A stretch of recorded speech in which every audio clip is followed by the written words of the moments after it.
Song Sha awakened from a dream, only to find the world had undergone a profound transformation. The Awakening system marked the dawn of an era of universal island survival games. Congratulations, host! You have awakened godlike technology, possessing a deep-sea cruiser capable of descending to depths of 100,000 meters. Congratulations, host! You have captured a divine pet, the Abyssal Giant Kun. Congratulations, host! You are tasked with establishing a cosmic civilization base Atlantis. As he gazed upon the resplendent and fantastical oceanic realm, Song Sha was left utterly astounded. Chapter 1. Survival on the Island. Having stayed up late gaming, Song Sha found himself asleep at school early in the morning. The cries of his classmates jolted him awake. Upon raising his head, he witnessed a classmate being engulfed by a sudden black hole that appeared behind them, only to vanish moments later. One by one, he watched as his classmates were drawn into the black hole. Before he could comprehend the situation, a black hole materialized behind him, pulling him in as well. In an instant, Song Sha was transported to an island. As he surveyed the surroundings of this island, his phone vibrated, emitting a peculiar notification sound. I never set this ringtone. What is this strange sound? Curious, Song Sha retrieved his vibrating phone. All Blue Star inhabitants have been successfully transported. This is the island world. Those who are transported here must participate in the survival game. The game rules are as follows. First, all participants' bodies will evolve to their optimal state. Second, each island will accommodate only one family. Third, at night, numerous monsters will emerge on the island. You must survive their onslaught. You may choose to defeat them or evade them. Given the monster's superior abilities in the early stages, it is advisable to avoid confrontation. Fourth, the monsters will progressively grow stronger, and the first wave will arrive tonight at 9 o'clock, featuring the Minotaur. Fifth, each of your phones has been endowed with special functionalities, serving as your most powerful ally. They possess infinite battery life and will remain bound to you as long as you are alive. Your phone will be too, and there are numerous new features for you to explore. Staring at the text in disbelief, Song Sha suddenly felt his vision blur and his body brimming with vitality. Upon removing his glasses, he realized his myopia had inexplicably vanished. Had it not been for this evident physical evolution, he would have surely believed he was dreaming to ascertain the well-being of others. Song Sha accessed the chat channel on his phone. This chat channel was divided into 3 segments: nearby, regional, and world. The rules were clearly stated. Chats in the regional and world sections would be restricted. Each participant was allowed to send 10 messages in the regional section and 1 in the world section per day. The nearby chat, however, was unrestricted and open for casual conversation. Nearby. Iko, what is going on? Am I dreaming? Wang Xing, it doesn't seem so. I just pinched myself hard, and my previously severed arm has regenerated. I am absolutely elated. Li Fei, I don't want to be in this wretched place. My mother has prepared delicious food for me back home. Sob, sob, sob. Lita, did you not see the rules? We have likely traversed dimensions. Let's focus on surviving first. We don't yet know if dying here counts as true death. Wang Xing, yes, survival is paramount. My arm is only just healed. I refuse to perish so soon. Iku. How did you all get here? Wang Xing, I was brought here by a black hole. I see many others arrive the same way. Song Sha perused the nearby chat records, confirming that he and the others had indeed been transported to this extraordinary island by that mysterious black hole. Forget about the others for now. I should investigate the modified functionalities of this phone, he said, shaking his head in resignation as he observed the excited and panicked chatter of others. These individuals were primarily caught up in excitement or anxiety, offering no survival strategies. Determined to survive, especially with monsters attacking the island that very night, and with no family to support him, he felt a pressing need to prepare adequately. Song Sha opened the home page of his phone. Equipment synthesis. Curiosity piqued, he clicked on the term equipment. Level 1 equipment synthesis machine. Shovel. Iron block. Steel shovel. Iron block sea stone. What is a sea stone? Song Sha pondered, perplexed by the unfamiliar term, but am I supposed to use this iron shovel to fend off the monsters? Disappointment washed over him. Initially hopeful about the equipment, he realized that the only item he could craft was a mere shovel. What could a shovel possibly do? It could only serve to dig sand on this island. Island Marketplace. Unable to resist, Song Sha clicked on the Marketplace option, eager to discover what this alternate world had to offer. Notice, the Island Marketplace is the official trading platform for survivors on the island. Despite being labeled a marketplace, Song Sha found it devoid of items upon entering. As everyone had just arrived, there were no goods for trade. What on earth? Why is it frozen? Just as he was about to explore further, his phone suddenly went blue screen. Weren't we told that as long as we are alive, our phones would remain functional and possess infinite battery life? How could it be damaged? Without my phone on this island, I might be the first to perish. In a moment of panic, his phone inexplicably revived itself. System error. Song Sha saw those 4 words flash across the screen. Upon checking his device, he discovered a new addition to the marketplace. Cosmic Virtual Marketplace. Instinctively, he clicked on it. Congratulations, you have been selected as a user of the Cosmic Virtual Marketplace. You are currently a level 1 user of the Cosmic Virtual Marketplace. Goblins Slave Shop. His eyes were immediately drawn to the shop selling slaves. At this moment, Song Sha found himself in greater need of combat-capable slaves than weapons. Uncertain of the monster's abilities, he realized that wielding a weapon might not guarantee victory. Thus, securing a few slaves to protect himself seemed the most prudent course of action. 10 ordinary goblins, 1 gold point 10 coin goblins, 2 gold point 10 green goblins, 3 gold point 10 flame goblins, 5 gold point 1 captain, 5 gold point 1 centurion, 10 gold point 1 fortress worker, 15 gold. 1 thundercat, 20 gold, free shipping with an order of 10 gold. Free gift of a small sprite with an order of 15 gold. New shop opening, welcome to purchase. My goodness, these slaves sound significantly stronger than the minotaurs attacking the island tonight. Excitement surged through Song Sha. With these slaves, survival would transform from struggle to a vacation. But where am I supposed to acquire these gold coins? Contemplating this, he fell into silence once more. Song Sha. Boss, do you accept prepayment through Huabei? Goblin slave shop owner. What is Huabei? Still no Huabei? Although these items are undoubtedly useful, I cannot afford them. Song Sha muttered to himself in resignation. Just as he was at a loss for what to do, a purchase request in the Cosmic Virtual Marketplace purchase zone reignited his enthusiasm. Chapter 2. The Trade of Sand. Jihan Jiju. After relentless effort, I have finally become a user of this Cosmic Virtual Marketplace. I have heard that it sells everything, yet I wonder, why is there no sand for sale? Sand? Isn't it just a matter of scooping it up with a shovel on my island? After pondering, Song Sha decided to privately message Jihan Jiju. Song Sha, I possess a great deal of sand, but I am curious about the price you are willing to pay. Jihan Jiju, that depends on the quality of your sand. Generally, I purchase at the rate of 1 gold coin for 20 tons. Song Sha, very well. I shall provide you with 20 tons to evaluate, but it will take some time as I need to mine it. Jihan Jiju, that is acceptable. I will determine the price after inspection. Song Sha, however, how shall I send it to you? Jihan Jiju, the Cosmic Virtual Marketplace has a dedicated delivery service. You simply need to send it over. Are you not aware of this? Song Sha, I have just recently become a user of this Cosmic Virtual Marketplace and am still unfamiliar with many aspects. After finishing his conversation, Song Sha retrieved a piece of iron. Equipment synthesis. He clicked to synthesize a shovel. Synthesis successful. Song Sha was astonished to see the iron disappear from his grasp and a shovel materialize in its place. After a moment of surprise, he began to scoop sand. As he plunged the shovel into the ground, 1 ton of sand has been added to the backpack. What is happening? Song Sha exclaimed in astonishment.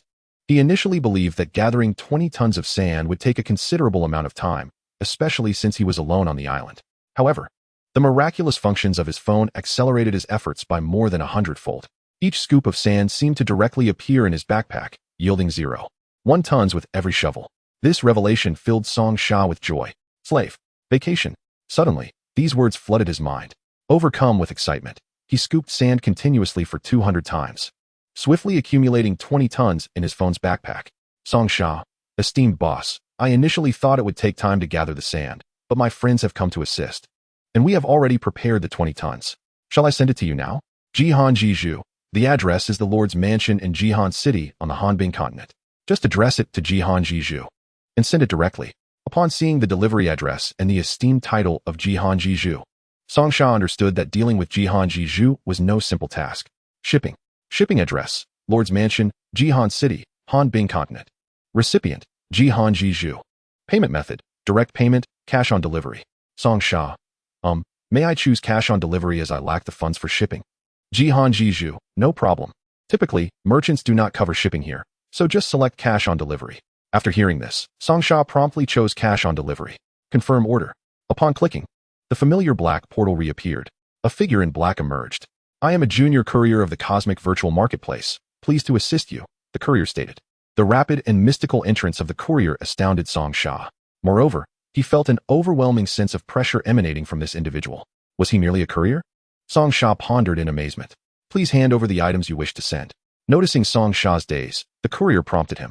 Ah, of course, Song Sha replied, regaining his composure, and promptly retrieved the 20 tons of sand from his phone's backpack. How did you become a user of our cosmic virtual marketplace? The courier inquired curiously.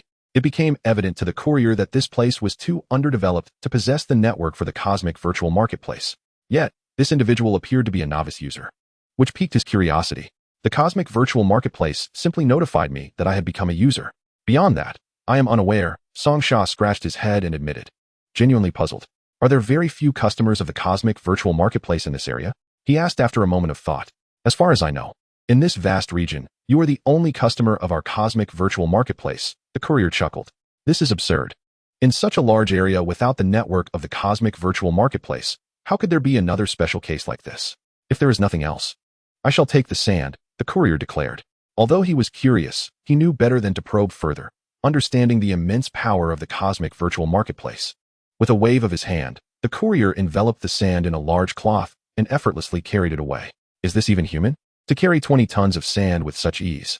After the courier departed, Song Sha remained in a daze, muttering to himself. Before long, his phone chimed again. Jihan Jiju, the quality of your sand has exceeded my expectations. Brother, I will not take advantage of you. I will pay you 2 gold coins for the sand at a rate of 1 gold coin for 10 tons. Jihan Jiju, residing in the frigid Hanbing continent, found that certain plants could not thrive in such conditions. Thus, he intended to gather quality sand to establish a greenhouse using his magic to cultivate the necessary items. He required a substantial amount of good sand. Elated by the message, Song Sha felt a surge of happiness. First, the shovel had provided him with a delightful surprise, and now his earnings had doubled beyond his expectations. How could he not be overjoyed? Song Sha, I am pleased you are satisfied. Do you require more? Jihan Jiju, to be frank, I still need a considerable amount of this type of soil. As long as you can guarantee this quality each time, I will continue to pay 1 gold coin for 10 tons. Song Sha, then let us wish for a prosperous partnership. System notification, Jihan Jiju has paid 2 gold coins. System notification, congratulations on successfully completing your first transaction and receiving your first positive review. You have earned the title of merchant. Please name your store. After some contemplation, Song Sha decided to name his store Haidao Shop, as he had become a user of the cosmic virtual marketplace on an island. Congratulations, you are now a 1-star seller in the cosmic virtual marketplace. A 1-star seller? Song Sha pondered, continuing to read. Chapter 3, The Timid Elf, Signing the Master-Slave Agreement. It turns out that the stores in this cosmic virtual marketplace are categorized into levels, akin to a shopping platform in his former Blue Star. They are divided into 4 major tiers: 1-star, 2-star, crown level, and gold crown level, with each major tier containing 5 sublevels. Currently, Song Sha was at the lowest tier, 1-star. Now that he had 2 gold coins, Song Sha clicked on the Goblin Slave Store, as monsters would attack the island that very night, and he would struggle to defend it alone. Haidao Shop. Boss, how much is the shipping for the slave? Goblin Slave Store. The shipping fee is 1 gold coin. Free shipping for orders over 10 gold coins. Haidao Shop. As this is my first purchase from your store, could the shipping be free? Goblin Slave Store. What are you talking about? If you were a regular customer, I might consider a discount, but why should I offer you a discount as a new customer? The Island Shop. You clearly lack business acumen. No wonder your store has 0 sales. Song Sha observed the description of the Goblin Slave Shop. It was a newly opened establishment, with not a single item sold thus far. The Goblin Slave Shop. How do you know I haven't sold anything? I have just become a user of this virtual marketplace, and am still learning to use my phone. I must admit, I am not very adept at business.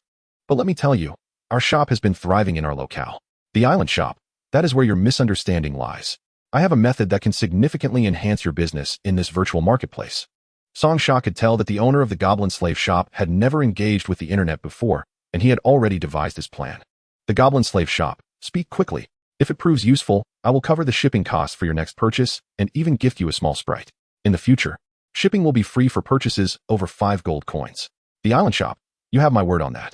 Song Sha smiled, knowing that he had successfully completed the first step of his plan. The Goblin Slave Shop.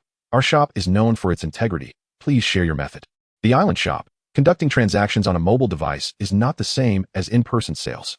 You do not even include images of your items. Without knowing what they look like, who would be inclined to purchase them? Additionally, you have not clarified the characteristics of these items, merely listing their names. And your shop page is poorly organized, resembling a shabby establishment. The Goblin Slave Shop. You are right. I will take photos and label their features immediately. The owner of the Goblin slave shop found Song Sha's advice quite reasonable. Although he did not comprehend the term shabby establishment, he promptly began to follow Song Sha's suggestions. Shortly thereafter, Song Sha noticed the changes in the Goblin slave shop. Each type of goblin now featured images and descriptions, and the shop's homepage displayed a picture of their prized possession, the Thunder Caesar. The Goblin slave shop. Brother, this is indeed effective. With these improvements, my experience in the shop is now much more pleasant. The Goblin slave shop. Wow, brother, you are truly remarkable. After making these changes, I just received an order for 20 gold coins. The island shop. I am glad you are satisfied, but I have another request. Seeing the owner so pleased, Song Sha prepared to make another demand. The Goblin slave shop. Speak, brother. The island shop. I currently have 2 gold coins, and your blue goblins are priced at 3 gold coins for 10. Could you allow me to pay 2 gold coins for 8, delivered free of charge, along with a small sprite? The Goblin slave shop. Brother, you have truly helped me out. Our blue goblins are sold only in groups of 10, not individually. However, as a gesture of gratitude, I will give you 1 extra goblin. You can pay 2 gold coins, and I will send you 10 blue goblins along with a sprite. The island shop. I am immensely grateful. Song Sha was so elated he nearly leapt with joy. With 10 blue goblins and a sprite, he felt entirely prepared for the impending monster assault on the island that evening. Before long, a black hole appeared once again. This time, Song Sha had grown accustomed to the black hole and was no longer astonished. It signified the arrival of the contract binding master and servant. The delivery person was quite aloof, delivering their message before departing without delay. Song Sha glanced at the description of the master-servant contract in his hand. The description stated that upon signing the contract, the slaves would follow his commands unconditionally and could not rebel. Furthermore, the slaves could not inflict harm upon themselves. After reading it, Song Sha promptly signed the master-servant contract. Greetings. Song Sha addressed the 10 blue goblins and the golden-haired sprite before him with caution, uncertain if they shared a common language. Master, hello. The 10 blue goblins chorused in unison. Brother, hello, the sprite said softly. How curious. Their mouths do not match the sounds I hear, yet I understand their words perfectly. Song Sha mused quietly. System notification. Different species' voices will be automatically translated to a unified language. This system is truly extraordinary. Had I known there would be such a system, I would not have struggled to learn foreign languages. Song Sha recalled his school days spent laboriously memorizing vocabulary and felt disheartened, as he genuinely disliked it. Do you know what sea stones are? Song Sha inquired with curiosity. Brother, the one by your feet is a sea stone. The sprite pointed out the sea stone beside Song Sha's foot. So this is a sea stone, Song Sha exclaimed in realization. He picked up the sea stone along with a piece of iron and noticed that the steel shovel was now available for crafting, confirming that this stone was indeed the sea stone referenced by the system. You 4, gather sea stones. You 4, collect iron pieces. You 2, find something to eat. Song Sha commanded directly. The blue goblins sprang into action upon hearing his orders. Afterward, Song Sha approached the sprite with a stick in hand. Brother, please don't hit me.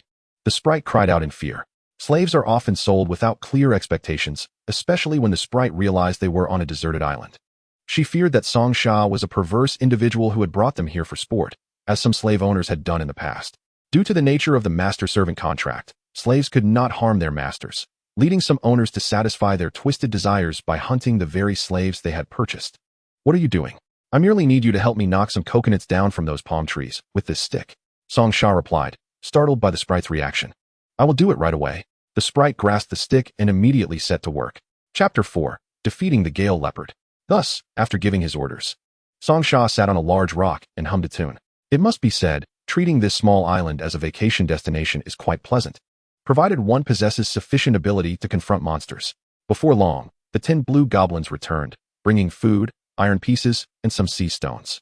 With a wave of his hand, Song Sha stored these items in his phone's backpack. Such an expansive storage ring. This brother is not ordinary, the sprite thought to herself upon witnessing this. Acquired 30 iron pieces. Acquired 30 sea stones. Song Sha clicked to craft 10 steel shovels. Consumed 10 iron pieces, 10 sea stones. Obtained 10 steel shovels. He then retrieved one of the steel shovels. This steel shovel feels quite nice. This material is far superior to the alloy steel we used previously.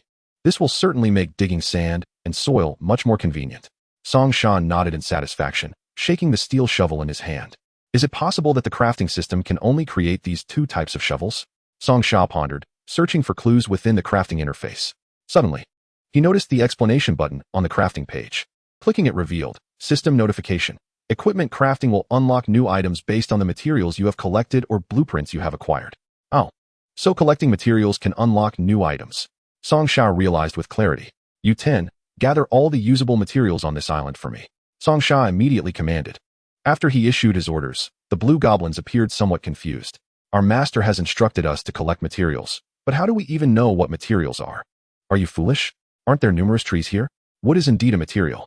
If we cut down these trees, we can simply provide the wood to the master. After their discussion, the Qing Gubu Lin each grasped their weapons and began to chop down trees. It must be said that the strength of the Qing Gubu Lin is quite impressive.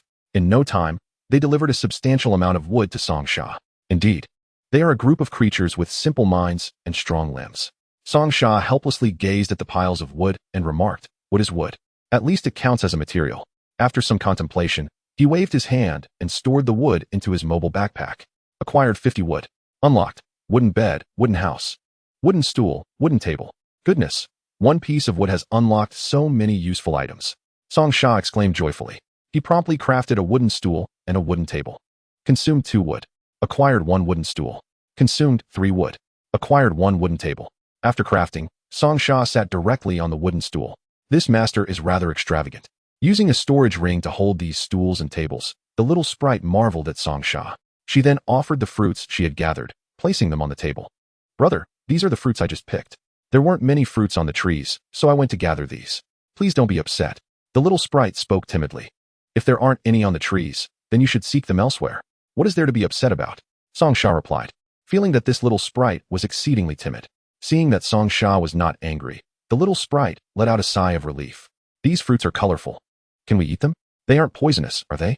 Song Sha asked anxiously, examining the oddly shaped, vibrantly colored fruits before him. "No, I would never harm my brother. I can take a bite first to show you." The little sprite, terrified by Song Sha's doubts about the fruits being poisonous, hurriedly brought a fruit to her mouth. Just as she finished taking a bite, Song Sha stopped her. "You don't need to go to such lengths. I'm not angry. What if the fruit is poisonous? What would you do?" Song Sha expressed his concern. "Brother, thank you for your concern. I possess a spell that can identify if food is toxic, so I assure you these fruits are safe." The little sprite felt an indescribable warmth in her heart at Song Sha's worry. "Ah, that's impressive. You have magic. What else can your magic do?" Song Sha asked, his eyes sparkling with curiosity. He now needed his subordinates to possess unique abilities to ensure his survival. "Brother, my magic leans towards earth and wood elements. Currently, I can identify toxins, cultivate earth and wood creatures, and even create some weapons," the little sprite explained. "Wow, you can create weapons," Song Sha exclaimed, jumping with excitement. While he didn't care much for the other abilities, weapon crafting was precisely what he needed at that moment. The equipment synthesis system in his mobile device had yet to yield a practical weapon. Was he meant to face the minotaurs with only a shovel? "Create a useful weapon for me now," Song Sha commanded directly. "I can craft weapons, but I lack the materials," the little sprite replied, looking troubled. "Ah, materials. I indeed forgot about that. Let us search this island for materials suitable for weapon crafting," Song Sha said, disappointment creeping into his voice. "Brother, that's a lie-wind leopard. I can use its bones and tendons to craft bows and arrows." The little sprite excitedly pointed at the lie-wind leopard in the distance. "Goodness, such a large leopard. Run!" Song Sha exclaimed, startled by the sight and ready to flee. The lie-wind leopard, sensing Song Sha's intention to escape, lunged towards him. At that moment, a Qing Gubu Lin dashed forward, blocking the leopard with one hand and conjuring a sword with the other, stabbing the lie-wind leopard and inflicting a wound. "Wow, I didn't know you were so formidable. Wait, I'll reward you with a big chicken leg," Song Sha shouted in exhilaration, witnessing the prowess of a Qing Gubu Lin. "Charge at it.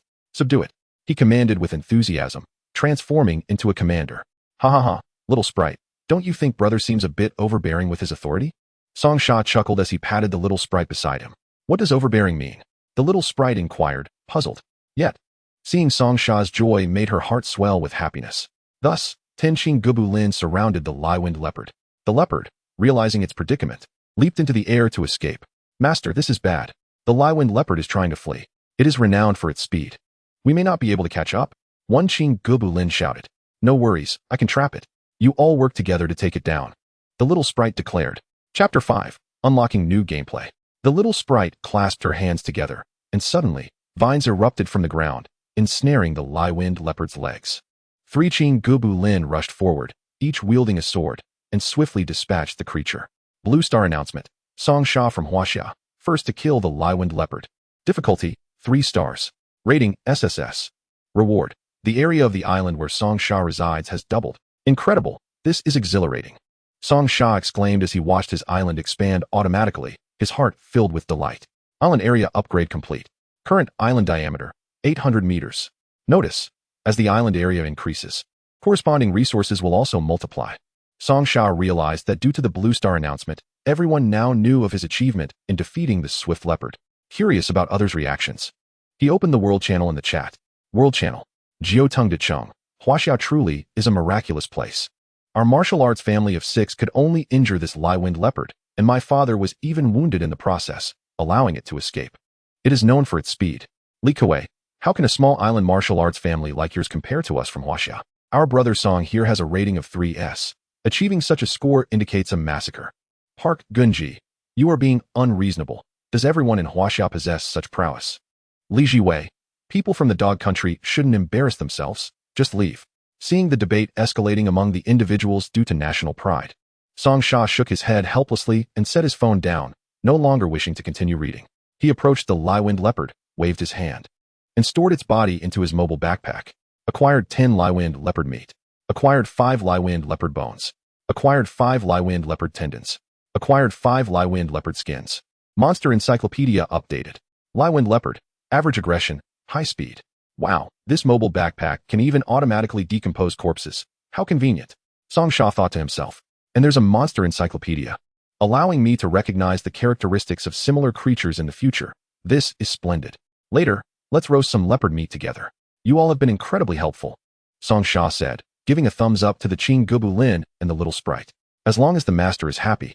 The Qing Gubu Lin replied with joy. They realized that this new master was quite kind and had modest expectations of them. As slaves, they feared being sold to sadistic masters. Examples of cruel treatment were countless. Little sprite, come here, I have the leopard bones and leopard tendons for you. Please help me craft a bow and arrow. After speaking, Song Sha retrieved the leopard bones and tendons from his phone backpack and handed them to the little sprite. All right, I shall commence the crafting, the little sprite replied, taking the materials. It then placed the leopard bones and tendons together, pressed its hands upon them, closed its eyes, and began to mutter some incantations. Miraculously, the leopard bones and tendons were decomposed and then reformed into a bow and arrow. Wow, how marvelous. Song Sha exclaimed in astonishment at the scene before him. Brother, here you go. The crafting is complete, the little sprite said, handing the bow and arrow to Song Sha. Yes, wonderful, Song Sha said, delighted as he accepted the bow and arrow. To test whether his mobile system could recognize this bow, he immediately stored it in his phone backpack. Obtained, Liwind bow. Liwind bow, lightweight and easy to draw. Its power is 5 times that of a regular bow. And the speed of the arrows it fires is 3 times that of ordinary arrows. Wow, this bow is impressive. Especially since the speed of the arrows is 3 times that of regular bows.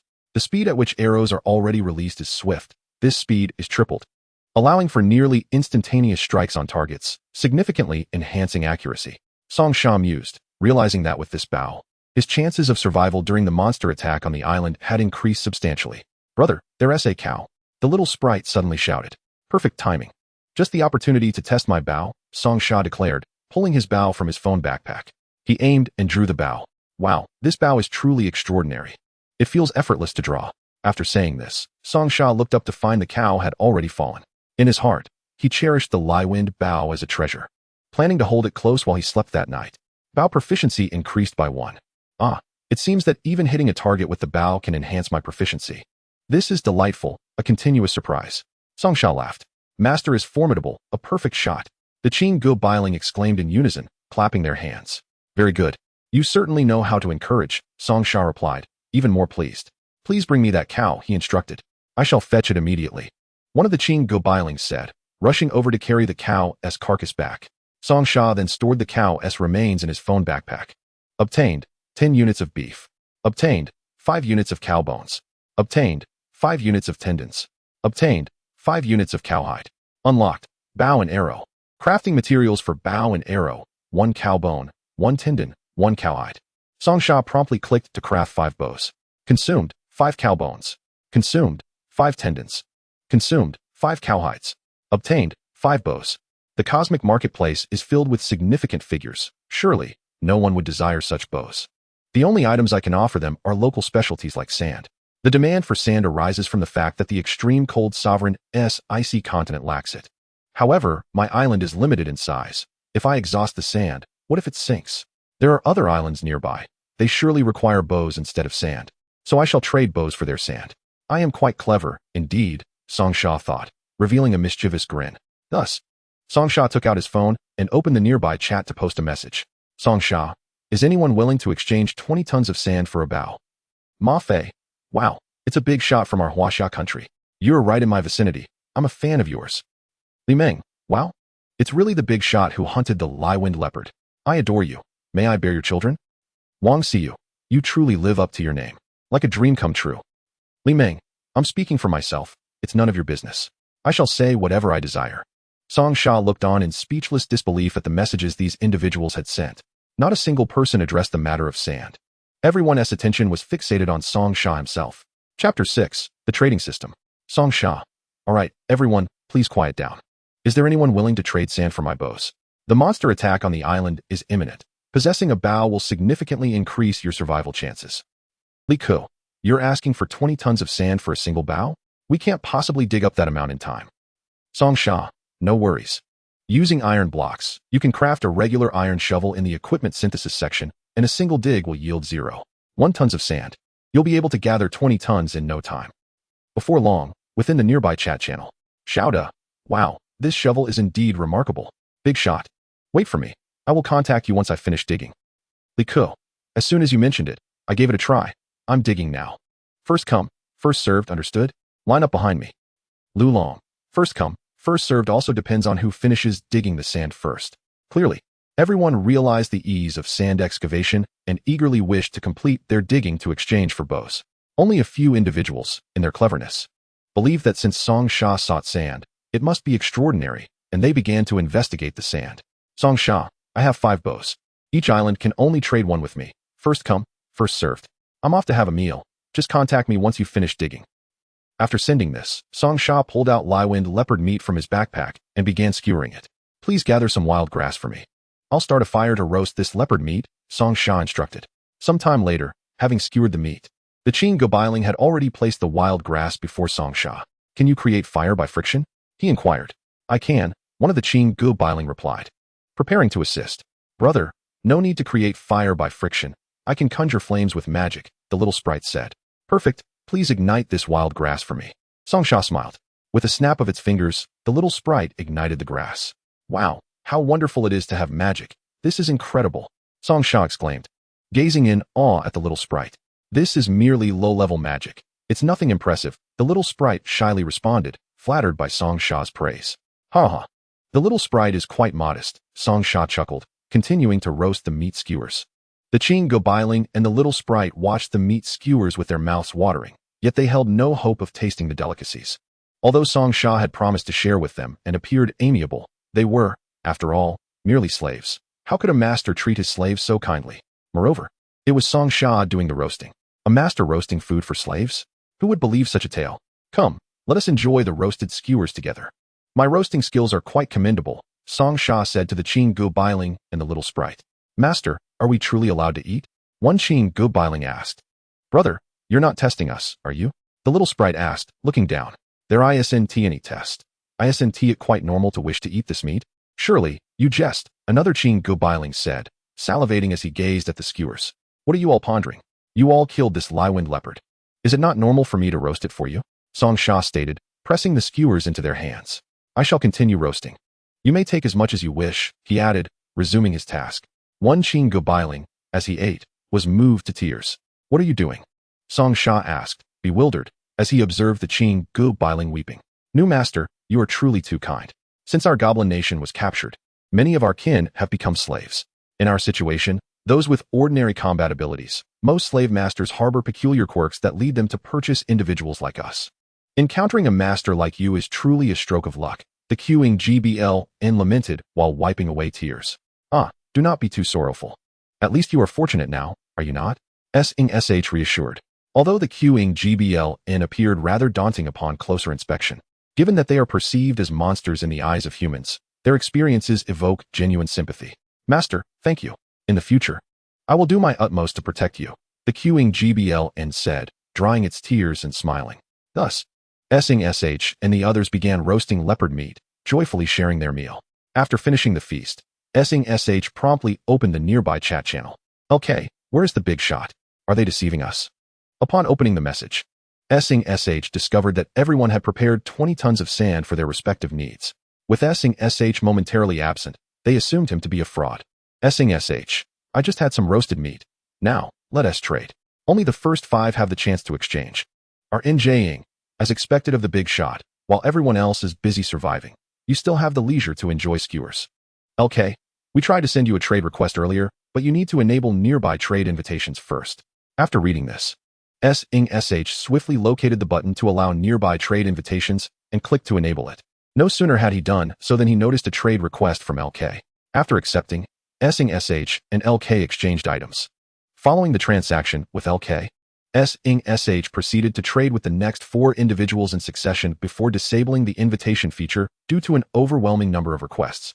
XOD, surely the big shot isn't deceiving us. They aren't accepting invitations, and we can't send any now. LK, nonsense. How could the big shot lie? I just completed a trade with him.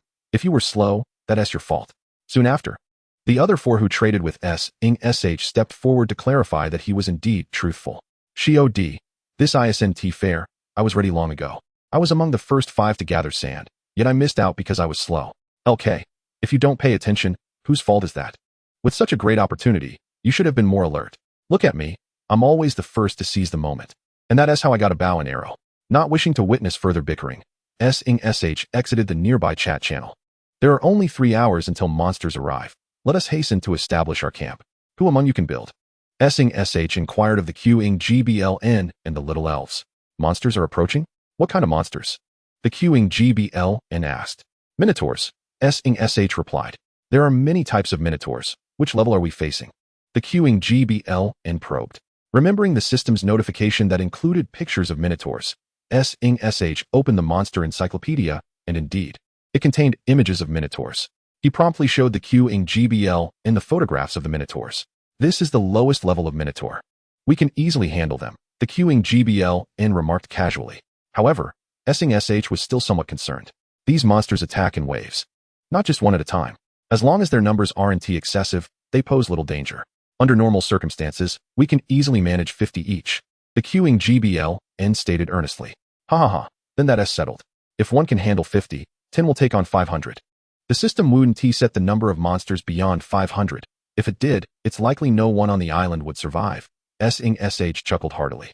Although the goblins did not comprehend the concept of the system, they rejoiced at Sing SH's merriment. Little elf, please gather some fruit for us to celebrate. I shall prepare a fruit salad, Sing SH said with a smile. Brother, I shall go at once, the little elf responded before departing. Let us build a house. Otherwise, we shall have nowhere to sleep tonight.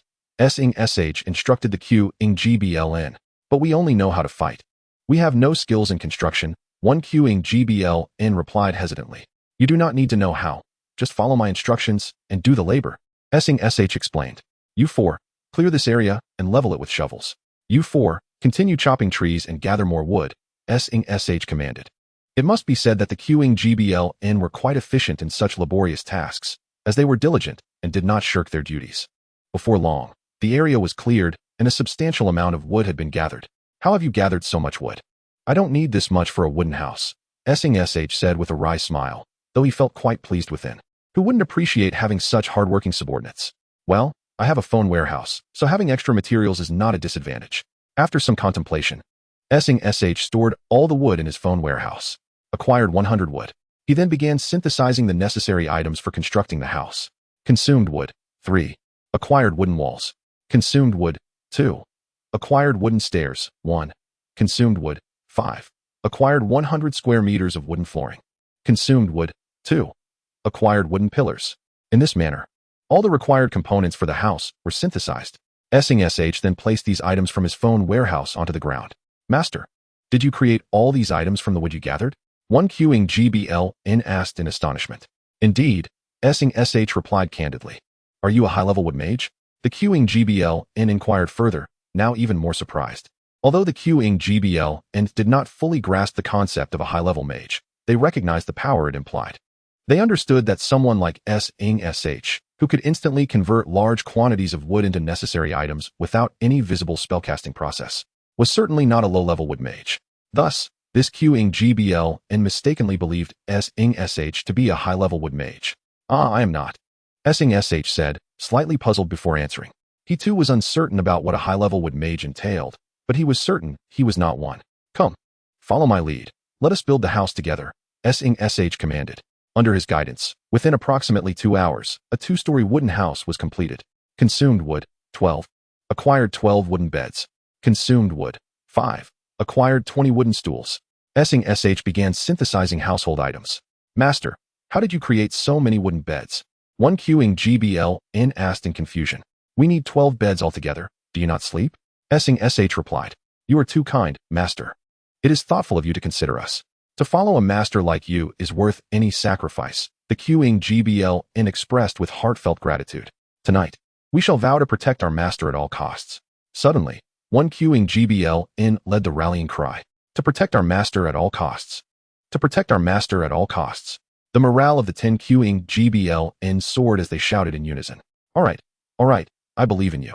S-ing SH said with a smile. Upon witnessing this scene, S-ing SH felt a surge of happiness. Eagerly anticipating the performance of the Qing GBL, he glanced at his phone, noting the time was precisely 8:59. With only a minute remaining until the onslaught of the MTURN. Almost immediately, a notification from the system echoed. Monster attack on the island has commenced. 20 MTURN have already landed. Survivors are advised to proceed with caution.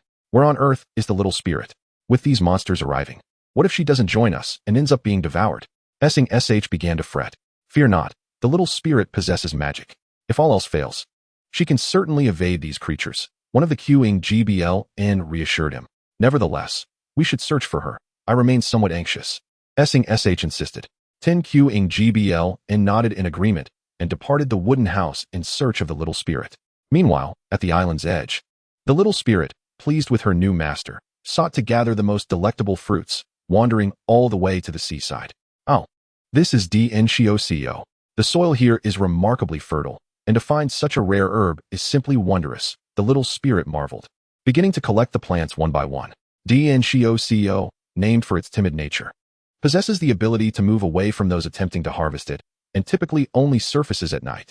However, its remarkable healing properties render it exceedingly valuable, prompting the little spirit to diligently gather as much as she could. Suddenly, she heard a noise. Could it be that my brothers have come to find me? The little spirit ventured towards the sound, only to be met with the alarming sight of MTURN. Without hesitation, she fled. A spirit woman. How beautiful! Exclaimed one of the MTURN. Hurry, let us chase her and make her bear our offspring. After a brief discussion, several MTURN dashed after the little spirit. Alas, her small legs could not outpace these giants, and soon she found herself encircled. Submit to us and bear our young. The MTURN grinned wickedly, inching closer to the little spirit. With her hands clasped together, the little spirit summoned vines from the ground, creating a barrier against the approaching MTURN. Seizing the opportunity, she darted forward. Chapter 8. S-ing SH's mother. The other MTURN struggled to free their companion from the vines, but chose not to continue the pursuit of the little spirit.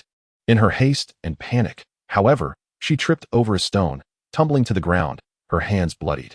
Unable to move due to her injury, the vines dissipated, and one MTURN rushed toward her, intent on capturing her. Mother, save me, the little spirit cried out. Ever since being captured and enslaved, she often dreamed of her mother rescuing her. She had once been a joyful little spirit in her tribe, but her curiosity about the outside world led her to venture beyond the safety of her home, despite warnings from the elders about the dangers lurking outside. One fateful day, she slipped away and was captured. Just as the MTURN was within a meter of her, an arrow shot through the air, piercing the arm of the MTURN reaching for her. Who dares to harm my little spirit? S-ing SH exclaimed in fury, rushing to the little spirit's side to help her up. Mother, mother! The little spirit cried in fear, eyes shut tight. I am not your mother, awaken. You are safe now, S-ing SH said, exasperated. The Qing GBL watched the scene unfold, some unable to suppress their laughter. I am sorry, brother. The little spirit regained her composure. Archery proficiency increased by 1. The fierce wind bow is indeed formidable, capable of penetrating even the thick skin of such a beast. S-ing SH thought, admiring the MTURN's wounded arm. Soon, other MTURN arrived, their anger palpable. How dare you harm our comrade? Vile human, one growled. Since you have dared to injure my little spirit, go and eliminate them all. Sing sh commanded the Q-ing GBLN, observing the blood on the little spirit's hands. You nine stay here to protect your master from any ambush. I shall take them all down myself. One Q-ing GBLN swiftly took position while the others surrounded Sing sh, and another charged at the MTURN. What were you thinking? I warned you there would be monsters at night. You should have returned quickly after gathering some fruits. Sing sh lamented. Brother, look at this. The little spirit exclaimed, presenting the DNCOCO with glee, believing Sing sh would commend her for it. This DNCOCO can heal wounds instantly and has anesthetic properties, she explained, unaware that Sing sh was unfamiliar with the herb. After hearing her explanation, Sing sh promptly stored the DNCOCO in his phone's inventory, knowing it would provide further details. Acquired DNCOCO-X5. DNCOCO heals external wounds and has anesthetic properties. Acquired item synthesis formula. DNCOCO potion requires alchemy table. Without hesitation, Sing sh retrieved a DNCOCO from his inventory and applied it to the little spirit's hand. Miraculously, her wound began to heal at a visible rate. What a marvelous item. Where can we find more? Sing sh inquired with enthusiasm. Near the beach surrounding the island. But we cannot gather much. However, I know how to cultivate it, the little spirit replied. We can cultivate it? Sing sh exclaimed, excitement coursing through him. Indeed, this method is unique to our kind. It would be challenging for others to replicate, the little spirit stated candidly, having yet to stock her cosmic shop with items. She understood that only rare goods would sell well in the cosmic marketplace. Transforming the DNCOCO into DNCOCO potion would yield a valuable product. Just as Sing sh basked in his joy, a notification chimed from his phone. Blue Star announcement. Sing sh of who she has slain 20 MTURN, achieving the first kill. Reward for first kill, mineral detector. Mineral detector emits a signal when near minerals. By the heavens, what a remarkable item. This will significantly aid the Q-ing GBLN in resource gathering. Sing sh exclaimed, thoroughly pleased with his reward. Blue Star announcement. A total of 18,003,010 survivors have perished at the hands of MTURN. Indeed, not everyone possesses my good fortune. How is it possible that in such a brief time, 18 million lives have been lost? My abundance in the cosmic shop feels akin to a cheat. Experiencing this is exhilarating, Sing sh mused.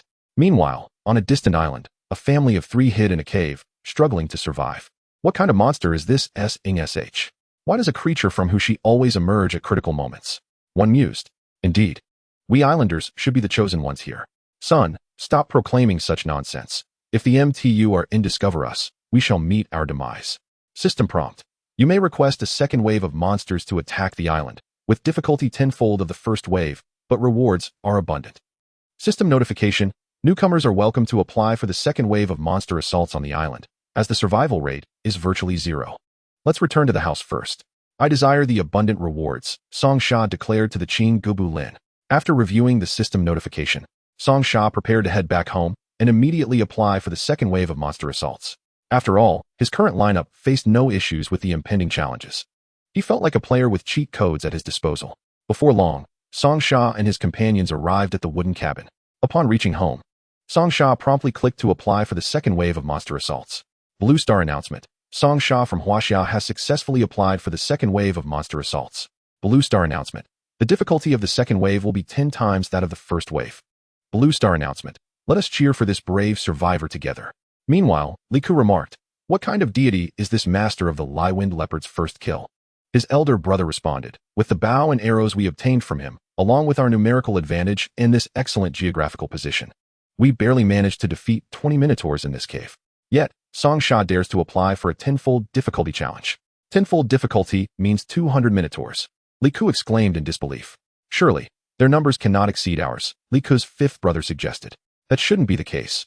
Victory cannot solely depend on numbers. Is it possible for one family to have 100 members? The Li family began to engage in discussion. Chapter 9. Sleeping in the room with the master. The Li family comprises 12 members, which enabled them to successfully eliminate those minotaurs. Li Ku's father runs a construction company, providing the family with a decent income. Furthermore, due to his father's desire for a daughter, he continued to have children. By the time Li Ku was born, he was the 10th son, and his father finally gave up. Consequently, Li Ku ended up with 9 older brothers. The rules of this island survival game are particularly advantageous for their family, as resources are distributed based on population. The more people there are, the more resources are available, allowing for mutual support and a higher survival rate. Generally, it is quite challenging for someone like Song Sha, who is alone, to survive. Blue Star announcement. 200 Minotaurs are approaching Song Sha's island. Upon this notification, the World Channel erupted in excitement. US Tron. Oh my, so the tenfold difficulty truly means a tenfold increase in numbers. Fortunately, I did not apply for the second wave of monster assaults. Otherwise, I would certainly be doomed. Warrior Nation hate. So it's merely a tenfold increase in quantity. These Minotaurs aren't particularly strong. Had I known, I would have accepted the challenge. I was initially afraid that the second wave would feature monsters with unique attributes. If it's just a matter of numbers, we have over 100 people on this island, many of whom could take down 2 Minotaurs each. We could have easily handled it. Pickled Vegetable Nation Li Jinliang. Why does your island have over 100 people? Could it be that your family consists of over 100 individuals? Warrior Nation hate. I am his younger brother. Our father married over 20 wives. Hence our large number. Mahui. Wow, you can play it like that? Does that make your island invincible? US Jobs. No one can compare to Song Sha. He is a true anomaly. Master, 200 Minotaurs are closing in, one of the Qing Gubu Lin announced. Here are the bows and arrows I just crafted. Each of you take one, Song Sha instructed as he distributed the weapons to the Qing Gubu Lin. Little elf, use the vines to encircle these Minotaurs. We will shoot them from the rooftop, Song Sha commanded. Understood, the Qing Gubu Lin and the little elf responded in unison. Afterward, everyone moved to the rooftop. Little elf, release the vines. As the Minotaurs approached, Song Sha urged. The little elf nodded and clasped her hands together. Soon, the 200 Minotaurs were ensnared by the vines. Release the arrows, Song Sha shouted. Bow proficiency increased by 1. Bow proficiency increased by 1. Blue Star announcement. Song Sha is the first to reach a bow proficiency of 20, receiving a special reward. Acquired skill, Rapid Fire. Rapid Fire level 1. Passive skill, each shot has a 10% chance to quintuple the number of arrows shot. Incredible. There are rewards for this too. Song Sha exclaimed, excitedly increasing his shooting frequency to observe the effects of rapid fire. Master, what kind of magic is this? Why do your arrows sometimes multiply by 5? A Qing Gubu Lin inquired curiously. Ha ha ha, it's not magic, but impressive, isn't it? Song Sha began to boast. Meanwhile, in the World Channel. Warrior Nation high on royale. I understand now. Song Sha is a master archer. Xiaoda, I can vouch for that. Song Sha is from my vicinity. Recently, he was selling bows and arrows, but I missed the chance to buy them. What a pity, his arrows must be extraordinary. US Terrell, I truly envy you for being near the great Song Sha and having the opportunity to trade with him. Pickled Vegetable Nation Parkley, but really, how is one supposed to shoot arrows to fend off so many Minotaurs? Song Sha once again became the focal point of the World Channel. If this World Channel had a headline feature, Song Sha would likely dominate the headlines daily. Blue Star announcement. Song Sha has successfully defeated the second wave of Minotaurs. Blue Star announcement. Song Sha becomes the first person on Blue Star to apply for and complete the second wave of monster assaults, receiving a special reward. Acquired blueprint for crossbow design.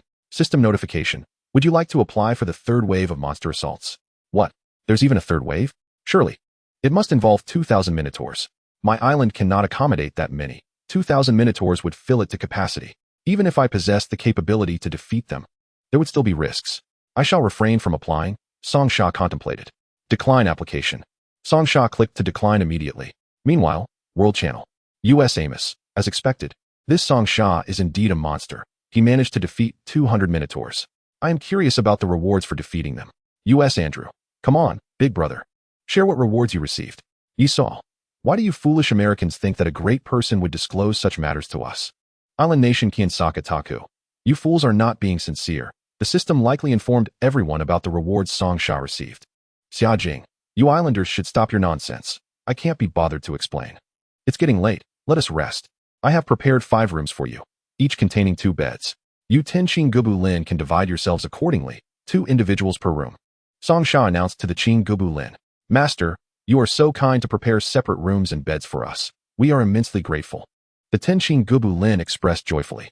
Unlike other masters, who would have them working in shifts or guarding their quarters at night, here with Song Sha, they not only had the opportunity to sleep, but also enjoyed private rooms, which made them exceedingly happy. I should be the one thanking you. It is because of your assistance that I was able to easily defeat those Minotaurs, Song Sha replied, reflecting on the day's events with satisfaction. In his previous world, he was merely a lonely university student, overlooked by others. Now, in this new realm, not only did he have slaves, but he was thriving. He had even begun to grow fond of this new world. Serving our master is our duty, the Qin Gubu Lin chorused. Ha ha ha. If there is nothing else, you all may go to sleep, Song Sha said. Xiao Jingling, come with me. You can sleep in my room. Turning to Xiao Jingling, he added. Ah, okay, brother, Xiao Jingling replied, a hint of trepidation in her voice, though she held a favorable impression of Song Sha. Having been saved by him earlier that day, his request startled her. Indeed, masters often imposed such demands on female elven slaves. Chapter 10, The Skeleton Tomb. Song Sha did not elaborate further, simply returning to his house to lie down and drift off to sleep. Xiao Jingling cautiously pushed the door open behind him. Fear etched on her face. She felt deep down that she would not escape today. Brother, I'm coming in, she choked out. The room was dark, devoid of light, amplifying her fears. I was just about to fall asleep, and your call woke me, Song Sha murmured drowsily. Ah, I'm sorry, Xiao Jingling quickly apologized. It's fine. You can sleep on the empty bed beside you. That one is prepared for you, Song Sha said before burying his head back into slumber. Okay, Xiao Jingling replied, glancing at the vacant bed, feeling a surge of guilt and gratitude. It dawned on her that her brother had never intended to treat her poorly. She had misjudged him. As she approached the bed Song Sha had set aside for her, she realized it had been a long time since she had enjoyed such a peaceful sleep. Lying on the bed, she felt an overwhelming sense of security.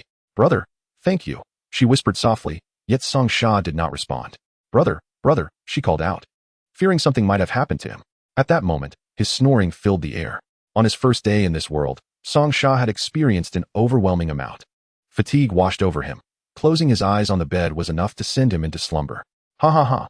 Brother, good night, Xiao Jingling said with a smile before also succumbing to sleep. Since becoming a slave, she had not laughed at all. The following morning, Song Sha prepared to begin his work. Although he was currently ahead of the curve, he knew he could not afford to let his guard down. He needed to maintain his advantage. Let us go, brothers, time for a hunt, he called out to all the Qin goblins. I slept so comfortably last night. It has been ages since I had such a restful sleep, one of the Qin goblins remarked. Who isn't? We must have burned incense in our past lives to be blessed with such a great master, another goblin replied. Ha ha ha, enough flattery, let us hunt first, or we'll have nothing to eat, Song Sha said. After a brief preparation, Song Sha, the Qin goblins, and Xiao Jingling ventured into the forest of the island. Brother, it's a wild leopard, Xiao Jingling exclaimed. Watch this, Song Sha declared, pulling out his gale bow and shooting an arrow. The skill, rapid fire, activated, splitting the arrow into 5 that flew towards the leopard. The creature stood no chance against the 5 arrows and was swiftly slain. Go, help me retrieve its carcass, Song Sha commanded a Qin goblin. The goblin nodded and dashed over to bring back the leopard's body, which Song Sha promptly stored in his inventory. Obtained 5 leopard pelts. Obtained 5 leopard meat. Obtained 2 leopard bones. Obtained 3 leopard tendons. Song Sha immediately crafted a set of clothing. Consumed 3 leopard pelts. Obtained leopard skin tunic. Consumed 2 leopard pelts. Obtained leopard skin pants. He handed the crafted outfit to Xiao Jingling. Put this on. Your delicate skin might get scratched in the forest, he advised with concern. Ah, is this really for me? Xiao Jingling burst into tears. No one had ever treated her this kindly, except for her mother. Don't cry. Of course, it's for you. If you don't like it, I'll put it back in my backpack, Song Sha said hurriedly. Seeing Xiao Jingling in tears, he felt lost as to how to comfort her. Brother, I'm just overwhelmed. I love it. Please don't take it back, she said, wiping her tears. Then find a place to change into it, Song Sha suggested. Relieved she was all right. Okay, she replied before heading into a thicket of leaves to change. Shortly after, Xiao Jingling emerged clad in the leopard skin tunic and pants. Xiao Jingling, you look stunning in those leopard pattern clothes, Song Sha exclaimed, swallowing hard at the sight of her new attire. No, it's the clothes that are beautiful, she replied bashfully, lowering her gaze. By the way, brother, I found a hole in the ground while changing. Let us go explore it together, she suddenly remembered. Let us go? A hole might be a treasure, Song Sha exclaimed, excitement bubbling within him. This island had already brought him so many surprises. Perhaps the hole would yield yet another.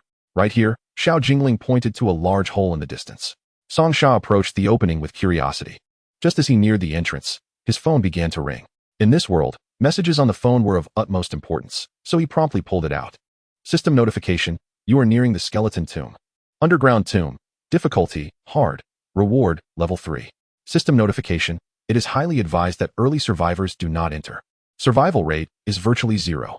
Song Sha gazed at the system notification with exhilaration. A level 3 reward. Although the system strongly advised against entry, practically guaranteeing death, it did not account for his unique advantages. For an ordinary survivor, it might be a death sentence, but for Song Sha, equipped with the Cosmic Maul. He could easily navigate the tomb by purchasing the appropriate items. Unfortunately, at present, he lacked the funds to make such purchases. The coins he had acquired from selling to the Lord of Extreme Cold had already been spent on slaves. Thus, Song Sha resolved to sell some items, save up some money, and then venture into the tomb to claim that enticing level 3 reward. As he contemplated the allure of the level 3 reward, he could not help but salivate. Previously, he had traded 100 tons of sand for coins, based on a price of 10 tons per coin. Selling it to the Lord of Extreme Cold would yield him 10 coins. Without hesitation, he opened his phone and initiated a private chat with the Lord of Extreme Cold. "Island shop, do you still need the sand? I have 100 tons available. I can sell it all to you," Song Sha stated directly. Pressed for time and curious about the level 3 reward. "Lord of Extreme Cold, I was just about to contact you. I've used up the last of the sand, and it worked wonders. I need more, so just list it, and I'll buy it outright. Island shop, I'll list it at 10 tons each. You can purchase it in 10 transactions. I need to boost my new shop S ratings. Is that acceptable?" Lord of Extreme Cold, "No problem. Island shop, thank you." Jai and Zijich remarked, "There is no need for gratitude. It was merely a trivial task." HID Odin Pugh expressed, "Just a reminder, I still use cash on delivery, and at the moment, I do not even have enough for the shipping fee." Jai and Zijich responded, "No worries. These matters are insignificant." After concluding the discussion with Jai and Zijich, he promptly listed his sand on his store. The Universe Mall system announced, "The item you listed has been purchased. Please ship it promptly."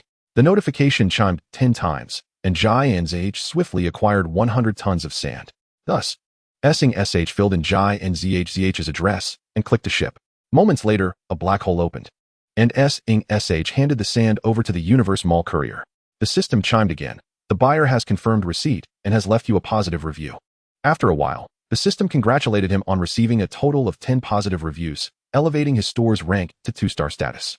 Furthermore, as a token of appreciation for his support of the Universe Mall, he was awarded a chance to enter a lottery. Upon seeing the lottery opportunity, Sing SH eagerly clicked to participate. The system announced, "Congratulations, you have received a 10 discount coupon." Overjoyed, Sing SH exclaimed, "This is fantastic. A discount coupon. Next time I buy something expensive, I will truly profit." Sing SH then perused the weapon store within the Universe Mall, contemplating which items to acquire. "What should I buy? I desire them all," he mused. "Perhaps I should first explore the dungeon to understand the monsters I will face before making my purchases.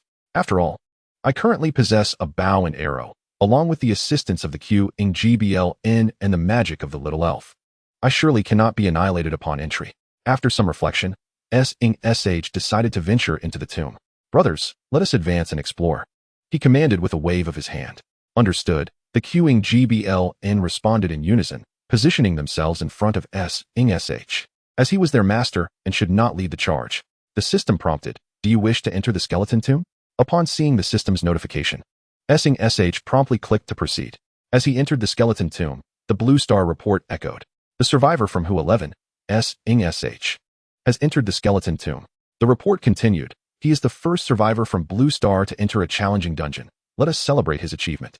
Instantly, the global chat channel erupted in discussion about Sing SH. POC Igoos P11-ing-H exclaimed, "Once again, this esteemed individual is in the spotlight, and the system has begun to elevate him." HOD, O and J retorted, "Do the Who 11 people so easily overestimate their abilities?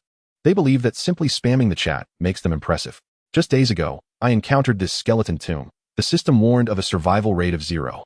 Who would have thought this Who 11 individual would dare to enter? Is he seeking his own demise?" Shisu from Who 11 defended, "Do not judge others by your own capabilities. Just yesterday, Sing SH managed to defeat 200 Minotaurs. Tell me, could you accomplish that?" Hit from the Warrior Nation argued, "You cannot compare Minotaurs with this skeleton tomb. The Minotaurs can be dealt with through sheer numbers. But the very name skeleton tomb suggests it is extraordinary." The world chat continued to fervently discuss Sing SH, yet he had no time to concern himself with their chatter, for he had entered the cave and needed to remain vigilant. "It is utterly dark," he noted, feeling a twinge of fear upon entering the pitch-black environment. "Oh, I still possess plenty of wood." After a moment's thought, he retrieved 12 pieces of wood. "Everyone take one, little elf, ignite these pieces of wood," Sing SH instructed. Understood, the little elf nodded and began to cast her magic. Thus, Sing SH, along with the Q-ing GBLN and the little elf, wielded their torches, illuminating the skeleton tomb.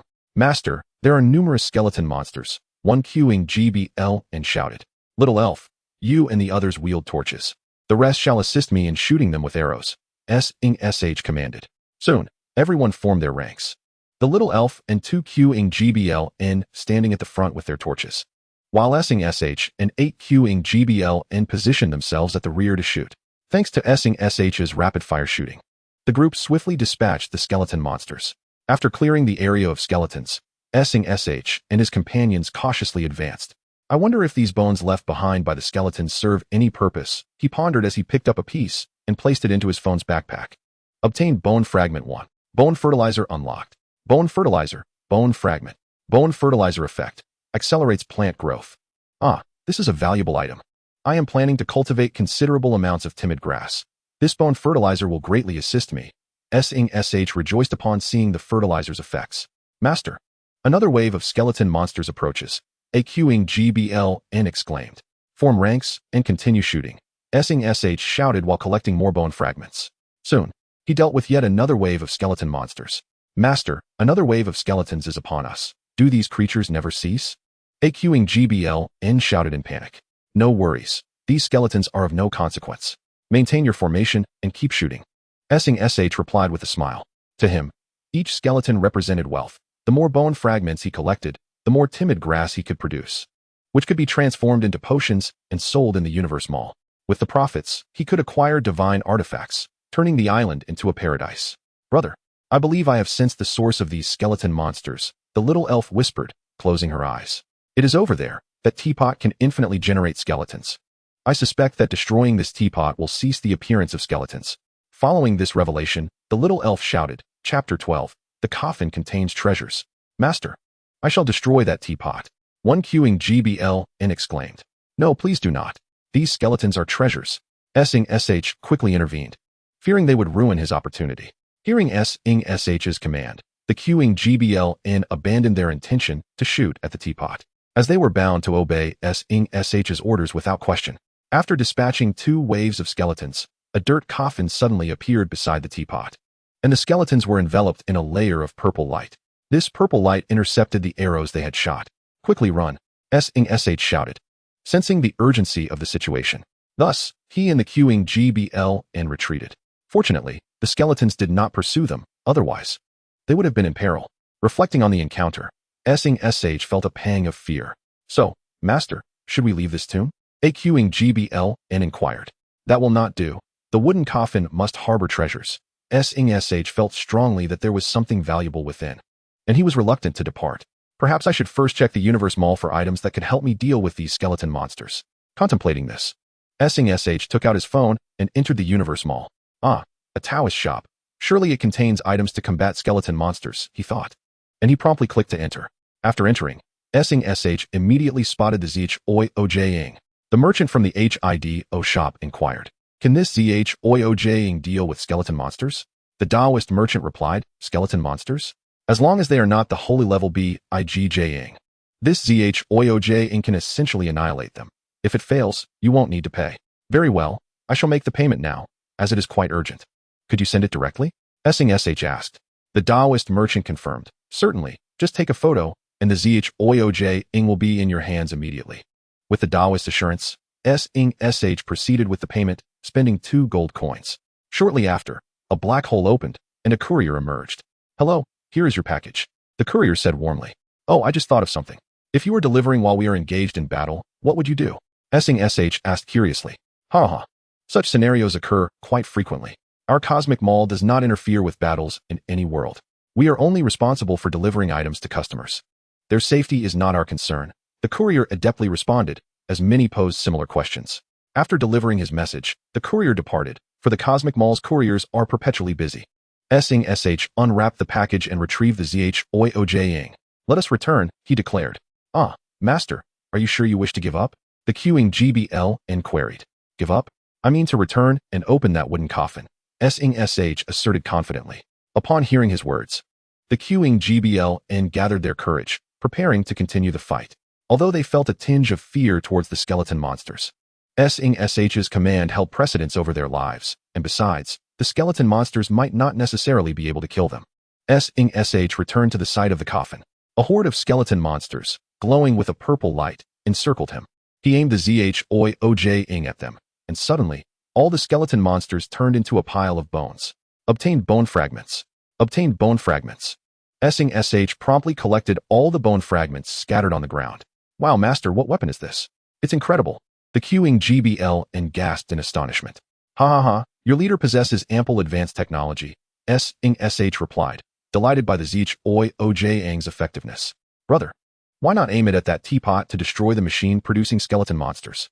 It's quite evident that this teapot is responsible for their creation, the little sprite wondered. Ha ha, you wouldn't understand. These skeleton monsters can drop valuable items. I'm allowing this teapot to produce more skeletons so I can gather more of these treasures. SH explained without reservation. So that's how it is. With the ZHOIOJ, we can acquire many valuable items, the little sprite exclaimed excitedly. She had gradually ceased to regard SH merely as her master, seeing him almost as a maternal figure. As long as SH was well, she felt content. Master is formidable, the queuing GBL and cheered. With the ZHOIOJ in hand, there was no need for them to do anything, and they simply encouraged SH.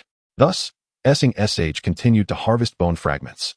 Who dares trespass into my domain? A voice echoed as the wooden coffin slowly opened. Brother, run. I can sense that the monster inside possesses far greater magical power than I. We will be annihilated. The little sprite shouted. Acting on instinct, SH pointed the ZHOIOJ at the wooden coffin. System upgrade. Congratulations on defeating the boss of the skeleton tomb, the Skeleton King. You have successfully cleared the skeleton tomb.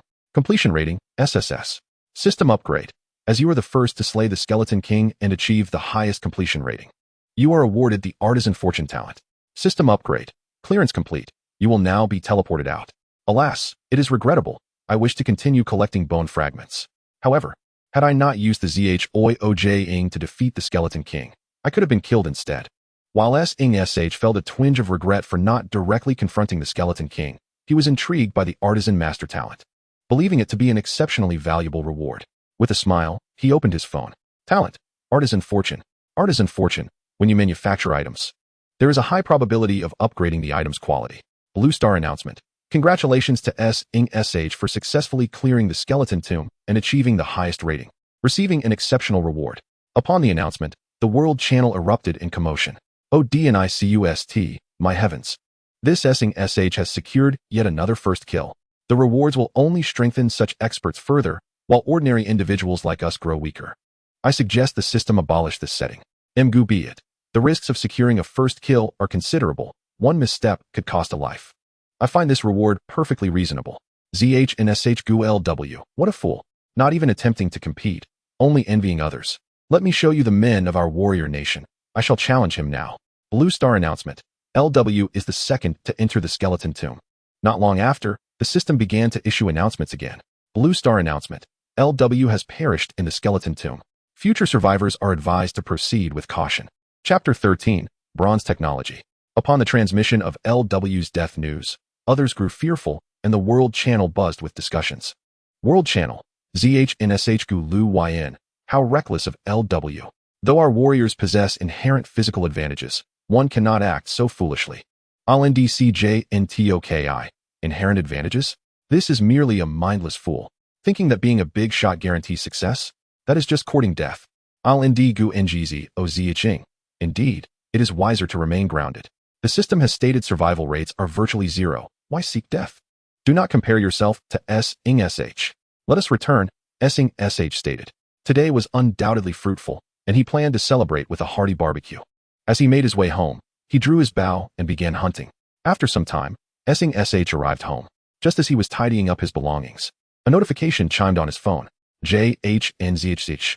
I just discovered a seed of the timid grass in the sand. Do you have timid grass? HIDO shop. Yes, we indeed have timid grass. JHNZHZH. I need this herb. I am willing to offer 1 gold coin and 5 beads if you are willing to sell. HIDO shop. I currently do not have any timid grass. I will go gather some and contact you once I have it. SH was thrilled as he sent messages, having long been concerned that someone from the Cosmic Mall might covet the timid grass. Now that someone was seeking it, and with the little sprite capable of planting, he knew they could produce it in abundance for sale, filling him with joy. Little sprite. SH called out from his wooden stool. Brother, what is it? The little sprite rushed over in response. Did you not say you could cultivate timid grass? Let us establish a timid grass plantation right away, SH eagerly suggested. Certainly, But we must ensure that when we create the plantation, the soil needs to be dug a meter deep and fitted with barriers. That area of soil also requires barriers, the little sprite explained. Why do we need barriers? Song Sha expressed his confusion, as he had never encountered such a planting method before. The timid grass would indeed flee, and the barriers served to prevent their escape. They concealed themselves in the soil during the day and would emerge at night. Without the barrier, they would surely run away. The little sprite explained. Very well. I shall now collaborate with the Qing Gubu Lin to prepare a plot for planting the timid grass. This is all the timid grass I possess. Please extract the seeds, and once we have prepared the ground, we can plant them directly, Song Sha instructed. Understood. I will get to work immediately, the little sprite replied. Brothers, let us proceed to dig. Song Sha directed the Qing Gubu Lin as they set about creating the planting area. Before long, the garden was excavated, and Song Sha installed the barrier within the soil, topped with a wooden board that could be opened and closed to prevent the timid grass from escaping. Little sprite. We have completed our task, Song Sha announced upon finishing. I have also finished here. I will scatter these timid grass seeds into the soil, the sprite said. Upon seeing Song Sha nod, the sprite scattered the seeds into the earth. Song Sha then produced his mobile device and selected to synthesize bone fertilizer. Consume 10 bone shards. Gain 50 bone fertilizer. He sprinkled the bone fertilizer into the soil. Let me observe the effects of this fertilizer shortly, he thought, preparing to close the wooden board and return in a few hours to assess the results. However, he was astonished to witness the timid grass seeds sprouting instantly and eagerly absorbing the bone fertilizer. How remarkable! Song Sha exclaimed, his mouth agape. Timid grass? Do not worry. I have plenty of bone fertilizer, he said cheerfully, for this was indeed his treasure trove. Consume 10 bone shards. Gain 50 bone fertilizer.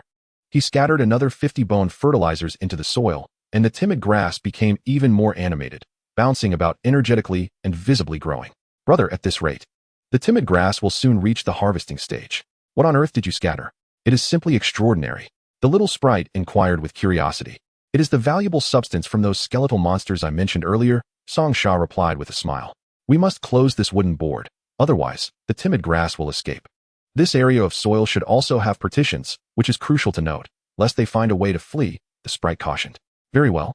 I will close the board now, and I have indeed installed wooden barriers underground, so there is no need for concern, Song Sha assured as he proceeded to close the barrier.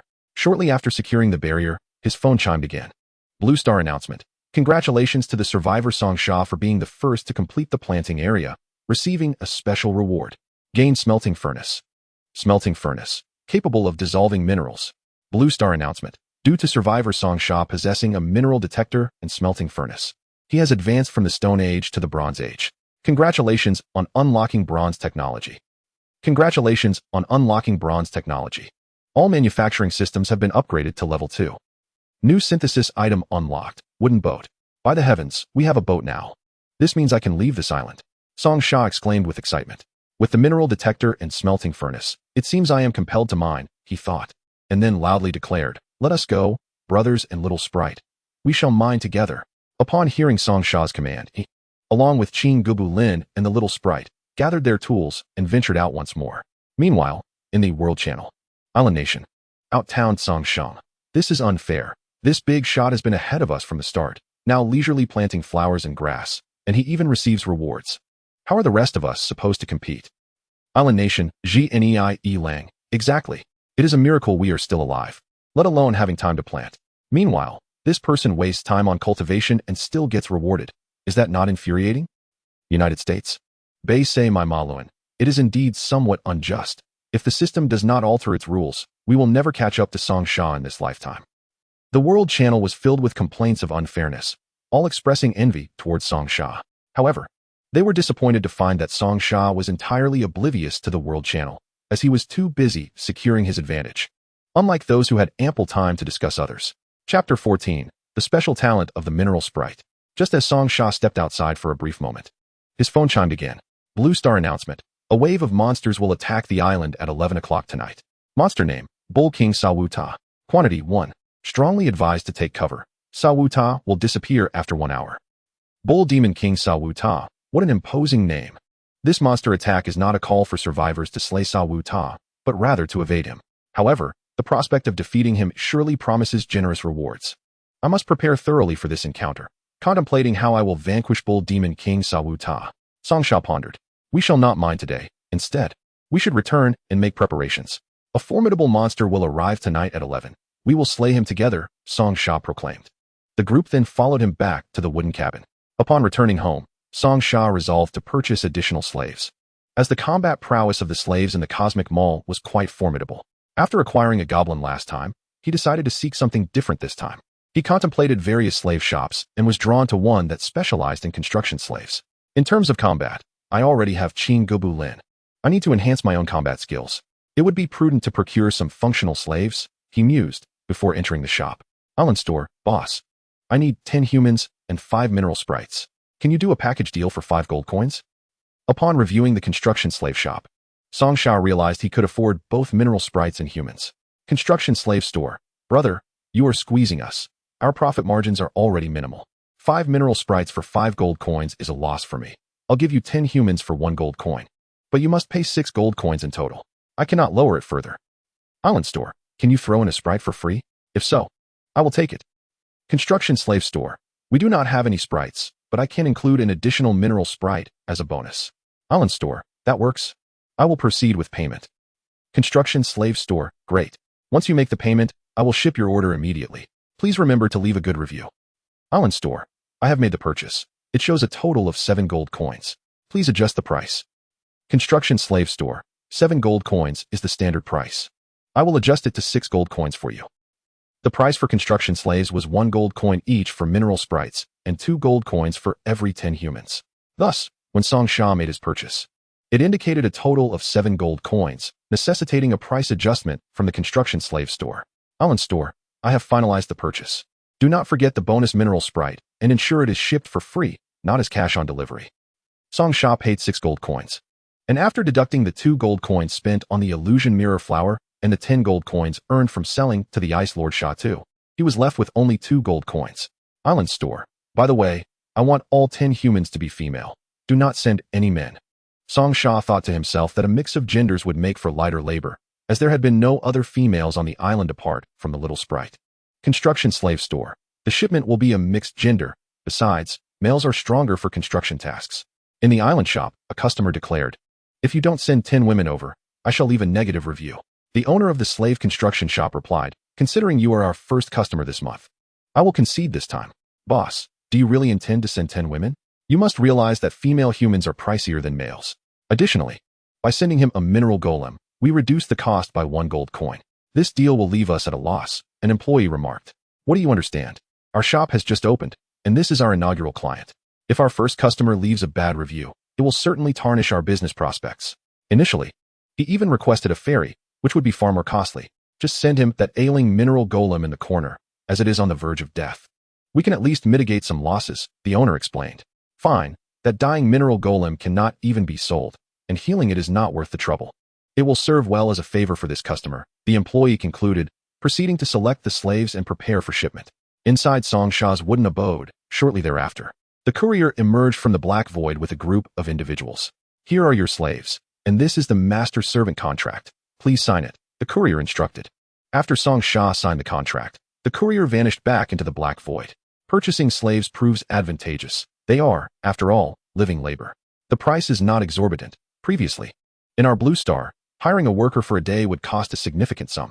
Observing the women and the mineral golem, Song Sha mused, and subsequently confirmed receipt on his mobile device, leaving a positive review for the slave construction shop. Why do you all look so solemn?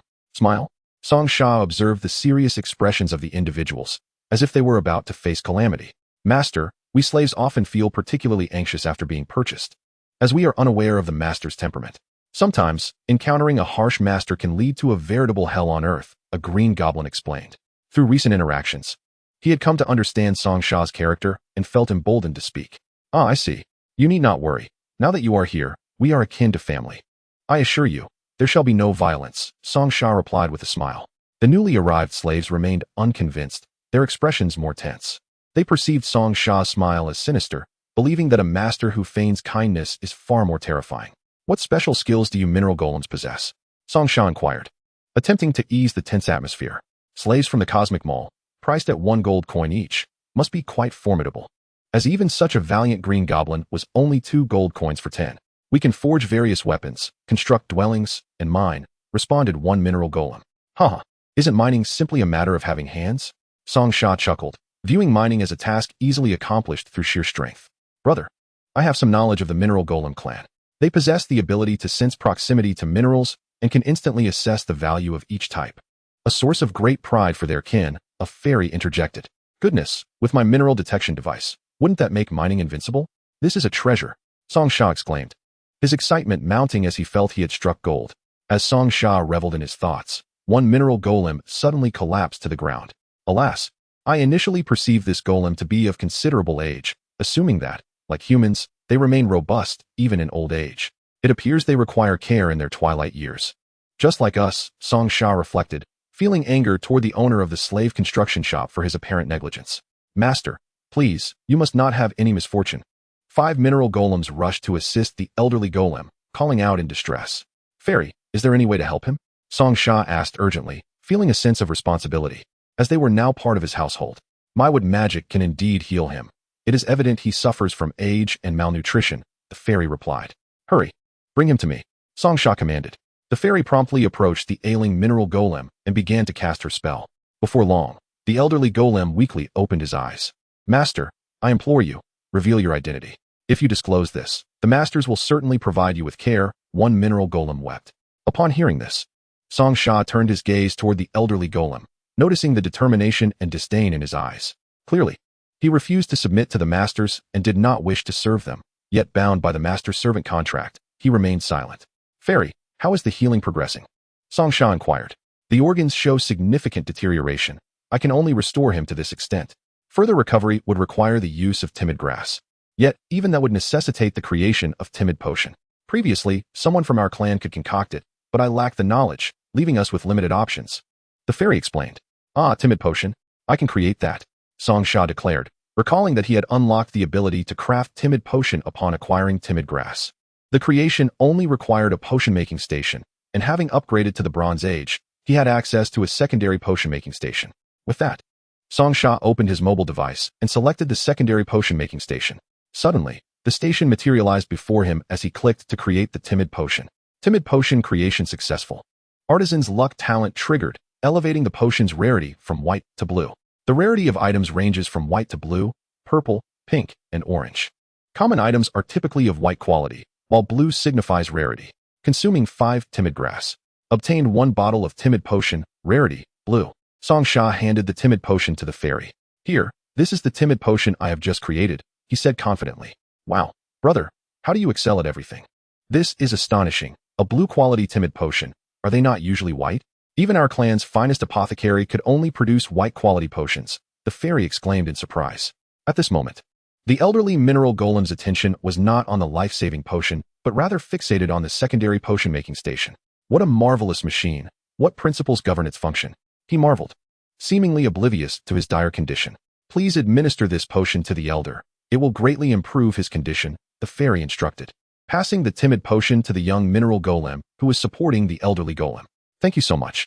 The young golem gratefully accepted the potion and administered it to the elder. Master Owos, please drink quickly. We are all deeply concerned for your well-being, the young golem respectfully urged.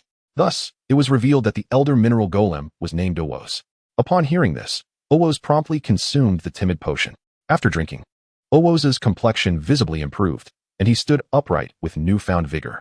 He approached Song Sha to closely admire the secondary potion-making station. Incredible, simply incredible. This manufacturing technique is something I have never encountered before, and these assembly skills surpass my understanding. What kind of technology could possibly achieve such a feat? Owosi exclaimed. Where did you obtain this? Owosi inquired of Song Sha. Although Song Sha was Owosi's master, Owosi felt no fear when addressing him. His eyes were solely focused on the craftsmanship of the technology, unafraid of death. And having occupied a high position for an extended period allowed him to face his master with such confidence. I made it myself, Song Sha replied with a smile. I can't possibly take the time to introduce my mobile system to others, can I? Impossible, don't deceive me, Owosi shook his head. I am genuinely curious about the structure within this machine. If you allow me to disassemble it for a thorough examination, I am open to any conditions you propose. Owosi continued. Any conditions I propose. First, let me hear what skills you possess, Song Sha jested. I have heard these goblins refer to you as a master. Surely you are not some incompetent fool masquerading as one. From the reactions of those around him and the aura exuding from Owosi, Song Sha surmised that Owosi was indeed extraordinary, prompting him to employ a bit of provocation.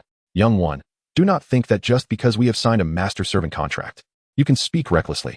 I am the most formidable machine master of the Goblin clan. Anything related to mechanical weapons, I can assist you with, Owosi retorted disdainfully. The surrounding goblins were taken aback by Owosi's fervent self-assertion. Typically, Owosi was a very low-profile individual, having concealed his abilities for too long. And the provocation from Song Sha stirred a bit of excitement within him. Then help me design a weapon. If I am satisfied, I shall permit you to study this pharmaceutical station, provided you do not damage it, Song Sha said with a smile. Although I can disassemble machines, I assure you I have the capability to restore them, so rest assured. Now, tell me what type of weapon you desire, Owosi stated. I would prefer a weapon like a bow that allows for ranged attacks, but using a bow requires both hands and is quite cumbersome. I want something that can be operated with one hand, Song Sha contemplated before responding. In truth, he was envisioning a handgun from his previous life on Blue Star, but knew that referring to it as such would elicit confusion among these individuals. Hence his description of the weapon's characteristics.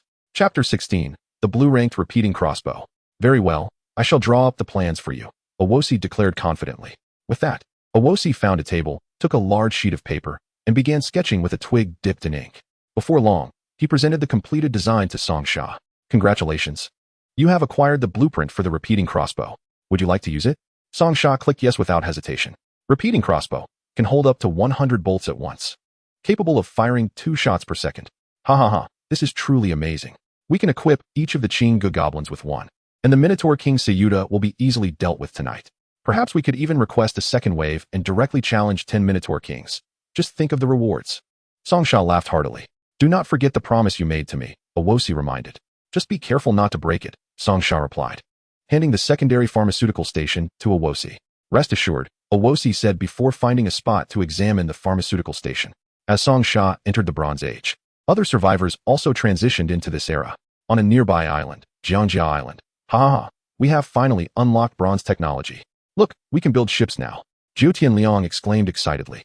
Indeed, let us quickly craft a ship to explore other islands. If we encounter weaker survivors, we shall seize their resources, Jiu Tian Kenda chimed in. With our 4 brothers, I do not believe any nearby island possesses greater combat prowess than us, especially with Wu Guo on our side. He alone could take down an entire family. Jiu Tiantai laughed. It is wise to remain cautious. Should we truly encounter someone stronger, we can always steal their resources and flee, Jiu Tianwu said calmly. This family of 6 from the island nation, with 4 brothers who had just entered the Bronze Age and acquired a ship, immediately contemplated robbery. Thus, the 4 brothers constructed a vessel and departed from their island.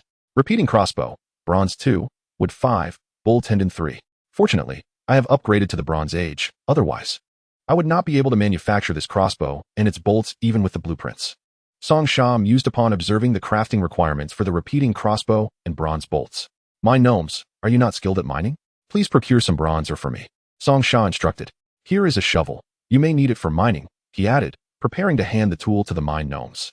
Master, mining is our innate talent. We come equipped with our own tools. You need not provide us with these, the mine gnomes replied. Then go outside and gather some bronze ore for me, Song Sha reiterated. Upon receiving his command, the mine gnomes promptly set off to carry out the task. I still have plenty of wood and bull tendons. I will wait for them to return with the bronze, and then test the repeating crossbow. By the way, constructing a ship is essential for future island explorations. Song Sha contemplated. He opened the crafting menu for the wooden ship to review its synthesis requirements. Wooden ship, wood 20, bronze 10, bronze nails 100, cowhide 10. Once again, wood was required.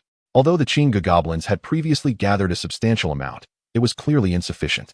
Chinga goblins, please go and chop down some more wood for me, Song Sha commanded. The Chinga goblins nodded in agreement and immediately set off to fulfill the order. How should I procure these bronze nails? Song Sha pondered, turning his attention to the bronze nails. Perhaps I should try the furnace. If I can melt the bronze, I might be able to create bronze nails. With this thought, Song Sha retrieved the furnace. As expected, upon using the furnace, he discovered that it could directly melt bronze into bronze nails. The conversion ratio was 1 bronze yielding 20 bronze nails. An hour passed, and the Chinga goblins returned with the wood. Having gained experience in tree felling, they were efficient. A quarter of an hour later, the mine gnomes also returned with a considerable amount of bronze.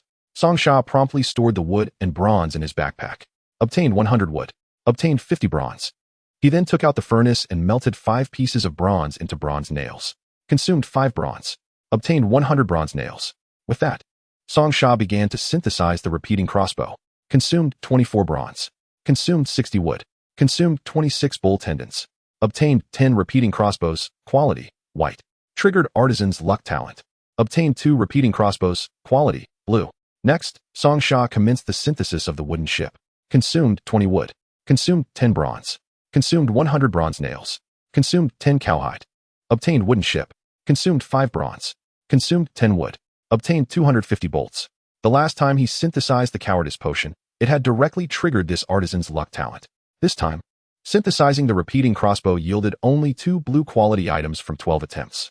The increase in weapon quality might indeed be challenging. Or perhaps this type of superior weapon was inherently difficult to produce, Song Sha pondered. The 2 blue-grade crossbows are indeed quite remarkable. Their appearance is far superior to that of the regular crossbows. Song Sha gazed at the blue-grade crossbows with admiration. Here, take this, he said, handing one of the blue-grade crossbows along with a quiver of bolts to the little elf. This is for you. He then presented 10 white-grade crossbows and their accompanying bolts to the Qing Gubo Lin. After distributing the crossbows, Song Sha produced his own crossbow, loaded it with a bolt, and aimed at the wooden wall. With a resounding thud, the bolt penetrated deeply into the wooden surface. Song Sha fired twice more, and with 2 successive thuds, 2 bolts struck the wall simultaneously. Wow, this repeating crossbow is a splendid weapon. It is far superior to a simple bow and arrow.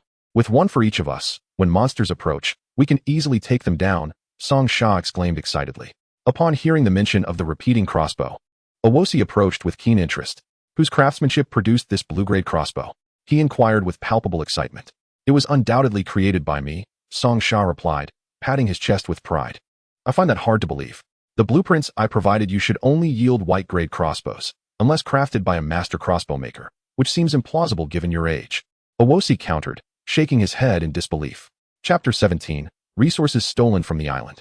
Why do you enjoy questioning others so much, old man? Song Sha replied, exasperated.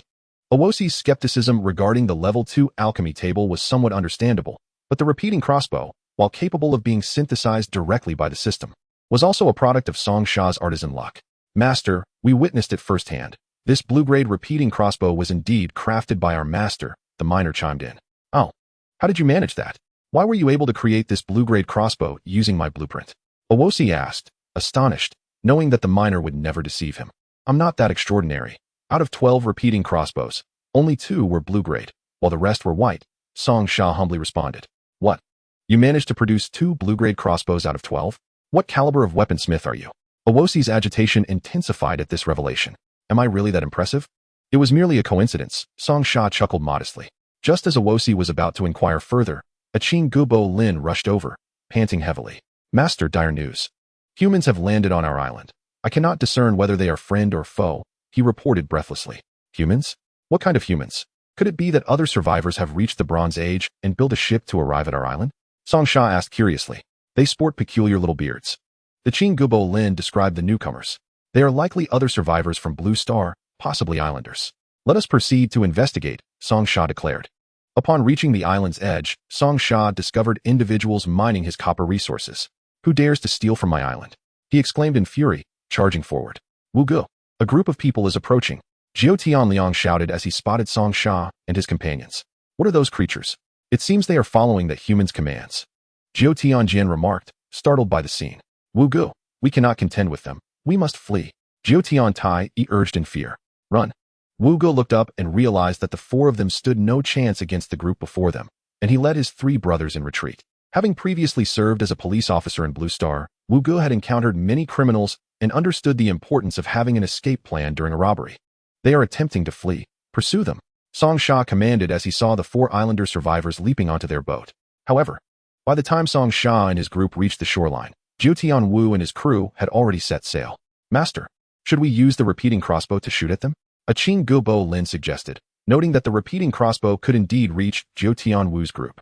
They are humans. If we shoot and hit them, it would be too cruel, Song Sha sighed. Should we return or pursue them by boat? The Qing Gubo Lin inquired. Let us return. We can consider the copper mine a gift to them, Song Sha replied, waving his hand dismissively. Once back at the wooden hut, Jiao Tianliang expressed relief that they had not followed.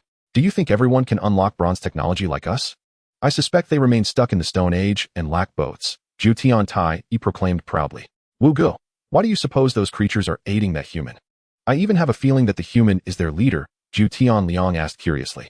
It is quite simple. That human is a survivor of the island, and the monsters were already inhabiting it. Upon his arrival, he must have tamed them, Zhou Tianjian answered self-importantly. Despite Zhou Tianliang having directed the question to Wu Ge, it is not that simple. Those Qing Gubo Lin clearly possess formidable combat abilities, indicating they are not easily subjugated by that human. The system within this island world is remarkably intricate. Perhaps this survivor has accomplished something to receive additional rewards. Wu Ge analyzed thoughtfully. So, Wu Ge, does this mean we should retreat? Zhou Tianliang asked. Of course not. Those who may have received system rewards are bound to possess abundant resources.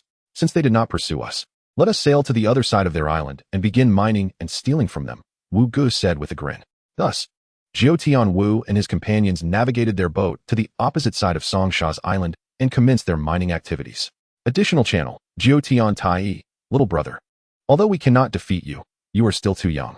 We shall gradually steal all your resources until you starve. Blame it on your lack of a boat. Ha ha ha. Zhou Tian Tai, we are currently on the other side, continuing to mine your resources. Are you angry? Zhou Tian Tai, exhilarated by his first experience of thievery, began to boast in the additional channel. Meanwhile, Songsha, seated upon a wooden stool, found himself with a moment of respite.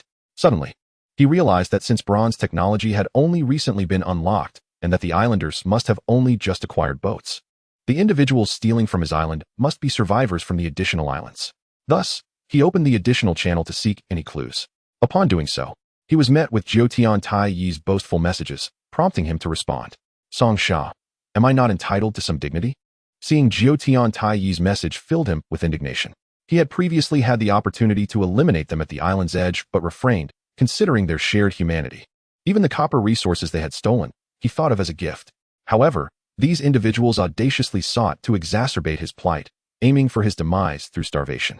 Since you wish for my starvation, I shall not feel compelled to preserve your life. In this island world, the law of the jungle prevails, should my actions appear excessive. Do not hold me accountable, Songsha declared, clenching his fists. Chapter 18. The Death of Zhou Tian Tai. Little sprite, accompany me to a certain location. Someone is pilfering resources from my island. Use your magic to hasten our speed. We must arrive post-haste. Songsha promptly found the little sprite and spoke. It was too late to bring along Qing Gubu Lin, and he believed he could handle the 4 survivors alone. After all, how could the other survivors compare to him, possessing such extraordinary equipment? Against ordinary survivors, he could easily eliminate one with a single shot from his crossbow.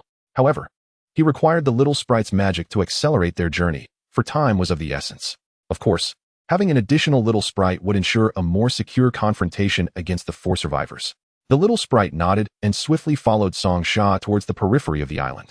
Meanwhile, on Zhou Tian Wu Yi's side, Zhou Tian Tai discovered that the survivors on their island had responded to him, initially preparing to continue mocking them. However, upon seeing the name, he was taken aback. What the hell? This is actually Songsha's island, Zhou Tian Tai exclaimed in astonishment.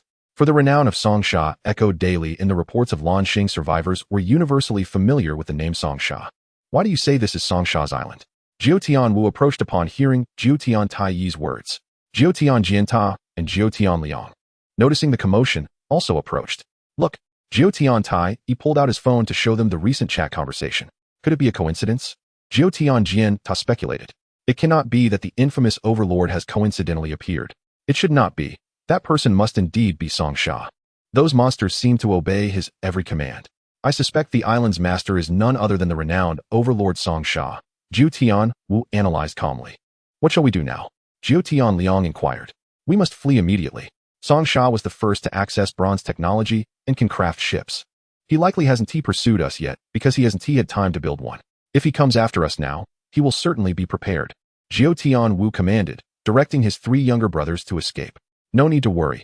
Even if he is an overlord, it will take time for him to catch up. I'll take a photo for remembrance, Zhou Tian Tai said, pulling out his phone and snapping pictures. Stealing from the overlord's island and later boasting about it, when he made headlines could potentially bring him fame.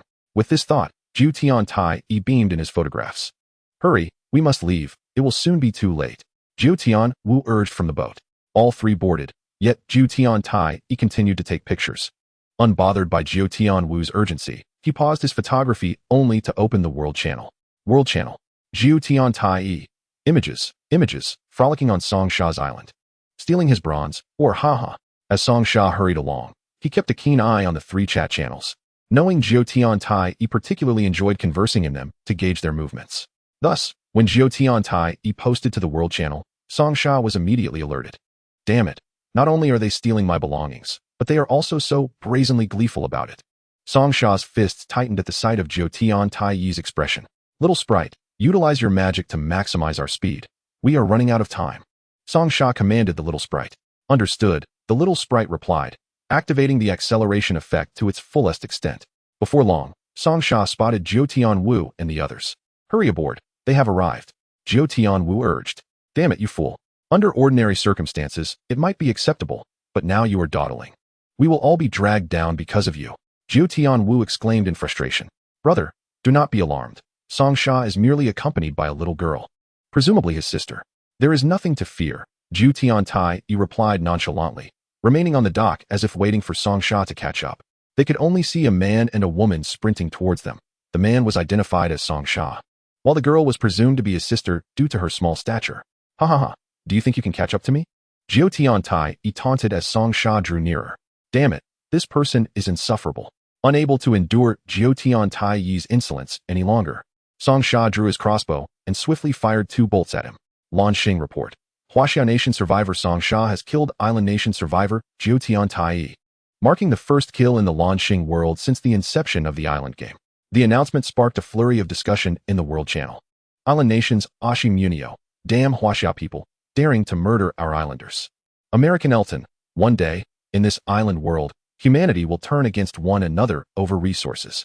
We must seize this relatively peaceful time to enhance our strength. When that day arrives, it will be a nightmare for the weak. Huaxia Nation Li Dong, you American, should refrain from speaking nonsense here. Did you not see that the islander acted so disgracefully? Stealing from the island of the overlord Song Sha is one thing, but to flaunt it on the World Channel is tantamount to seeking death. And as for you islanders, on what grounds should Song Sha refrain from eliminating you worthless islanders? When have you ever triumphed over us Huaxia people? Huaxia Nation Tonggu. Precisely, worthless islanders are merely courting death. Provoking others is one thing, but daring to provoke our Huaxia overlord Song Sha is another. Fire arrows, there are only 2 of them. Upon witnessing Jiao Tiantai slain by Song Sha, Jiao Tianwu drew his bow and shouted. Thus, Jiao Tianwu, Jiao Tianliang, and Jiao Tiantai unleashed their arrows towards the advancing Song Sha and the little sprite. Vines, the little sprite intoned. Instantly, vines erupted from the ground, intercepting the arrows shot by Jiao Tianwu and the others.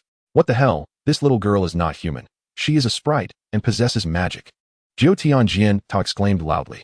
Initially distant, he had not discerned clearly, but now he recognized that the girl's ears differed from those of humans, resembling the depiction of sprites from the Lanxing world. No wonder she was the world's top survivor. We should flee immediately, Jiao Tianwu declared, and the 3 hastily set sail. Brother Wu, Tai has perished just like that, Jiao Tianliang lamented. Young Liang, we have entered this unfamiliar world, and death is a frequent occurrence. You must acclimate to this reality. The next to perish may very well be one of us, Jiao Tianwu remarked seriously, recognizing the need to alter his brother's perceptions to survive in this island world. Chapter 19. Jiao Tianjian becomes a slave. Brother, they have boarded their ship and fled. The little sprite shouted upon seeing Jiao Tianwu and his 2 companions board their vessel. Do not worry. I too have a ship, Song Sha replied. As he reached the edge of the island, he retrieved a ship from his backpack. Wow, brother. Your storage ring has such a vast space. The little sprite exclaimed in astonishment. Quickly, aboard, we must pursue, Song Sha urged. As Song Sha and the little sprite boarded their ship, Jiao Tianwu's vessel had already started and distanced itself from Song Sha. Little sprite, do you have any means to increase the speed of our ship? At this pace, they will surely escape, Song Sha remarked. I cannot wield wind-based magic, but I can certainly destroy their sails, the little sprite replied. Then let us first obliterate their sails to diminish their speed, Song Sha commanded. The little sprite nodded and summoned a vine, which swiftly darted towards Jiao Tianwu's vessel. What on earth is this? Why is this Huaxia survivor so formidable?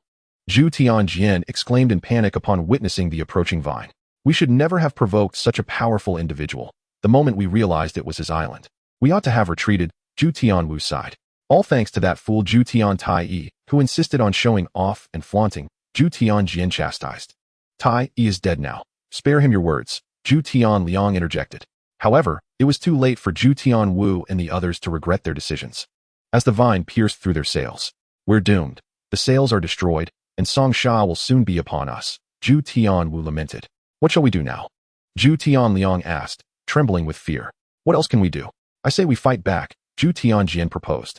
Our arrows are utterly ineffective against them. How can we possibly fight? Zhu Tianwu retorted. If you're afraid, then step aside, Zhu Tianjian bellowed, his own anxiety surfacing as even he, the eldest brother, began to raise his voice. Liang, they will soon catch up. Let us jump into the sea and swim away, Zhu Tianwu declared, dismissing Zhu Tianjian's agitation. But what about Jian? Zhu Tianliang timidly asked. If he seeks death, then let him. Do not concern yourself with him, Zhu Tianwu replied, shoving Zhu Tianliang overboard. At that moment, with Zhu Tianwu's ship now devoid of sails, Song Sha's vessel rapidly approached. Meanwhile, Zhu Tianjian drew his bow and began firing arrows at Song Sha. Brother, 2 of them have jumped into the sea, the little sprite informed Song Sha.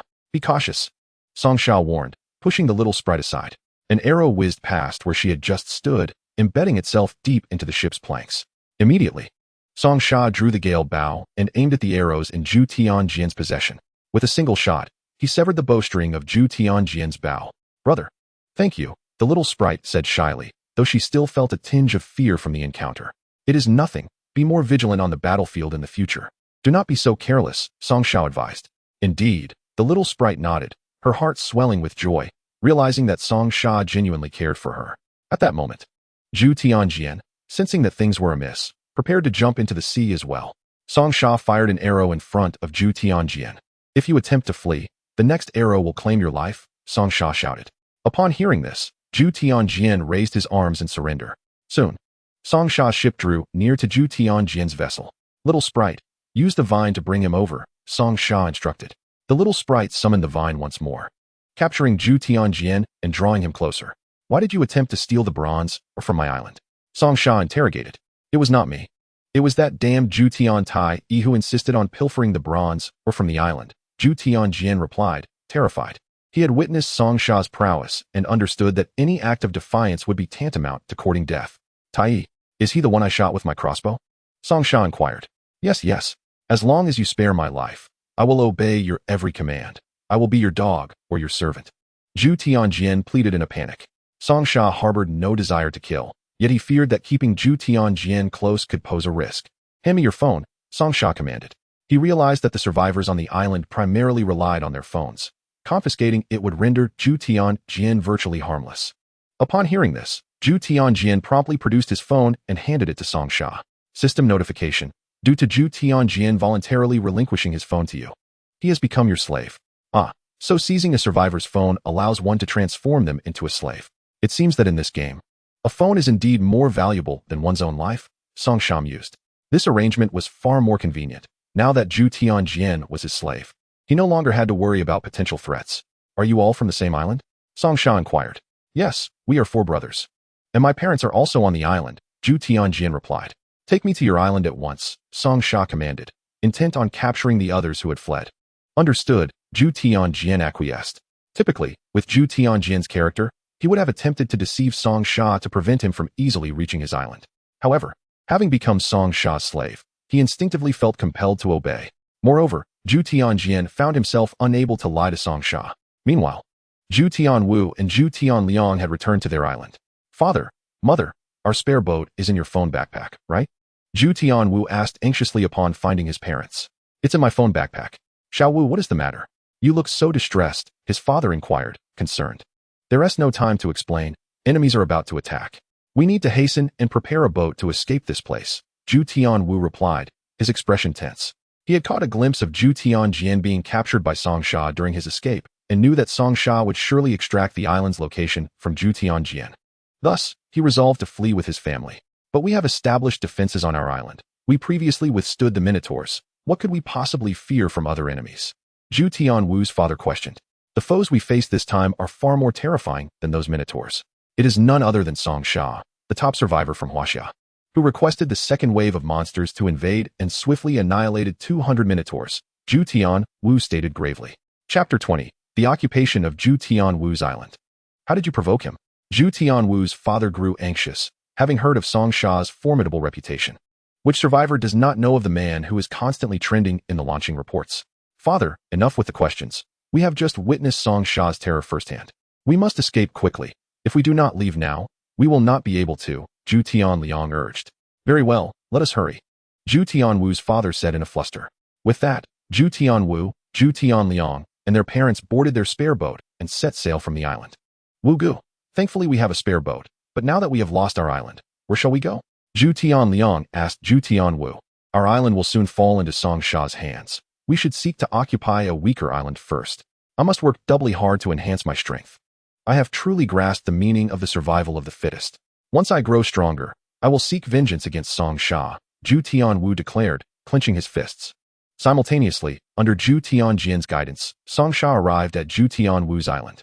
Upon his arrival, Song Sha immediately began to search for Zhu Tianwu and his family, intending to capture them all and turn them into slaves. Brother, it appears there is no one on this island. The wooden houses are empty as well. I surmise they must have anticipated our arrival and fled in advance. The little sprite darted over to Song Sha and remarked, these islanders are quite astute. They predicted my coming here.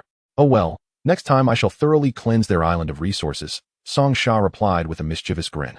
After all, the resources on his own island are limited, and extracting from another's island is indeed a judicious choice. Just then, Song Sha's phone buzzed.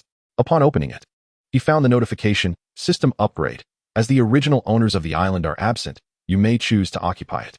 Another notification followed. Upon choosing to occupy, the original owners will be notified. If they do not return within a day, they will perish, and you shall become the new master of the island. A third notification stated, as the new master, the island will merge with your existing one. What a fortuitous turn of events, Song Sha exclaimed. It appears I can directly seize another's island. With the original owners absent, it seems that Zhou Tianjian has, upon becoming my slave, been deemed mine by the system. This island, upon inspection, is 2 to 3 times larger than my own, which had already been expanded through previous system rewards. It is evident that the more inhabitants there are, the greater the resources and area of the island. The thought of such a vast island potentially becoming ours stirred a sense of excitement within Song Sha. Meanwhile, Zhu Tianwu was also preoccupied. Brother, the system just alerted us that our island has been occupied, stating that if we do not return within a day, it will belong to someone else. I suspect this person is Song Sha, Zhu Tianliang informed him. Is there even a need for speculation? It is undoubtedly Song Sha who has taken over our island. Song Sha, mark my words, you shall pay for the misfortune you brought upon my family. One brother dead and another captured, forcing us to abandon our island. I will not rest until I have avenged this wrong. Zhu Tianwu clenched his fists tighter. At that moment, Song Sha, accompanied by the little sprite and Zhou Tianjian, returned to his own island.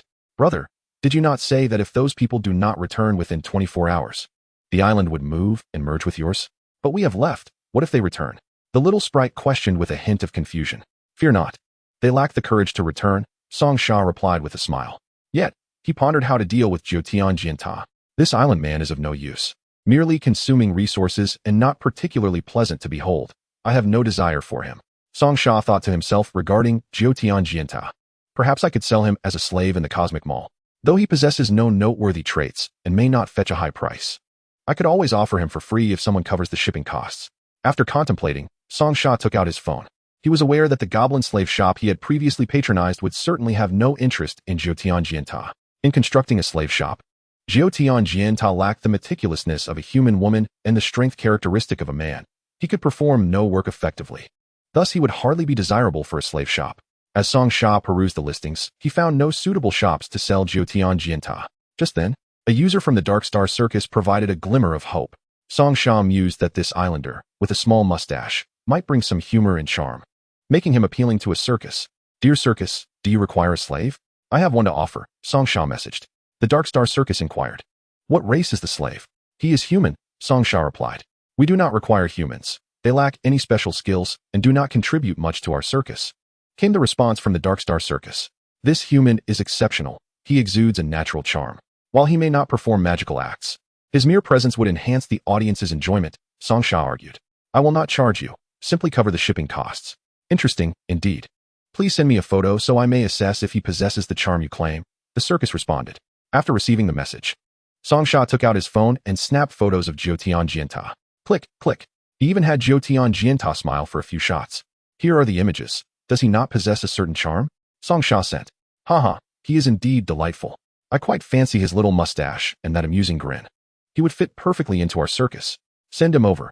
I shall not take him without compensation. Price him at 1 gold coin, and I will purchase him. You may send him cash on delivery. Haha, your promptness is appreciated. I shall list him and send him to you, Song Sha replied. Chapter 21. Cashing in on the discount voucher. After sending the message, Song Sha promptly listed Jiutian Jianta in his shop. The Dark Star Circus swiftly purchased him, and Song Sha filled in the shipping information. To think you are worth something, such a formidable goblin slave only fetches 1 gold coin with free shipping. Yet you can be sold for 1 gold coin without shipping included. Song Sha exclaimed with joy to Jiutian Jianta. Unexpectedly, Jiutian Jianta was worth 1 gold coin. This was indeed a pleasant surprise. What does this mean? Jiutian Jianta inquired, feeling a deep sense of unease. Not to worry. Shortly, someone will come to collect you and take you to another world, where you will serve as a slave for their circus. I suspect the inhabitants of that world possess wondrous magic. You may learn from them, which could be a marvelous opportunity for you, Song Sha replied with a smile. Please. No, do not send me there. Jiutian Jianta begged, collapsing to his knees and clutching Song Sha's leg. However, the outcome was beyond Jiutian Jianta's control. A black hole soon materialized, and the courier stepped forth. Song Sha gestured toward Jiutian Jianta, who was still clinging to his leg. The courier understood the implication, waved his hand, and effortlessly removed Jiutian Jianta from Song Sha's grasp, placing him in his possession. Instances of unwilling slaves are frequent, and the courier from the Cosmic Mall was accustomed to such situations, taking them away without further ado. Thus, Jiutian Jianta had no opportunity to resist, and was swiftly dragged into the black hole. Perfect. Another nuisance resolved, and I have acquired 1 gold coin. The Cosmic Mall is filled with splendid items. I must earn more gold coins. What methods can swiftly yield gold coins? Song Sha pondered deeply. Oh, I recall. Did I not receive a discount voucher previously? I could utilize that for profit. I shall find a shop to partner with and share the benefits. Suddenly, the memory of his discount voucher excited him as he began searching for a shop with his phone. Song Sha prioritized shops with which he had previously conducted transactions, feeling a sense of security and familiarity. He then searched through the 3 shops he had patronized, seeking the one with the most expensive item. Ultimately, he set his sights on a sapling of the blood fruit tree sold at the Taoist shop, valued at 2,000 gold coins. The Goblin slave shop and the slave construction shop dealt exclusively in slaves and thus lacked high-value items. Hi Dao shop. Boss, may we discuss a matter? Dao Shi shop. We are a legitimate store within the Universe Mall, and we do not engage in unlawful activities. Although the owner of the Dao Shi shop is also a prominent figure in his realm, he dares not violate the rules of the Universe Mall. The higher one's status, the more one understands the terrifying nature of the Universe Mall. Hi Dao shop. How could I ever involve someone in illegal activities? I have a discount coupon, a gift from the platform, and I urgently need money. I wish to convert it into currency. Dao Shi shop. Oh, a discount coupon? That is indeed a valuable item, but how do you plan to convert it into gold coins? Hi Dao shop. I will use the discount coupon to purchase an item from you. Then you will send the item to me. After that, I will return the item to you, and you will refund me the money. In the end, I will share a portion of the profit with you. Dao Shi shop. This would be exploiting a bug in the Universe Mall. Are you not afraid of facing repercussions? Hi Dao shop. It is perfectly normal for me to purchase an item with a discount coupon that is listed in your shop. As for the subsequent transaction of returning the item for gold coins, that is merely a private exchange between us. The Universe Mall would not hold us accountable. Dao Shi shop. You do make a valid point. The most expensive item in my shop is the blood fruit tree seedling. You may purchase that with your discount coupon. Hi Dao shop. That is precisely my intention, but I do not possess enough gold coins. Could you lend me 200 coins? Dao Shi shop. That is not feasible. What if you are a scammer and I lose 200 coins? Hi Dao shop. I have previously purchased a demon mirror from you, and you are aware of my address. Moreover, you know the value of the Universe Mall quota is quite precious. I would not flee with just 200 coins. Dao Shi shop. Very well. I will trust you this once and transfer the 200 coins. Receive 200 gold coins. Payer, Dao Shi shop. Upon seeing the funds deposited, Song Sha promptly used the 200 gold coins along with the discount coupon to purchase the blood fruit tree seedling. Hi Dao shop. So, did you receive the 200 coins? Dao Shi shop. I did receive them. The system also notified me that you paid with a discount coupon. The actual payment was only 200 coins, yet I received 2,000 coins. That discount price is indeed remarkable. Hi Dao shop, of course. The Universe Mall is trustworthy. The discount coupon equates to the additional 10% covered by them. Hi Dao shop, essentially. I exchanged a discount coupon for 1,800 gold coins. Here's the plan. Once you send the blood fruit tree seedling, I will list it for 2,000 gold coins in my shop. You will purchase it, and I will adjust the price to 900. Then you will pay, and I will send you the seedling. Dao Shi shop. Ah, So you will earn 1,800 gold coins and share half of the profit with me? Do not forget, that coupon is yours. Hai Dao Shop. One must not think in such a manner. Without your assistance, I could not have made this profit. I am genuinely grateful for your trust in lending me 200 coins, and sharing half the profit is only fair. Daosher Shop. Haha, young brother. You are quite a decent person. Let us do this. I will consider it a friendship gesture and give you the blood fruit tree seedling. I will transfer you 900 gold coins shortly. This will save us the hassle of back and forth. Hai Dao Shop. Oh, that is too generous. The blood fruit tree seedling is worth 2,000 gold coins. Such a precious gift is beyond my means to accept. Daosher Shop. Haha, young brother. You are quite naive. This blood fruit tree seedling is not worth 2,000 gold coins.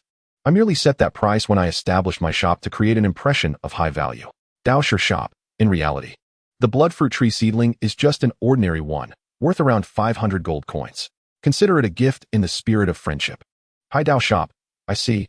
Thank you, my brother. After a moment of thought, Song Sha happily accepted the gift. Chapter 22, Blood Fruit Tree. Shortly thereafter, the courier from the Universe Mall emerged from the black hole and delivered the blood fruit tree seedling to Song Sha. Received 900 gold coins. Transfer. Daosher Shop. The owner of the shop on the island is truly a kind-hearted person. The thought of acquiring something worth 500 gold coins from the Universe Mall is thrilling. Even slaves, which have numerous uses, cost only 1 gold coin each, while this 500 gold coin seedling is exhilarating to contemplate. Song Sha could hardly wait to cultivate the blood fruit tree. Qing Gubu Lin, come here, Song Sha commanded. Master, what is your command? The Qing Gubu Lin heard Song Sha's summons, and 10 of them rushed over. Prepare a patch of green land for me. I wish to plant a tree. Song Sha instructed. The Qing Gubu Lin swiftly set to work, and soon, a patch of green land was ready for Song Sha. He directly planted the seedling in the soil and began to synthesize bone fertilizer. Consumed bone fragments, 10. Synthesized bone fertilizer, 50. Song Sha then scattered the bone fertilizer around the blood fruit tree seedling. Shortly thereafter, something peculiar occurred. The blood fruit tree seedling began to move, absorbing the bone fertilizer. Witnessing this, Song Sha continued to scatter bone fertilizer around the seedling. The blood fruit tree seedling reacted energetically, writhing intensely. Before long, it grew to approximately 2 meters in height. Blue Star announcement. Congratulations to the survivor Song Sha from Huaxia for acquiring a tree demon. What? A tree demon? Song Sha pondered. Does this mean the blood fruit tree before me now possesses its own consciousness? Just as Song Sha was contemplating the nature of the tree demon, the blood fruit tree seedling grew to 4 meters, transforming into a blood fruit tree, with a face emerging on its thick trunk. It truly is a tree demon. I have struck gold. Song Sha exclaimed excitedly. Perhaps the owner of the Daosher shop was mistaken. This might indeed be the top-tier blood fruit tree, genuinely valued at 2,000 gold coins. Song Sha thought to himself. Blood fruit tree demon. Level 1. Combat power, 600. Skill, rapid growth. Under sufficient nutritional conditions, the blood fruit tree grows exceptionally fast and bears blood-red apples. Suddenly, several vines emerged from the trunk of the blood fruit tree and shot outward. Before long, the vines returned, grasping several corpses, the remains of the nearby minotaurs. Remarkably, the minotaur corpses appeared quite intact even after nearly a day had passed. The blood fruit tree placed the minotaur corpses around itself and emitted a blood-red glow, beginning to absorb them. Under this blood-red light, the minotaur corpses gradually evaporated, leaving no bones behind. After a while, blood-red apples appeared on the branches of the blood fruit tree. In the next moment, a vine from the tree plucked one of the blood-red apples and shot towards Song Sha. Master, danger! The Qing Gubu Lin shouted in unison. The nearest Qing Gubu Lin rushed forward to shield Song Sha. Before long, Song Sha found himself encircled by the Qing Gubu Lin. The Qing goblins have witnessed the formidable power of the blood fruit tree. Its tendrils seized the corpse of a minotaur and evaporated it, leaving not even a bone behind. The physical prowess of the minotaurs far surpassed that of Song Sha, and they could hardly fathom what might happen if their master Song Sha were to be captured. When the tendrils of the blood fruit tree noticed the Qing goblins surrounding Song Sha, they too came to a halt. What are you doing? This blood fruit tree is mine. It is presenting me with fruit, Song Sha said helplessly. In truth, he felt a surge of emotion witnessing the unwavering loyalty of the Qing goblins. It was clear that the blood fruit tree had merely taken the fruit from its own branches to offer it to him.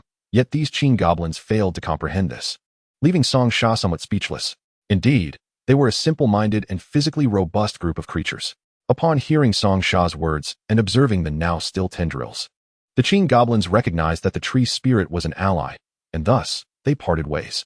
Apologies, Master, We did not realize that this tree spirit was on our side. They expressed, "It's all right, but in the future, continue to act this way. When uncertain whether a being is foe or friend, treat it as an enemy." Song Shao advised. He feared that if he suggested they be more careful to avoid mistakes, these simple-minded Qin goblins might ponder for too long. If the entity truly were an enemy, they could be attacked during that hesitation. Allowing the Qin goblins to maintain their approach posed no loss to him. It was rather advantageous. "Understood, master. We shall ensure your safety," the Qin goblins promised.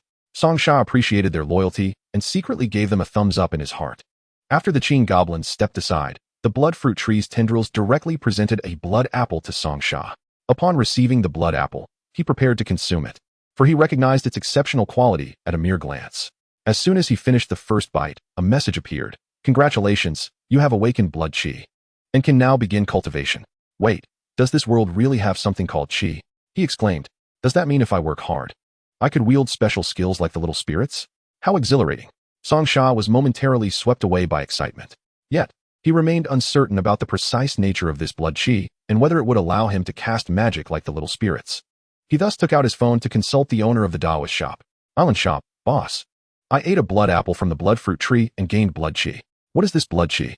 he inquired. "Taoist shop, did you cultivate the blood fruit tree using corpses as fertilizer?"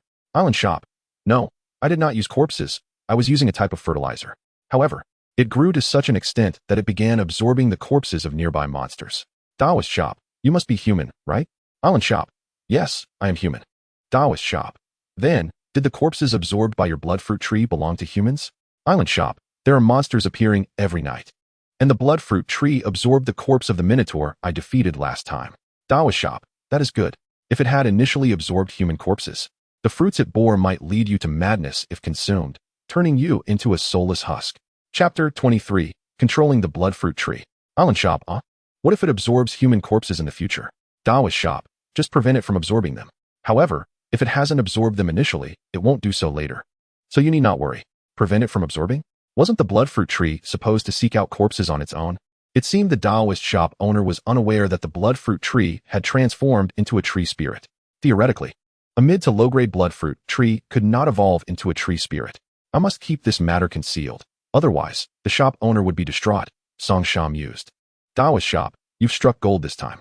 This blood fruit tree will bear fruit for you in no time, proving that the sandy soil in your area is exceptionally suitable for its growth." Taoist shop, "Furthermore, you mentioned that monsters appear every night.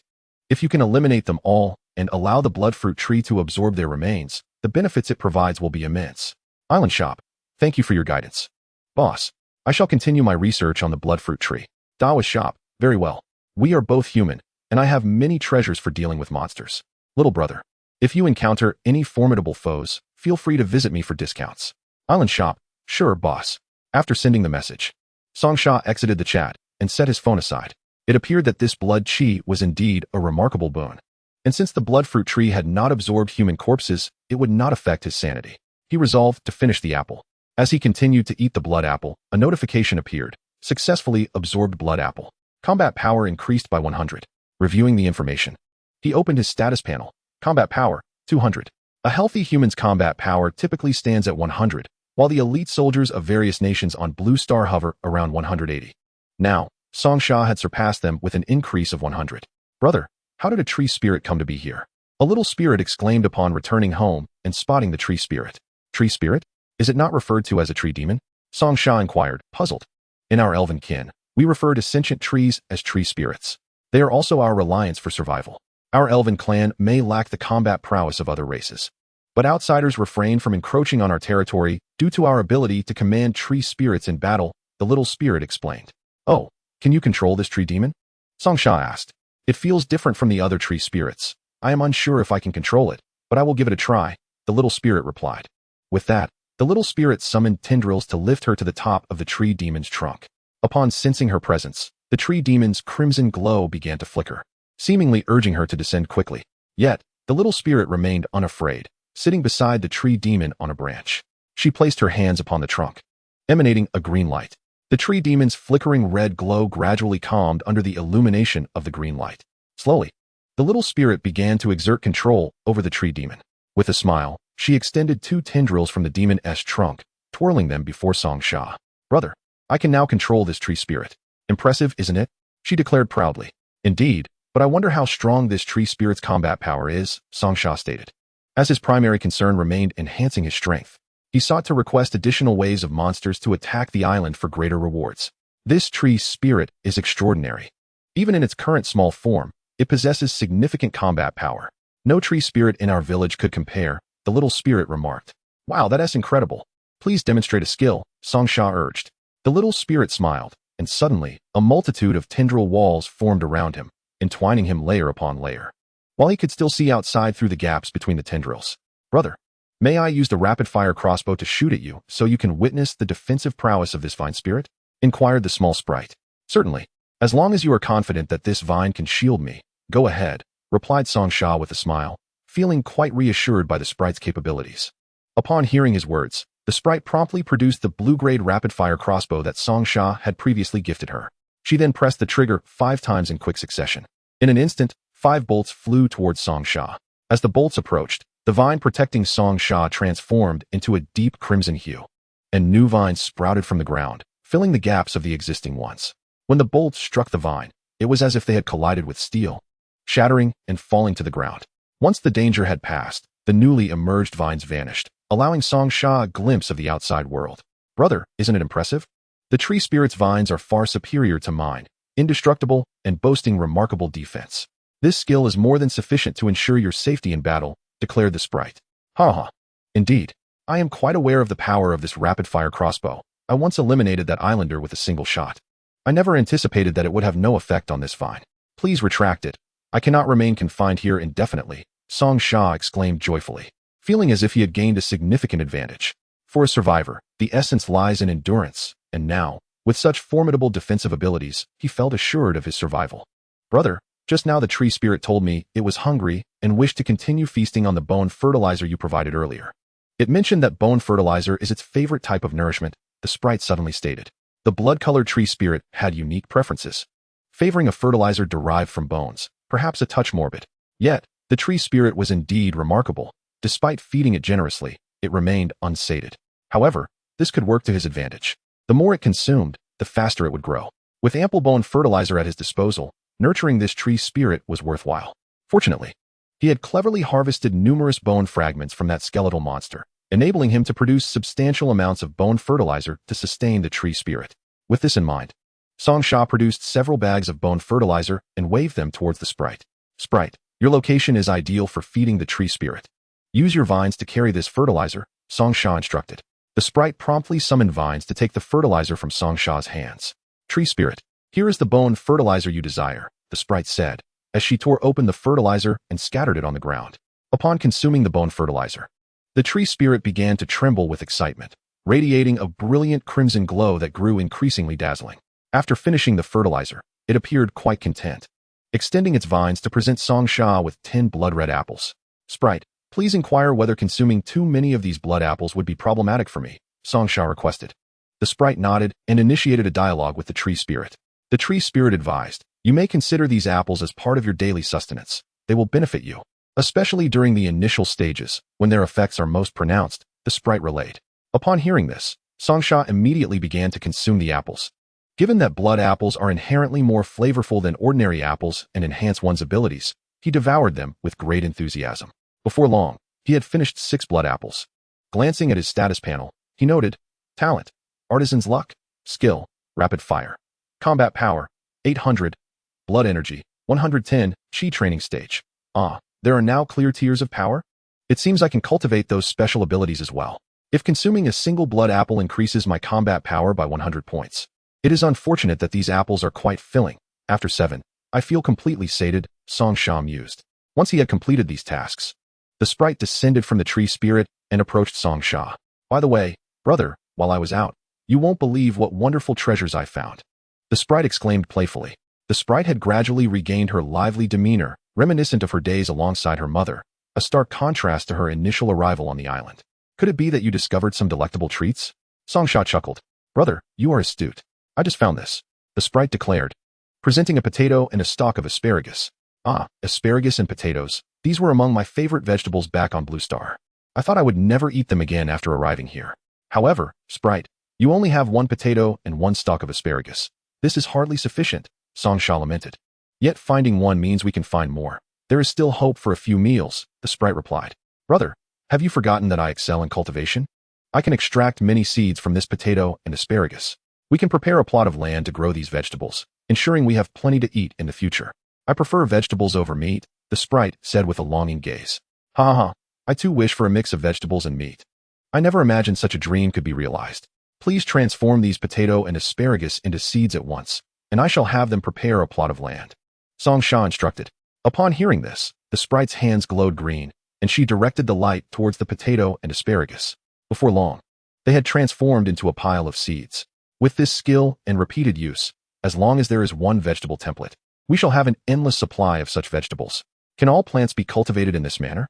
Songsha pondered and inquired. Brother, it isn't quite so simple. Higher-tier plants cannot be turned into seeds with my magic. Moreover, some plants have extremely stringent cultivation conditions, making them difficult to nurture under ordinary circumstances. The sprite shook her head and explained. Ha ha ha, I was being greedy, Songsha chuckled, feeling content with what he had achieved. Goblins and the 10 women. Please gather around, Songsha called out. The Goblins and the 10 human women swiftly approached upon hearing his summons. You 10 Goblins. Assist me in preparing a sizable plot of land. This time, it needs to cover 300 square meters. I intend to cultivate a large quantity of vegetables. Songsha instructed the Goblins. Understood, master, they replied in unison. You 10 women, once the land is ready, take these seeds and plant them, Songsha concluded, handing the potato and asparagus seeds to the foremost human woman. Yes, master, the human women echoed. Additionally, here is some fertilizer. Once you have planted the seeds, sprinkle this fertilizer, Songsha added, retrieving several bags of bone fertilizer from his backpack before passing them to the leading woman. Yes, master, she responded. After giving his instructions, everyone busied themselves with their tasks. I have now entered the Bronze Age. While I may feel somewhat invincible, I must not become complacent.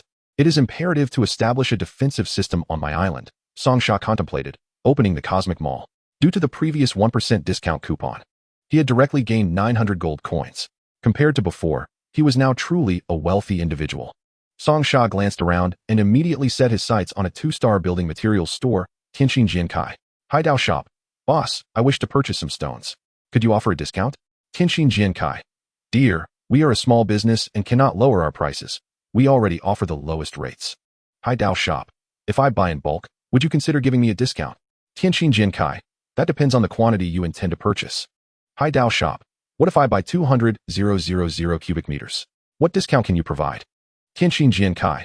Currently, we do not have any promotions. But if you purchase such a large quantity, you will be our top VIP customer. To show our sincerity, I will give you a 10 discount and include a crane along with a solar power station.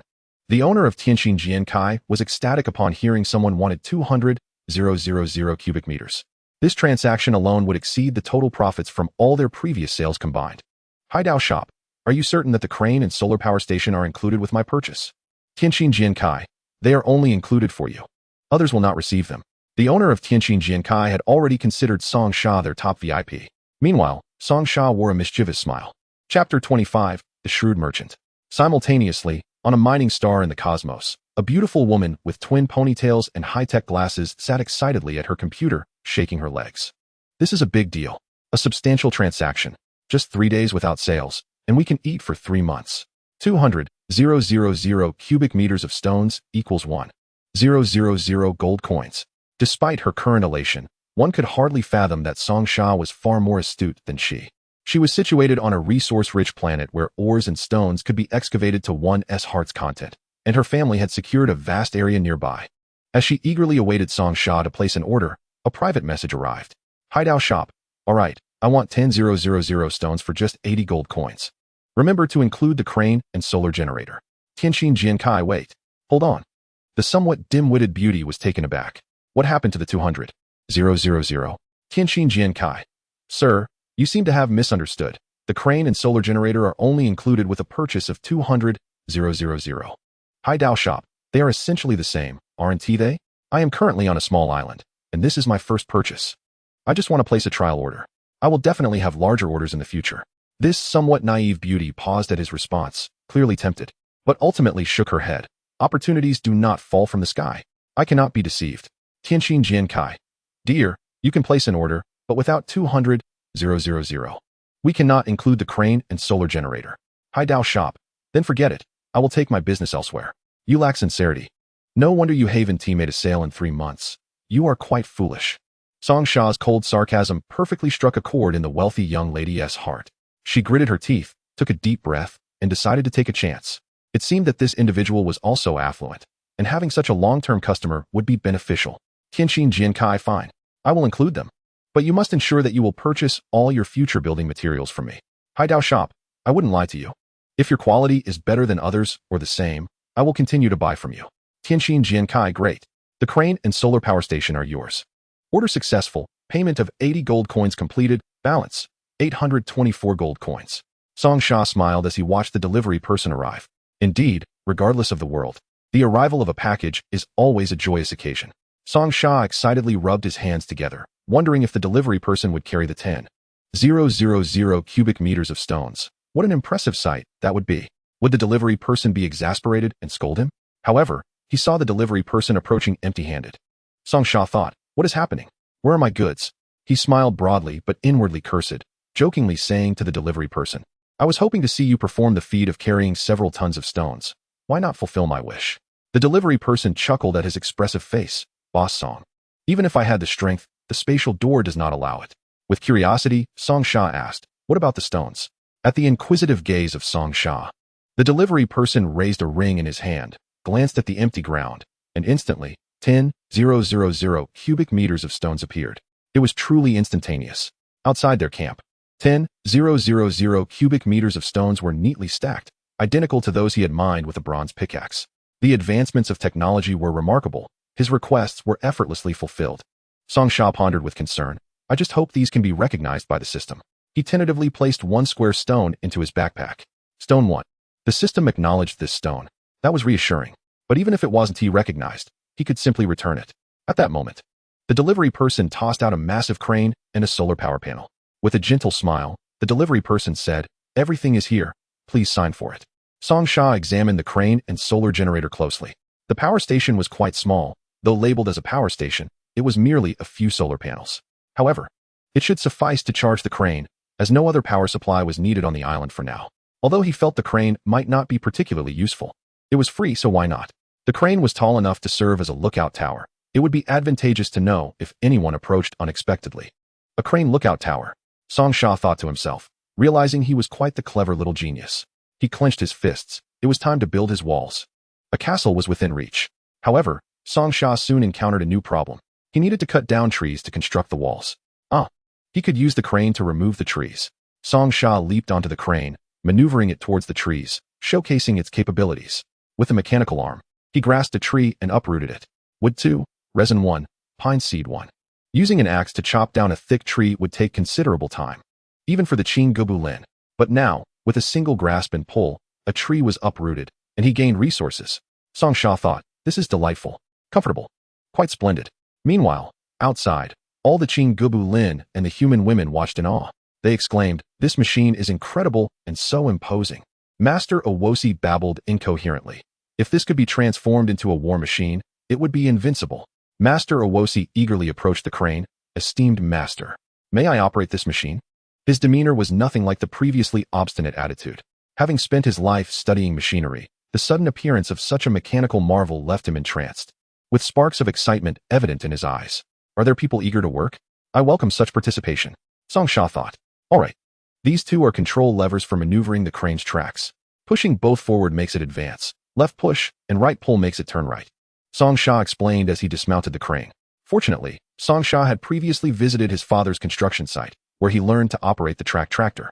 Old Owosi, filled with excitement, grasped the control lever and exclaimed, this is truly remarkable. I must create an even more powerful machine. The speaker's enthusiasm did not go unnoticed by Song Sha, who took a glance at the white-bearded Owosi. If he could indeed fabricate combat machinery, it would bolster the security of his island considerably. Song Sha instructed Owosi to clear the trees from a vast expanse of land, allowing him to commence his research on the city walls. Chapter 26. The Pioneer of Fortress Construction. Owosi was tasked with uprooting the trees along the coastline to free up a tract of land, while Song Sha began the construction of the walls. He chose to build near the old campsite on the hill, as the terrain there was advantageous. The stone walls would rise to a height of 4 meters and a thickness of 2 meters, consuming a substantial quantity of stone. By simply tapping on his phone, a virtual wall materialized before Song Sha's eyes. This method of construction was remarkably straightforward. Wherever he directed his gaze, the virtual wall would shift accordingly. He could build as he pleased, making it accessible even for young children. Initially, he encircled the sandy beach with walls to fend off external threats. However, Song Sha was not in a hurry to enclose the entire island at once. The supply of stone was limited, and although he had acquired gold through market exploits, he anticipated further uses for it in the future. Moreover, the scale was too vast, and their manpower was insufficient, which would hinder their ability to defend effectively. Song Sha envisioned constructing a perimeter wall first, followed by a castle within, as he was now a wealthy individual in this world and should not deprive himself of comfort. Thus, he began by enclosing a small section at a time, starting with a substantial area around his living quarters, measuring 400 by 400. These 4 segments of wall consumed over 4,000 stones. As the area was enclosed, a profound sense of security enveloped Song Sha, rooted in his childhood experiences that had instilled in him a dislike for barren, unfenced spaces. He then dismantled the wooden structures at the old campsite on the hill, leaving a valuable area for future use. A few goblins clumsily hacked away at the buildings, their brutality evident, yet they managed to salvage some timber. Clenching his fists, Song Sha declared, "Now, let us commence the construction of my castle centered around the hill." He began by laying down tiles to level the uneven ground, erecting stone pillars and fortifying thick stone walls. This was no mere boast on Song Sha's part. He had been an avid player of survival games back on Blue Star, such as Minecraft, 7 Days to Die, and Valheim, having played for at least 5 to 6 years. Whenever he played with friends, he was the one responsible for building structures. He ensured structural support to prevent collapse due to insufficient load-bearing capacity, as failure at this stage would mean undoing all his efforts. Thus, a small castle, with stone as the primary material and wood as a supplementary, rose from the ground. Global announcement: Song Sha from Huaxia has constructed a castle. Comments flooded in, with one individual exclaiming, "This Huaxia fellow, do you possess the art of shadow duplication? How can you accomplish so much in a single day?" To which Song Sha calmly responded, "Relax, it's just basic skills. Everyone sit down." Another remarked, "Have you heard? The master speaks differently. Master, please take me with you." Finally, the castle was completed. The ground floor was designated for the goblins, akin to a guard and servant quarters on Blue Star. The second-to-last floor housed human women, as their daily toil of farming and cooking was strenuous. Now, even if the outer walls were breached, they could retreat to the safety of the castle, which left Song Sha immensely satisfied. The first floor of the castle featured 4 small staircases leading to the surrounding towers, which were excellently fortified. As long as enemies did not ascend, they would remain unharmed, with the ability to shoot down at foes from the towers. A kitchen was located on the second-to-last floor, equipped with a ventilation system for smoke, enabling the preparation of more exquisite meals. The main staircase led directly to the second floor, which housed a grand hall intended for dining and entertaining guests. Assuming guests would come, the top floor was designated as Song Sha's personal residence, complete with glass windows for optimal ventilation and light. He crafted small furniture from stone, as this was a place he intended to inhabit for the long term. Song Sha also devised a sewage system, constructing a drainage channel of stone to allow wastewater to flow down the hillside into the sea, a highly convenient solution.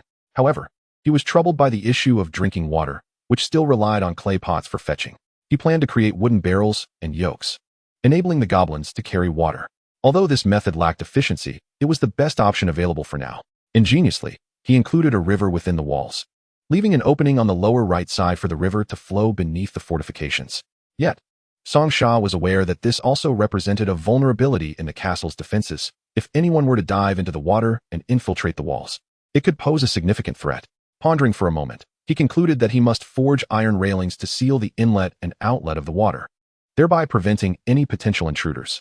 While the water would corrode the iron railings, it was a more viable solution than wood, which could be easily breached. As darkness descended, Song Sha felt a pang of hunger and retrieved blood-colored ginseng fruit for dinner, maximizing the utility of his body and preventing waste. He could consume up to 7 pieces of blood-colored ginseng fruit at once. Song Sha was meticulous about every detail. After consuming the 7 fruits, his battle power rose to 100, and he reached the mid-stage of Qi refinement, gaining 600 blood essence. Upon examining his hand, he noticed a scarlet aura manifesting, adorned with faint patterns.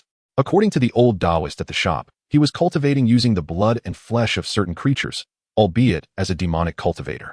However, as long as he refrained from using human blood and flesh, he would not fall into madness. This meant that the monsters here essentially served as his experience points. A system notification chimed. Ding. Your magical furnace has successfully produced iron ingots. Global announcement. Song Sha from Huaxia has taken the lead in entering the Iron Age, receiving 2 magical furnaces as a reward. This news did not surprise many, yet a number of individuals harbored resentment, feeling frustrated that Song Sha consistently claimed the first rewards, reinforcing the notion that the strong grow stronger while the weak falter. Yet, little did they realize that the world had always operated this way. The affluent could accumulate wealth effortlessly. Everyone was aware that Song Sha possessed a mineral detector, a reward that allowed him to effortlessly locate hidden ores beneath the earth. Do not underestimate this mineral detector. Given the island's vastness, attempting to mine iron without it would be akin to searching in the dark, potentially yielding nothing after hours of effort. Consequently, the majority were still reliant on bronze tools, with a significant number remaining in the Stone Age. Chapter 27. The Dashing Armor. Song Sha thought to himself, the goblins have already refined the ores. From the islanders, he had acquired 300 copper ores and 150 tin ores. 2 parts copper and 1 part tin yield 1 bronze ingot. At present, he possessed 1 iron ingot, with an additional 30 ingots soon to emerge from the furnace. Excitedly, he rushed to the magical furnace, watching as the goblins stoked the fire. With a casual toss, he summoned 2 more furnaces into existence. Come. Now we have 2 additional magical furnaces. In the depths of his heart, he felt an uncontainable joy. With this, the speed of refining minerals would increase, leaving others far behind. Right. Bring my precious iron ingots to warm them up. You have acquired iron ingots, unlocking various iron weapons, tools, and structures. This notification seemed lengthy, but essentially it indicated the availability of iron weaponry and tools, not to mention armor, swords, and arrows. Henceforth, the goblins could don armor in battle, significantly reducing their potion consumption. The structures included iron gates, railings, and anvils, all of which were immensely useful. By the way, did I just obtain iron ingots? Song Sha was particularly elated. I have iron ingots. With iron ingots, damaged swords can be repaired, greatly minimizing material consumption. Otherwise, every time they ventured out, the goblins had to replace their gear. Song Sha excitedly called out to a goblin. You, come here and bring me the bronze sword. Their swords had seen numerous battles, and it was evident they were on the verge of breaking. Bring the bronze and the sword, and place them on the anvil. It requires 7/10 of bronze to repair the bronze sword. The extent of wear on the equipment was apparent. This sword was nearly beyond use, hence the higher consumption. Song Sha picked up the hammer from the anvil and tentatively struck it. What followed was a miraculous scene. The bronze visibly began to disintegrate and gradually adhered to the battered bronze sword. In the next moment, the bronze sword regained its luster. The previous state of ruin was now unrecognizable, and a brand new bronze sword appeared before Song Sha. What remarkable equipment for repairs. No more excessive consumption in the future. As for materials, I am a man of the cosmic market. Acquiring a few would suffice. With a joyful heart, Song Sha returned to the castle and retrieved a bounty of vegetables and meat, handing them to the human woman. Tonight, everyone shall feast splendidly. The many goblins and the human woman around them erupted in cheers. Thank you, Master. After all, they had previously lived a life devoid of humanity. That night, within the safety of the castle walls, they gathered excitedly to enjoy the sumptuous feast prepared by the human woman. Suddenly, the great tree pushed open the castle gate, and the elven girl shouted from above, "Brother, I just saw a large ship." Song Sha instantly felt a surge of anxiety. A ship? Are those the surviving Japanese coming to seek revenge? A glint of murderous intent flashed in Song Sha's eyes, recalling how they had once taken photos for memories. But now, times had changed. He possessed several rapid-fire crossbows. Having undergone magical cultivation and consumed the blood apple, his strength was many times that of an ordinary person. His goblin slaves were not feeble either. Song Sha stood abruptly. Listen to my command. Arm yourselves with swords. Prepare for battle. He quickly positioned himself atop the castle wall. Gazing out to sea through his telescope, he could see a sailing ship, which he estimated to be 20 meters long, more than double the size of his own vessel. As he squinted at the distant ship, he noticed the telescope adjusting the distance for him. The image magnified, until he discerned that the ship, several hundred meters away, was manned by skeleton warriors. They were not survivors. Song Sha breathed a sigh of relief. How could anyone possibly construct a large ship now? Brother, it seems those are not the thieves from last time. They couldn't have developed so rapidly. The girl looked at Song Sha with concern. He responded, yes. They are skeleton warriors. It must be the ghost ship the system spoke of, laden with treasures. Song Sha immediately recalled his Bagua mirror. He could dispatch such monsters with ease. He surmised that the ghost ship had passed many islands, yet no one dared to board it. But Song Sha was no ordinary person. He relished gambling and plundering. Gazing at that ghost ship, he broke into a wide grin. Relay the message. Prepare to seize the ship. Moreover, if this ship is taken, I shall not need to construct a new one. Song Sha was, at all times, a cunning merchant. You stay here to guard with the human woman, and I shall venture out to plunder. I will bring back delicious food for you. However, the elven girl expressed her worries, asking, Brother, it's too risky at night. Shall we wait until daylight to seize it? Song Sha patted his prized possession near his heart. Do not worry. Brother has a great treasure, and fears them not. He led the group onward. Then, on the ship, he took out his phone. Choose materials for armor construction. Without hesitation, Song Sha selected iron armor. After all, one life is all he has. Please select a style. There's a choice of styles. How delightful. I must have a striking set. Song Sha decisively chose the Chinese style. He had always been fond of the armor from the Tang and Song dynasties. Chinese armor. Song dynasty infantry armor. One set consumes 7 iron ingots and 2 deer hides. Body type. Huaxiao person, 6 feet tall, robust physique. A set of armor appeared in his phone's backpack. Truly, it was Song dynasty infantry armor. The wisdom of ancestors is remarkable. This armor is interconnected with plates, rendering it impervious to blades and arrows. Song Sha brimmed with confidence, undoubtedly the most striking. He donned the iron armor and helmet. Wearing this ensemble was akin to being impenetrable, as both his face and neck were shielded. The nearby goblins gazed longingly at the striking armor, their mouths watering in envy. Fortunately, after consuming the blood apple, an ordinary person would struggle to endure in this armor even before engaging in battle. Now to craft a weapon. Song Sha favored large swords, so he decided to create one. Blade, great sword. Iron ingot consumption, 3. Still as convenient as ever. In the next moment, a remarkably stylish great sword appeared in Song Sha's hands. A long-handled great sword. What is cutting meat? This weapon could withstand bones. Observing the group of simple-minded goblins gazing enviously at the armor, Song Sha thought, it seems being striking is indeed assured. With a broad smile, he reassured them, rest assured. You too will have your own, but for now, make do with bronze. Once this job is completed, I'll arrange for you. Chapter 28. The Escaping Ship. Greek bronze armor. Consumption, 2 bronze ingots. Crafting X15. Body type, small, size 15. Greek bronze armor is a solid piece, truly impenetrable. As the goblins donned the bronze armor, they exuded an air reminiscent of bronze war gods.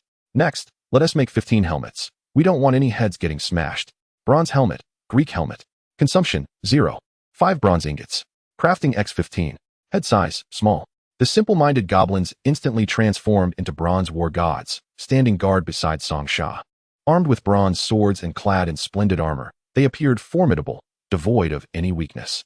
Song Sha, clad in armor, led his goblin warriors in bronze armor towards the distant ghost ship. With the armor acquired, the goblins' morale soared, and they rowed the boat vigorously. The ghost ship drew ever closer. Song Sha gripped his weapon tightly and shouted, row with all your might. Charge ahead. Let us practice my proficiency with this great sword. Even if we can't win, it's of no consequence, for my great treasure will ensure our safety. He anticipated a thrilling and bloody battle ahead. However, one of the skeletons, wearing a captain's hat, lifted a tattered telescope and glanced at Song Sha. In the next moment, they altered course. Were they accelerating? Song Sha's face fell in dismay. What is going on? This is not what I envisioned. Are they fleeing or luring me into a trap? A young queuing GBL and sensed that something was amiss. Master, it seems they are not brave enough to fight us. Why are they fleeing? SH gazed sorrowfully at the increasingly distant ghost ship. Was it merely clad in iron? How could it frighten off the monsters? Creatures with a certain degree of intelligence should be easy to comprehend.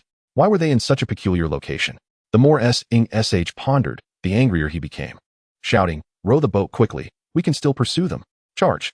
The prospect of devouring such a juicy morsel could not be let go so easily. If others were to learn of SH's thoughts, he would surely face scorn. All the queuing GBL and exerted themselves to row the boat. But the large vessel was sailing with the wind, presenting a daunting challenge. SH watched helplessly as the ghost ship receded further into the distance. One GBL wiped the sweat from his brow. Master, we cannot catch up. Let us return, or we shall exhaust ourselves. The other perspiring GBL nodded in agreement. Indeed, it is far too distant. SH quickly turned his mind to a solution. He picked up his phone and initiated craft weapon. Grappling hook. Iron ingots required. 3. He hurled the grappling hook towards the side of the ghost ship. It struck true. Truly, I am remarkable, the best shot in my youth. Grasping the iron chain attached to the grappling hook, SH declared, come. Let us board and leave no trace of them. Meanwhile, on an island close to the ghost ship, the Li couple was fervently chopping wood and setting traps in preparation to fend off the monsters of the night. Li Ke paused her work and looked towards the sea. Darling, look. Li Xiao raised his head and beheld a skeletal ship trailing a line of small boats resembling humans. On one small boat, an armored figure was pulling what appeared to be an iron chain, evidently attempting to board the ghost ship. Li Xiao's spirits lifted considerably. My dear, look. Is that not iron? The only person with iron is Q. Li Ke focused intently. By heavens, it truly is iron. It is the formidable S.Ing.Sh. He is pursuing the ghost ship. Goodness, he is indeed impressive. The couple stood in awe, witnessing S.Ing.Sh. single-handedly ascend the ghost ship. Upon boarding, S.Ing.Sh. wasted no time and swung his large blade in sweeping arcs. Countless foes fell before him. Li Xiao shouted, "Let us hide. He will be gone in an instant." Yet their curiosity compelled them to stealthily observe from their concealment. S.Ing.Sh. wielded his great sword with aplomb. One strike for one, a circle for a horde. It could no longer be described as mere domination, for the skeletons had no means of retaliation. Even more absurdly, the arrows from the skeletal creatures bounced harmlessly off S.Ing.Sh. and the GBL's armor, leaving no mark. Li Xiao wiped his brow. Are the individuals surrounding S.Ing.Sh. the natives of this place? Why do we not notice them? Li Ke replied impatiently. I told you before, he is certainly not alone. With so much work, he cannot manage everything by himself. The couple then discerned the GBL's appearance amidst the flashing flames. Li Ke frowned. Darling, those beings are definitely not human. They are all short and ugly. Unlike any humans. Li Xiao speculated. Then the remaining ones must be the indigenous people. I wonder how he has managed to command their obedience. He pondered. If we were to recruit some natives, would we not be as illustrious as S.Ing.Sh.? Li Xiao shook his head. The more people, the more difficult it becomes. The two of us can hardly feed ourselves, let alone with too many. They remained blissfully unaware that the substance known as bone powder would take other survivors considerable time to discover. On the ghost ship, S.Ing.Sh. continued to swing his large sword in relentless circles. 1, 2, 3. After consuming the blood apple, not even a dozen skeletons could withstand S.Ing.Sh.'s prowess. His current combat strength was beyond the reach of ordinary men. The deck was littered with fragments of bones. Finding a clean spot was now impossible. Greatsword proficiency level 7. These minions were no match for him. What a relief. S.Ing.Sh. turned to see the GBL smiling. Master, you have dispatched all the skeletons. Not one remains for us. Your swordsmanship is truly magnificent. Engrossed in his enjoyment, S.Ing.Sh. failed to notice that the others had not even landed a blow. With all the skeletons vanquished, the ship belonged to S.Ing.Sh. A bit of repair would restore it to a fine vessel. Additionally, there were countless fragments of bones. Ensuring food would not be a concern. Do not let your guard down. I shall investigate inside, S.Ing.Sh. instructed. He pushed open the captain's door, revealing a space filled with mold and a musty odor. Approaching an old desk, he discovered unlocked flint lighter recipe. Excellent, yet another reward. He scanned the surroundings and found several treasure chests piled up. One by one, he opened them. Moonlight potion 10, gold bar 10, timid grass 20, life-saving capsule. Each chest was more splendid than the last. However, one item caught his attention. A treasure map lay upon the table. This was utterly incomprehensible to him. He could scarcely make heads or tails of it. He stowed the treasure map in his phone's backpack, resolving to procure a navigator slave later. S.Ing.Sh. glanced at the map. Wait, this island looks somewhat familiar? He carefully compared the map with the treasure map. The shape of the corner of the island on the map resembled that of the island depicted on the treasure map. Since he was already there, it would not hurt to take a little more, would it? He thought to himself, why fear other survivors? It was laughable. He could easily overpower many. Besides, he was merely going to dig a pit. However, he should not kill indiscriminately. Fewer enemies would be preferable. S.Ing.Sh. instructed the QNGBL to slowly maneuver the two boats closer to the shore. Before the boats had even docked, S.Ing.Sh. leapt into the water. The weight of his iron armor left two deep impressions in the sand. As he walked, he remained vigilant, observing that this island was not devoid of inhabitants, for signs of activity were unmistakable. S.Ing.Sh. decided to express goodwill to the people of the island. I am aware of your presence. I am S.Ing.Sh. I come not to conquer, but merely to seek this object. If you ambush me, do not blame my iron armor for its blindness. Having conveyed his intentions, he followed up with a subtle threat of force. S.Ing.Sh. thought, be wise. Allow me to excavate the treasure without bloodshed. He had not chosen the island in vain. The treasure lay just ahead. Meanwhile, the Li couple, hiding in the previously dug secret passage, was exceedingly tense. Darling, I do not want to die. Li Kei suddenly burst into tears. Shoo shoo shoo. Be quiet. If he discovers us, we are truly doomed. Li Xiao comforted her. They watched helplessly as Sh entered their encampment. Darling, all our possessions are in the camp. Even if he does not kill us, we cannot escape the monsters tonight. Woe is me. Li Kei's sobs grew louder. Keep it down, keep it down. They may discover us. Li Xiao's face turned pale as he spotted AQing GBL and approaching them. Just as Sh prepared to investigate the camp, AQing GBL and suddenly called out, Master, there is a sound of a woman weeping over there. Should we go check? Sh pondered.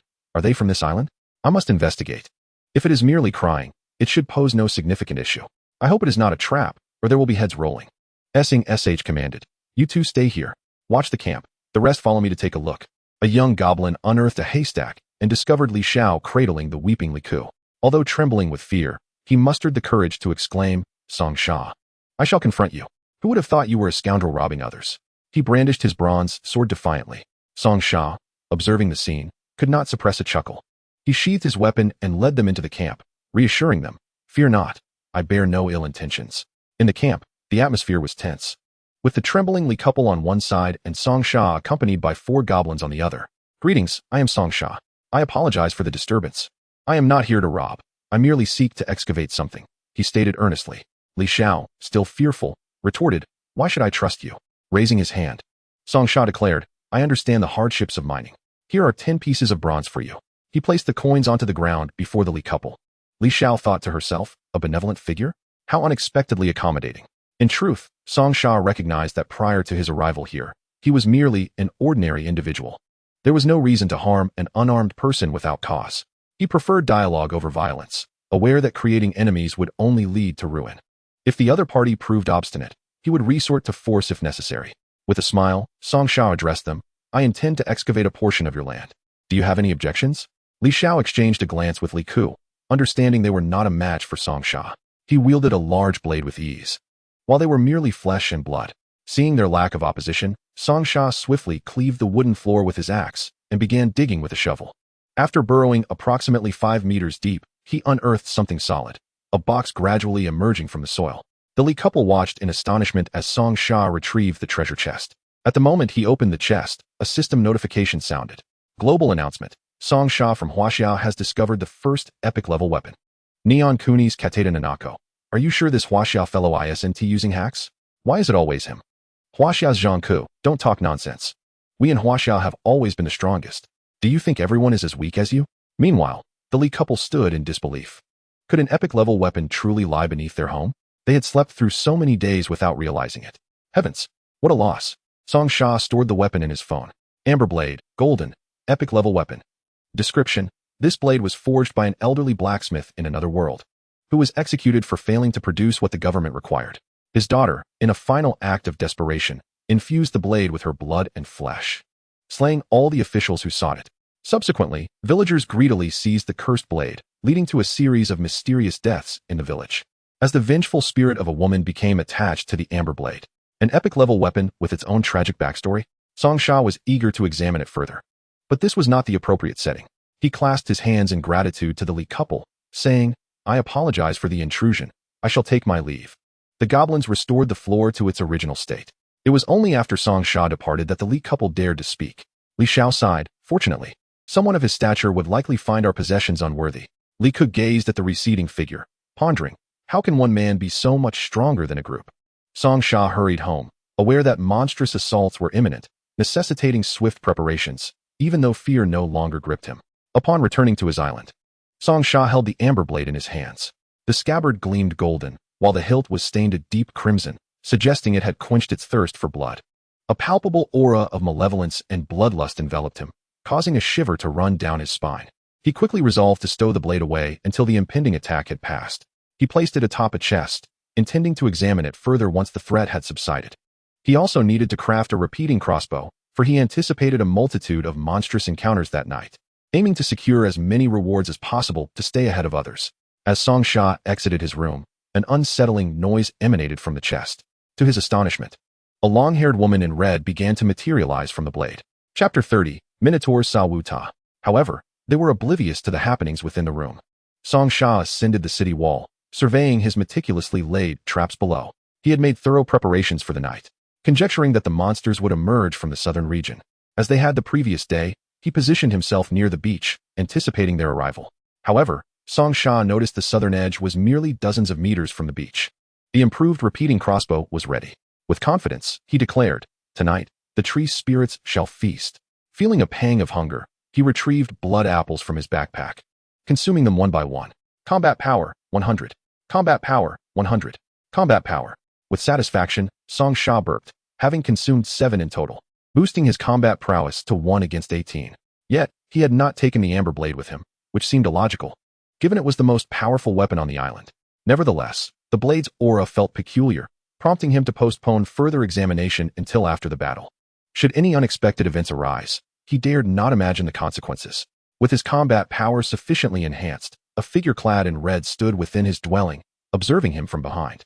Song Sha commanded, "All crossbows, prepare for action." 3 resounding thuds echoed as ammunition was loaded. All personnel ready. System notification, preparation for the island assault is complete. Countdown 3, 2, 1. It had begun. Global announcement. Monster assault on the island initiated. Minotaur Sa Wu Ta is about to appear. A colossal bull-headed creature emerged from the ocean, its massive body towering above the waves, a giant bull's head, standing several meters tall. One might mistake it for a giant. At that moment, Song Sha reacted differently. As the Minotaur breached the surface, he waved his hand decisively. Fire. A barrage of small bronze arrows surged forth. The Minotaur was swiftly pierced. Global announcement. Song Sha from Huaxiao achieved the first kill of Minotaur Sa Wu Ta in 5 seconds. 5 seconds. The world channel erupted with excitement. Neon Kuni's son Ili. Is this a human? We in Neon Kuni believe Song Sha is bound to perish. Can the system not intervene? Migua's Wasu Su. Indeed, this is absurd. A creature of such size vanquished in mere seconds? Huaxiao's Typhoon. While we tremble here, he has already slain it. Truly, Huaxia is unmatched. Huaxiao's Li Zi. Neon folk, do not speak recklessly. If there were means to cheat, why has no one else discovered them? It is clearly your own inadequacy, yet you blame us? Unprincipled. It was evident that global survivors were far from calm. Why? They could only cower from the Minotaur, as they were utterly incapable of combating it. The sheer size of the creature instilled fear in many, with countless individuals failing to even glimpse its form before the notification of its demise echoed through the air. As they stood in shock, contemplating how to survive the night. Global announcement. Song Sha from Huaxiao has received the swift kill reward. Enchantment workbench. The strong grow ever stronger. Global announcement. Migua's Deku achieved the kill of Minotaur Sa Wu Ta in 6 minutes and 59 seconds. Global announcement. The American player Dake has received the reward for second place, which includes the design for the enchantment workbench and some materials for it. Global announcement. The international player Elong has slain the bullhead Sada in 8 minutes and 59 seconds. Global announcement. The international player Elong has received the reward for third place, which includes the design for the enchantment workbench. Without a doubt, the most extraordinary player is Song Sha. 5 seconds. Second place took 7 minutes. And third place took 9 minutes. If it weren't for Song Sha's astonishing 5 seconds, they too would be remarkable. Unfortunately, they were overshadowed by that mere 5 seconds. Song Sha stood atop the city wall, pondering, Elong? Has he usurped someone else's island? Song Sha picked up his phone. Is it time for the second wave of attack? Tenfold bullhead Sada to assault the island in 20 minutes? And in the next moment. Global announcement. The player Song Sha from Huaxiao has accepted the second wave of the island attack. Global announcement. The American player Dake has accepted the second wave of the island attack.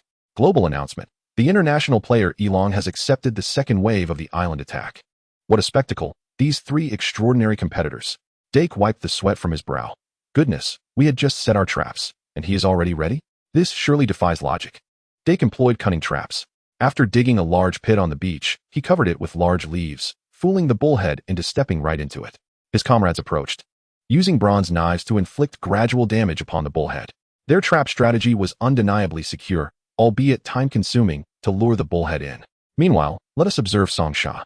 Before the bullhead could fully emerge from the sea, it was already pierced by 3 powerful crossbows. Looking over, Song Sha commanded, Goblin warriors, retrieve the crossbow bolts.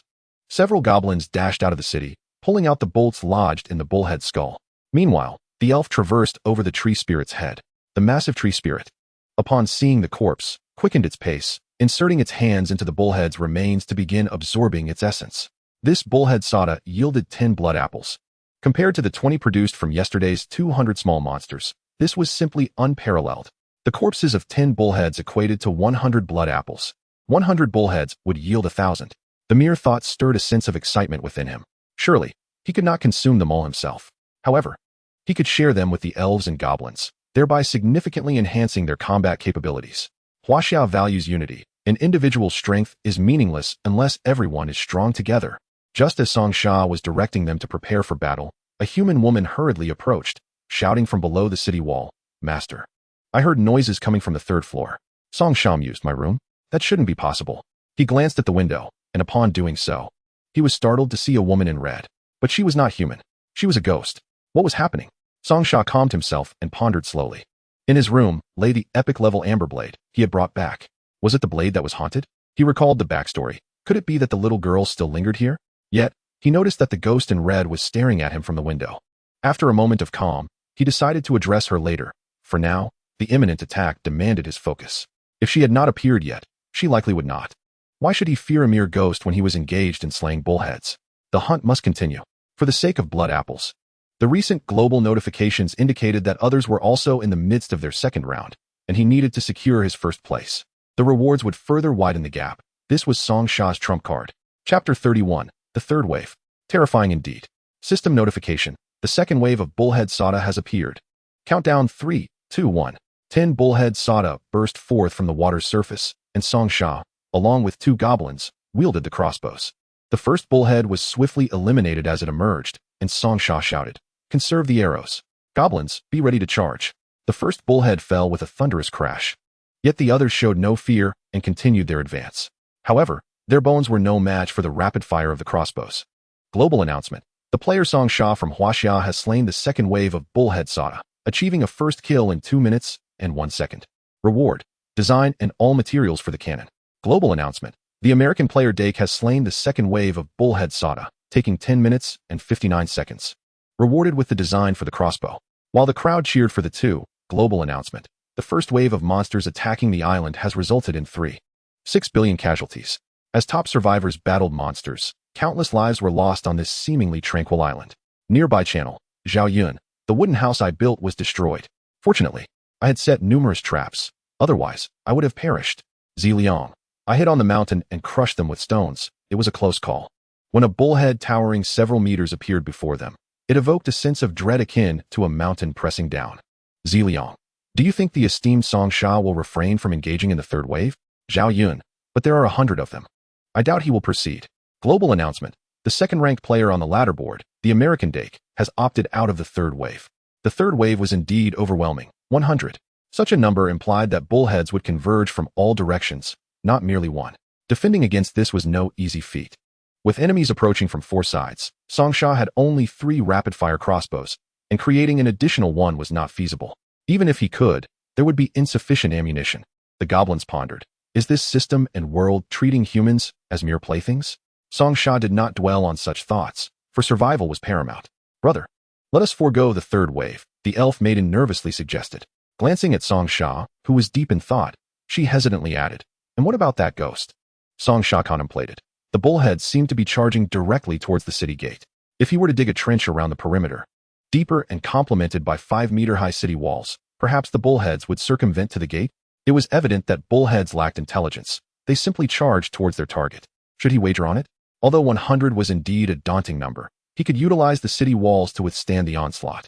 At worst, he could procure additional stones to repair the walls, as they would eventually vanish. Song decided to take the gamble. You have 18 minutes to decide whether to engage in the third wave of monsters attacking the island. With 18 minutes remaining, and a confirmation that there would be an additional 20 minutes, he had 38 minutes to dig. All goblins, you are to go out and dig trenches along the city walls. 20 goblins, 5 elves, and 10 human women. Everyone capable of movement was ordered to excavate the trench. This trench would connect to the river, allowing water to flow in once dug. Song Sha promptly crafted 50 bronze shovels. This was not a waste. Should they win, the rewards would be far more bountiful. Distributing the shovels, he urged, dig quickly. The elf questioned, perplexed, Brother, is this truly useful? Song Sha gently patted her head, reassuringly saying, Fear not. Do you not trust me? Although these bullheads are enormous, have you noticed they lack brains and cannot strategize? Thus, they shall not be able to breach the trench we dig. Yet, All this was speculation. This world summoned these bullhead Sada from another realm and needed only to implant a singular directive within them to attack the city gate. Even if SH made an error, the city walls are sufficiently robust to withstand the bullhead until they vanish. Even should the walls be breached, SH still possesses the former hill fortress, where the fortifications are thrice as thick as those here, reinforced with bronze. Let us take a gamble. Global announcement. SH of Who 11 has faced the third wave of monsters attacking the island. World Channel. MEGA-DK. SH. I acknowledge your prowess and hold great admiration, but is this not a display of audacity without strategy? Are you not fearful of demise? Argu RG NGBN. The assault will come from 4 directions. SH is bound to falter this time, and we eagerly await the spectacle. Who 11 Li K. You are overthinking it, Argu.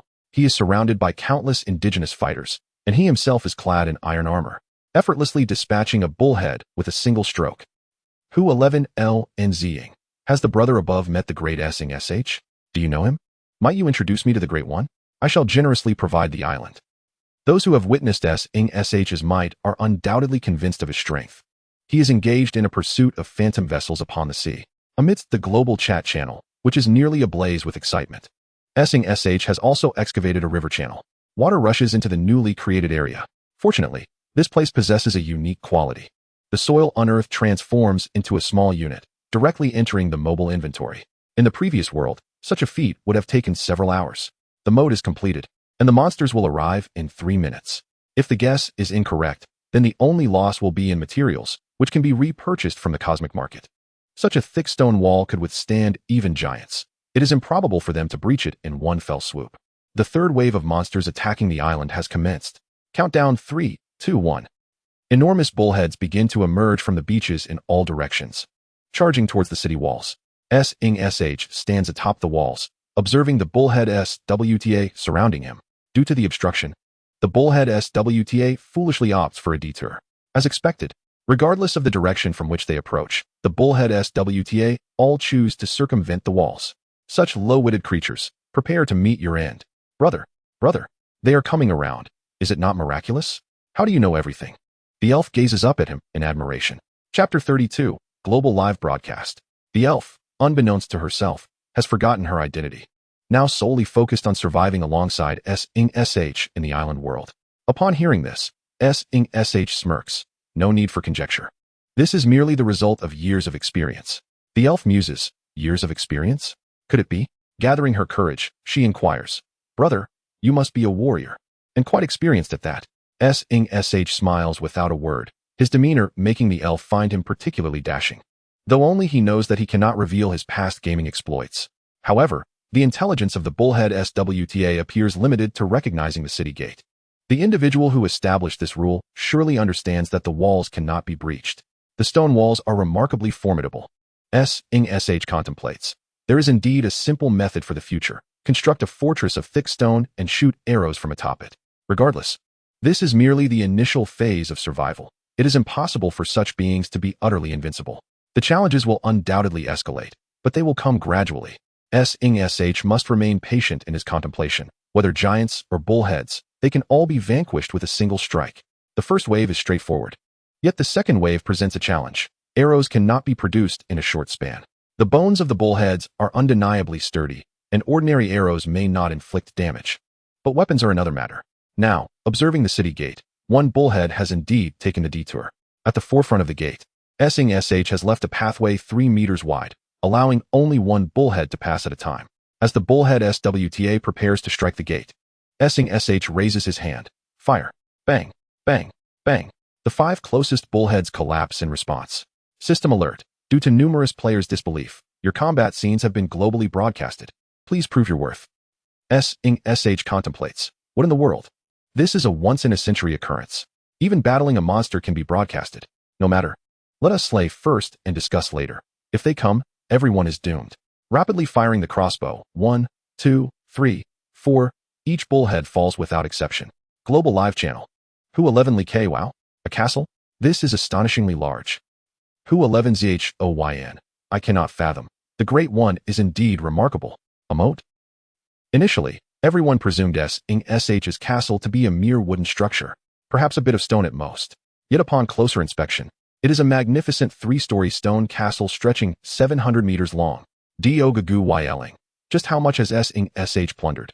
It appears he is not cheating, but rather robbing. Hngu Zhho what? Is that an elven beauty? And indigenous warriors? Why have we not seen them? Has anyone encountered them? Hngu Zip. His rapid-fire crossbow is incredibly powerful. A few arrows can fell a bullhead. How domineering. The entire world is left in astonishment. Truly, he deserves to be atop the ladder. He is not cheating. Yet the gap between them is rather vast, is it not? Just how many days would it take to excavate enough stone for the walls? And they may not even possess that much stone. How did he manage to extract it? Many men are envious of the elven beauty by SH's side, who appears quite captivating. She embodies the beauty that countless individuals aspire to possess.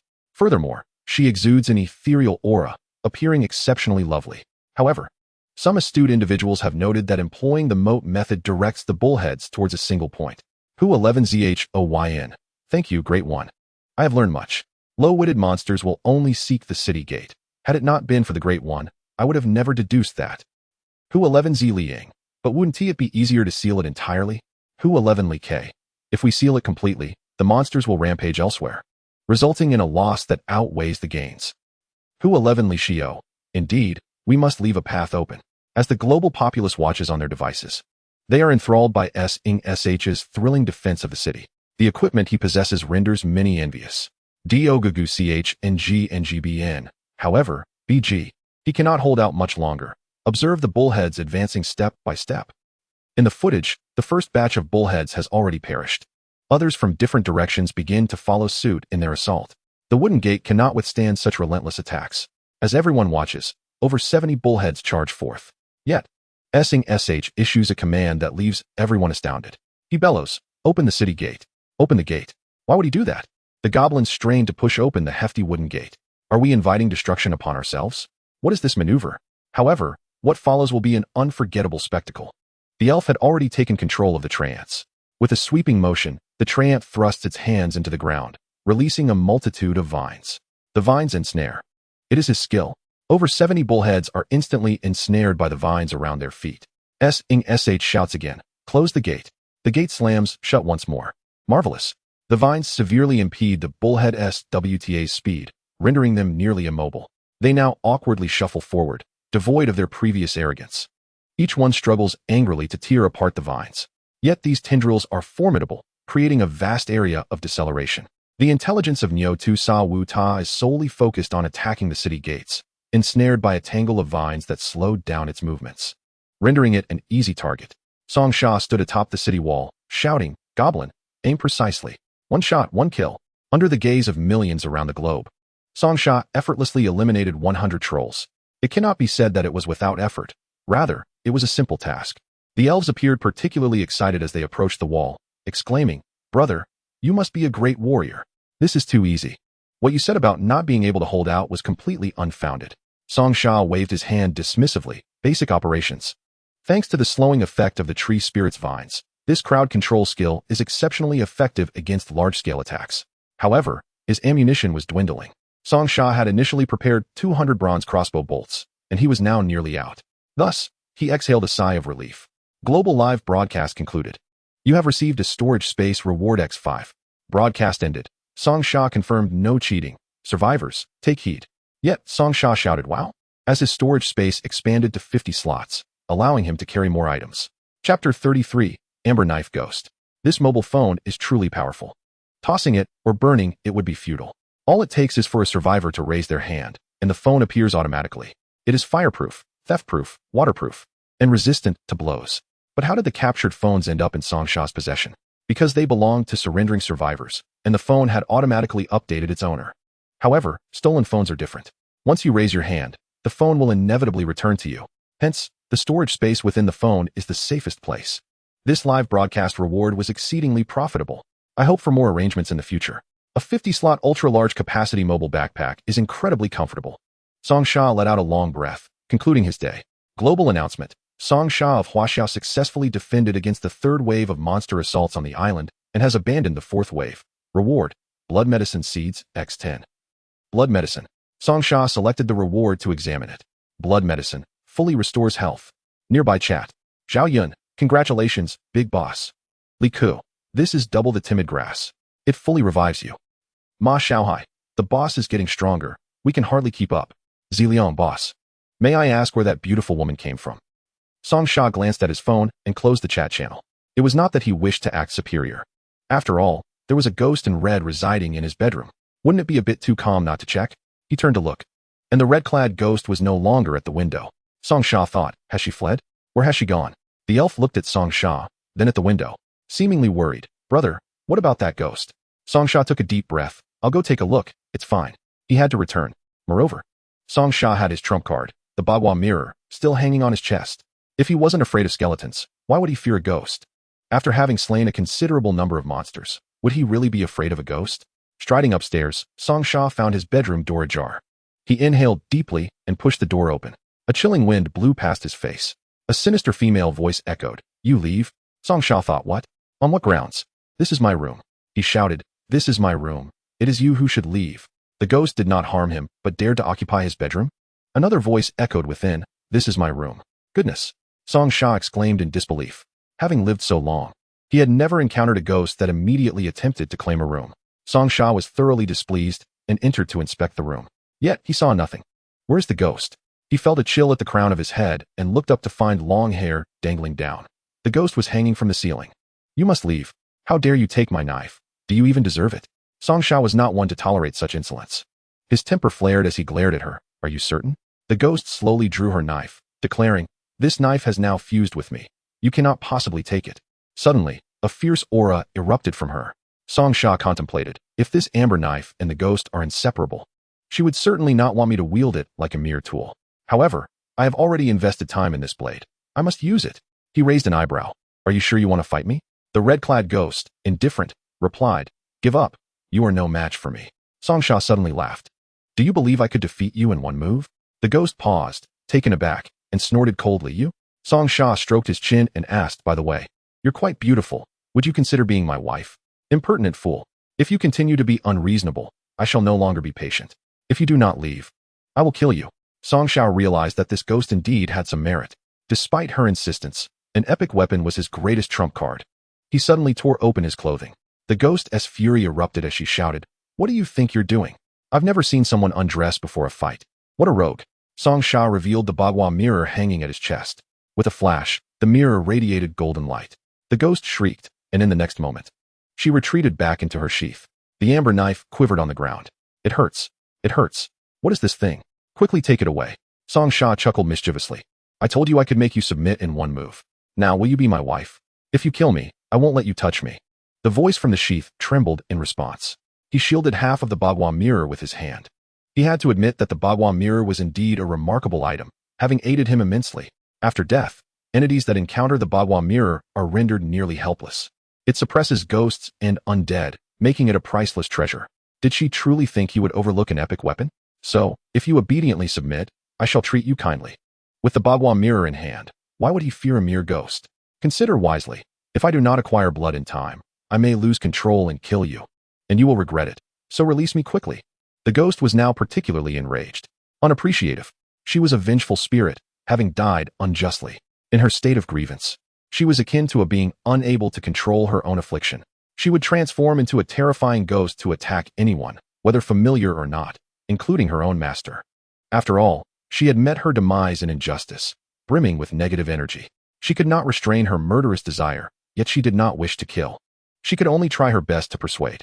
Hence, she sought to occupy this room, hoping to lock herself away and avoid killing. Only after drinking blood would she return to normal. Song Sha pondered carefully and said, so, all you need is blood? Without hesitation, he retrieved a blood apple from his backpack. In his other hand, he grasped the amber knife. He squeezed the blood apple vigorously, allowing the juice, reminiscent of blood, to drip onto the amber knife. Do not taint my body with fruit. The ghost, furious, disregarded the power of the Bagua mirror and emerged from the knife. She covered her mouth, sensing something. Song Sha observed the blade beginning to involuntarily absorb the crimson juice. The ghost's face was filled with longing. Wow, could you give me a little more? As Song Sha beheld the achievement of his goal, he chuckled with a mischievous grin. If you desire me, then acknowledge me as your master, and all will be well. Upon closer inspection, the female ghost appeared quite beautiful. To find such elegance in a specter clearly indicated that she had been single for an extended period. However, the thought of her incessantly urging him to commit acts of violence made him feel nauseated. I abhor taking lives. In Chapter 34, Winning the Ghost's Heart, her spirit clung to the blade. The blade was her essence. And she was Hoopa? How could she allow a man who slaughtered daily to wield her? With theatrical flair, Song Sha sighed. Well, then, I shall release you. The ghost was taken aback. Why had the one who sought her body suddenly changed his demeanor? Was he showing mercy? Yet, with a heavy heart, Song Sha declared, I shall cast you into the depths of the sea, where you will lie undisturbed in darkness for thousands, if not hundreds of thousands of years, unnoticed by anyone. Upon hearing his words, the ghost, initially somewhat elated, shivered. This insufferable man. Observing her expression, Song Sha stifled a laugh. I will even bind you with a large stone to ensure that no one will ever find you. With that, he grasped the hookah knife and began to exit. The ghost, clad in red, cried out, Stop! Wait! Her face had turned pale. Would no one ever find her? How could she endure such a life devoid of excitement?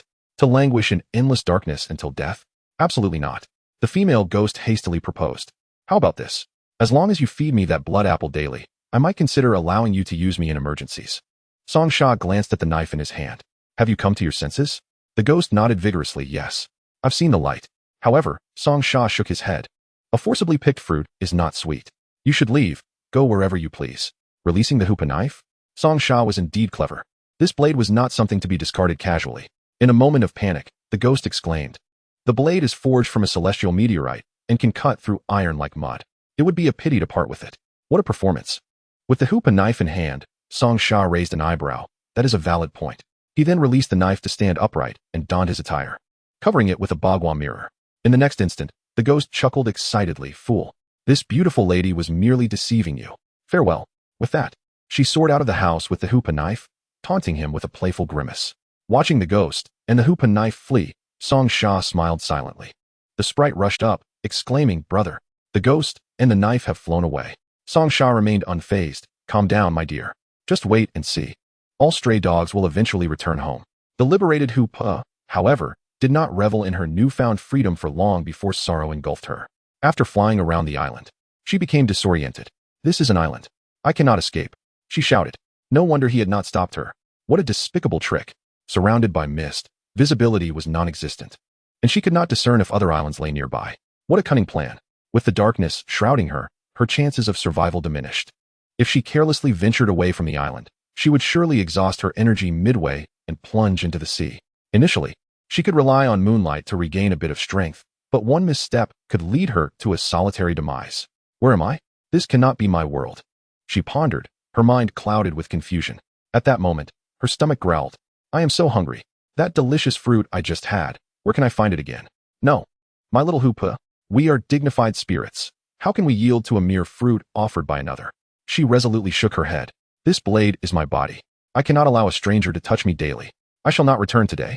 Returning home would be utterly humiliating, and she would surely be ridiculed.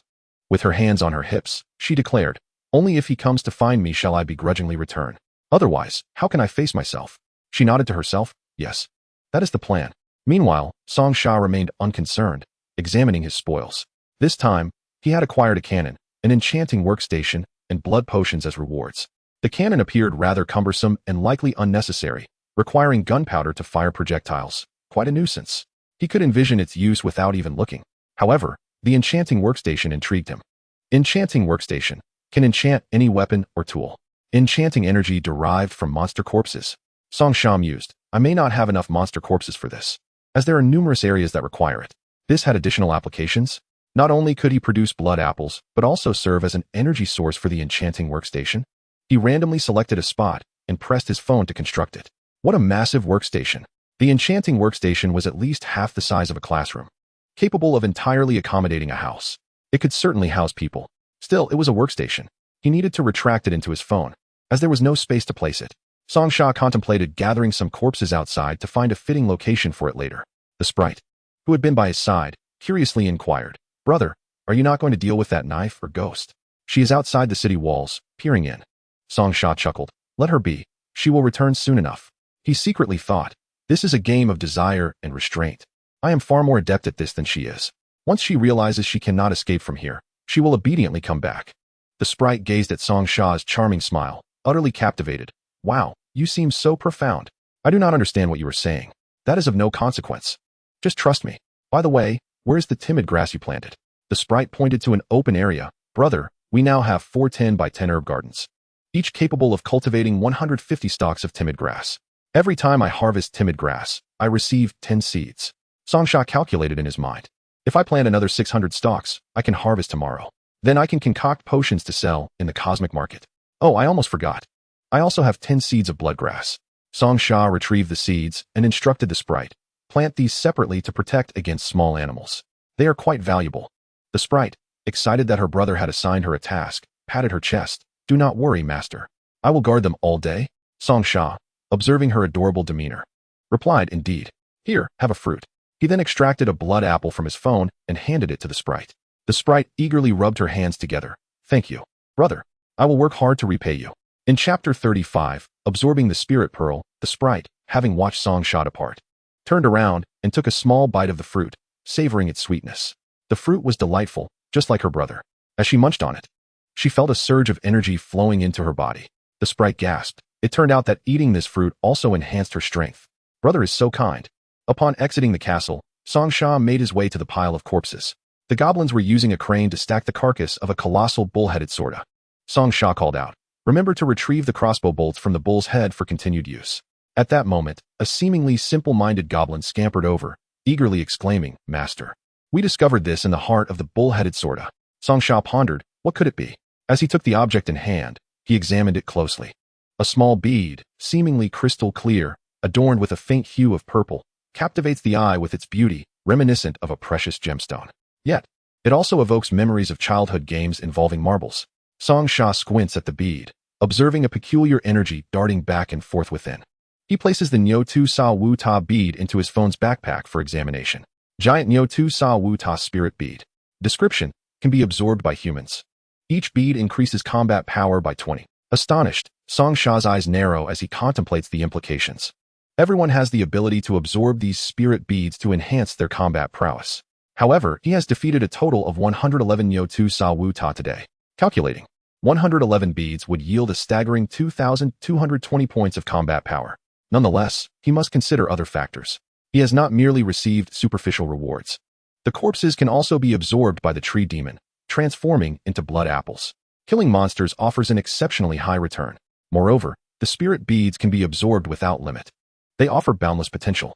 In contrast, blood apples have restrictions. Consuming 5 fills the stomach to capacity. Without barriers or limitations, direct absorption is the way forward. Why hesitate? Combat power, 20002-2204220. Global announcement. Songsha from Huaxia has surpassed 4,000 combat power, becoming the first awakened individual. World Channel. Huaxia Country Zilun. Songsha is truly one of us. I'm a fan of yours, Great One. Huaxia Country say, oh, Great One. Please take me with you. You're incredible. Huaxia Country Songsha. Brothers, it's just basic operations. No need to cheer. USA de Ko. I envy how quickly you accomplish everything. I can't seem to achieve anything in a day. Returning to Songsha. He pays no heed to the chatter. Congratulations, survivor. Your combat power has exceeded 4,000. You may now choose a profession. Swordsman, knife fighter, gunman, archer, mage, fist fighter, paladin, samurai, assassin, ninja, beast tamer, elemental summoner, necromancer, psychic, wizard, berserker, sharpshooter. An overwhelming array of professions appears before Songsha, leaving him slightly dazed. Such an abundance. It seems all the professions in the world are represented here. Now, Songsha's indecision takes center stage. He strokes his chin, pondering for a considerable time. With his newfound invincibility through the cosmic market, he can acquire all manner of professional tools and items. The profession bestowed by the system must surely be something extraordinary. He should opt for something rare, perhaps something unobtainable. Swords, guns, arrows, potions, etc. are purchasable in the cosmic market. Therefore, within the system, he should select a profession that is particularly scarce. It does not need to be one of immense combat power. Rarity is key. If something is rare, others will seek him out. Songsha decisively presses on a profession. Global announcement. Songsha of Huaxia is the first survivor to choose the physician profession, thereby gaining the medicinal talent of the reincarnated divine healer. Instantly, a torrent of complex knowledge floods into Songsha's mind, yet he finds that he comprehends it with remarkable clarity. Talent, reincarnated divine healer. exceptional insight into human meridians, photographic memory upon reading, and the ability to swiftly identify various herbs with the naked eye. Acquired special weapon, medical crossbow. The entirety of the island's populace is astounded. What is this? A physician? How can a top-tier survivor like Song Sha not choose a more formidable profession? Given his prowess with blades, why not become a warrior? He has chosen to be a physician. This choice seems incongruous with his persona. The absence of a powerful profession raises suspicions about his motives. No one can discern his intentions, but they all question what scheme Song Sha might be plotting. World Channel. USA de Ku. This great one is beyond our comprehension. Sweat Country Hua Ting. I don't get it. Is there a strategy behind this choice? Does he possess knowledge we lack? Huaxia Country Zhao Yun. You all understand nothing. We fight and endure hardships daily. We will inevitably need medicine at some point. When illness strikes, who will you turn to for help? You'll need a doctor. Huaxia Country Zhang Liang. Indeed. Song Sha may very well be one of the few in the world to choose the physician path. If I were to fall ill, I would need him to perform surgery. Otherwise, I might as well await death. As everyone speculates about Song Sha's reasoning, he is busy organizing the knowledge and rewards swirling in his mind. He has uncovered a secret. The physician can excel in both combat and healing. Song Sha. Talent, craftsman. Reincarnated divine healer. Skill, Eagle's Finger. Exclusive weapon, medical crossbow. Tier 1 physician skills, pulse diagnosis, acupoint pressing. Can produce paralysis bolts, flame bolts, piercing bolts, recovery bolts. Is this truly a legitimate physician? The skill tree within his phone is far from what an ordinary doctor would engage in. Let us create a recovery bolt first. Recovery bolt. When fired at an ally, it can heal their wounds, including internal injuries. Remarkable. Song Sha exclaims. It's akin to traditional medicine, albeit here, injections require firing. He crafts one. Courageous Herb X1. Recovery bolt. Acquired level 1 recovery bolt. System notification. Craftsman triggered. Extraordinary quality, level 1 recovery bolt acquired. Level 1 recovery bolt. Extraordinary rapidly stops bleeding within 1 second, restores ally stamina, and heals all internal and external injuries. He gazes out the window just in time to see an injured goblin struggling to carry a log. The goblin pants heavily, clearly in pain from its wound. Yet it dares not set down its burden. The scratch inflicted during the recent skirmish at the city gate is still fresh. Chapter 36. The Combat Physician. Song Sha calls out, "Hey you, come here." The goblin looks up, puzzled. "Master, I'm coming." As it approaches, Song Sha raises the medical crossbow, loading a green projectile and aiming it at the goblin. The creature trembles in fear. What have I done wrong? The goblin's face is filled with terror as it gazes at Song Sha aiming the crossbow. "Master, what have I done?" Its confusion is evident, nearly causing it to kneel. Bang! A shot rings out. The green projectile flies forth, exploding in a cloud of green mist. The goblin stands stunned, looking down to see its wound healing. Observing the effect, Song Sha smirks. How does it feel? The goblin touches its body. It doesn't hurt at all. "I feel fantastic. The wound is healing." Song Sha replies, "Glad to hear it. Now go back to your work." The goblin chuckles sheepishly and scurries off to continue gathering. Song Sha glances at his weapon, a smile spreading across his face. This is no ordinary physician. He is a combat physician capable of firing projectiles. Yet, it is only logical. Such a profession must possess strength to survive. Song Sha looks outside. The ground is strewn with bizarre plants he previously did not recognize. Yet now he can name them at a glance. One fruit, flame fruit, numbing fruit. Stepping outside, he casually picks up a one fruit and synthesizes a pill in his backpack. Surveying the surroundings, he aimed at a tree. Fire. The pill transformed mid-air into a blade-like object, leaving a gash upon the tree. Moments later, with a resounding crash, the mighty tree was severed in two, crashing to the ground. Wood 2, resin 1, seed 1. Remarkable. Previously dismissing these wild fruits as inedible, he now recognized their potential for crafting ammunition. Excitedly, Song Sha began to scour the area for herbs to create more pills. What he once found repugnant now intrigued him greatly. However, as he dug through the underbrush, a ghostly figure in red floated by on a flying knife. Song Sha chuckled inwardly, amused by her inability to restrain herself. Yet, he feigned ignorance. Clearly, she had come to seek him out, employing the strategy of allure through distance.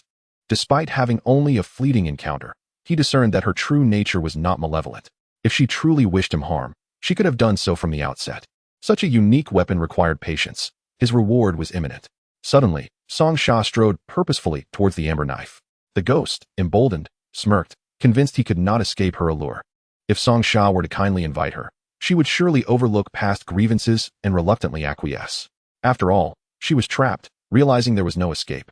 If Song Sha offered her the blood fruit, her hunger would quell her murderous impulses, allowing her to maintain control. Proudly, she awaited his summons. But Song Sha walked past her without a glance. Astonished, the ghost called out, "Hey, are you blind? I'm right here." Suppressing laughter, Song Sha replied, "Didn't I grant you freedom? Why do you still linger?" The ghost's cheeks flushed. "I've reconsidered.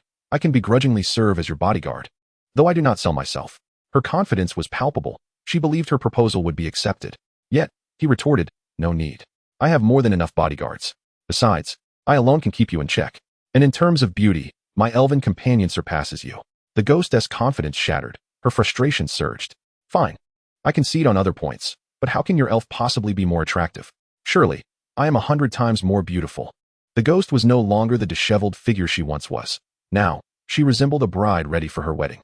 If she were to refine her appearance, she would undoubtedly surpass her former self. Observing the confident ghost, Song Sha shrugged. "A ghost cannot serve as a wife, so your beauty holds no value for me. Are you intentionally provoking me to become a vengeful spirit?" She seethed, restraining her anger. She could not afford to lash out, for doing so would lead to chaos.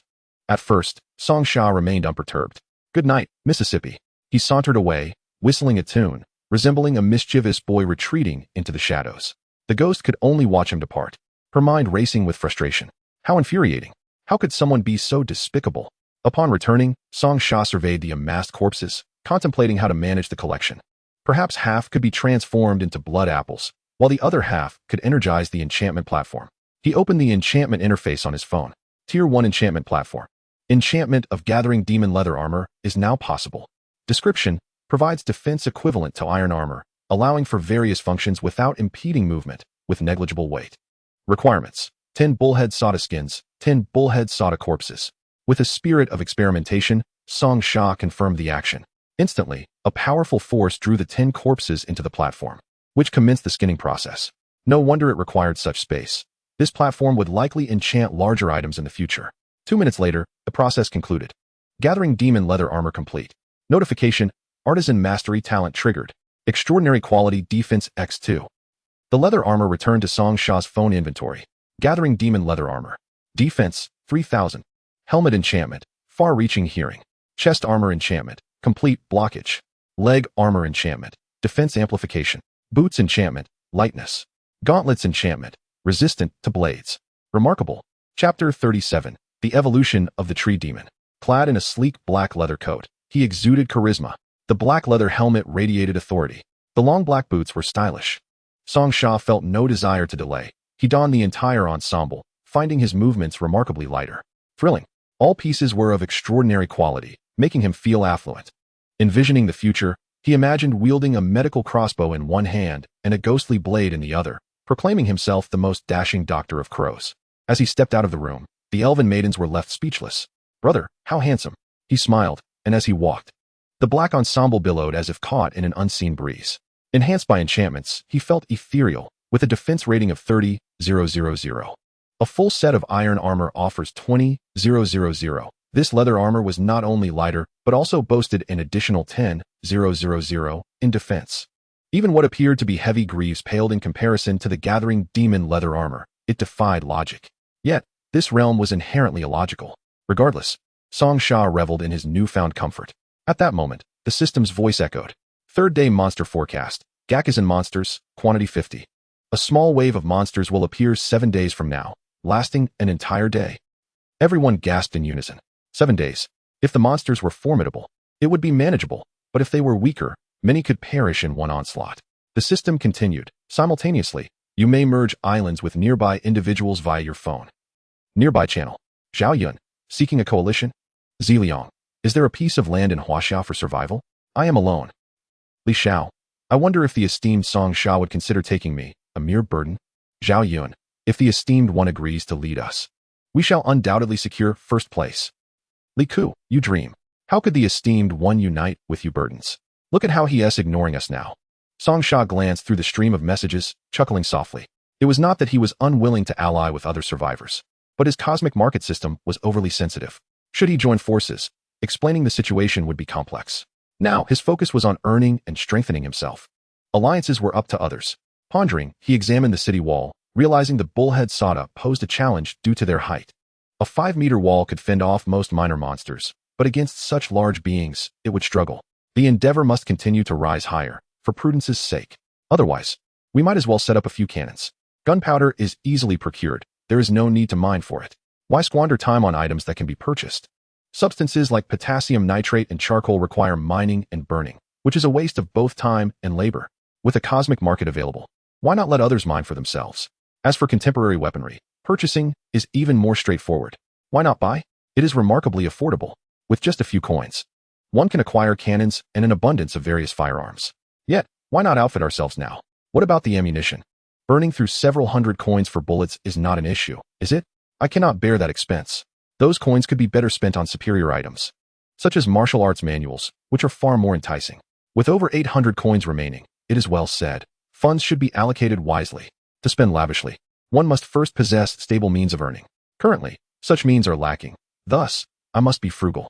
Then, SH set down his phone and raised his hand. Fairy sister, allocate 50 corpses for the great tree to absorb. The fairy nodded and replied, all right, brother. She then guided the visibly excited tree towards the corpses. The finest nutrients. These bodies are just what it needs. As before, it swiftly wrapped around them, leaving no bones behind. Reminder, the tree demon absorbed 50 minotaurs, converting energy into either level or blood apples.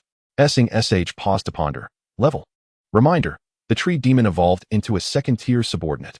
Second tier? Ah, how splendid. SH envisioned even grander fruits. Rubbing his hands together, he declared, let it absorb and transform. Evolution successful. Second tier, tree demon. Combat power, 240,000. Weaknesses, fear of the sea, wood, and fire. Afraid of the incomprehensible. Skills, tree wall, entanglement, and bonds stronger than gold. Instantly, the tree demon grew from 6 meters to 10 meters tall. It nearly shook the fairy off. Its robust form now required 4 to 5 individuals to embrace it. A guardian of the island. If this entity could venture beyond the island, SH would gain even more confidence in battle. Initially, the tree demon was confined to the island, but upon further reflection, having such a being at home, capable of producing food and engaging in combat, was undeniably delightful. However, it was evident that the tree demon had developed a modicum of intelligence. As it gazed longingly at the corpses of the minotaurs, the fairy remarked, brother, it wishes to perform for us. SH raised an eyebrow. Oh? How many corpses does it require? The fairy joyfully replied, just 10 will suffice.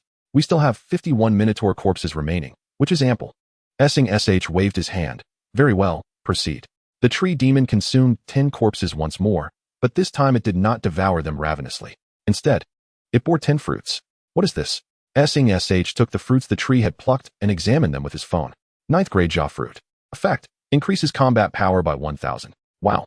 This single fruit equals the past 10. I must try it. Unable to resist, he took a bite. A refreshing sensation spread through him, as something within the fruit melted away. Combat power, 382010004820. One more. Such a splendid item must not go to waste. Combat power, 1,000. Combat power, 1,000. Combat power, 1,000. Combat power, 1,000. He consumed a total of 8,820, and he couldn't contain his laughter. SH felt immensely pleased, though his stomach was somewhat distended. Deep breath. Deep breath. I must say, the Lingzhu is quite convenient. Eating so many fruits in one go has left me feeling quite uncomfortable. I need to digest slowly. At this moment, the fairy had descended from the tree and curiously inquired, brother, what shall we do with the remaining corpses? Have they all been absorbed by the great tree? SH contemplated. Let us have it absorb another 10 corpses, and then we will call the goblins to dispose of the rest in the enchantment workstation. The fairy playfully nodded. Yes, brother. Also, procure 10 9th grade ginseng fruits for backup. We shall not require any more fruits for now. SH, while patting his round belly, opened his phone. Chapter 38, Contract Signing. It was already past midnight. SH felt utterly exhausted and yearned for slumber. Leaving tomorrow for careful contemplation, he instructed a nearby goblin, find 2 who have not fought to keep watch. The others may return to their quarters and rest a while longer. SH lazily stretched and meandered back to his room, with the fairy following closely behind. Suddenly, a human woman emerged, bowing deeply before SH. Master, we have prepared hot water for you. Would you like to bathe today? It was evident that these human women worked diligently and thoughtfully, recognizing that SH had just concluded battle and needed to unwind. SH pondered for a moment and decided to indulge in a bath before sleeping.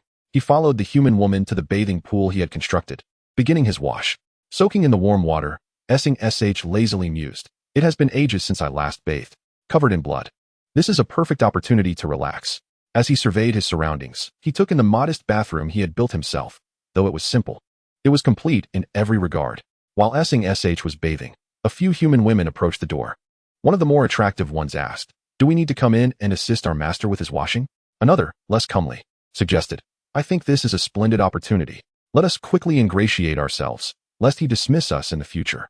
Regardless of their circumstances, they were all purchased by SH and would only perform menial tasks the next day. Lacking any combat prowess, they had no choice but to rely on SH in this brutal world. Thus, they begrudgingly began to think inappropriately, hoping that perhaps closer ties would yield better treatment in the future. As the women were about to rush in, the fairy appeared. She glared at them, her expression fierce. "What is the matter?" she demanded. The fairy then sternly admonished, "You shameless ones." The women flushed at her words, yet one bravely retorted, "Are we not all slaves? Is it not normal for slaves to serve their master?" Another chimed in, agreeing. "Isn't that our purpose here?" The fairy, taken aback by their rebuttal, hesitated. Gritting her teeth, she declared, "I simply do not want you to enter. Can you defy me?" She then exuded a menacing aura, causing the human women to flee in terror. One of them, while running, turned back to say, "You wait. I will definitely return." Bathing in hot water is indeed delightful.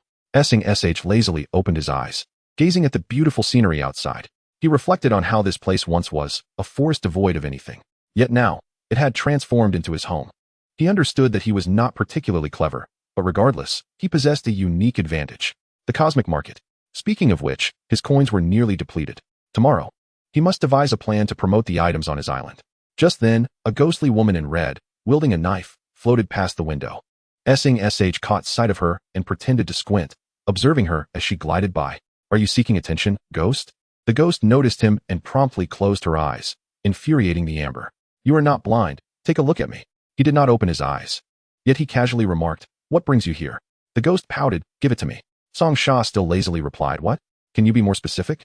The female ghost whispered, "I am hungry. I need to eat that. I wish to eat that." He raised an eyebrow. "Eat what?" Her face flushed with anger. "That one," Song Sha teasingly asked. "If you don't speak plainly, I might just ignore you." "Blood. Blood apple." Amber's face turned red and pale in turns, feeling somewhat embarrassed. However, that fruit was indeed of utmost importance to him. It could satiate his hunger without the need for murder, alleviating his fears of losing control. Ever since he became one with the blade, he had yearned to taste blood again, but he had no desire to kill. Finally, he opened his eyes and nodded with satisfaction. "Wait for me outside." Song Sha emerged from the bath, donning a simple garment. The sprite seized the opportunity to approach him. "Brother, here is your towel." Noticing the sprite's cheeks and ears were flushed, Song Sha decided to tease her, gently patting her head and affectionately saying, "My dear, you are obedient. Let me reward you with a blood apple." He directly handed her a high-quality blood apple. However, the sprite did not reach out to take it. She was taken aback, not because of the high-quality reward, but because he actually called her "my dear." At that moment, it felt as if a little deer was prancing around in her heart, unable to find an exit, leaving her feeling restless. Seeing the sprite in a daze, Song Sha casually placed the apple on a nearby table. As he walked out, he remarked, "What are you daydreaming about? If you're hungry, just take it." The sprite stood there, still in shock, watching him exit the bathroom.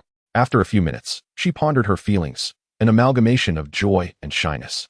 Clutching the blood apple, she twirled around in delight. Meanwhile, Song Sha returned to his bedroom and changed into a fresh outfit. He then walked into the living room, where the female ghost had been waiting for him. With a smile, Song Sha retrieved an apple from his bag. "So, Amber, have you made your decision?" Amber pouted. "Does it matter whether I have made a decision or not? If I don't agree, I'll still have to be with you, and if I do agree, I'll still be with you. Isn't it the same?" Amber had come to terms with the situation, knowing that apart from agreeing, she had no other choice. The crux was that the blood apple was crucial for her. It offered a way to consume blood without taking a life, possibly her only avenue. Once a living human, she had never wished to harm the innocent.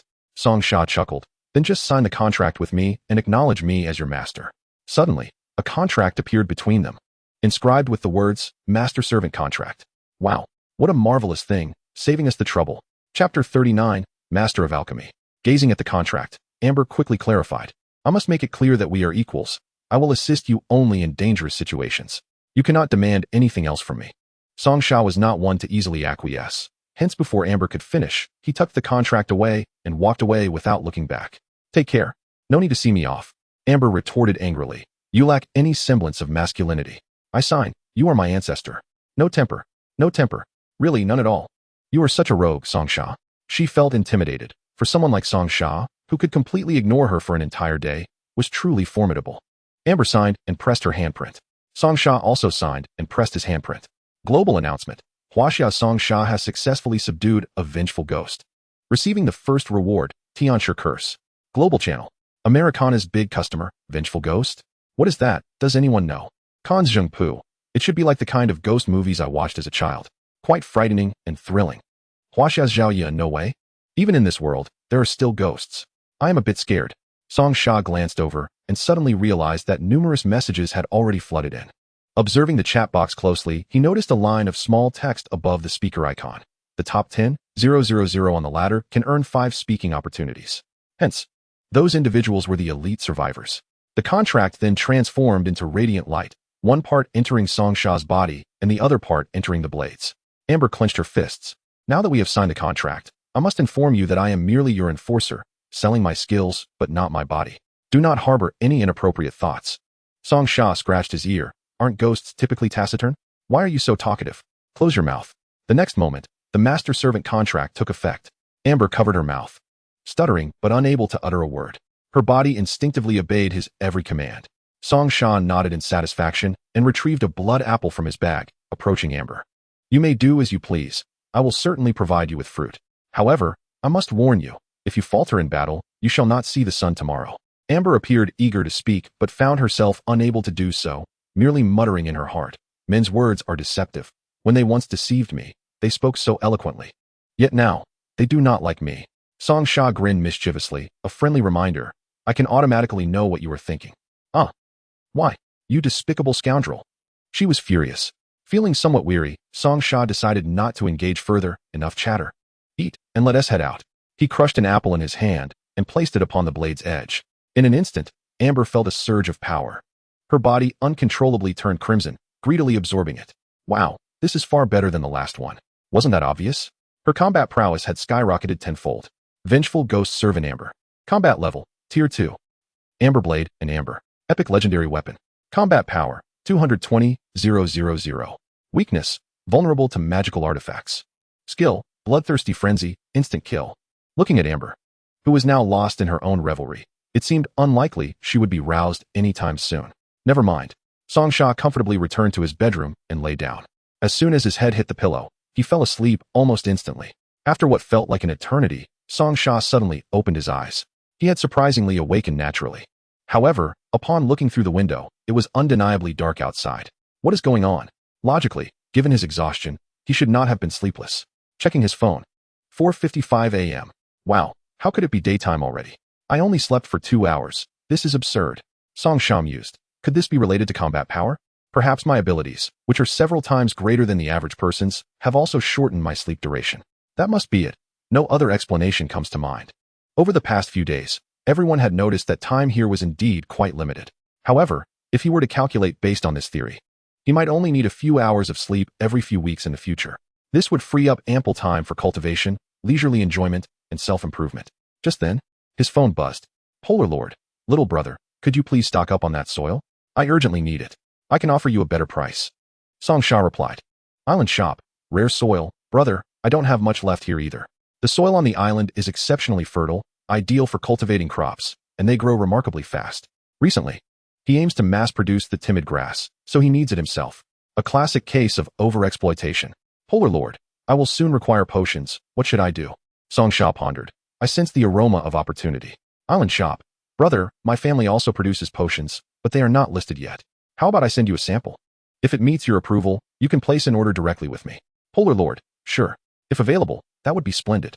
Send it cash on delivery. If the goods are satisfactory, I shall order a large batch.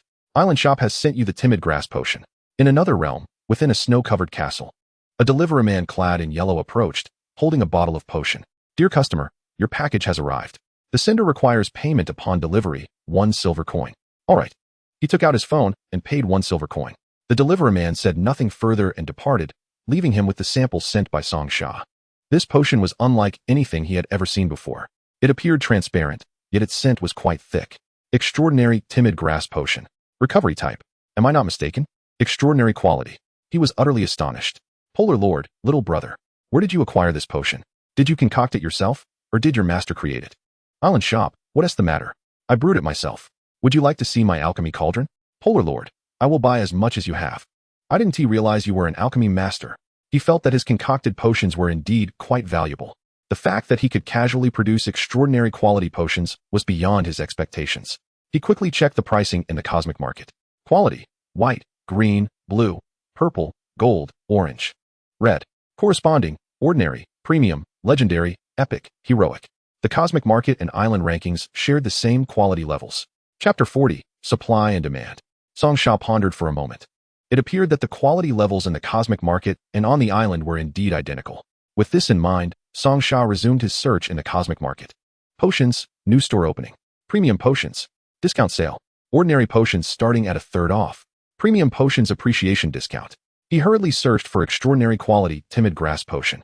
Timid grass potion, extraordinary quality, price, 10 gold coins. Goodness, this potion is so valuable. Song Sha had planted 600 timid grass seeds yesterday, yielding 60 bottles of timid grass potion. This meant he could sell them for a total of 600 gold coins at the original price. Wow. From this moment on, does he have a stable income? Indeed, cultivating crops is a reliable path to development. Hunting monsters and treasure hunting pale in comparison. Song Sha calculated that as long as he remained in the castle, cultivating crops quietly, he could exchange substantial resources in the cosmic market. Island shop, brother. I still have 10 bottles of extraordinary quality timid grass potion. Polar Lord, I'll take them all. This potion has exceptional absorption effects. It's practically a lifesaver. Rest assured, price is not an issue. Upon reading Polar Lord's reply, Song Sha understood the underlying principle. The higher the quality of the potion, the better the absorption effect. If it were an ordinary timid grass potion, it might take several minutes to recover from injuries after consumption. But in a life or death situation, opponents would certainly not grant you those precious minutes for recovery. In such moments, the 3-second effect of the extraordinary potion is far more reliable. Polar Lord, hurry and list them, good brother. I need them urgently. Island shop, please be patient, brother, I will list them right away. After responding to Polar Lord, Song Sha listed all 10 bottles of timid grass potion on the cosmic market. Polar Lord has placed an order. Please expedite shipping. In the blink of an eye, the 10 bottles of timid grass potion were snatched up by Polar Lord. Whoosh. The deliverer man appeared before Song Sha, packaging and preparing to ship the 10 bottles of timid grass potion. Polar Lord has completed payment. 110 gold coins have been received. Balance: 924 gold coins. You have received a positive review, accumulating 14 points. Just as Song Sha received the system notification from the cosmic market, he noticed that his private chat window was inundated with messages. Elf Bow Workshop. Boss, do you have extraordinary quality timid grass potion for sale? Orc never becomes a slave. Damn. This person is fast. They were snatched away in the blink of an eye. Boss, I'd like to pre-order 500 bottles. Taoist shop. Same request. This is simply a must-have for slaying demons and upholding justice. Suddenly, so many people appeared, leaving Song Sha quite overwhelmed. What is going on?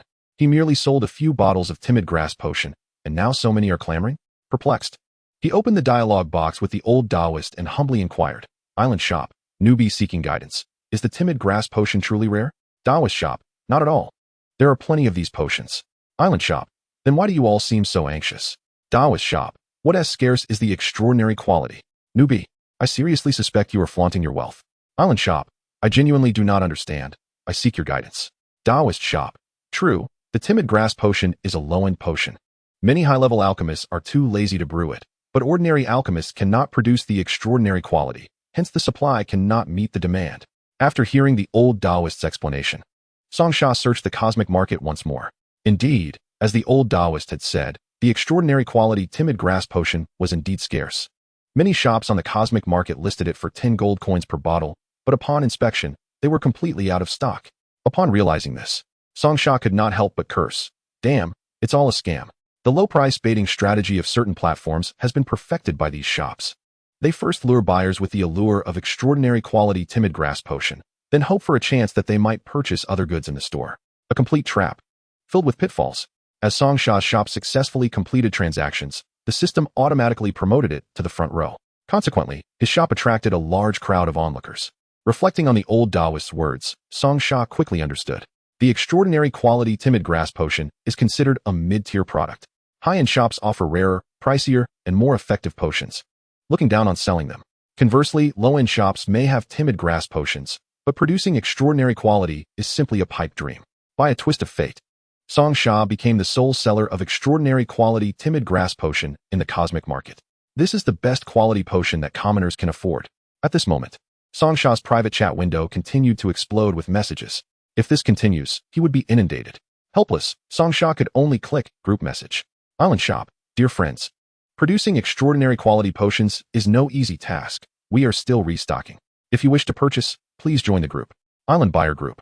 Polar Lord, everyone. Please forgive my single status. My speed is unmatched. With 11 bottles of potion in hand, the effects are truly remarkable. Taoist shop, group leader. How could you be so unkind as to not inform me of such a great item? Island shop, Elfbow workshop. Boss, when will you have stock? The community is in urgent need. Orc never becomes a slave. Damn it, I called dibs on the pre-order first. Why are you all scrambling? Goodness. So many people are fighting to get their hands on it. Song Xianzu's eyes sparkled with excitement. Who would be foolish enough to overlook the opportunity to sell good reviews? In no time, his ratings would soar to the highest echelon. The island shopkeeper announced, Dear friends, please remain calm. Due to limited production, to ensure everyone receives their goods, each person is currently limited to purchasing 1 bottle. Those who leave a positive review may purchase an additional bottle. A smirk curled at the corners of Song Sha's lips. With this restriction in place, achieving 600 positive reviews in a day was no longer a mere fantasy. In Chapter 41, titled The Ascending Sun Team, the Polar Lord remarked, Shopkeeper, you are employing hunger marketing. The Elven Bow Workshop chimed in, I am willing to pay 20 gold coins for a bottle. Please sell me a few more. The Taoist shop declared, I offer 30. The island shopkeeper reassured, Everyone, do not rush. I will begin concocting the potions immediately. As buyers clamored to place their orders, Song Sha wasted no time and arrived at the herb garden within the castle walls just as dawn broke. He uprooted the timid herbs one by one. Timid herb 1. Timid herb seed 10. Timid herb 1. Timid herb seed 10. Timid herb 1. Timid herb seed 10. Noticing 10 women outside the castle just waking up, he waved them over. Come and assist me. Yes, master. With the addition of 10 human women, the herb uprooting became significantly more efficient. Song Sha reclined comfortably nearby, indulging in a blood apple. Uprooting herbs was a task best suited for his servants. After all, what was the point of having them if not to perform such labor? Combat power. 882010009820. As he savored the blood apple, he directed a nearby miner to collect some sand for the continued production of glass bottles. He then utilized the remaining bronze to craft 4 new alchemy stations. Coupled with the existing station, the efficiency of producing timid herb potions would see a remarkable increase. Under Song Sha's guidance, the human women placed all the uprooted timid herbs into the potion-making workstations. Seeing the bustling activity, Owosi couldn't resist approaching. Observing Song Sha operating the alchemy station, Owosi stroked his chin thoughtfully before stating, Master, this alchemy station could be simplified to allow for automatic production. Automatic production? Song Sha's eyes lit up. If the alchemy station could transform into a machine capable of self-operation, he would be liberated from manual labor. How can we achieve this? He inquired eagerly. Master Owosi pointed to a nearby power generation panel and explained, Master, if we connect this power device to the alchemy station, it will be able to function autonomously. As long as there is a continuous power supply and sufficient materials, the alchemy station can operate indefinitely. Song Sha nodded in agreement. The solar panels could store energy, and given the current electricity consumption on the island, a significant amount of power was going to waste. Owosi's proposal was indeed a commendable solution. Let us give it a try. What do you need? I will gather it for you. Owosi's eyes gleamed with excitement, sensing he would create something monumental. Master, I only require some brass and wood to connect the power panel and the alchemy station. Song Sha nodded. Brass and wood were not precious materials. He then directed the remaining miners to prepare the required materials for Owosi. Owosi first smelted various sized gears from brass in the magical furnace, then instructed the miners to construct supports between the power panel and the alchemy station. Finally, he connected the power panel to the alchemy station's handle using copper wire. The gears began to spin rapidly as electricity powered them. Owosi, witnessing the success of the experiment, erupted in jubilant cheers. Song Sha nodded in approval. This meant he would no longer need to manually extract the timid herb potion. Owosi seemed to recall something and squatted in the sand, sketching with a stick. Soon, a mechanical blueprint appeared in the sand, and Owosi excitedly explained, Master, look. This is a complete mechanical automated production line. With this line, we can achieve complete automation from potion making to bottling. Gazing at Owosi's concept, Song Sha felt a surge of inspiration. With such a machine, he could leap from the Bronze Age directly into the Electric Age. Master Owosi, I entrust this task to you. All miners will now be under your command. Request any materials you require. I want to see results swiftly. Rest assured, Master. I will ensure this grand invention does not remain merely on paper. Owosi proclaimed with confidence. With Song Sha's support, Owosi's enthusiasm soared. Their master seemed as enamored with machinery as the miner clan, which was undoubtedly good news for them. Since arriving on the island, the miners had dedicated their free time to exploring various mechanical designs, evidently with Song Sha's tacit approval. Owosi smacked his forehead in exasperation. Master, look at my forgetfulness. I almost overlooked this. Here, I have a design blueprint to present to you. He reverently handed a design for a cannon to Song Sha. The design you showed me has been transformed into an automatic loading rapid-fire cannon, firing 1 round per second. Blue Star Bulletin. Song Sha from Huaxia has designed an automatic loading rapid-fire cannon. Huaxia's Li Dong, what is this? Automatic loading rapid-fire? I am still in the Stone Age. Huaxia's Tonggu, absurd. The esteemed one leaves no room for others. America's Elton, Master Song Sha. Will you ally with me? The strong should unite to conquer the world. Japan's Ishio Masato. All compatriots from the Blue Star Islands unite. Song Sha oppresses our islanders. We cannot tolerate this. Seeing this news, Song Sha furrowed his brow. Were the islanders trying to incite trouble? They seemed ready to rally together, with many feeling indignant. Especially after Song Sha had previously eliminated an island survivor, creating a deep-seated enmity. It appeared that more top-tier survivors would soon join forces against him. He needed to act swiftly. First and foremost, the production and sale of potions must not cease. The gold coins earned from the cosmic market would enable him to enhance his strength rapidly. Additionally, he must prepare for the impending alliance of the islanders, who would inevitably seek to hinder him. It was also time to upgrade the goblins' equipment. Furthermore, he needed to reinforce the castle walls. The islanders excelled at ambush tactics. And with their top survivors uniting, the likelihood of losing the first kill to them was high. Simultaneously, on another island, Ishio Masato rallied the island survivors. Song Sha has gone too far. We cannot remain passive. With a face full of indignation, he incited those around him. Indeed, we must claim the first kill tonight to avenge our compatriots. Absolutely. The Huaxia people have been riding roughshod over us. This cannot be tolerated. Ishio Masato raised his arm in a rallying cry. The islanders have suffered under Song Sha for too long. We will seize his first kill. Why should the rewards go solely to him? Indeed, why should he reap all the benefits? Today, we will release our pin-up frustrations. 50 fully armed island survivor elites, clad in iron armor, brimmed with jealousy and resentment. They understood that they were not yet a match for Song Sha. So they resolved to begin by claiming his first kill. They would continually arm themselves with the rewards from first kills until they could confront Song Sha head-on. Additionally, through several monster assaults on the island, the survivors had begun to identify patterns. A solitary individual stood guard over the city, facing the same 50 minotaurs on the third day.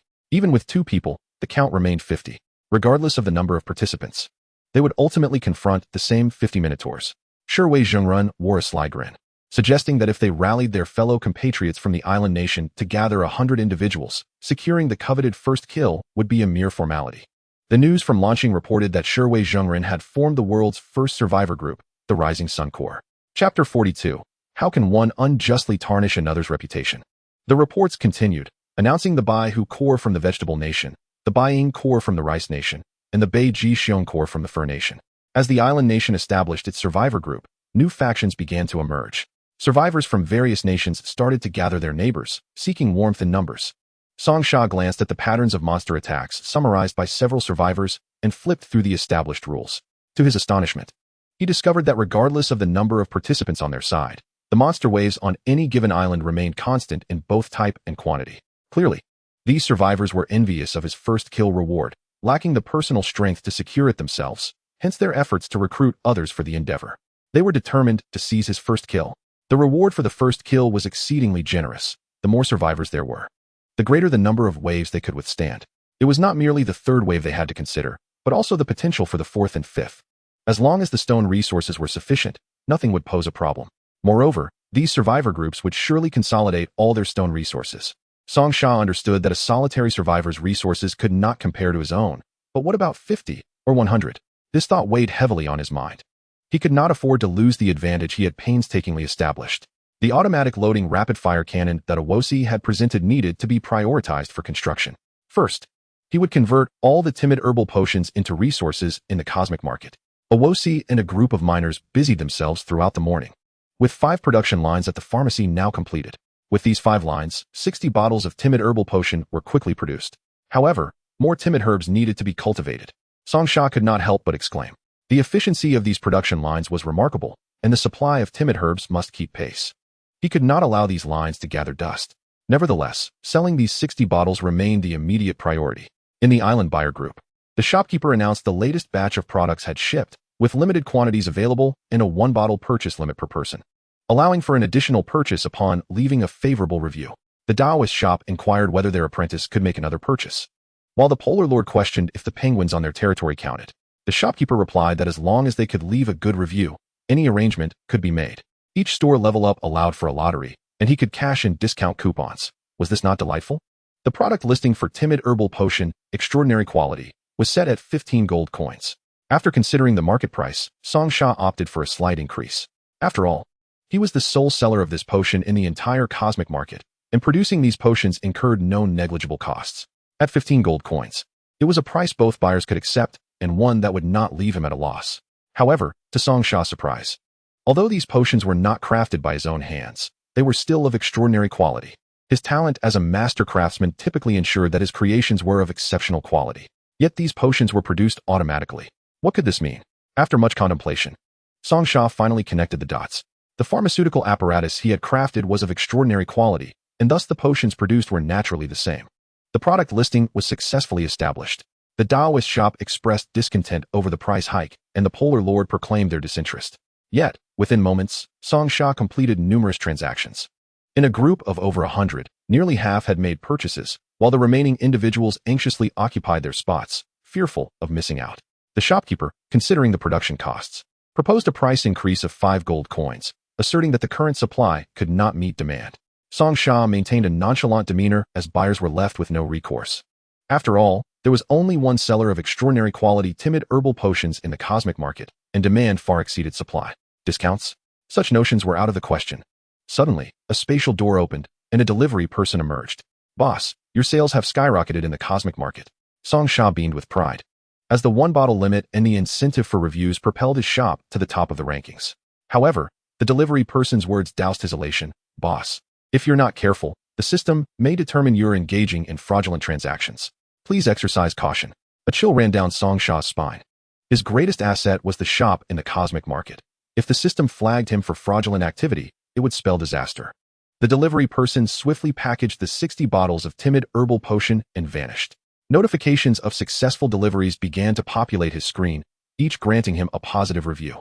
Suddenly, a window popped up, revealing a stern-faced woman dressed in a uniform, unmistakably a customer service representative from the cosmic market. "I am the customer service representative for the cosmic market, and your transaction data appears suspicious, potentially indicating fraudulent activity. Please cooperate with our investigation." The uniformed woman's serious gaze bore into Song Sha. Should the investigation confirm fraudulent activity, the most severe penalty would be account suspension. Suspension? A wave of dread washed over Song Sha. If his account were suspended, it would be catastrophic. "Ahem, dear customer service representative, I assure you, our shop has never engaged in fraudulent activities, and all customers receive their goods." Song Sha quickly regained his composure. His customers had genuinely purchased the potions from his shop, and while he had entertained thoughts of manipulating reviews, it did not amount to fraud. Seeing Song Sha's conviction, the representative remained unyielding. "If you have not committed fraud, the system would not flag your data as suspicious." A friendly reminder. Hiring individuals to manipulate reviews could also lead to account suspension. Song Sha remained calm. "Miss Customer Service, without evidence, you cannot unjustly tarnish another's reputation, can you?" Chapter 43. Account suspension? Perhaps a commemorative banner would be appropriate. Song Sha maintained his composure, stating, "I have thoroughly reviewed the market rules, and there is no prohibition against purchase limits. These buyers were not recruited by me to manipulate reviews. The demand for my shop's products exceeds supply, and they purchased voluntarily." He shrugged, feigning helplessness. "What can I do? I am equally distressed." The customer service representative appeared momentarily taken aback, as the cosmic market rules indeed did not prohibit purchase limits. "I will verify your product information and shipping details to ascertain the validity of your claims." The customer service representative, undeterred by skepticism, sat before the screen and began to scrutinize all transaction records related to the Haidao shop. After thorough examination, she surprisingly found no evidence of Song Sha engaging in fraudulent activities. Song Sha chuckled quietly, knowing that finding a weakness in him would not be so simple. Although there were suspicions of exploiting loopholes in the rules, such accusations could not be substantiated. The fault lay solely with other merchants who failed to comprehend the strategy of hunger marketing. Naturally, merchants in the cosmic market were not fools. Larger stores often employed discounts and promotions, but it was Song Sha who pioneered such tactics in the small, profit-scarce shops. A modest 2-star shop on Haidao suddenly experienced a surge in sales, which inevitably drew the system's attention, resulting in an anomaly flag.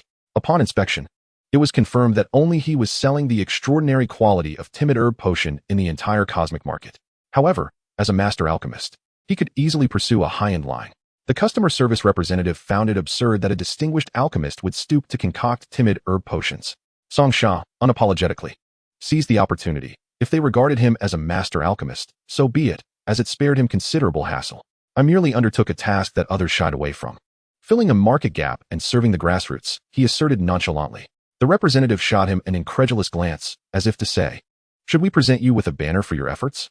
Yet, unable to find any violations on his part, she merely stated, "This investigation has concluded. Thank you for your cooperation. To express our apologies and in light of your commendable performance, the system will upgrade your credit rating. Haidao Shop, your credit rating has been elevated from good to excellent. All in the effort to combat unscrupulous merchants, please understand." Song Sha chuckled. Finding no issue with the investigation or the rating upgrade, everything was negotiable. "Are you satisfied with the results of this investigation? Please provide your feedback," she inquired. As soon as she finished speaking, 5 unlit star icons appeared on the virtual screen before Song Sha. This rating was crucial for the customer service representative, who eagerly awaited to see how he would rate her. After a moment of contemplation, Song Sha feigned regret. "Why only 5 stars? Even if I give a 5-star review, it won't highlight your excellence." The representative couldn't help but laugh at his words, her spirits lifting considerably. Without further hesitation, Song Sha awarded her a 5-star review. "Thank you for your cooperation. This investigation has concluded. Goodbye." "Wait, don't leave just yet. Could you share your contact information?" Song Sha boldly requested. "I'm afraid that's against our policy," replied the representative with a sweet smile, causing the pop-up window to vanish. Alas, what a pity. Song Sha had hoped to forge a closer connection with the representative and perhaps glean some insider information, but she offered no opportunity. Resigned, he gathered his thoughts and prepared to inspect the growth of the new batch of timid herbs in the garden. A cool breeze swept past as Pu, his companion, looked at Song Sha with confusion. "What was that strange thing that appeared before you just now? Did I see a woman trapped inside?" Pu assumed that the pop-up window was some trick of Song Sha's, wondering how the woman had vanished so abruptly. "If you provoke me, I might just confine you too," he teased with a grin. "You dare. If you do, I'll make sure we go down together." Pu retorted fiercely, unwilling to return to the dark, confined existence she had just escaped. As she floated around, Song Sha sighed. "You, a ghost, wandering about in broad daylight. Aren't you afraid of disintegrating into ash? Who says ghosts can't venture out during the day?" Pu began to defend herself, but faltered under Song Sha's subtly discerning gaze. "Can I at least return home?" she asked, retreating into her blade as if fearing he might imprison her again. Seeing her comply, Song Sha shifted his focus to check on the shop's status. Haidao Shop. Rating, 134 points. Level, 4-star seller. Congratulations. You have earned 2 lottery chances. Lottery chances? Without hesitation, Song Sha opted to draw. You have won a 10 discount coupon. You have won a free promotion voucher. Another discount coupon? It seemed the time had come to seek out some Taoist shops to capitalize on this opportunity. As for the free promotion voucher, it was intended for advertising his own shop. However, the most gratifying aspect was the substantial increase in his gold account, soaring from 924 to over 2,000 coins. With such a windfall, Song Sha was determined to fortify his island and enhance his minions, ensuring his absolute advantage over other survivors. Securing tonight's first kill was imperative, and it must not be seized by those teams. Contemplating what to purchase, he was interrupted by the arrival of the little sprite in his room. "Brother, I have a request for you, may I?" "A request? Are we negotiating now?" Song Sha regarded her with interest, causing the sprite to flush slightly. Hesitating for a moment, she finally spoke. "Brother, I do have a small personal interest in this matter, but I assure you it will benefit you as well." Noticing her earnestness piqued his curiosity. "Benefits? What sort of benefits?" Song Sha understood that the sprite's approach at this moment was likely driven by a specific agenda. She must have believed that presenting her request now would make it hard for him to refuse. Yet, he wondered why she was so confident he would be intrigued by her proposal. Chapter 44. Newbie, I can't take it anymore. "Brother, I have heard that you require stronger combat power. The wall is too long and relying solely on goblins will not suffice. We are currently too few in number." Song Sha found her words quite agreeable. Indeed, his island was facing a manpower shortage, both in construction and defense, with individuals often juggling multiple roles. It was evident that the time had come to recruit more people. You make a valid point. What do you suggest we do now? The sprite, feeling slightly anxious, recognized that while Song Sha treated her well, their relationship ultimately remained that of master and servant. Yet now, it seemed he was genuinely seeking her opinion. After much deliberation, she finally proposed, "Brother, could you buy all my sisters from the slave shop?" Initially taken aback, Song Sha soon found it amusing. "Just that? Yes, brother. I ask for your help, please." The sprite adopted a pitiful demeanor. Her suggestion intrigued Song Sha. The sprite clan excelled in archery, and now that he had established a castle, acquiring sprites would undoubtedly be advantageous. As the difficulty of monster assaults increased, he would need to fortify the walls. Having sprites perched above, using bows to defend the castle would yield far greater efficiency. The cost of arrows was significantly lower than that of cannons. That's a good idea. I agree. Upon hearing this, the sprite was taken aback, astonished at how easily he had consented. "Thank you, brother." But soon, she regained her composure. With a hint of concern, she spoke. "But brother, the elven slaves are quite expensive. I have 50 sisters. Isn't that a bit? Only 50? Song Sha felt somewhat unfulfilled. Having skilled archers among the elves was undoubtedly advantageous. Now that he had ample wealth, 50 might not adequately satisfy his appetite. Wait for news. I will contact the seller right away. Fearing that this batch of slaves might be snatched away by others, Song Sha hurriedly reached out to the goblin slave shop. Island shop. Old brother, do you still have that batch of elven slaves? Goblin slave shop. Yes, they are still here. These elves are priced too high, and not many are inquiring. Island shop. Then I will take all of them. Goblin slave shop. Boss, you are quite generous. Can I call you father? Clearly, this batch of elves had lingered in the goblin slave shop for quite some time without any interest, and the owner feared they would remain unsold. Unexpectedly, Song Sha intended to purchase all the elves, prompting the owner to abandon his decorum, addressing Song Sha with exaggerated familiarity. Goblin slave shop. We have a total of 50 elves, all female slaves, imported directly. The total is 225 gold coins. No bargaining. Island shop. Spare me.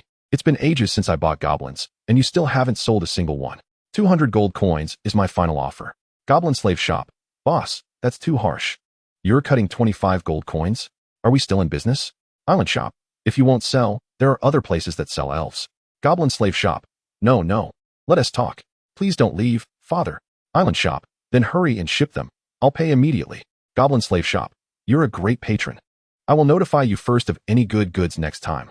Song Sha couldn't help but roll his eyes at the lack of integrity displayed by the slave shop, muttering a few complaints before clicking purchase. The 50 elves you ordered have been shipped. The delivery person is on the way. Account balance. 27, 242, 002, 524. The transaction was completed smoothly. For Song Sha, this was merely the cost of a few potions. One potion could exchange for 3 female elves, making this a profitable deal for him. Song Sha realized that this market, dubbed the cosmic market, must connect countless worlds. The universe encompassed innumerable races with populations beyond measure. In this light, slaves were indeed one of the least valuable commodities in the cosmic market. Soon, the space-time portal opened, and a group of female elves was delivered to Song Sha, still shackled at their hands and feet. The delivery person wore an expression that implied understanding among men. You're quite the player, boss. With so many girls, you 1T run out in a month. I know a few shops with reliable supplies. Do you want to know more? Please. Am I that kind of person? I bought these elves to defend the city. Not for your imagined purposes. Come on, we're all adults. Who doesn't know what is what? Take care of yourself, and eat more chives. Song Sha was speechless. What was this delivery person thinking? With the few individuals he had, merely defending the castle was already challenging. He had acquired the elves solely for the purpose of guarding the city. Furthermore, the elves possessed exceptional archery skills, capable of delivering precise strikes on the battlefield. It was likely that before the monsters even reached the shore, these elves would eliminate them altogether. With the firepower of these 50 elves, Song Sha's chances of securing the first kill had significantly increased.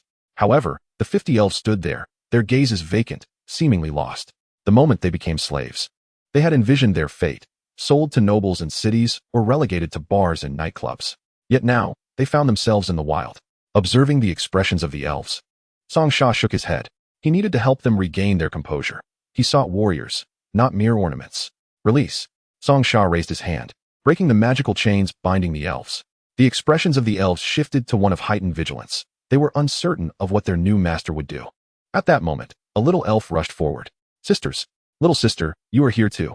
The little elf had previously been with these kin, upon seeing a familiar face. Both sides were clearly excited. However, the little elf did not rush to reminisce. She understood what Song Sha needed most at that moment. Brother is my master and your master too. Don't worry, he is a good person. I live freely on this island. Following this, the little elf introduced the state of the world to her kin. Although monsters attacked daily, Song Sha would acquire various materials to fortify the city defenses. Upon hearing this, the female elves sighed in relief. Becoming warriors while gaining freedom was something they had never dared to imagine. Seeing that the female elves accepted their roles, Song Sha spoke. Little elf, take them to rest. I will check the city walls. Understood, brother. After sending the elves away, Song Sha intended to examine the city walls for areas needing improvement. Just then, a private chat window suddenly popped up. Daoist shop. Newbie, I can't handle your potions. Could there be a problem with his potions? That seemed unlikely. Island shop. Old Daoist, is there an issue with my potions? Daoist shop. No, I was too excited. I meant to say your potions are incredibly effective. Upon hearing this, Song Sha finally breathed a sigh of relief. Island shop. Damn it, old Daoist. Don't speak so breathlessly. Daoist shop. My little disciple went down the mountain today to catch demons and encountered a millennia-old zombie. He nearly lost his life. Fortunately, your timid herb potion arrived just in time. Half a bottle was all it took to expel the corpse poison, and now he is full of life. Island shop. Isn't that a necessity? You can trust the quality of my potions. Daoist shop. Unfortunately, each person can only buy 2 bottles, and I've already used half a bottle. Island shop. Don't worry, I'm ramping up production, and there shouldn't be a limit on 2 bottles in the future.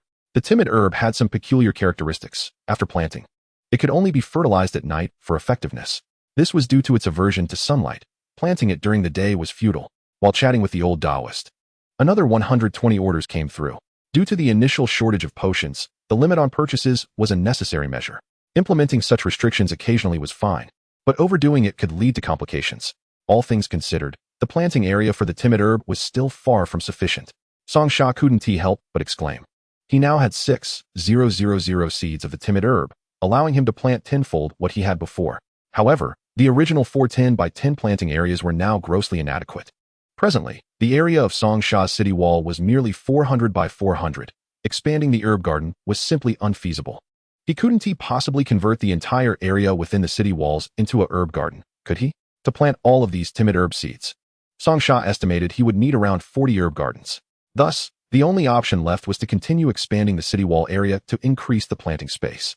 Currently, this island had been meticulously planned by Song Sha into various functional zones, making it impossible to allocate such a vast area.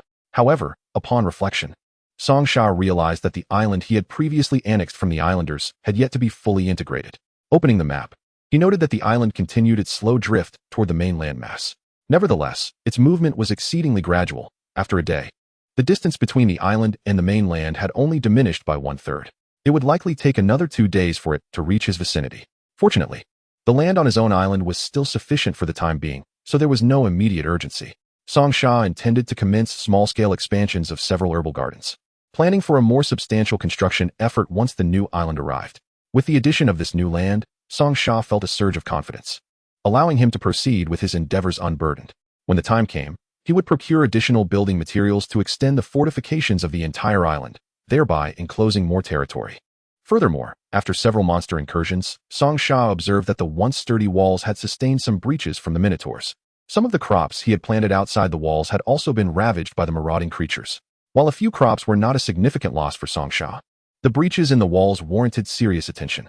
If the monsters breached the walls and destroyed his herbal gardens, it would result in substantial losses. With this concern in mind, Song Sha promptly contacted the materials supplier, intending to repair the fortifications thoroughly. At the mineral planet somewhere in the cosmos, a dual-tailed girl let out a sigh of relief upon seeing the conversation pop up in her chat window. She had recently sold a batch of building materials to Song Sha, and he had cleverly persuaded her into gifting a crane and a small solar power station. If Song Sha were to cease his purchases after this order, she would truly suffer significant losses. Building materials were inherently low in value, and wholesale business was notoriously difficult. Consequently, her store was still merely a 2-star establishment. The cosmic marketplace typically prioritized recommending well-reviewed and high-volume stores, leaving small shops like hers struggling to gain visibility.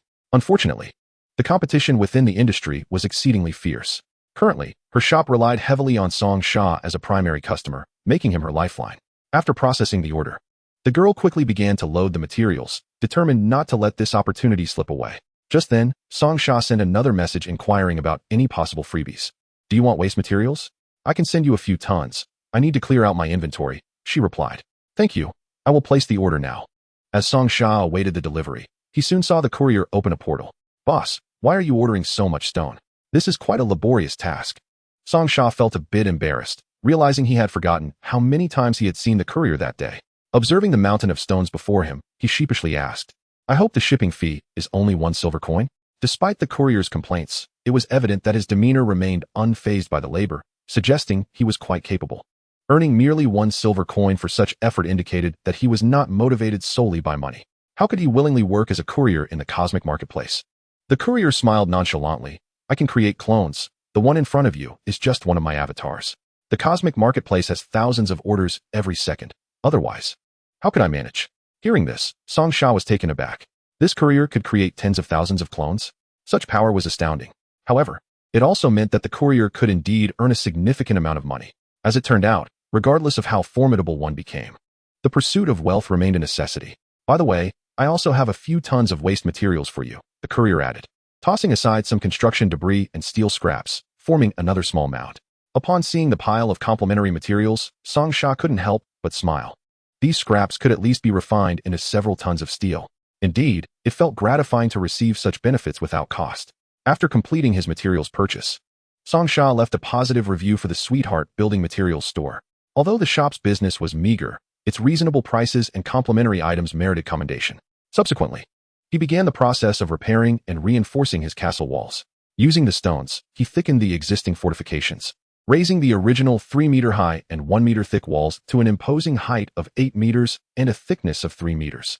Additionally, he constructed watchtowers and arrow towers atop the new walls.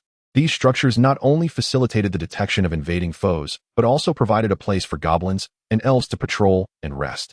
Most importantly, they offered concealment.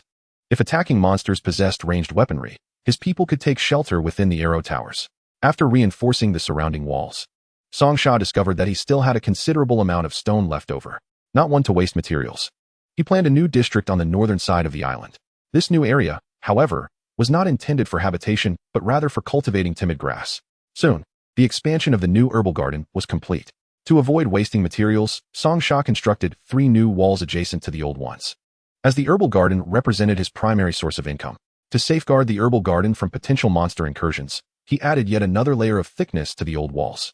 After completing these tasks, Song Sha found time to descend into the caves once more. He defeated 300 skeleton monsters, acquiring a substantial amount of bone powder. With this bone powder, his agricultural endeavors would flourish. After a long day of labor, Song Sha gazed upon the newly constructed defensive works. A sense of satisfaction gracing his features. He had expended a total of 40,000 stones, yet the visible returns were well worth the investment. His castle was now a formidable fortress. Not only could it withstand monster assaults, but even the newly formed survivor groups armed with artillery would find it challenging to breach the walls. Moreover, most survivors remained in the era of melee weaponry, with crossbows considered sophisticated tools, leaving Song Sha with little cause for concern. As his labors drew to a close, Song Sha suddenly realized he had forgotten to eat lunch while preoccupied with the wall renovations.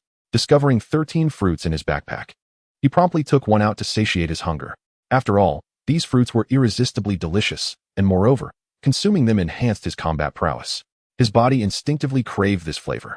Eating could indeed make one stronger. Such a marvel existed in this world. Zhangli, 8820100010001000. Song Sha consumed 5 fruits in one go. Zhangli, 13820. What left Song Sha speechless was that despite possessing a combat power of 10,000, he had yet to break through to the second tier. However, the tree demon reached the second tier at a combat power of 220,000. It appeared that the second tier was generally set at a standard of 20,000 combat power, a realization that began to dawn on Song Sha. At this moment, he was perched upon the city wall, enjoying the fruits and the sea breeze, when, from the distant horizon shrouded in mist, an island slowly emerged. What in the world is happening? The surrounding world of the island was enveloped in fog, and only occasionally could other survivors' islands be faintly seen when the weather was favorable. The nearest of these islands was several kilometers away. Yet, the island that appeared before Song Sha was less than 300 meters from his own. It was almost right in front of him. Whose island could this be?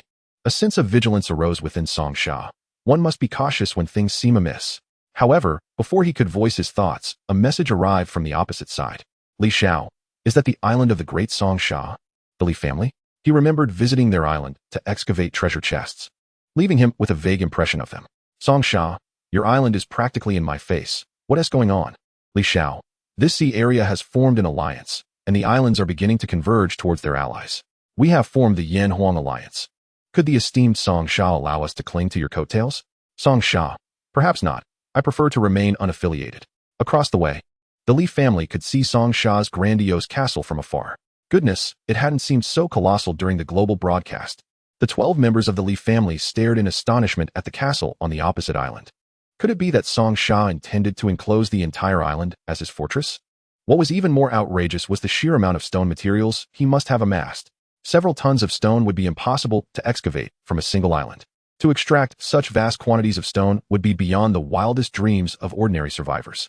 If a typical island were excavated to such an extent, it would have long since vanished beneath the waves. Only resource-rich islands could yield such quantities of stone. Song Sha was exceedingly formidable. It would indeed be a loss if he did not join the Yan Huang Alliance. The Yan Huang Alliance was a collective formed by individuals from the Huaxia Nation, and the Li family's island was edging closer to the territory of the alliance. Although it had only developed around 200 members, including many elders and children. As the number of people grew and resources concentrated, their strength would naturally increase. The sight of Song Sha's castle only intensified the aspirations of the Li family. Before sunset today, their island should drift to the headquarters of the Yan Huang Alliance, joining forces with other Huaxia compatriots. At this moment, the Yan Huang Alliance had already begun constructing a city. Before departing, the Li family had received video footage of the new city. Although it was still in the Bronze Age, stone walls were being erected. The headquarters of the Yan Huang Alliance was evolving into a small city. Yet, as they recalled the 2-meter-high walls of the Yan Huang Alliance and compared them to Song Sha's 8-meter-high walls, it was disheartening. A city built by 200 survivors pooling resources paled in comparison to Song Sha's solitary endeavor. This sparked envy within the Li family. 8-meter-high walls. Just the thought of it brought a sense of security. They resolved to persuade the esteemed Song Sha to join the Yan Huang Alliance. With him, they would undoubtedly become the premier team in the world. One Song Sha was worth more than 200 individuals. This was indisputable. While the Li family lamented their predicament, 5 sailboats emerged from the misty sea, adorned with a flag bearing the bold words Su Ri Tuan. Chapter 47. Shirwei Zheng Run has arrived.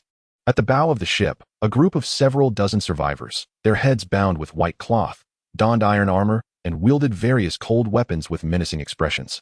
Leading them, Shirwei Zheng Rin grinned coldly. People of the island, surrender and start working quickly.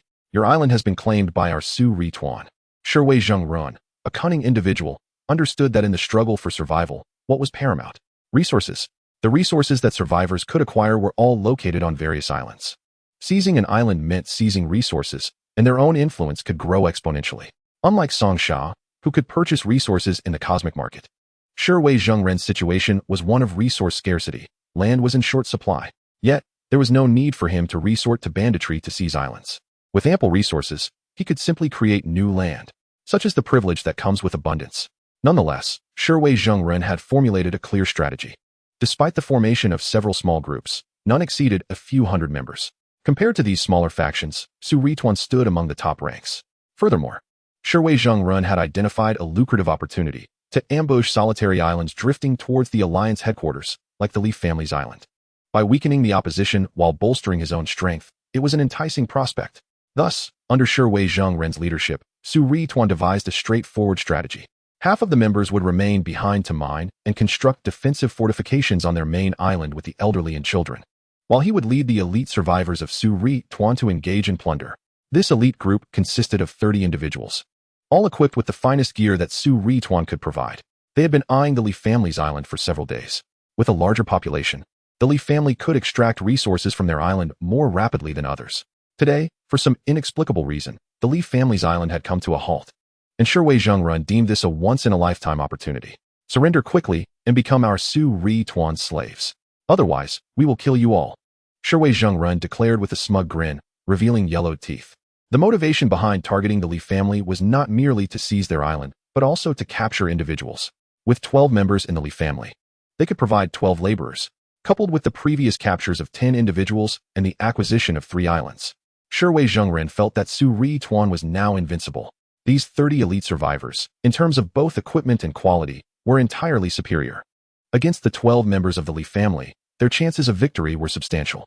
having integrated elite survivors and boasting greater numbers. Shiwei Zhengren's group encountered no resistance as they approached the solitary island. Under his fully armed presence, no one dared to defy him. Even those who resisted were swiftly subdued. Upon witnessing the shameless ambush by Su Rituan, Li Xiao was incensed. Our island is a member of the Yin Huang Alliance. Are you declaring war against the Yin Huang Alliance? Yin Huang Alliance? Never heard of it.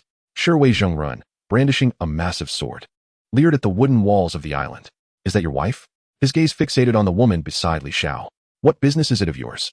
As Li Xiao sensed the lasciviousness in Shiwei Zhengren's stare, he angrily grasped his bronze shield and spear. You're crossing the line. I'll fight you to the death. I'll give you a chance. If you let your wife serve me, I'll let you join Su Rituan. Otherwise, prepare to become a slave. You little devil, I'll twist your head off and feed it to the dogs. The entire family united in outrage. They would rather die than let anyone touch their loved ones. Arrows and bronze spears whistled through the air, while some members of Su Rituan raised their shields to protect Shiwei Zhengren. The bronze arrowheads and spears could not penetrate the iron shields, and Shiwei Zhengren scoffed at the attempts. This was an era of domination, and they dared to challenge him head-on? With a wave of his hand, he commanded the lightly armored archers to draw their bows and fire. More than a dozen armored survivors shouted as they pushed a colossal wooden siege engine off the ship. The battering ram was adorned with a layer of iron, exuding an aura of formidable strength.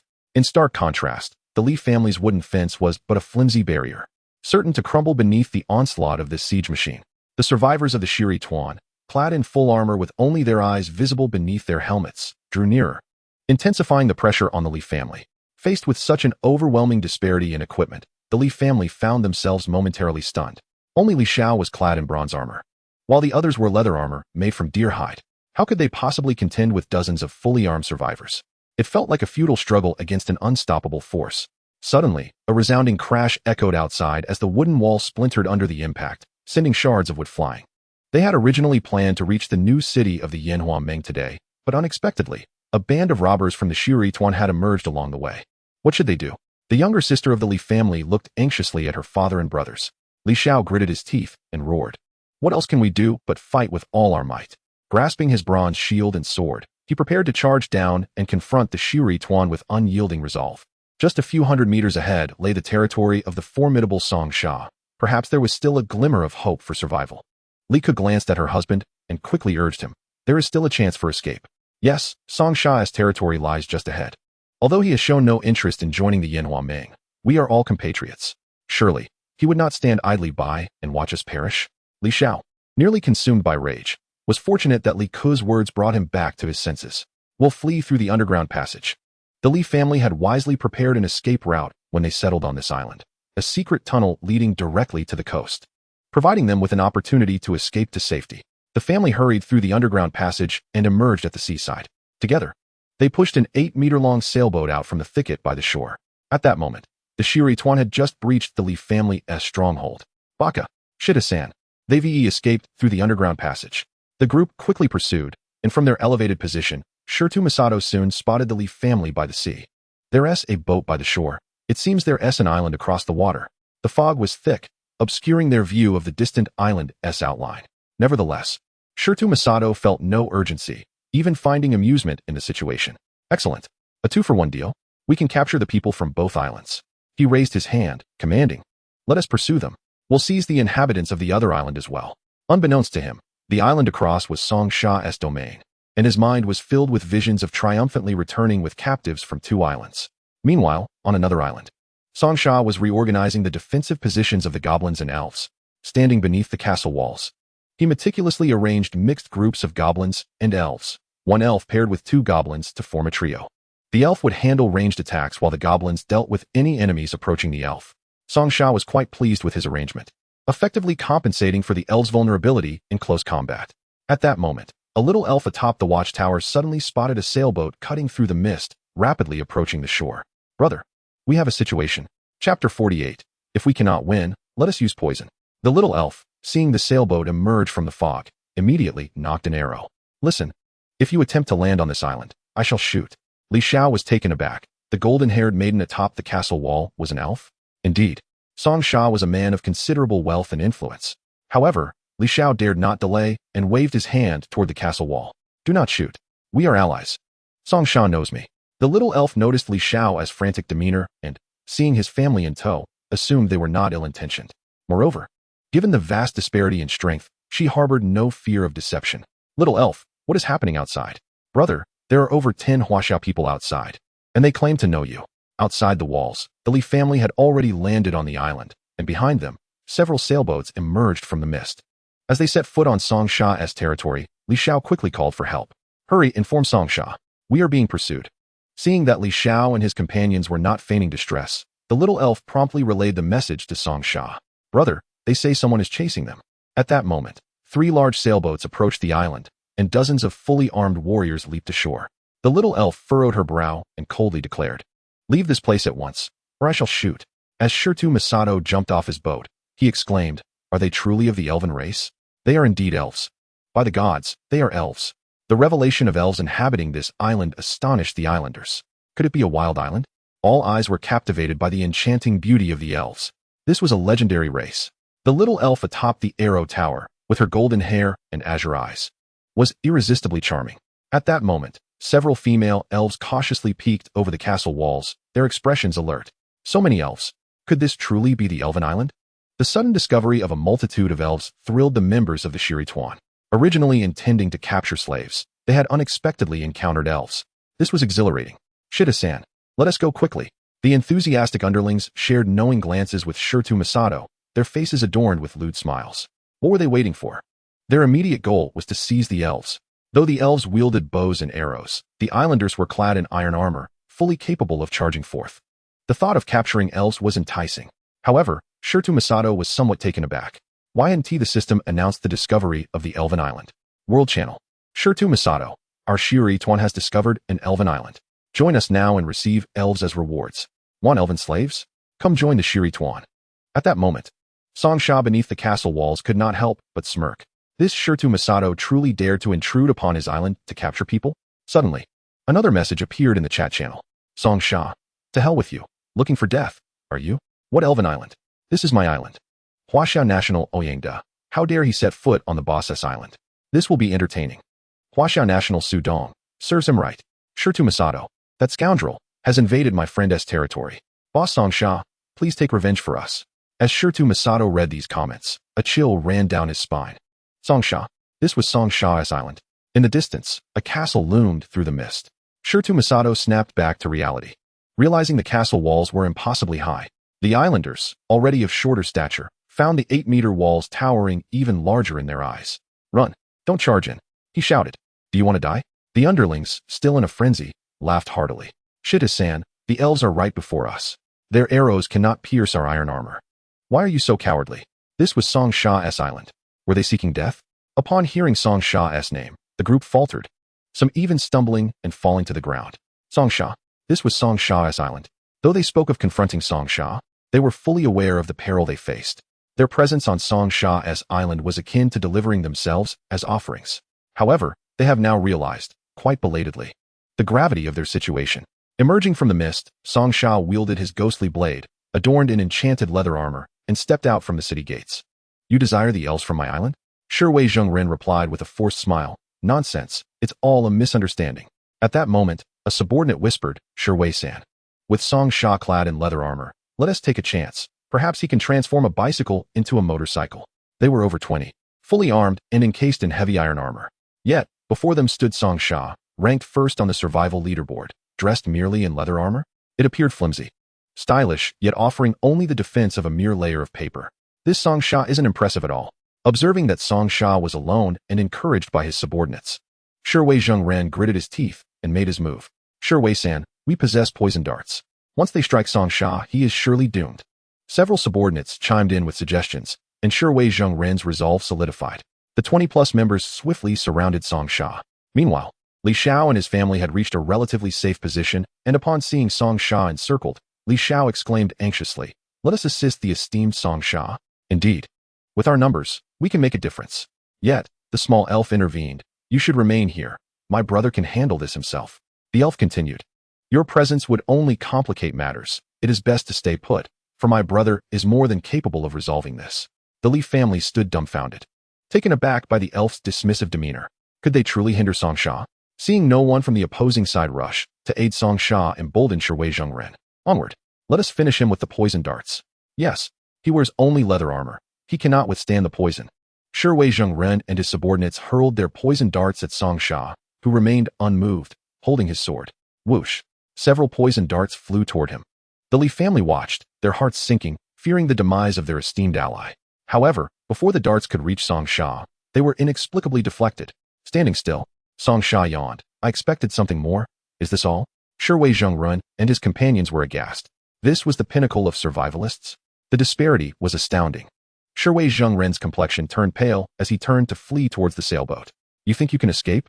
Song Sha brandished his ghostly blade, casting it forth. Hoopa, eliminate them. From the airborne blade emerged a specter clad in red. Hoopa chuckled darkly. At last, someone worthy of my attention. Chapter 49. Displaying skill before the master? Toxic arts of the medical gate. By the heavens, a ghost. Shiwei Zhongren, having never encountered such a spectacle, recalled certain bizarre legends. The iron armor felt like mere parchment before the ghostly figure. Hoopa grinned wickedly, swinging the ghostly blade with lethal precision. In an instant, both man and armor were cleaved in twain. Hoopa erupted into a frenzied laugh. She was no gentle spirit. The scent of blood invigorated her. Oh dear. Someone help us. We're haunted. The Su Ri Tuan screamed in terror. Hoopa showed no mercy, having received Song Sha's approval. Today, she would revel in carnage. Moreover, these individuals sought to end Song Sha's life. After the contract was sealed, Song Sha became Hoopa's most treasured entity. Dare to threaten the man she favored? A death wish. As Hoopa unleashed her wrath, Song Sha conducted a scan of the situation. Shiwei Zhongren. Race, human. Leaderboard rank, 9,623. Identity, survivor. Combat power, 1,200. Defense, 200. Next, he glanced at Hoopa. Ghostly blade Hoopa contracted. Race, undead. Contractor, Song Sha. Combat power, 250,000. Defense, 2,000. Ghosts ignore physical attacks. This was sheer slaughter. Song Sha had not anticipated such an exaggerated disparity in combat power. In mere moments, with flashes of red light, only Shiwei Zhongren remained of the over 20 Su Ri Tuan bandits. Song Sha quickly called out, spare him. He possesses the survivor's map. Survivors dissipate upon death, yet their belongings drop instantly. Thus, the ground outside the city walls was strewn with fallen items, herbs, food, and equipment. Without hesitation, Song Sha stripped a corpse of its iron armor. If others did not threaten him, he would not indiscriminately kill. However, should they seek his demise, they must be prepared to face the consequences. Song Sha had encountered corpses before. He was no longer squeamish. He began to collect the scattered resources. Herb 1, wood 52, iron ingots 23, bronze arrows 212. This group was truly impoverished. Among the numerous dropped items, only the materials held value. As for the iron armor, it would be melted down. To Song Sha, it was merely refuse. Meanwhile, Hoopa pressed her blade against Shiwei Zhongren's throat, blood-soaked and bearing a ghastly smile. She cried, kill, kill, ha ha ha, kill. At that moment, Hoopa trembled slightly, her eyes glowing crimson. Was she losing control? Though typically chatty and humorous, Hoopa was undeniably a formidable specter. Hoopa, lower the blade, Song Sha commanded. Hoopa's manic grin only widened. Her eyes blazing red, she insisted. I want to kill. I want to kill. Song Sha sighed and shook his head, forming a gesture, calm heart spell. He then pressed it to Hoopa's forehead. At last, she regained her composure. Did I lose control again? This incantation was a type of Tianshi spell, designed for ghost control. Now, in addition to being a healer, Song Sha was also a quasi-Taoist. The Tianshi spells detailed methods of subduing spirits. Allowing Hoopa to kill indiscriminately would lead to her inevitable loss of control. Song Sha had anticipated this. To master ghostly powers, one must first allow the spirit to experience chaos, thus gradually learning self-control. No worries, lose control a few more times, and you'll learn to manage it. He gently patted Hoopa's shoulder. The ghostly blade and she were one. Her potential for growth was immense. She was now Song Sha's foremost combatant. Subsequently, Song Sha turned his gaze to Shiwei Zhongren, positioning the ghostly blade at his throat. Surrender and become a servant. Or face death, choose wisely. Shiwei Zhongren's heart sank. Should he surrender, Song Sha would acquire his map. With the map, he could locate the Su Ri Tuan's hideout. Trembling, Shiwei Zhongren stammered, I surrender. Here's my map. Song Sha extended his hand to retrieve it. Suddenly, Shiwei Zhongren's hand twitched. He still possessed a poison dart, which he hurled at Song Sha. Though quick, Song Sha was grazed, a cut upon his finger. He kicked Shiwei Zhongren away. As Shiwei Zhongren coughed blood, he laughed maniacally. You're finished. Ha ha. I suggest you let me go, and I'll provide the antidote. Wei Zhongren's gaze shifted suddenly. You must also give me several elves, along with your equipment and first kill rewards. Otherwise, we perish together. He wore a triumphant expression. Without the antidote, Song Sha would not survive the hour. Even a deity could not save him then. Antidote? Song Sha chuckled darkly. Although the toxins began to spread within his body, he remained utterly unperturbed. The venom of your doom may intimidate the uninitiated. But do you truly think you can deceive me? He remarked with a smile. Care to scan me and see? Scan. Shirtu Zhongren was taken aback, yet proceeded to scan Song Sha. Song Sha. Race, human. Survival ranking, first. Identity, survivor. Profession, physician. Combat power, 13,820. Shirtu Zhongren was left dumbfounded. What had shattered him was not merely Song Sha's formidable power, but the revelation of his profession. He had actually poisoned a physician? Song Sha was the first to choose this profession, thus he had no fear of toxins. Damn, this is disastrous. Chapter 50. Who can kill me? Amber, possess him. Song Sha sneered, pointing at Shirtu Zhongren. Appearing once more from the blade, Amber wore a look of disdain. Being commanded to inhabit the body of a pathetic and lecherous islander? How revolting. Nevertheless, as it was Song Sha's directive, Amber would not defy it.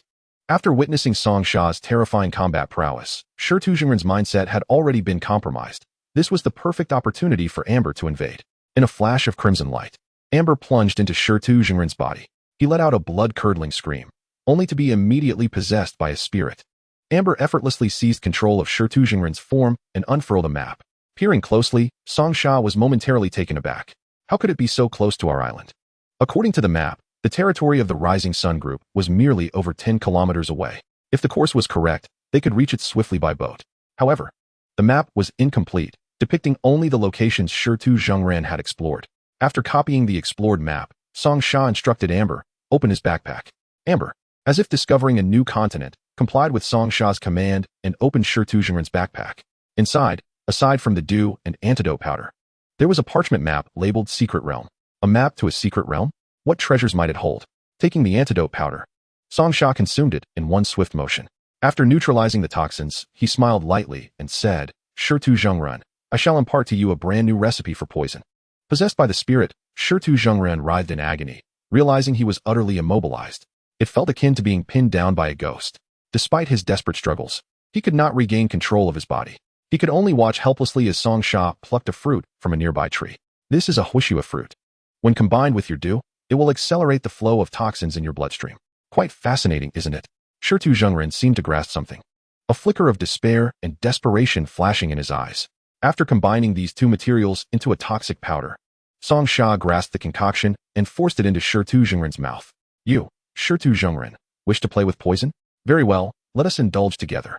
When it came to the art of poison, Shirtu Zhongren appeared to Song Sha as nothing more than a foolish child. Even if he failed to provide the antidote today, Song Sha could effortlessly concoct it himself. If Shirtu Zhongren sought to poison him, Song Sha would employ the same tactics, leading him slowly into despair and death. Do you think you're Jinku? No, you and your compatriots are hardly worthy of such comparison. It is not that I lack martial ethics. It is you, Shirtu Zhongren, who initiated deceit and ambush. As Song Sha spoke, he continued to pour the powder down Shirtu Zhongren's throat. A mouthful of black powder was swallowed, and Shirtu Zhongren began to cough violently in pain. Amber subsequently released her possession, unwilling to share in Shirtu Zhongren's agony or experience the sensation of death once more. Regaining control of his body, Shirtu Zhongren frantically clawed at his throat, attempting to expel the toxic powder he had just ingested.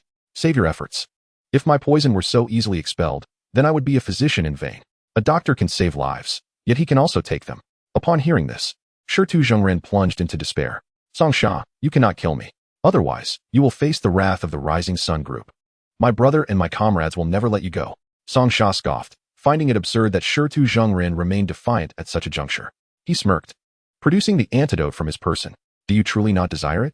If you wish to perish, I shall not hinder you. Give it to me, quickly. Seeing Song Sha unveil the antidote, Shirtu Zhongren could no longer maintain his composure. I will provide you the antidote, but you must tell me what this secret realm entails. Song Sha waved the secret realm map before Shirtu Zhongren's eyes. The very mention of a secret realm suggested abundant treasures. Song Sha, if I tell you, will you truly grant me the antidote? Shirtu Zhongren hesitated, weighing his options. Treasures could be sought again, but a life lost was irrevocable. Rest assured, I am the top of the survival leaderboard. What benefit is there in deceiving you? If you die, the treasures on this map will forever elude me. Reveal its whereabouts. and I shall grant you the antidote. Shirtu Zhengrun regarded Song Sha with skepticism, yet he understood this was his sole opportunity for survival. Taking a deep breath, he replied, "It is a place filled with monstrous beasts, creatures, and resources. We mine iron there, but most importantly, there is something else." With that, Shirtu Zhengrun deliberately left a cliffhanger, fully aware that his life was now in Song Sha's hands. Who could say whether Song Sha would honor his word? Song Sha waved the antidote before Shirtu Zhengrun once more. "Continue speaking. Give me the antidote, and I will divulge." Song Sha merely smiled calmly and tossed the antidote onto the ground. Shirtu Zhengrun's eyes lit up, and he lunged forward with all his might, like a dog chasing after a bone. After consuming the antidote, Shirtu Zhengrun finally felt a sense of relief and promptly declared, "On that secret realm island, there exists a mineral known as meteorite iron, guarded by a gigantic python." No sooner had he finished speaking than Shirtu Zhengrun hurled a poison dart and fled. However, upon witnessing Shirtu Zhengrun's escape, Song Sha showed no intention of pursuing him.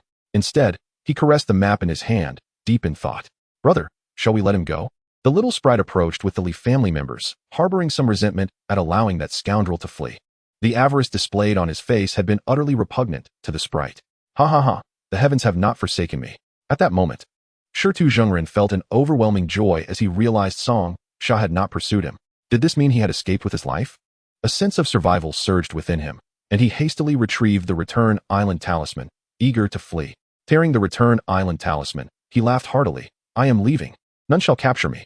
In a flash of light, Shirtu Zhengrun vanished from Song Sha's island, leaving behind a multitude of corpses belonging to the elite of the Rising Sun Group.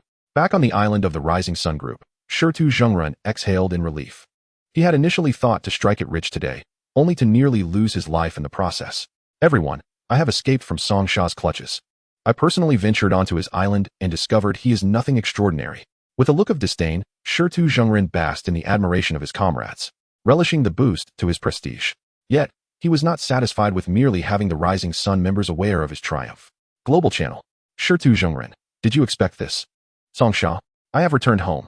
The grudge of today shall be repaid in the future.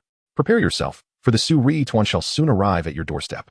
After sending this message, Shirwei Zhengrun felt uneasy and decided to speak again in the channel.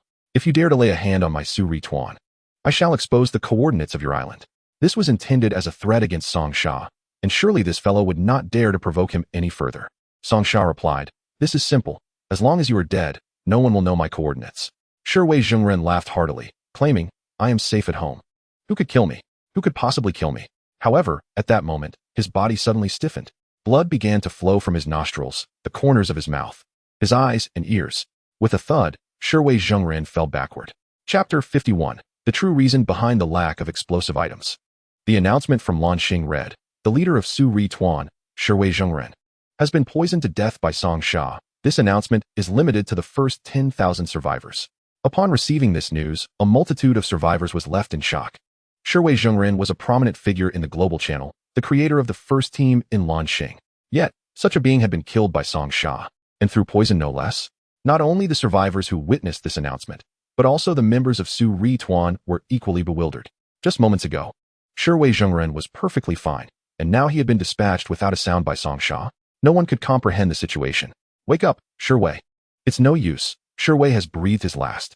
The surrounding members of Su-Ri Tuan hurriedly gathered around, but Shirwei Zhengrun was irrevocably dead. "Look at Shirwei's belly," one member exclaimed in astonishment, noticing that Shirwei Zhengrun's abdomen had inexplicably swollen, even bursting through his armor. Something was amiss. How could a corpse behave like this? "It's poisonous, run." One member was the first to react. Before the words had fully escaped his lips, there was a loud bang. Shirwei Zhengrun's body exploded, and a strange mist spread outward. This mist was laced with poison. The members of Su-Ri Tuan inhaled it and immediately reacted, many foaming at the mouth before collapsing. After struggling momentarily, they too succumbed in quick succession. At this time, Shirwei Zhengrun's brother, Shirwei Zhengrun, heard the commotion and rushed over. "What is happening?" Just as Shirwei Zhengrun intended to approach, he was stopped by several surviving members. "Vice President, you cannot go there. It's toxic." The members of Su-Ri Tuan were on high alert. If they were contaminated by this poisonous gas, they would swiftly meet their demise. They were not willing to see Su-Ri Tuan perish so easily. Shirwei Zhengrun knew that this was all orchestrated by Song Sha. He recalled how Song Sha had recently modified the toxin of the poison tail flower. The characteristics of the healer profession were now fully revealed. By mixing several herbs, he had created a new potent poison known as Qiangxiao Tsuation San. Qiangxiao Tsuation San accelerates the blood circulation of the poisoned individual, causing them to bleed from all 7 orifices and die within 10 minutes. Subsequently, the miasma within their body would diffuse outward, and the blood mist that erupted would be toxic. Previously, what Song Sha had given to Shiwei Zhengren was not a true antidote. Once Shiwei Zhengren fell into his hands, there was no escape. However, Song Sha did not anticipate that Shiwei Zhengren possessed the return to island talisman. Fortunately, the efficacy of his poison was remarkable, preventing Shiwei Zhengren from fleeing. World Channel. Shiwei Zhengren. Song Sha, you despicable fiend, you have poisoned my brother and many innocent members. I will not let this stand. Song Sha chuckled coldly, questioning who was truly shameless. Innocent? Is coming to my island considered innocent? Launching announcement. Survivor Song Sha has shared the coordinates of Su Ri Tuan. Song Sha wasted no time, directly revealing the coordinates of Su Ri Tuan in the World Channel. Su Ri Tuan has committed heinous acts of robbery against islands. I hereby disclose their coordinates. Let everyone seek revenge. Upon witnessing this maneuver, Shiwei Zhengren was left dumbfounded. This was disastrous. Not only could they not seek vengeance for Shiwei Zhengren, but they themselves were now in peril. Song Sha was executing a ruthless strategy, exposing their island's location. And undoubtedly, many would come seeking trouble. After all, Su Ri Tuan had previously offended numerous factions by seizing islands. Those factions would surely come knocking for retribution. Tom from the United States. Su Ri Tuan should quickly find a new location. After offending so many, retribution has come, hasn't it? Jackson from Kangaroo Country. I think Shiwei Zhengren was tired of living, seeking trouble with the top survivor. Isn't he just asking for his own demise? Li Xiao from Huaxia. This group of islanders are the real thieves. My island was nearly robbed by these bandits. Let us all deal with Su Ri Tuan together. In contrast to the dire predicament faced by Su Ri Tuan, Song Sha remained completely unperturbed. With Shiwei Zhengren deceased, no one knew the location of Song Sha's island anymore. Su Ri Tuan could no longer seek vengeance upon him. However, aside from Shiwei Zhengren's group, there were still others who knew the coordinates of his island, specifically the Li Xiao family whom Song Sha had rescued. Song Sha looked at Li Xiao, sharing a knowing expression. Being seasoned, Li Xiao quickly understood Song Sha's intent. Song Sha, we of the Li family guarantee not to disclose your island's location. Please let us go. Song Sha fell into contemplation. If he let them go, there was a risk of exposing his island's location. In the world of islands, revealing one's position was exceedingly perilous. Moreover, as the top survivor on the leaderboard, if his coordinates were exposed, many would undoubtedly attempt to invade his island. On the other hand, if he did not let them go, would he not be no different from Shiwei Zhengren? The two parties remained at a standstill. Suddenly, Li Xiao's eyes lit up, and he quickly spoke. Song Sha, I possess an item. Perhaps it could persuade you to let us go? What item? Song Sha inquired with curiosity. Li Xiao respectfully presented the item with both hands. What do you think of this? As Song Sha received the item, its information materialized before his eyes. Island Movement Talisman. Allows your island to teleport to any coordinate within 20 kilometers. What a splendid item. Upon seeing it, Song Sha was instantly intrigued. Do not underestimate this 20 kilometers. Moving in any direction by that distance would make it exceedingly difficult to locate on the vast ocean. Especially in the fog of the island world, where visibility is merely a few hundred meters, 20 kilometers is an incredibly significant distance. Yet, he felt disheartened wondering why others possessed items. Shiwei Zhengren had the return to island talisman, and now the Li family had produced an item as well. Why was he the only one who had not encountered any? Where did you acquire this? Song Sha casually inquired. As the number one on the leaderboard, it felt somewhat awkward to ask such a question. Others viewed him as lacking nothing. Song Sha, Haven T, you already defeated a boss. Li Xiao's words startled Song Sha, who suddenly realized. Could it be that he had not fully explored the cave and had only defeated the first-level boss? This revelation explained his lack of items. After defeating the monsters, he had simply walked away without paying attention to what loot was dropped. It seemed there were still treasures to be found in that cave. However, Song Sha certainly would not disclose this. That would be rather embarrassing. Maintaining an air of nonchalance, Song Sha stated, It's nothing. I obtained other items from defeating monsters. I am merely interested in your talisman. Li Xiao nodded, clearly believing him. You may leave. Having received benefits from the other party, Song Sha naturally felt compelled to fulfill his own promises. Thank you. The Li family members bowed repeatedly, expressing their profound gratitude towards Song Sha. He also decided to find time to revisit the cave to see if he could uncover any useful items. Just as Song Sha was contemplating, a voice suddenly resonated through the sky. Blue Star announcement. The cross-border duel arena is now temporarily open, inviting all survivors to participate eagerly. Chapter 52. The cross-border duel arena. Blue Star Crisis. What is this cross-border duel arena? Song Sha hurriedly examined the rules of this so-called arena. Cross-border duel arena. Engage in duels with elite survivors from other worlds. Victors can earn special medals, redeemable for various rare items and resources. This event has no death mechanism. A spark of excitement ignited within Song Sha. No death mechanism? This meant that even if one were to die, they could resurrect fully healed. This was indeed an enticing opportunity. However, upon further inspection, he noted that this event was limited to the top 1,000 survivors. This was understandable, as the remaining participants would serve no purpose in the duel arena, merely cheering from the sidelines. What intrigued Song Sha even more was that elite survivors from other worlds were participating in this event. It appeared that Blue Star was not the only world chosen. Others were also drawn into this survival game. Were they also situated in island worlds, or in entirely different realms? If that were the case, the scale of this survival game was truly unfathomable. With no imminent danger to life, Song Sha felt no hesitation. Seeing that he met the registration criteria, he clicked to confirm without a second thought. While seeking benefits was one aspect, he was also eager to gauge the current level of survivors from other worlds. Little spirits, while I am away, guard the castle well. If a situation like today arises, shoot arrows without hesitation. Understood. But brother, where are you going? With a wave of his hand, a time-space gate appeared before him. I have matters to attend to and will return shortly. Though he said this, seeing Song Sha step into the portal, the little spirits felt a wave of anxiety and loss. With Song Sha gone, the backbone of the island was also absent. Having spent some time in this world, the little spirits were acutely aware of the dangers lurking in this island realm. Without Song Sha, how would they survive? They had never felt this way before, having always been by his side. Now, with his departure, a sense of struggle emerged within them. Brother, please don't leave me alone. I want to go with you. However, the time-space gate had vanished in an instant, leaving the little spirits engulfed in fear. When Song Sha opened his eyes again, he found himself on another island. It was still an island, which brought him a tinge of disappointment. However, he was soon surrounded by a multitude of people.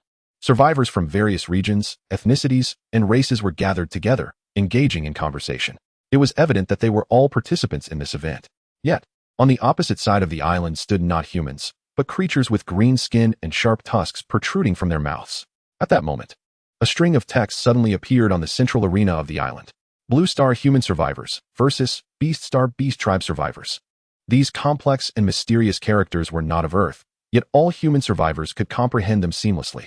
The beastmen opposite were equally agitated, as the human survivors astonishingly realized they could understand the beast language spoken by their adversaries. Humans, such a feeble race, could also be survivors? What was there to fight over? Could they truly contend with our beast tribe? Yet, these humans smelled quite delectable. One wondered how their flesh tasted. The group of beastmen looked disdainfully at the human survivors, as if gazing upon mere livestock. Among the crowd, Song Sha refrained from revealing himself, opting instead to observe from the shadows. At that moment, a voice echoed from the sky. Welcome to the Arena Island. This is a confrontation between the human and beast races. To familiarize you with the rules, there will be no death for this initial round. However, in the next arena battle, the defeated will face death. Upon hearing this, everyone tensed up. Although this round was merely for rule familiarization, no one dared to be complacent. After all, the next encounter could very well determine life or death. Should they fail to grasp the rules this time, they would become mere cannon fodder upon returning to Arena Island. Battle rules, Arena Wheel Battle. Both sides will send one representative to defend the arena. Victory conditions include defeating all challengers from the opposing side, or until the opposing side forfeits or is entirely defeated. The victorious side may plunder resources from the defeated side. Successful defenders will receive individual event rewards. Song Sha glanced at the rules, which were not difficult to comprehend. Essentially, it was a battle for resources between the human and beast races. The victorious race would see their world's resources flourish, while the defeated would suffer plunder. However, this rule was also quite brutal. One-on-one battles were manageable for many survivors. But a wheel battle posed a significant challenge to an individual's strength and endurance. Just as the crowd hesitated, a beast man leaped onto the arena. Human pig, who dares challenge me? This beast man appeared incredibly robust, towering over 2 meters tall, adorned in luxurious robes, wielding a wooden staff. AG Air. Race, Beast Tribe. Beast Star Ladder Ranking, 828th. Combat Power, 3,487. Occupation, Shaman. On the human side, another individual jumped up. Wang Yud.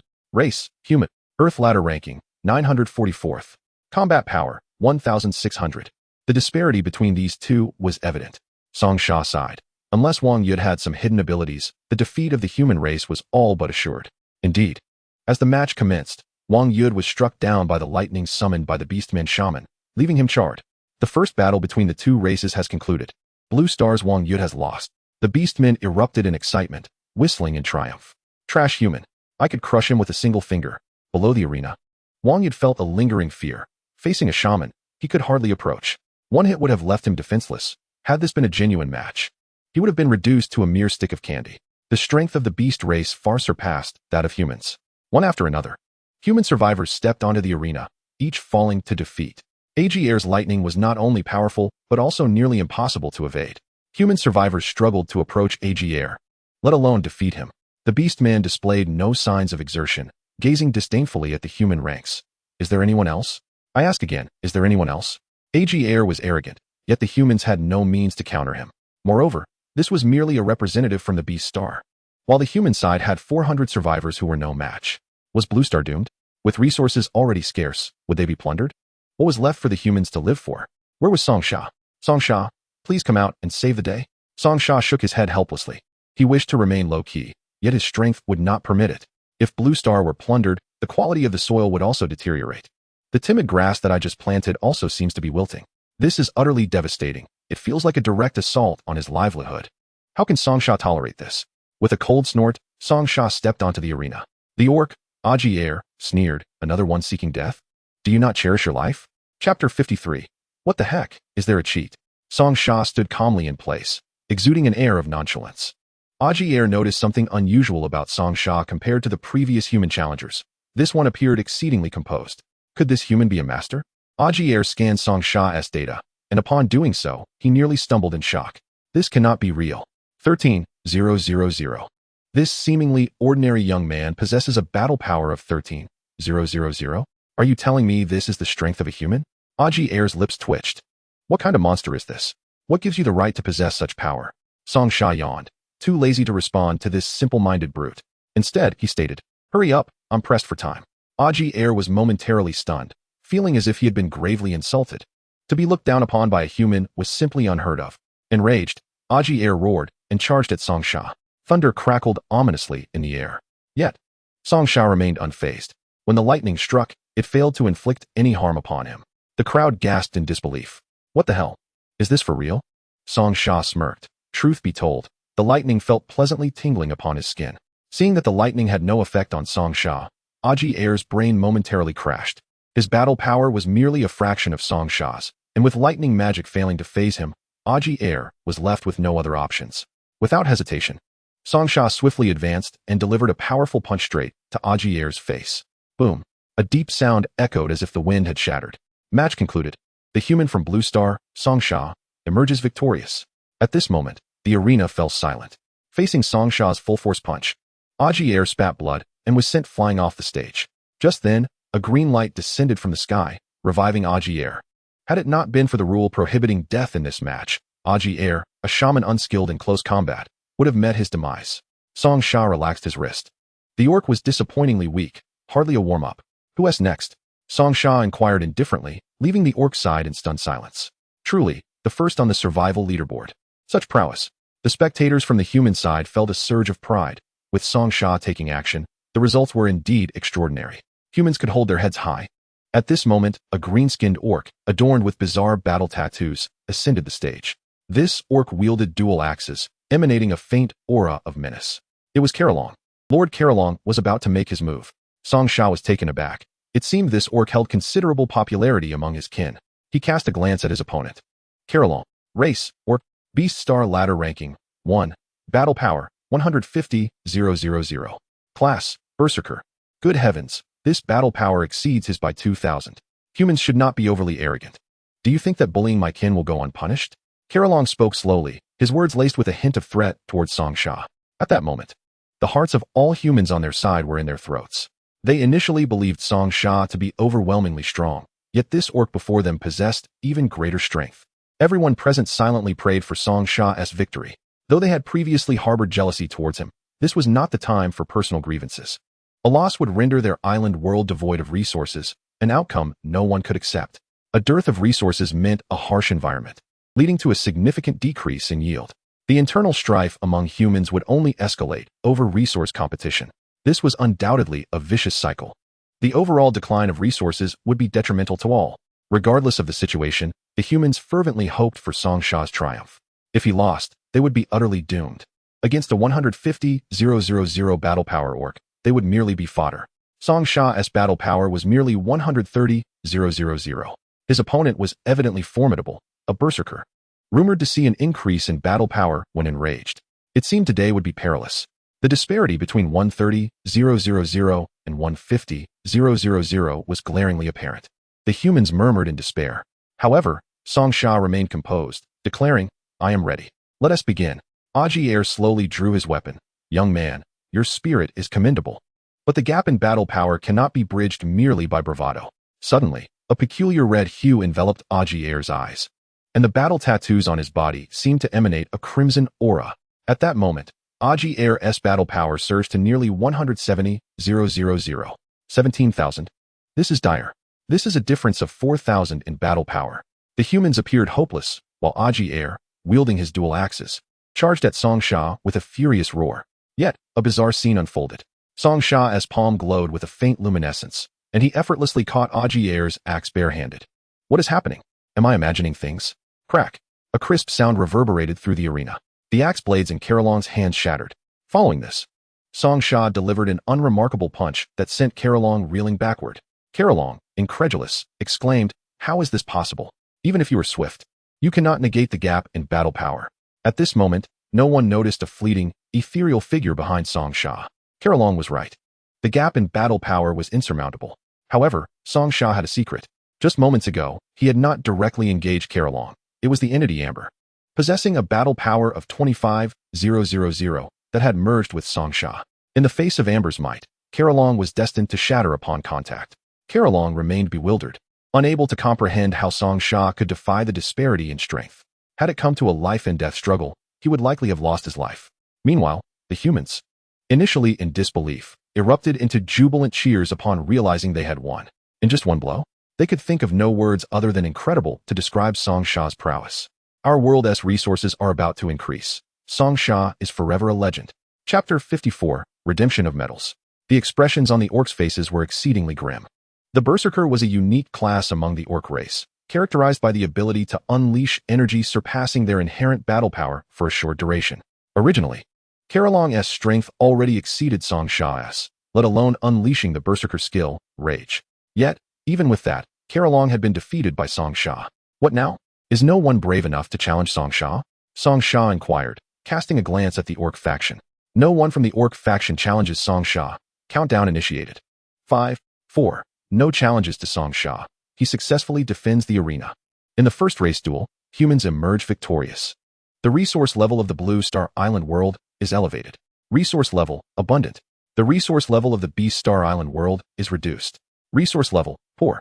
Song Sha earns the highest score in this duel, receiving the world medal, redeemable for rewards. Song Sha's island resources rise to Gaia. Gaia? The assembly of human survivors gazed at SH with envy. A Gaia-level island? To what extent could its resources be abundant? The first interspecies duel had concluded, with humanity emerging victorious. All participants would be teleported out of the competition island in 10 seconds. Suddenly, a colossal time-space portal materialized above the arena. And in the next moment, everyone transformed into streaks of light, merging into the portal. Upon opening his eyes again, SH found himself back on the island. "Brother, how did you return so quickly?"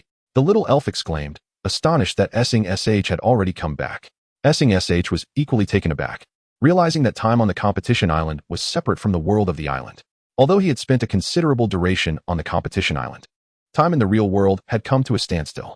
Looking around, SH noted that his island had expanded several times in size, adorned with various rare herbs and fruit trees.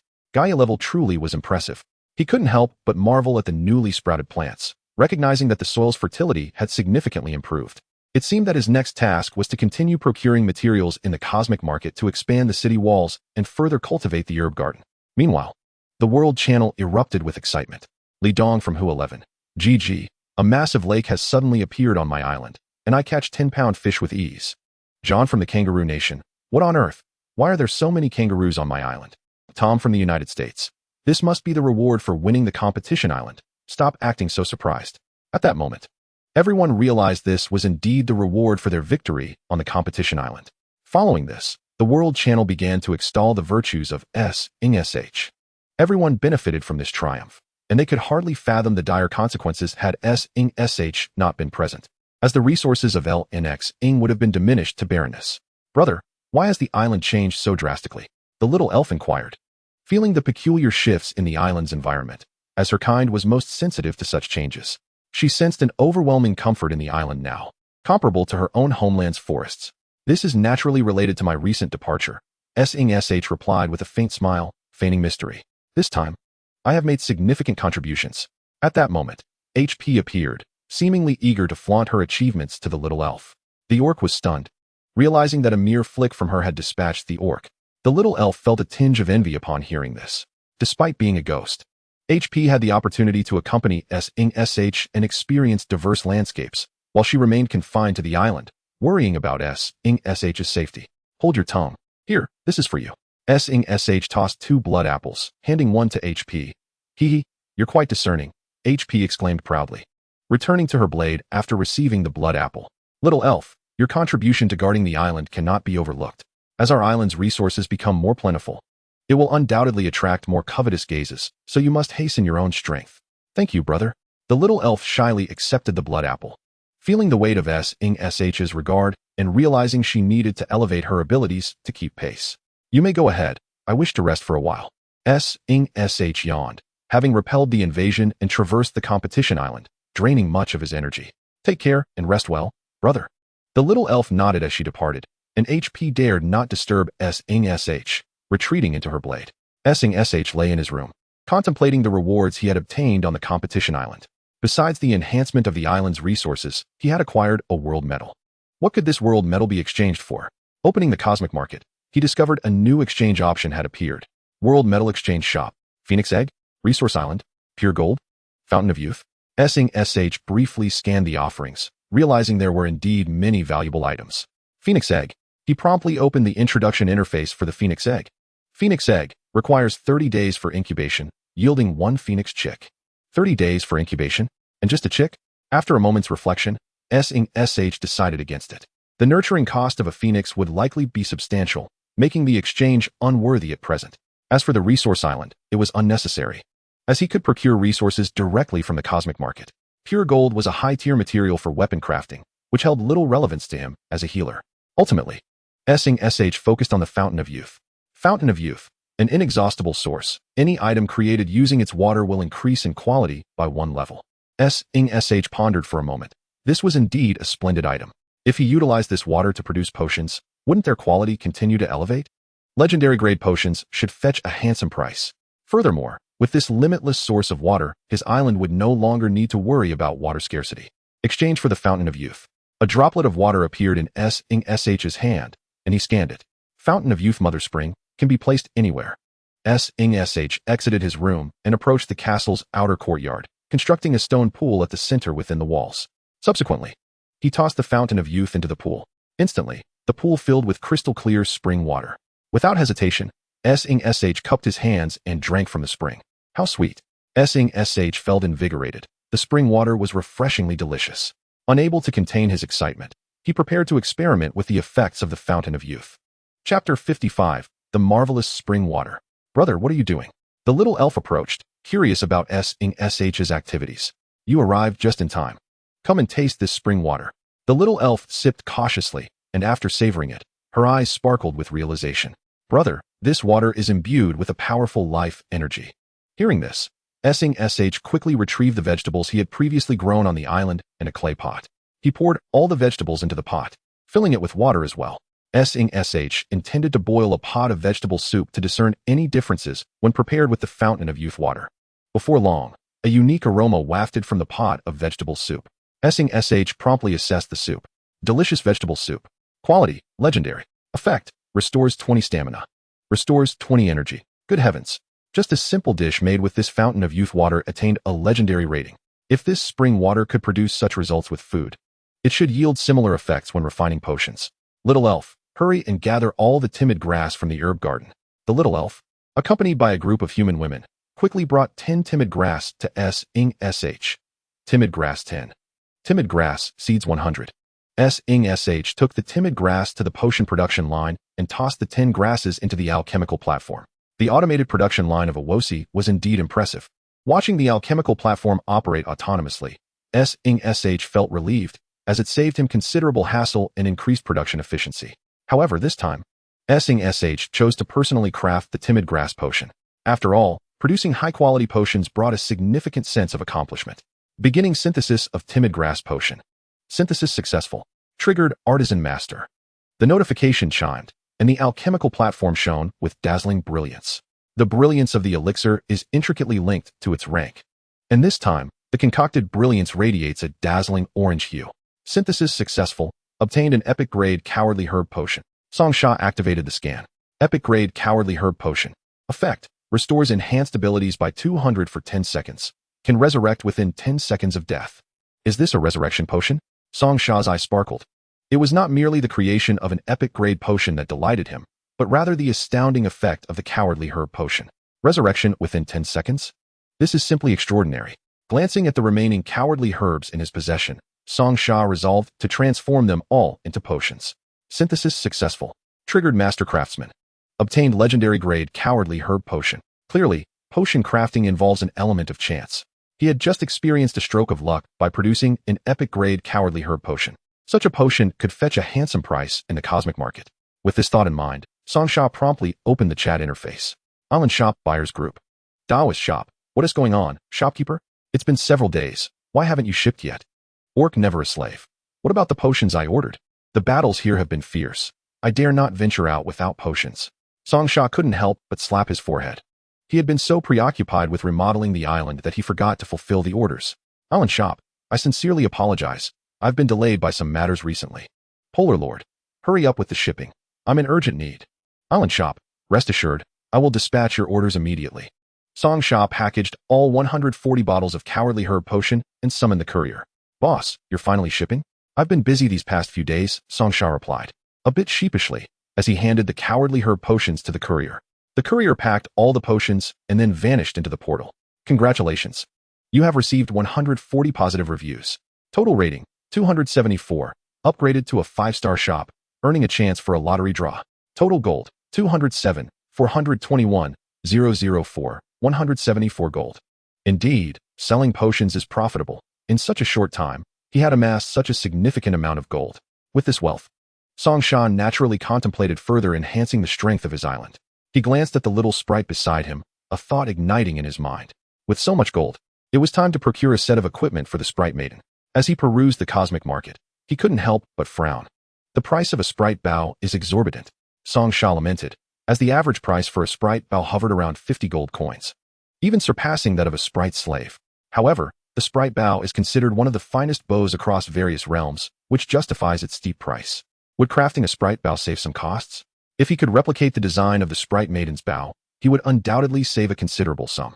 However, all the prey available on the island that could be used for crafting a sprite bow had already been hunted to extinction. To acquire more leather, he could either search resource islands or purchase it in the cosmic market. With a sigh, Song Sha realized he must venture into the cosmic market. After some searching, he discovered a shop named Sprite Bow Workshop, renowned for its excellent reviews on sprite bows. Yet, he noted that the owner of the Sprite Bow Workshop seemed to be a buyer from his own shop. Island Shop, Miss Sprite, do you sell materials for sprite bows? Sprite Workshop. Ah, the master alchemist has arrived? Such sweet words. However, my shop only sells finished sprite bows, not materials.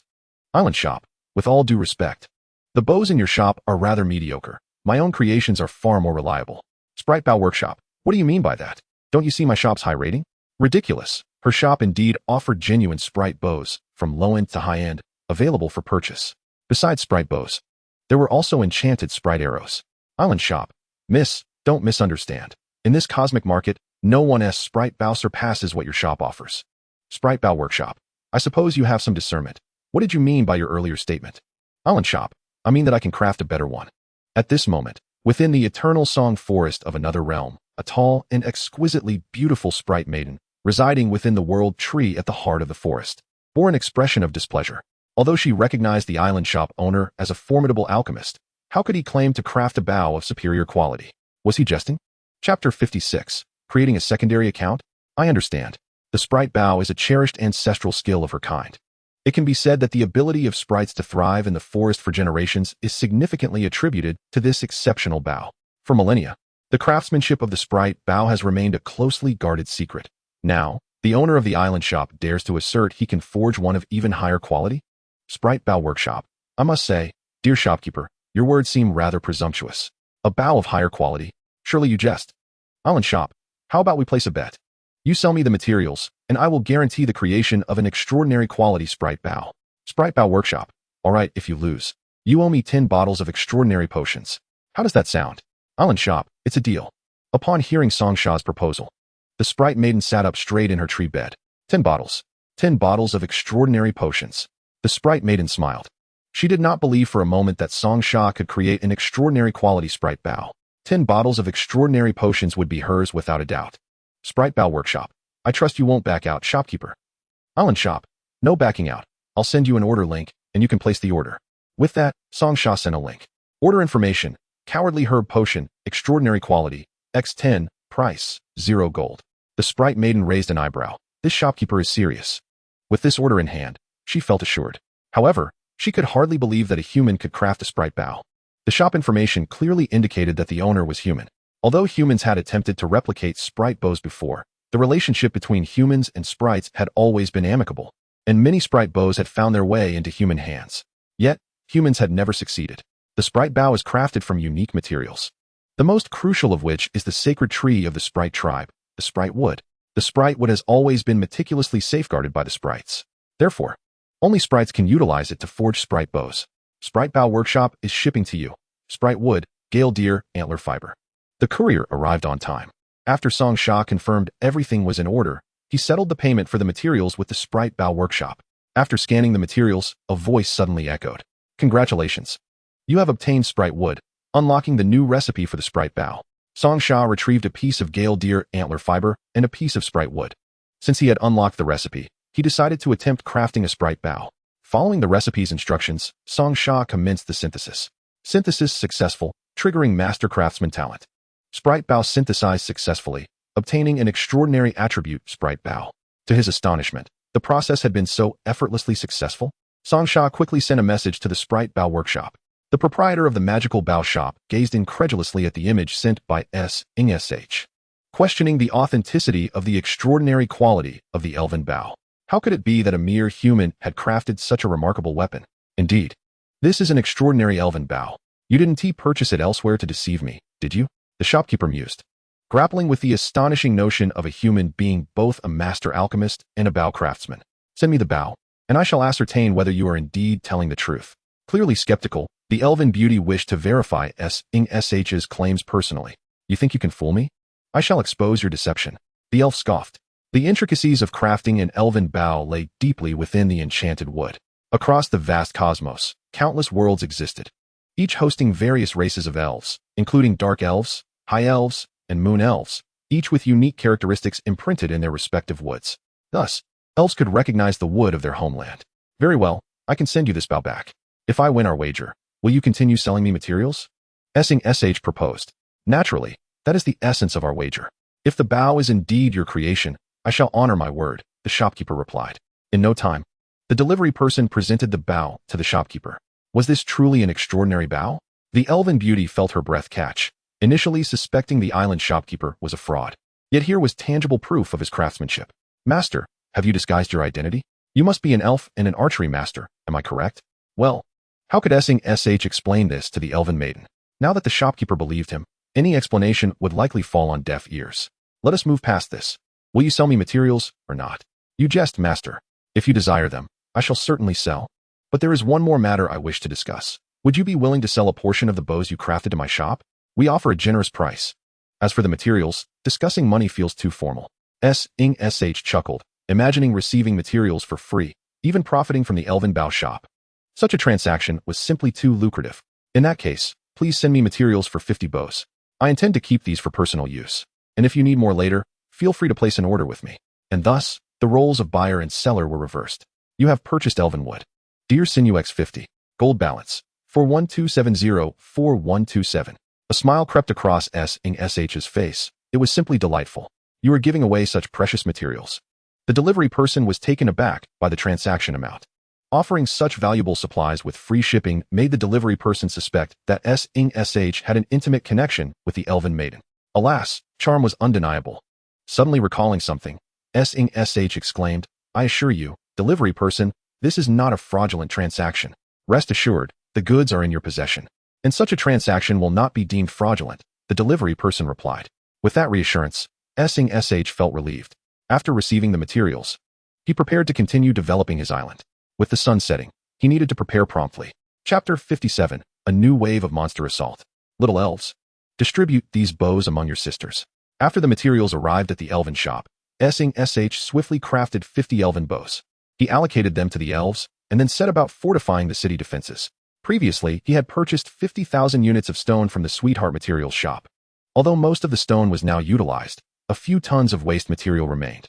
S.H. instructed the mining elves to extract substantial amounts of metal, iron, copper, and aluminum from the waste. The magical furnace continued to refine, yielding over 300 blocks of iron. At this juncture, S.H. had his own plans for the iron. Although he had acquired elven bows, he had yet to craft the arrows. To synthesize iron arrows, the materials required are iron and wood.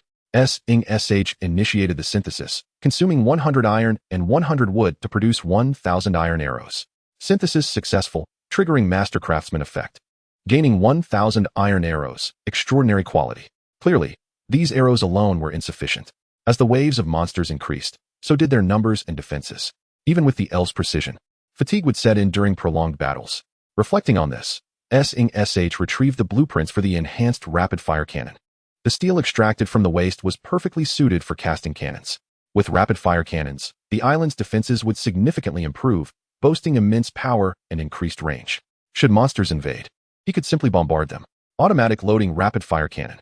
Spiral trajectory, automatic loading, capable of holding 10 shells at once, firing rate of 1 shell per second. Effective range, 3 kilometers. Materials required, 20 units of iron, 10 units of wood. Synthesize rapid-fire cannon X10. Synthesis successful, triggering Master Craftsman effect. Gaining 10 automatic loading rapid-fire cannons, extraordinary quality. Next, S.H. reopened the chat window with the Sweetheart Materials shop. Island shopkeeper, I require some saltpeter for crafting gunpowder. No problem. How much do you need? We only sell by the cart. Gunpowder was considered an obsolete weapon in many worlds, thus its price was quite low. S.H. glanced at the link sent by the shopkeeper and noted that a cart cost only 15 gold coins. Then I shall take a cart for now.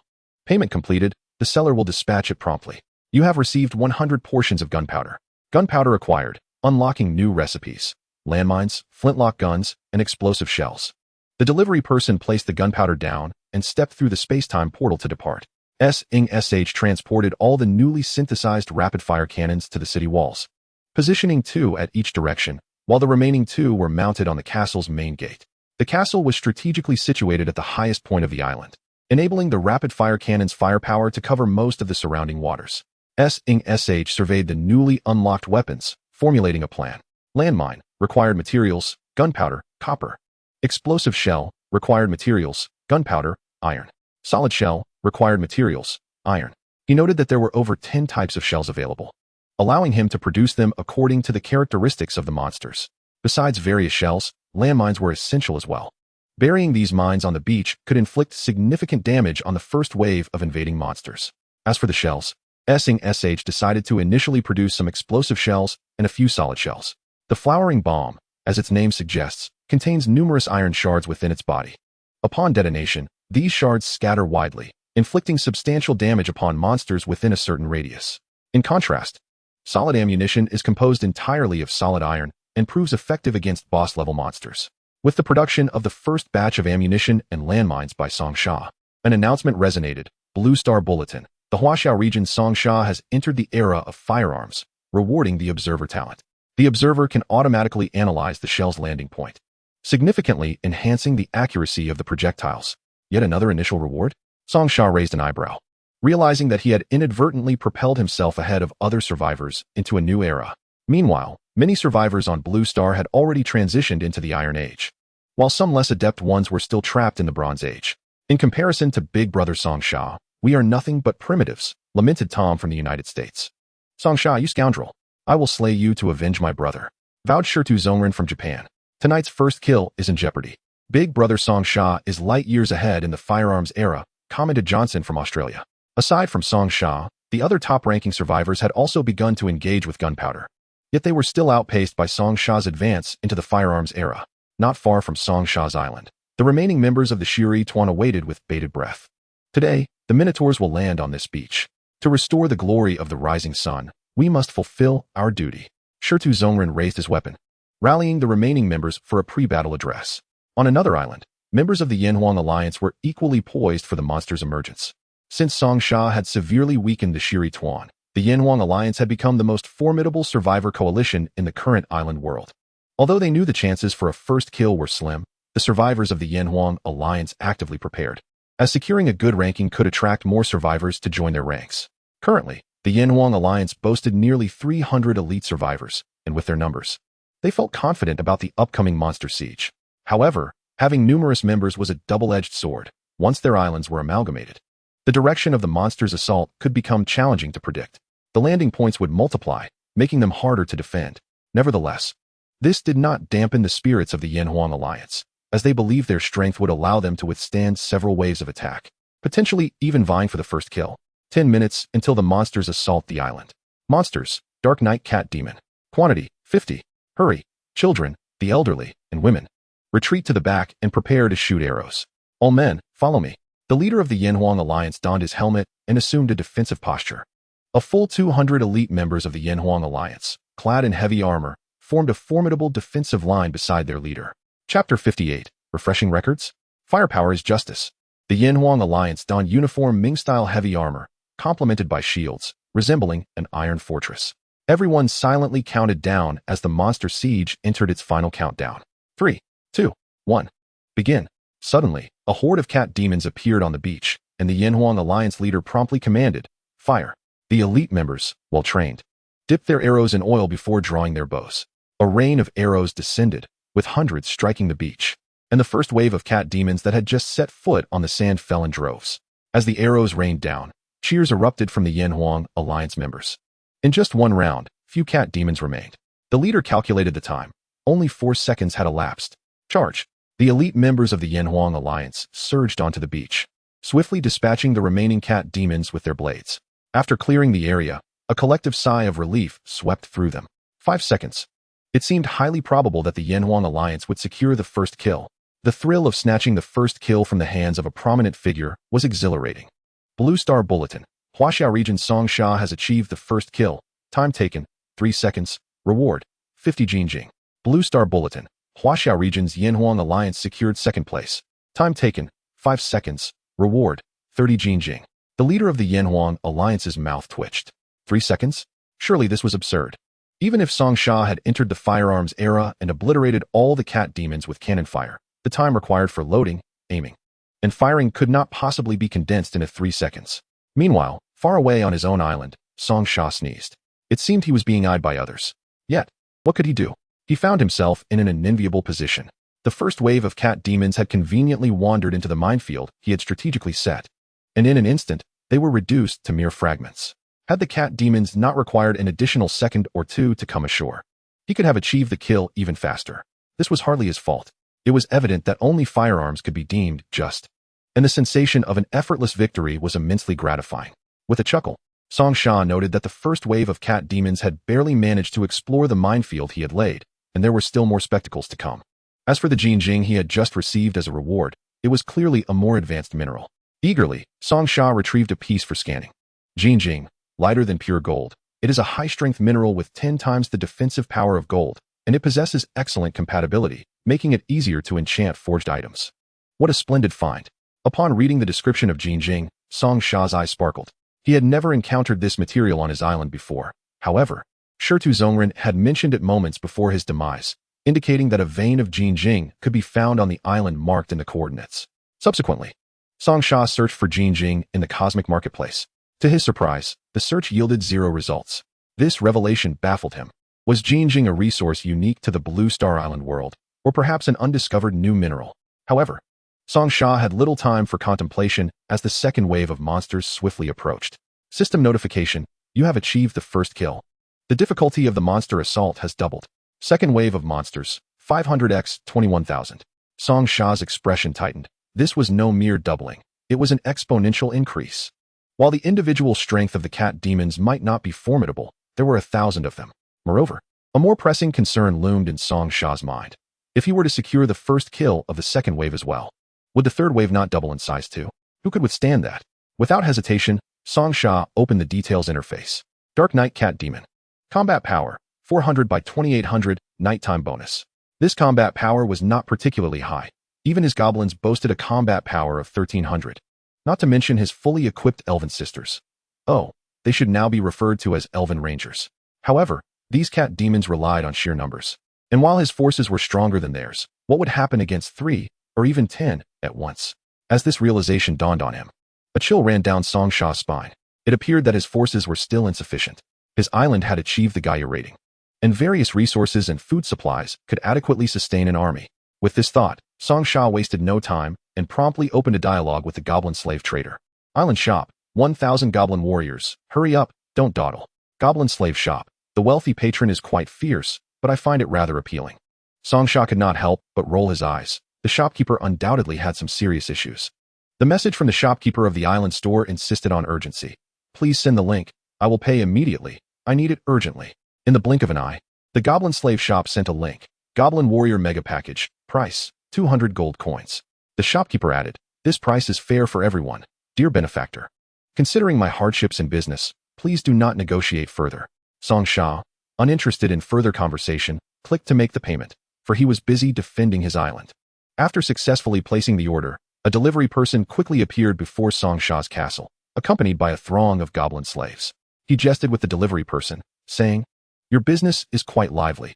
How about I hire you to help me deal with these issues? The delivery person, possessing extraordinary prowess, could easily dispatch even tenfold the number of cat demons with a single strike. The delivery person replied, don't even think about it. That goes against the rules. Farewell. Unperturbed by the delivery person's refusal, Song Sha hastily approached and signed a contract with the 1,000 goblin warriors. With their addition, the island's resources were more than sufficient to sustain them. After finalizing the contract, Song Sha quickly commanded, you all, prepare for battle atop the city walls. The goblins marched up the walls, yet Song Sha sensed something was amiss. He had forgotten to equip these goblins with weapons. He rushed to the smelting area, collecting all the iron recently refined by the miners. A mere 2,000 units of iron had been produced from all that waste material. This was only enough to forge 1,000 iron swords. Moreover, Song Sha needed to outfit these goblins with iron armor as well. Without hesitation, he reopened the dialogue with the shopkeeper of the Sweetheart store. How much for 10,000 units of iron? He inquired. Is it alloy or pure iron? The Sweetheart store responded. Pure iron will suffice, Song Sha replied. The shopkeeper offered 100 gold coins and an additional 5 tons of scrap material. What a clever merchant, treating his stock as if it were refuse. However, Song Sha welcomed the offer, for that scrap could still yield iron. Deal. With remarkable swiftness, Song Sha placed the order again. This shopkeeper was indeed a benefactor. Thank you. I shall send your goods right away. The shopkeeper replied. Song Sha expressed his intent to collaborate again in the future. His urgency in acquiring materials stemmed not from an inability to handle this wave of cat demons. Rather, with Amber by his side, he could effortlessly defeat them all. However, the sheer number of cat demons would consume considerable time if he acted alone. Additionally, having achieved the first kill, he faced foes that were double the number of other survivors, meaning that if he engaged directly, he would forfeit the speed kill reward. With the 1,000 goblin warriors at his disposal, the situation would be vastly different. They could swiftly eliminate the cat demons. Furthermore, the current second wave posed minimal threat, and Song Sha needed to prepare for the impending third wave of invasion. Before long, the 10,000 units of iron arrived, and Song Sha immediately began crafting the iron armor required for the goblin warriors. Congratulations! You have manufactured over 1,000 sets of iron armor, earning the special talent, Master Blacksmith. The Master Blacksmith talent enhances the quality of armor you personally forged by 1 level. Master Blacksmith? If this talent could stack with the Artisan Master talent, it would elevate the quality of his armor twice over, potentially reaching legendary status. Song Sha planned to validate this hypothesis once the monster siege concluded. With all preparations complete, Song Sha distributed the iron swords and armor to the goblin warriors as the countdown for the second wave of monsters began. On the beach, the horn of attack sounded once more. 1,000 night cat demons appeared on the shore, and this time, a higher-tier Venomous Cat Demon emerged. Venomous Cat Demon. Combat Power, 2000. Skills. Poison Mist. Deals continuous damage to nearby enemies. Inspire. Doubles the combat power of nearby allies. Upon scanning the leading Venomous Cat Demon, Song Sha's brow furrowed. How outrageous. Just because he secured the first kill, this was excessive. The presence of monsters with skills was alarming. Though the Venomous Cat Demon had a combat power of merely 2000, its influence on the battlefield was decisive. Surrounding it, hundreds of cat demons had their combat power doubled to 2600. Moreover, the Poison Mist ability could bypass the iron armor, which could withstand their claws. Hence, eliminating the Venomous Cat Demon was imperative. On the city walls, Song Sha seized the elf bow from the little sprite, aiming at the Venomous Cat Demon at the heart of the demon horde. Steadying his breath, he released the arrow. With a whoosh, from 1,000 meters away, he struck the Venomous Cat Demon directly between the eyes. The demon let out a wretched scream before collapsing, engulfed by the throng of cat demons. Subsequently, those affected by the Venomous Cat Demon's skill saw their combat power revert to normal. For a moment, the opposing horde fell into disarray. However, this chaos was short-lived, as instinct drove the cat demons to charge toward the castle once more. Boom. The sound of deafening explosions erupted on the beach as the remaining landmines buried in the sand were triggered. In an instant, half of the 1,000 cat demons had been decimated. Sisters, prepare to shoot. On the city walls, the little sprite, accompanied by 50 other elves, drew their bows. The castle, positioned at the highest point on the island, afforded them a commanding view. Coupled with their exceptional archery skills, the elves achieved an astonishing accuracy rate. Under the relentless rain of arrows, numerous cat demons fell, yet their numbers were still insufficient. Many cat demons managed to breach the barrage and reach the base of the walls. For these seemingly victorious cat demons, however, their nightmare was just beginning. Above them loomed the 8-meter-high city walls. Even with their sharp claws enabling them to climb, the distance was considerable. Moreover, the goblin warriors awaited them atop the walls, ready to hurl boulders and logs down upon them, resulting in countless cat demons being crushed. Though a few managed to scale the walls by stepping over their fallen comrades, they were swiftly cleaved in two by the waiting goblin warriors. Before long, under Song Sha's command, the 1,000 cat demons were swiftly annihilated. The Blue Star Bulletin announced, Huaxia District Song Sha successfully repelled the second wave of difficult-level attacks, achieving the first kill in difficult mode within 12 minutes, earning a reward of 100 fine gold. Congratulations on securing the first kill in difficult mode. The third wave will be 4 times the nightmare difficulty. Global Channel, Freedom Nation Tom. 4 times the difficulty? My god, this is unimaginable. Huaxia Nation Li Xiao, Boss Song Sha, perhaps it's best to reconsider. There's no need to take such risks. Rising Sun Group, sure way. Song Sha, your day of reckoning is at hand. This is retribution. Huaxia Nation, Yan Huang Alliance Leader Lin Chao. We cannot fight. 4 times the difficulty? It's beyond imagination. At this moment, the elite survivors from various nations had formed alliances, commencing their strategies for the second wave of monster invasions. However, during the second wave of defending the city, they discovered that the number and strength of the monsters were extraordinarily formidable. In comparison, the first wave was merely child's play. Song Sha faced a difficulty level twice as high, and they were beginning to grasp the notion that it was utterly insurmountable. Nevertheless, Song Sha managed to defeat all 1,000 cat demons in just 12 minutes. To the onlookers, this seemed an impossible task. Across the entire Blue Star, aside from Song Sha, it was unlikely anyone would dare to attempt such a feat at this moment. The survivors believed that Song Sha would not take on the challenge again. The third wave posed a 4-fold difficulty. Surely, Song Sha would not dare to accept it. Meanwhile, the leaders of several large factions began to formulate plans. After achieving 2 consecutive first kills, Song Sha would now face the 4-fold difficulty. However, they did not have to. If Song Sha withdrew, wouldn't that present them with an opportunity? Taking a risk could yield great rewards. The leaders of these factions had some confidence in the strength of their subordinates. Although the third wave of monsters would be challenging, and might even incur significant losses, they believed that if they could endure through it and achieve the first kill, it would all be worth it. Just then, a voice echoed in the World Channel. Song Sha from Huaxia District chooses to accept the third wave of 4-fold nightmare-level monster siege challenge. What? Song Sha is accepted again. 40,000 cat demons? Song Sha could not have wished for more. The more corpses there were, the more blood apples he could acquire. Why not accept? Li Xiao from Yan Huang Alliance. Song Sha, isn't this too risky? Tom from the United States. 4-fold difficulty? The third wave should consist of 10 times the cat demons, plus the 4-fold difficulty? That means 40,000 cat demons? Johnson from Australia. I'm not good at math, But even a god could not withstand 40,000 cat demons, right? Brother, if I've calculated correctly. That's indeed 40,000 cat demons. Others had no concept of this monster siege, but the little elf was acutely aware of how challenging the upcoming wave would be. 40,000 cat demons. Even 40,000 bulls could flatten this island, let alone 40,000 cat demons. In the previous wave, an elite monster, the venomous cat demon, had already appeared, and this time, with 40,000 cat demons attacking, even more formidable beings were sure to emerge. Elite monsters. However, Song Sha remained remarkably calm and stated, although our island is small, we must accept this monster siege. The greater the number of monsters, the more advantageous it is for us. The little elf was perplexed. She found it hard to comprehend Song Sha's reasoning. Wasn't he just asking for trouble? Song Sha feigned mystery and replied, you will understand in due time. The third wave had a 10-minute preparation period, and that time quickly elapsed. The third wave at fourfold difficulty.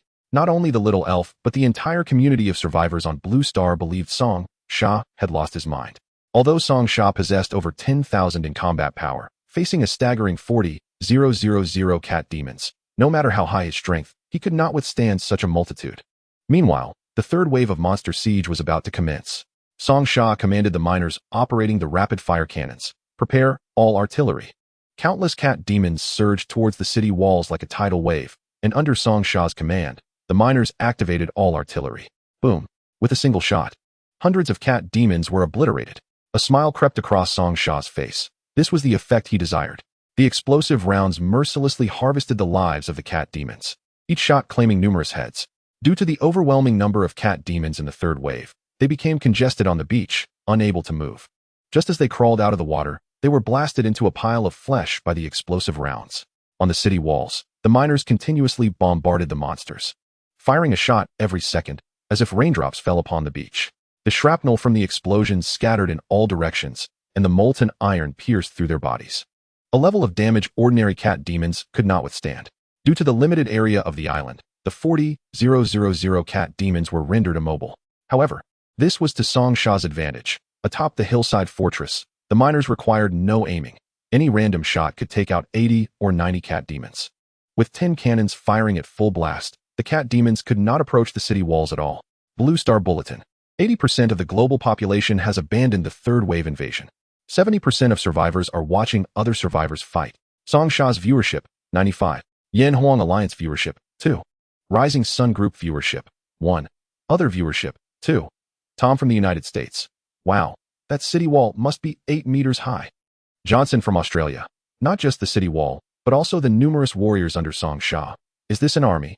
The live broadcast displayed Song Sha's 8-meter-high, 3-meter-thick city wall, along with 1,000 fully armed goblin warriors and stunning elven rangers, leaving the audience utterly astonished. What was most enviable was the 10 rapid-fire cannons atop Song Sha's wall. This marked Song Sha's entry into the era of firearms, which made the others still in the age of iron green with envy. No wonder Song Sha could achieve first kills so quickly. He hardly needed to lift a finger, as his subordinates were more than capable of handling these monsters. Tom from the United States. Where did Song Sha get these people? Shiwa from the island nation. Song Sha, don't be arrogant. Prepare for your downfall. Li Dong from Huaxia. Perhaps he gathered them in the caves. When will the system give me 1,000 subordinates? ID Sor 2. After all, Song Sha was currently the highest-ranked survivor on Blue Star, and everyone was scrutinizing his troop formations, hoping to glean some insights. However, upon investigation, they found that Song Sha's setup was utterly unattainable. Not to mention his 8-meter-high city wall, he also had over 1,000 goblin warriors, 50 elven rangers, and ferocious artillery. At this moment, they understood that it was not merely Song Sha's prowess that set him apart, but rather his immense financial resources. If anyone had access to such resources, they too could achieve first kills like Song Sha. Now, as many cat demons had been blasted away, the beach was no longer as crowded as before. At this point, the cat demons' attack officially commenced, charging towards Song Sha's fortress. Countless cat demons shrieked as they rushed towards the city wall, where they awaited the fully armed goblin warriors. Li Dong, Song Sha is done for. It's 1,000 against 30,000. There seems to be no chance. Tom from the United States. Indeed. This time Song Sha has met his match. This wave is clearly going to end in disaster. All the survivors believed that Song Sha had little chance this time. After all, he was facing tens of thousands of cat demons, leaving no room for hope. However, At this moment, Song Sha remained completely unperturbed. 10 human maidens were, under Song Sha's direction, preparing soup in ceramic pots in the open space outside the fortress. Indeed, it was the vegetable soup Song Sha had previously experimented with. Infused with the water from the fountain of youth, the finished soup was poured into large wooden barrels by the maidens. One of the maids carried a barrel up the city wall. Dinner is served. All the survivors watching the live stream were taken aback. What was this tactic? After such intense combat, was he planning to eat while fighting? Song Sha's intention was to use this vegetable soup to restore the goblin warriors' stamina, allowing them to continue fighting. All the survivors had never witnessed such a battle strategy and were curious about the significance of Song Sha's actions. World Channel. Li Dong. What on earth did the great Song Sha give those warriors to drink? Mi Guatang Mu Dam. Look quickly. The warriors who drank that soup are slaying those cat demons with a single strike each. Isn't that excessive? The viewers of the live broadcast were left in stunned silence. That soup undoubtedly had some issues. Could it be that Song Sha had resorted to cheating again? Chapter 61. Has the bug been noticed? Dai Shu Guijan. Look. Those cat demons seem to be concentrating their attack on a section of the city wall. At that moment, everyone's gaze turned towards the segment of the wall. They observed that it was already overrun by hundreds of cat demons, and more were surging towards it. All felt that Song Sha had become overly greedy for rewards, which had led to this disastrous turn of events. Hubris had invited calamity. Evidently, Song Sha had been dealt a strong hand, yet it now seemed all in vain. Just as the crowd lamented, arrows suddenly rained down from above. Within mere seconds, several volleys of arrows descended upon the wall. The survivors directed their attention towards the source of the arrows and saw that 50 female elves, each wielding exquisitely crafted elven bows, were bending their bows and loosing arrows. Once the cat demons breached the wall, they would be met with a deluge of arrows. Quickly, under the onslaught of these elven rangers, Song Sha managed to reclaim the section of the wall. Was it possible that this fellow Song Sha had held the line? Although the enemy's assault was fierce, and he had nearly faced collapse several times, he had managed to hold steadfast each time. This left the onlooking survivors feeling confident that Song Sha would weather this storm. However, just then, an unexpected turn of events occurred. The main gate of Song Sha's wall was suddenly shattered into fragments. The survivors couldn't help but gasp in shock. That was an iron alloy gate. How could it be destroyed by those cat demons? In an instant, a torrent of cat demons surged through the breach. Leading the charge was a cat demon that was more than twice the size of an ordinary one. Song Sha immediately scanned the creature's information. Cat Demon King. Class. Shaman. Combat Power. 22,000. Upon seeing the Cat Demon King, everyone understood why the alloy gate had crumbled like paper. With over 20,000 in combat power, it was comparable to the orc berserker they had encountered on the survivors began to grasp that with each wave of monster incursions, not only would their numbers increase, but so would their quality. Song Sha felt a stirring in his heart. The previous wave had featured elite-level monsters, while this one appeared to be a boss-level entity. It was no wonder that the fortified gate he had painstakingly reinforced was as flimsy as paper before this Cat Demon King. The small elf standing beside Song Sha also exhibited a hint of solemnity. This Cat Demon King was extraordinarily powerful. Merely standing near it caused an overwhelming sense of pressure, let alone facing it head-on. The viewers of the live stream shared the same astonishment. Without Song Sha needing to issue orders, the elven rangers unhesitatingly loosed another barrage of arrows at the Cat Demon King. Yet, astonishingly, despite the elves' concentrated assault, the Cat Demon King remained unscathed. The survivors collectively gasped at this spectacle. If this monster were to appear on their island, they could only anticipate annihilation as their fate. Song Sha casually waved his hand. An amber appeared behind him. It was the first time the survivors had witnessed this method from Song Sha, and upon seeing amber, they were utterly astonished. Was this a ghost or a spirit? However, Song Sha did not pause. He drew a mysterious symbol in the air with his right hand, and soon, the very ground of the castle began to tremble slightly, as if something was being awakened. Suddenly, the ancient tree in front of the castle began to stir. The tree's spirit awakened, its branches plunging into the earth, and then countless vines spread forth from the ground, ensnaring the Cat Demon King. The Cat Demon King became immobile, and Song Sha finally breathed a sigh of relief, having subdued the creature. Victory now seemed assured. Jumping down from the wall, Song Sha approached the Cat Demon King. The moment their eyes met, he suddenly felt a dark voice echo in his mind. Kill you, and it will all end. Eliminate the bug. Song Sha was taken aback. This voice clearly did not belong to his faction, but was undoubtedly that of the Cat Demon King. This beast could speak? Yet, neither Amber nor the small elf beside Song Sha seemed to have heard the Cat Demon King's words. Amber, did you just hear someone speaking? Song Sha inquired of Amber beside him. Huh, speaking? Who spoke? Based on Amber's reaction, Song Sha began to form a hypothesis. This cat demon must have been communicating with him on a mental level. However, according to the cat demon king's assertion, he was the bug? What did that mean? Song Sha felt a wave of confusion, but after careful contemplation, he began to discern the underlying reason. With his possession of the cosmic market, he was akin to a bug in the grand scheme of the island world, was he not? Had he drawn the attention of the being that observed this world? Perhaps that entity could not directly eliminate Song Sha for various reasons, hence employing these tactics to eliminate him. Yet, he was uncertain as to what rules governed this situation. The deity of this world had not directly struck him down. Perhaps even this deity was bound to adhere to the island world's rules.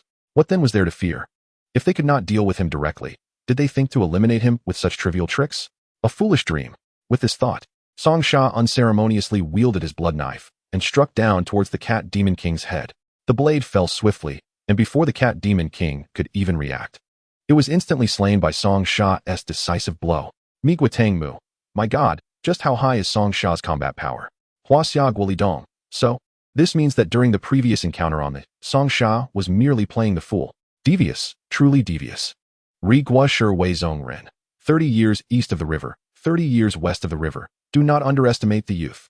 Song Sha the dog thief. We shall meet again in 30 years. The cat demon king was the boss of this invasion of the island, and now that it had been vanquished by Song Sha, the remaining cat demons besieging the wall retreated like a receding tide. Witnessing this scene, Song Sha could not help but sneer. Want to escape? In his eyes, these cat demons were treasures even in death. Not to mention that their corpses could yield a wealth of materials and could produce blood apples. Blood apples were among the most effective means for him to enhance his power, and how could Song Sha let this opportunity slip away? All goblin warriors, pursue outside the city.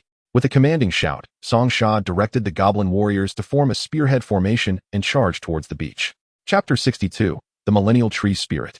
All 20 goblin warriors exited the city. Song Sha stood at the forefront of the entire team. Not a single monster shall return. Kill.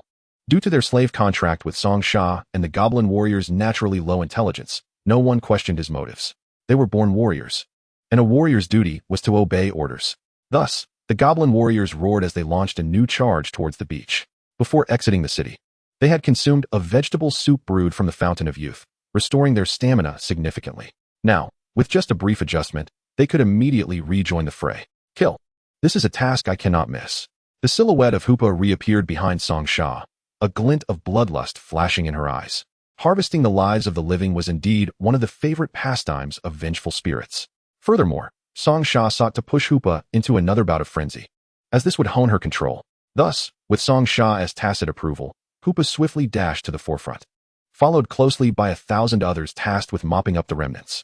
Song Sha gazed upon this spectacle with satisfaction, with the blood of these cat demons nourishing the soil.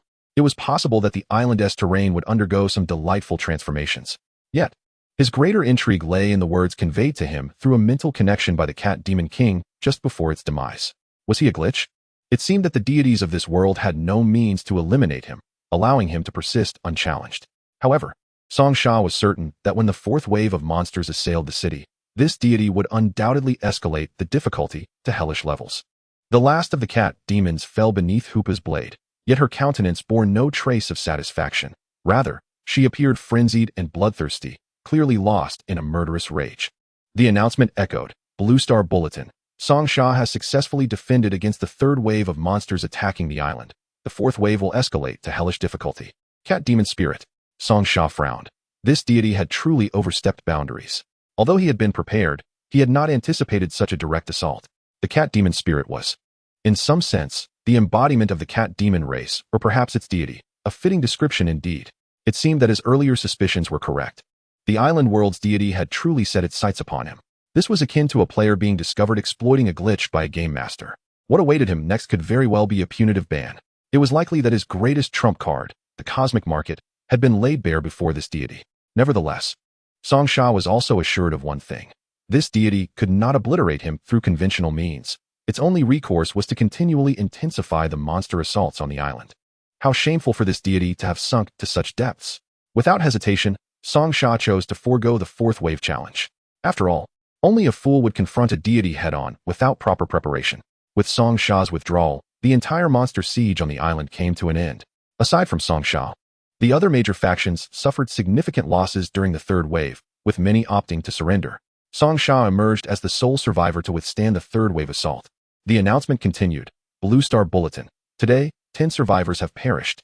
Due to Song Sha's success against the third wave of monsters, the global seas will now refresh sea monsters. Sea monsters? Song Sha had clearly underestimated the audacity of this deity. The introduction of these so-called sea monsters was evidently a ploy aimed directly at him. From the misty sea not far away, several tentacles, each several dozen meters in height, surged skyward.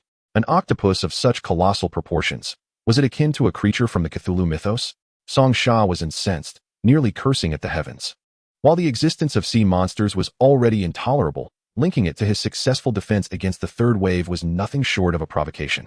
Brother, is this monster akin to Cthulhu? How terrifying. The little sprite clutched at Song Sha's garment, trembling in fear at the sight of such a horrifying creature. A spectacle she had never witnessed before. But it's just a stinky octopus. Once we defeat it, we can roast those tentacles for a meal. The announcement chimed. Congratulations on successfully defending against the third wave at quadruple difficulty. You have earned quadruple rewards. 200 by 4,800 refined gold. Global live broadcast concluded. The rewards have expanded the island once more. Following the rewards from the combat on the competitive island, Song Sha's territory had already seen considerable expansion, measuring a diameter of 1,500 meters. Now, the island had grown yet again, its diameter extending to 2,000 meters. He noted that the walls he had constructed, initially close to the shoreline, now stood at a considerable distance from it. He pondered whether to continue expanding or to leave this space as a buffer zone for monster sieges, yet he had not yet made a decision. However, it appeared that this deity had not disrupted the world's rules. Although it had slyly increased the challenge, the rewards had also correspondingly multiplied.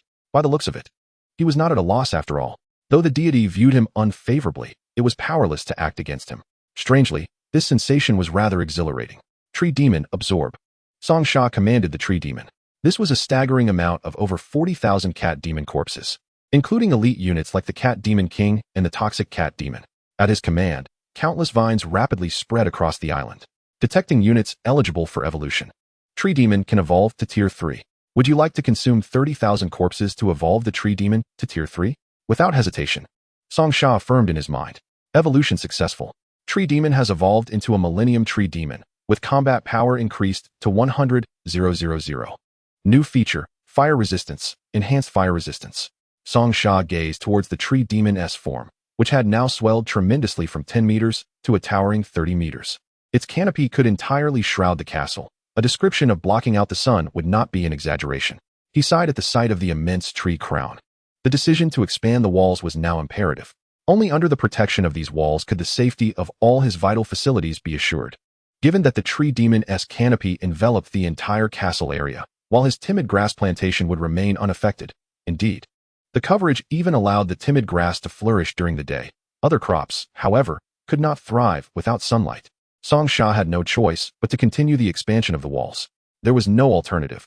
He needed to cultivate crops and sustain himself. Chapter 63, Second Tier Skill Branch. Brother, why does this great tree now resemble the sacred tree of our clan? The little sprite and her fellow elves expressed their awe. Indeed, it bore a striking resemblance to a sacred tree. Song Sha's heart stirred. If this Millennium Tree Demon had truly evolved into a sacred tree, would it not allow the elves to cultivate their progeny upon its branches? Contemplating this, Song Sha eagerly shared his thoughts with the elves. Upon hearing this, a faint blush appeared on the little sprite's face. She was still just a child. However, the other elves' eyes sparkled with interest. If they could indeed produce little sprites from the Tree Demon, it would undoubtedly be a boon for their race, as their numbers on this island were alarmingly few. Even though they had become elven rangers, their small population meant diminished influence on the island. While Song Sha treated them kindly, the elves were also concerned for the future of their kin. I merely proposed an idea. If you are unwilling, I shall not press you. Noticing the elves' hesitation, Song Sha assumed they were reluctant to experiment. Brother, we are certainly willing to try, the little sprite exclaimed. However, brother, we were born from the sacred tree. We should entrust our embryos to the great tree for nurturing, rather than. Song Sha was taken aback, realizing he had misunderstood. Then, do you wish to attempt nurturing your offspring upon the tree? The elves all nodded. The Tree Demon indeed instilled a sense of familiarity within them. Brother, I shall be the first to try, the little sprite declared, placing her hand upon the tree trunk. A green orb of light emerged from the little sprite and entered the Tree Demon's trunk. You are currently nurturing a new race, blood spirits. Island fertility level, Gaia. Estimated time required, 1 year. Is it truly possible to witness the offspring of the little spirit within a mere year? Yet, dear brother, our elven kin require 50 years to nurture a single descendant. How has this tree spirit accomplished such a feat? The process of infusing life energy into the spirit tree to cultivate elves is undeniably lengthy. However, the little spirit was taken aback to discover that this tree demon can achieve it in just a year. Although the elves are endowed with long lifespans and talents that evoke envy among other races, the issue of reproduction has long been a significant concern for them. Should this tree demon exist in the elven realm, granting the elves such formidable reproductive capabilities, would they not ascend to become the most powerful race in this other world? While the elves found it hard to believe, the embryo among the tree spirits was indeed developing splendidly, leaving them utterly astonished. By the way, this newly nurtured embryo belongs to the Shipwreck clan. Although they are also elves, they appear to be a distinct race. Song Sha speculated that perhaps the rapid gestation of this embryo was due to some mutation. To his surprise, the mere mention of the Shipwreck clan left the elves in sheer disbelief. The Shipwreck clan, as legend has it, is the most formidable race among the elves. The elven maidens explained that the Shipwreck clan had vanished from the elven continent during the ancient wars. It was their valor that had driven the foreign beings away, and they are revered by the elves as a legendary heroic race. Thousands of years have passed since the ancient wars, and none of the little spirits could have anticipated that through this tree, they would witness the resurgence of a legendary race. Brother, could this truly be a dream? My descendant is of the Shipwreck clan, and in just a year, I shall behold her? Song Sha found it difficult to comprehend why the elven maidens were so exhilarated. Nevertheless, he sensed that the Shipwreck must possess considerable strength. Otherwise, this group of maidens would not display such expressions. A full year felt exceedingly long to Song Sha. Currently, he was being watched by a deity, and who could say if he would survive until that time? Nevertheless, since the Shipwreck was bound to the Millennium Tree Demon, it would not deplete his resources. If he could indeed endure until then, the Shipwreck would prove to be a valuable ally. Now, back to the task at hand. Continue to devour the corpses. Song Sha commanded the tree demon, realizing that the ability to cultivate elves was merely a minor episode. For now, it was imperative for the tree demon to consume all these corpses. In Song Sha's eyes, these cat demon corpses were nothing short of experience points. Following his directive, the tree demon began to voraciously consume the corpses. Combat power, 3. Combat power, 3. Total combat power, 150, 000, 20, 000, breakthrough to second tier. The combat power you absorbed today has reached its limit. After absorbing a total of 20, 000 combat power, Song Sha's power finally settled at 350, 000. Yet, he still felt somewhat unsatisfied. Having just absorbed 20, 000 combat power, how splendid it would have been to absorb it all in one go. However, at this moment, Song Sha dared not continue the absorption. An abundance of spiritual energy surged within him. If he were to keep absorbing without expending this energy, he risked the peril of bursting. Song Sha felt an overwhelming discomfort in his body. Just then, a voice echoed in his mind. Your combat power has surpassed 35, 000. Level, second tier. You have unlocked advanced professions. Poison Master, Apothecary. Please select your profession advancement direction, choosing a path for advancement. Song Sha glanced at the two options presented to him. Poison Master, capable of creating toxins, relying on various poisons to weaken opponents and eliminate them unseen. Apothecary, capable of crafting various medicines, healing potions, and enhancing oneself and allies. It seemed these were the two second-tier advanced professions generated after his combat power ascended. Advancing into either profession would require the expenditure of spiritual energy. Song Sha first examined the skills of the apothecary. Healing Dust launches healing dust within a radius of 500 meters from oneself to restore the vitality and injuries of allied units. Mist Dust emits smoke within a radius of 500 meters to confuse foes. One skill focused on healing, the other on survival. After reviewing this profession, Song Sha noted the skills available for unlocking: Hypnotic Dust, Paralytic Dust, Enhancement Dust. Clearly, these skills lean towards support. Learning skills requires spiritual points, 2,000. This advanced profession suited his current combat style. With over 1,000 goblin warriors under his command, an apothecary could significantly bolster their combat capabilities. However, Song Sha did not rush to make a choice. He intended to examine the Poison Master's skills before deciding. Chapter 64, Unexpected Fatherhood. Song Sha opened the Poison Master's skill tree. Cursed Poison seals one's sense of the poisoned individual. Poisonous Mire transforms into a poisonous mire within a radius of 300 meters from oneself, reducing enemy mobility and inflicting continuous damage. Toxic Resistance enhances one's toxin resistance. Song Sha discerned that the Poison Master's skills were more offensive and rather insidious. For a moment, he found himself in a state of indecision. Both career branches were undeniably appealing. The apothecary was undoubtedly more aligned with his current strategy as he increased his ranks. The apothecary's significance would only amplify. Yet, the Poison Master's skills seemed particularly enticing, promising the ability to eliminate foes unseen, an undeniably cool prospect. After much deliberation, he ultimately opted for the apothecary profession. Congratulations, you have unlocked the second-tier advanced profession, apothecary. You may also steal one skill from another branch. Upon receiving this notification, Song Sha felt reassured that he had made the right choice. The ability to steal a skill from the Poison Master? That was more than sufficient for him. After some contemplation, he chose the Poison Master's skill, Cursed Poison. While Poisonous Mire was also formidable, during combat, Song Sha rarely needed to charge into the fray alone. He certainly could not unleash Poisonous Mire amidst his goblin warriors. Thus, that skill seemed somewhat redundant. However, Cursed Poison was different during boss battles. If he could seal a boss's sense, it would undoubtedly enhance their chances of victory. After selecting 4 skills from the apothecary's repertoire, Song Sha finally expended the surplus spiritual energy. Tree Demon continued to absorb. The Tree Demon's vines spread out, resuming the absorption of energy. Song Sha felt a slight fullness in his body, so he refrained from consuming any more blood apples. After all, they would not spoil, and it would be wiser to save them for later. To Song Sha's surprise, after successfully defending against 3 waves of siege, he received no notification regarding the number of monsters for the next siege. What monsters will appear tomorrow? He eagerly checked. Thursday, no monster siege. Friday, no monster siege. Saturday, no monster siege. Sunday, infinite rounds of monster siege. So, the monster sieges have taken a break? However, Song Sha's attention was drawn to the Sunday entry. Infinite monster sieges? It seemed that the 3-day respite was not an act of benevolence from the celestial being, but rather a buildup of monsters. Come Sunday, it appeared he would face a significant onslaught, potentially leading to his demise. This deity had quite the calculative mind. Song Sha realized he must make the most of these 3 days to fortify the city walls, increasing their thickness and height. It might also be necessary to recruit more personnel.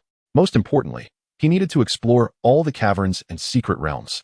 With the acquisition of valuable resources, one can endure the challenges of the weekend's monster siege much longer. The myriad of tasks can be postponed until tomorrow. Fatigue weighs heavily upon me. Song Sha yawned and spoke to the nearby. 11 Ojing Elling, you take care of the battlefield cleanup. I must first catch some sleep. At dawn, as the first light broke, Song Sha was already up and about.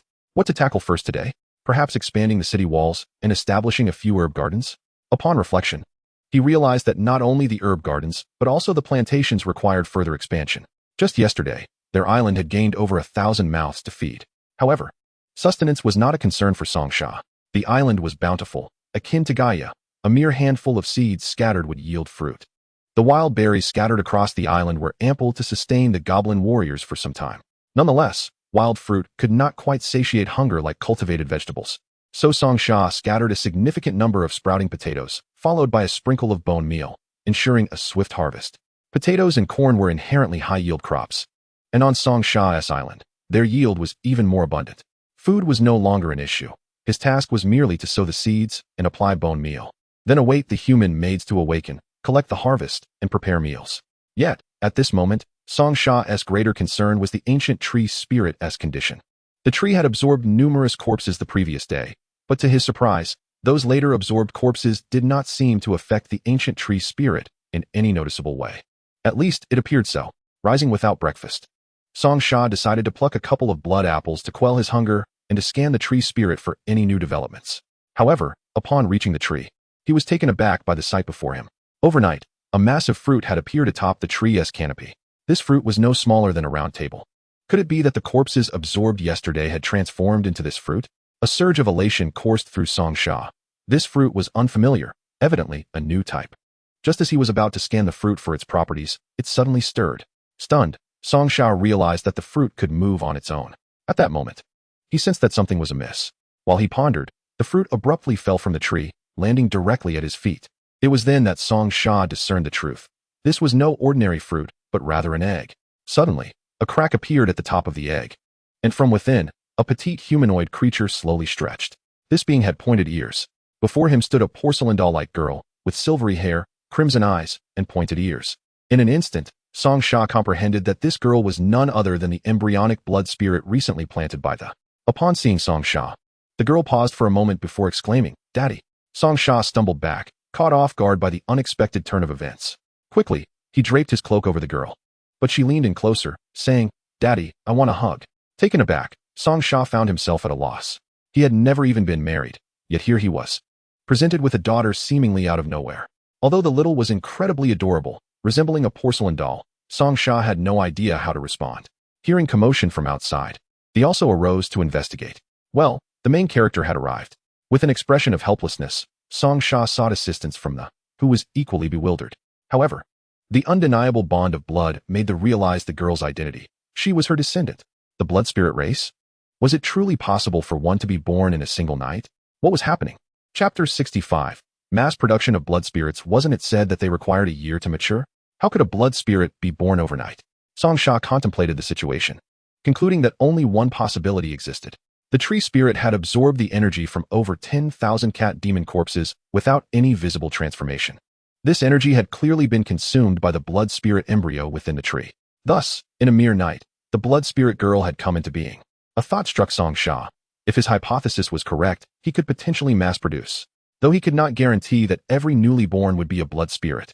The mere prospect of mass producing was indeed formidable. He calculated that from 11,050 corpses, after absorbing 1,000, this blood spirit girl had emerged. This likely correlated directly with the energy of the corpses. Without delay, Song Sha scanned the blood spirit girl before him. Blood spirit race. Combat power, 30,000. Stage, childhood. Growth rate, extremely fast, requires a substantial amount of food daily. An extremely fast growth rate? This indicated that the potential combat power of this little girl was boundless. Her future seemed limitless. "Daddy, I want a bow and leather armor like mommy," the little girl declared. Upon hearing this, the S face flushed slightly. Stealing a glance at Song Sha, she noticed he showed no signs of objection and breathed a sigh of relief. However, Song Sha was genuinely at a loss on how to handle a child. All right. I will prepare the finest bow and leather armor for you." While appeasing the little girl, Song Sha discreetly signaled to the, "Quickly, take your daughter away." While Song Sha remained calm in the face of the monster siege, he found himself utterly helpless against the little girl who clung to him with affection. The, called upon by Song Sha, was equally flustered.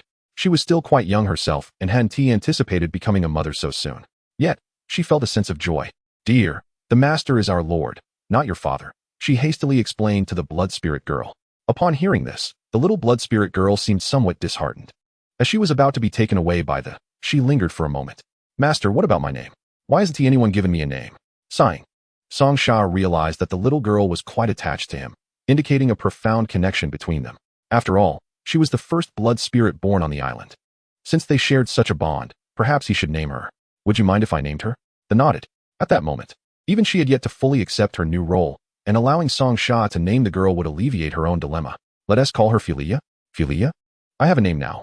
The blood spirit girl joyfully twirled a few times before following the away. However, Song Sha couldn't help but marvel at the wonder of it all. In just a single night, a blood spirit with a combat power of 30,000 had been born. At that moment, Song Sha suddenly felt a multitude of gazes converging upon him from behind.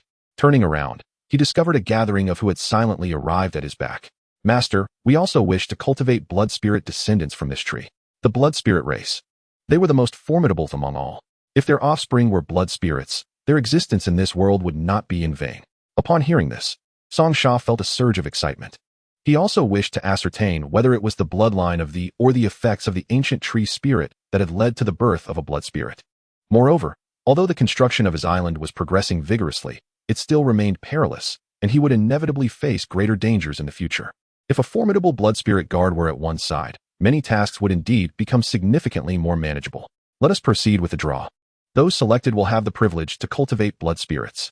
The creation of a blood spirit embryo necessitates a substantial number of corpses for absorption, thereby accelerating the embryo's growth. Once born, the blood spirit becomes a humanoid resource-consuming entity. To avoid imposing excessive burdens on his logistics, Song Sha decides to initially cultivate 10 blood spirits, with plans to expand further as his resources and island grow. However, upon hearing Song Sha's words, the elves looked at him with newfound admiration. Whereas they previously harbored some reservations about him, they were now entirely devoted to him. In the realm of elves, not every individual has the opportunity to nurture offspring. Such privileges are typically reserved for the royal lineage. Given the finite nature of the elven tree, the chances of producing descendants are limited. Now, Song Sha informs them that they have a 1 in 5 chance of being selected to cultivate their progeny, which undoubtedly stirs excitement among the elves. Offspring signifies the continuation of one's bloodline, a truth that resonates equally with humans and elves alike.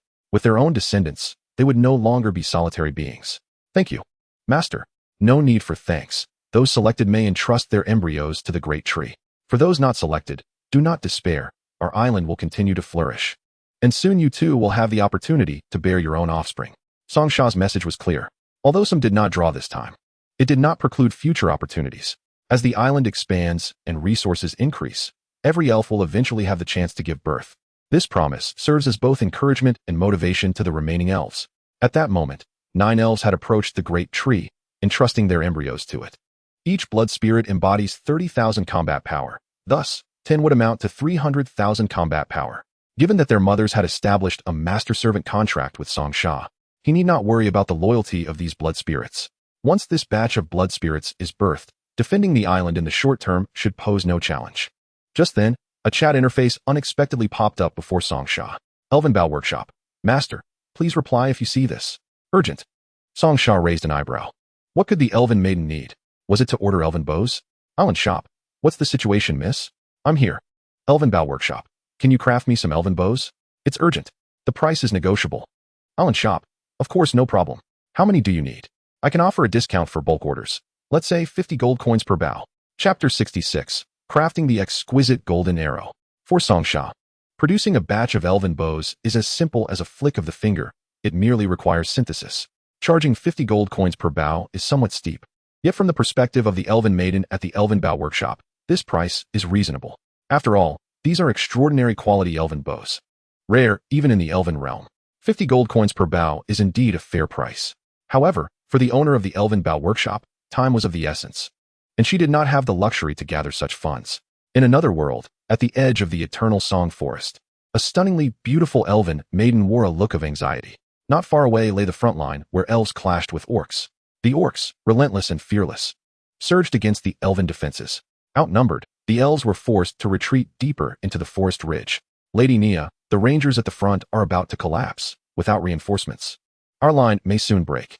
At that moment, an elf rushed to the shop owner's side, panic etched on her face. Nia bit her lip, acutely aware of the elves' dire situation. After much contemplation, she resolved to contact Song Sha once more, hoping against hope. Elven Bow Workshop. Master, I cannot gather that much gold right now, and it is truly urgent. I hope you can assist me. Island Shop.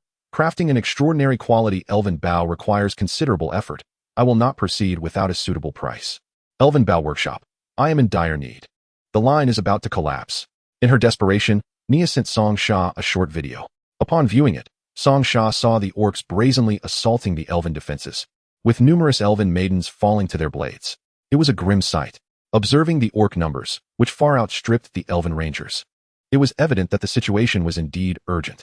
After a moment of reflection, Song Sha decided to assist the elven maiden. However, he would not engage in a losing bargain. Island Shop. Your situation is indeed precarious. If you lack funds, you may exchange elven wood for my services. Elven Bow Workshop. Thank you, Master. I am immensely grateful. I will package the materials for you immediately. Soon, a courier arrived with 10 packages of materials sent by the elven maiden. The shop's level was low, and Song Sha noted that there had been little business aside from his orders recently. Nevertheless, while she might not have sufficient gold, being a legitimate elf, she surely possessed ample elven wood. If she were to fall to the orcs, the hard-won supply chain for raw materials he had established would be lost. Moreover, Song Sha had noticed that the maiden was indeed quite lovely. After receiving the packages, he swiftly crafted the elven bows within moments and sent them back. Island Shop. They have been dispatched. Elven Bow Workshop. So fast. You are amazing. At that moment, Nia was overjoyed to receive the elven bows. Quickly distribute these bows. The elven maidens gazed in awe at the exquisitely crafted bows before them. The materials, the craftsmanship, were these truly of extraordinary quality? Lady Nia? Only the royal guard possesses bows of this caliber. Where did you acquire them? The elven maiden feigned mystery, waving her hand dismissively. No need for questions. Just take them and use them. Nodding in agreement, the elves understood that with this batch of bows, their defense would hold. Several fearless orc berserkers fell after the initial rain of arrows. Nia was elated. The greatest threat had been these berserkers, who would only cease their assault after shedding their last drop of blood. Yet with the enhanced elven bows, their arrows struck true, restoring order to the previously crumbling defense. However, an unexpected turn of events soon arose. A thunderous roar echoed from afar, and a colossal war elephant appeared outside the eternal song forest, towering over 10 meters. The beast was encased in thick iron armor. The elven arrows fell upon it, but either were deflected or lodged in its armor, failing to breach its defenses. The orc army surged forward behind the war elephant, advancing upon the elven lines once more. As the war elephant advanced, the very ground trembled beneath its weight. An overwhelming pressure bearing down. Nia was immediately struck with panic. She could see that the orc attacking Inue Sunlin was formidable. As the border commander of the elf clan, her forces were evidently insufficient to contend with this monster. If the situation continued to develop unchecked, she faced two inevitable outcomes, either dying in defense or being taken captive by the orcs, leading to a life of despair and nightmare. The alternative was retreating to the royal city, where she would be judged for failing to protect her territory. Nia clenched her fists, realizing that her subordinates wielded only ordinary iron arrows.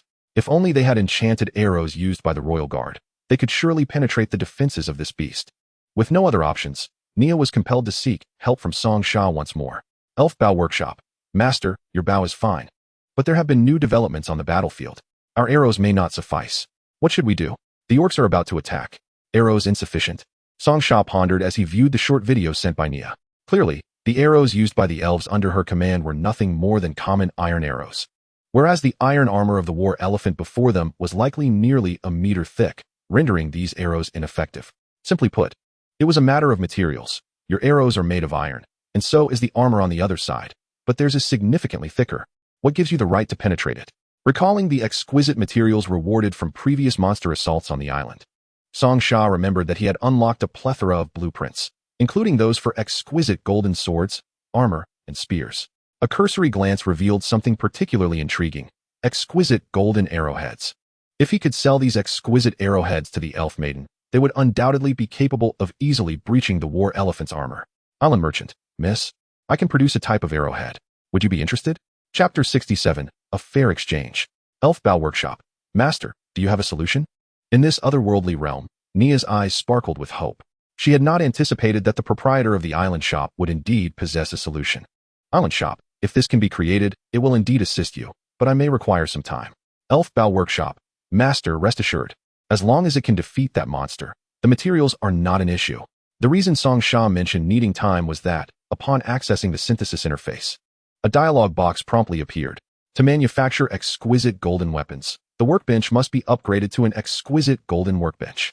After glancing at the materials required, Song Sha discovered that upgrading to an exquisite golden workbench demanded a staggering 100 exquisite gold. Quite expensive, he thought, letting out a sigh, but he still opted to proceed with the upgrade. Consuming 100 exquisite gold, advanced workbench upgrade complete. Before him, the workbench transformed into a gleaming golden crafting station.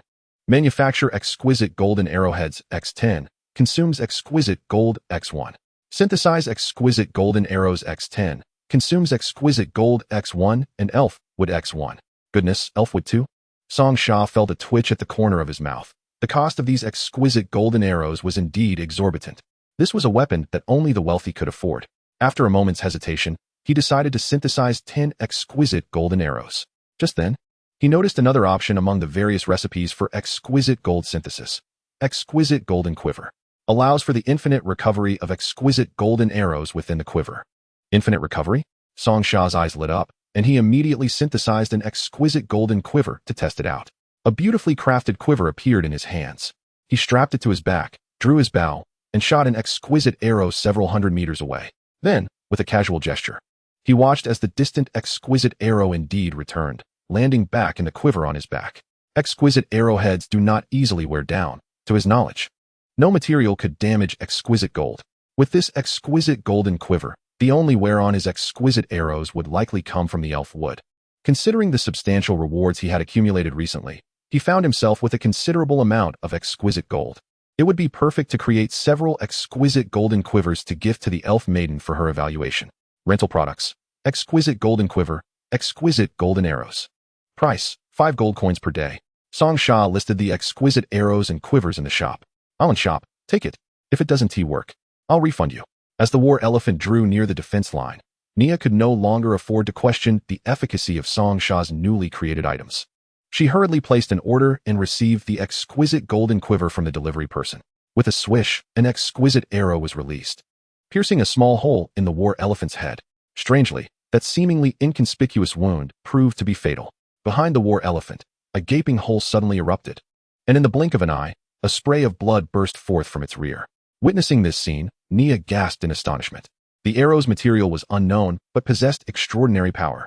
What intrigued her further was that the arrow could absorb her magical energy. Once infused, its penetrating strength intensified dramatically. The explosion of blood from the war elephant's brain was due to the magical energy surging within it. Then, astonishingly, the arrow that had penetrated the war elephant's rear arched through the air and returned to the quiver. How wondrous! Alan Shop, how is it? Is the arrow effective? Nia stared incredulously at the arrow in her hand. Its power was astounding. It felt as though she carried a quiver of infinite arrows. Elfbow Workshop, Master, this arrow is incredibly powerful. Having spent so long shooting ordinary iron arrows with little effect, Song Sha's exquisite golden arrow had obliterated the war elephant's head with a single shot. The orcs, witnessing their war elephant fall, exhibited a glimmer of fear. A horn sounded, signaling the orc army to begin their retreat. Seeing this, Nia breathed a sigh of relief. It seemed her elven outpost had narrowly escaped disaster. Gazing at the radiant, exquisite golden quiver in her hand, she felt an unreal sense of wonder. Lord Nia, have the enemy retreated? Nia exhaled, yes. I just drove them back. The elves looked at Nia with admiration. Lord Nia, you are truly remarkable. However, Nia smiled and shook her head.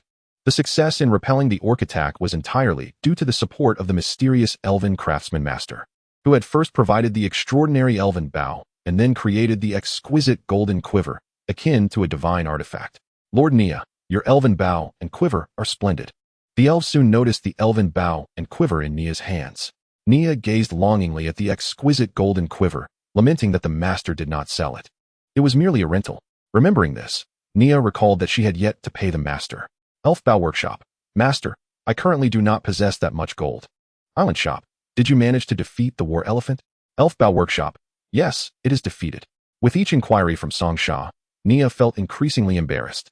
The master had lent her such a useful artifact, yet she could not afford the gold. Island Shop, never mind, if you truly lack gold, you may use the war elephant's carcass as payment. The elven bow crafted by Song Sha was simply a gesture of assistance, and the exquisite golden quiver and arrows were merely rentals, not for sale. After the designated time, the courier would ensure the return of the package. With the courier's capabilities as a guarantee, there was naturally no buyer foolish enough to attempt to misappropriate the seller's goods. Therefore, Song Sha felt quite assured about this matter.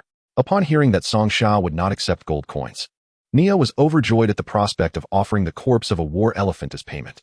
This was indeed delightful news. With this arrangement, she no longer had to fret over the issue of gold coins. Soon, the enormous war elephant was delivered by the courier to Song Sha's doorstep. To his surprise, the elephant seemed considerably larger than he had anticipated. Additional payment was undoubtedly necessary. This was a situation that called for it. The courier appeared quite speechless as the two of them sought out a spacious area outside the castle, finally managing to lay down the massive carcass of the war elephant. Gazing at the ship-sized body before him, Song Sha couldn't help but feel a tinge of dismay. Good heavens, it hadn't appeared this large in the video. Chapter 68, The Golden Gear. The goods had arrived. These were the golden arrows and quiver returned by the seller. The courier handed the golden quiver and arrows back to Song Sha. He had not expected that this elven maiden would be so conscientious, renting the items for barely 10 minutes before returning them.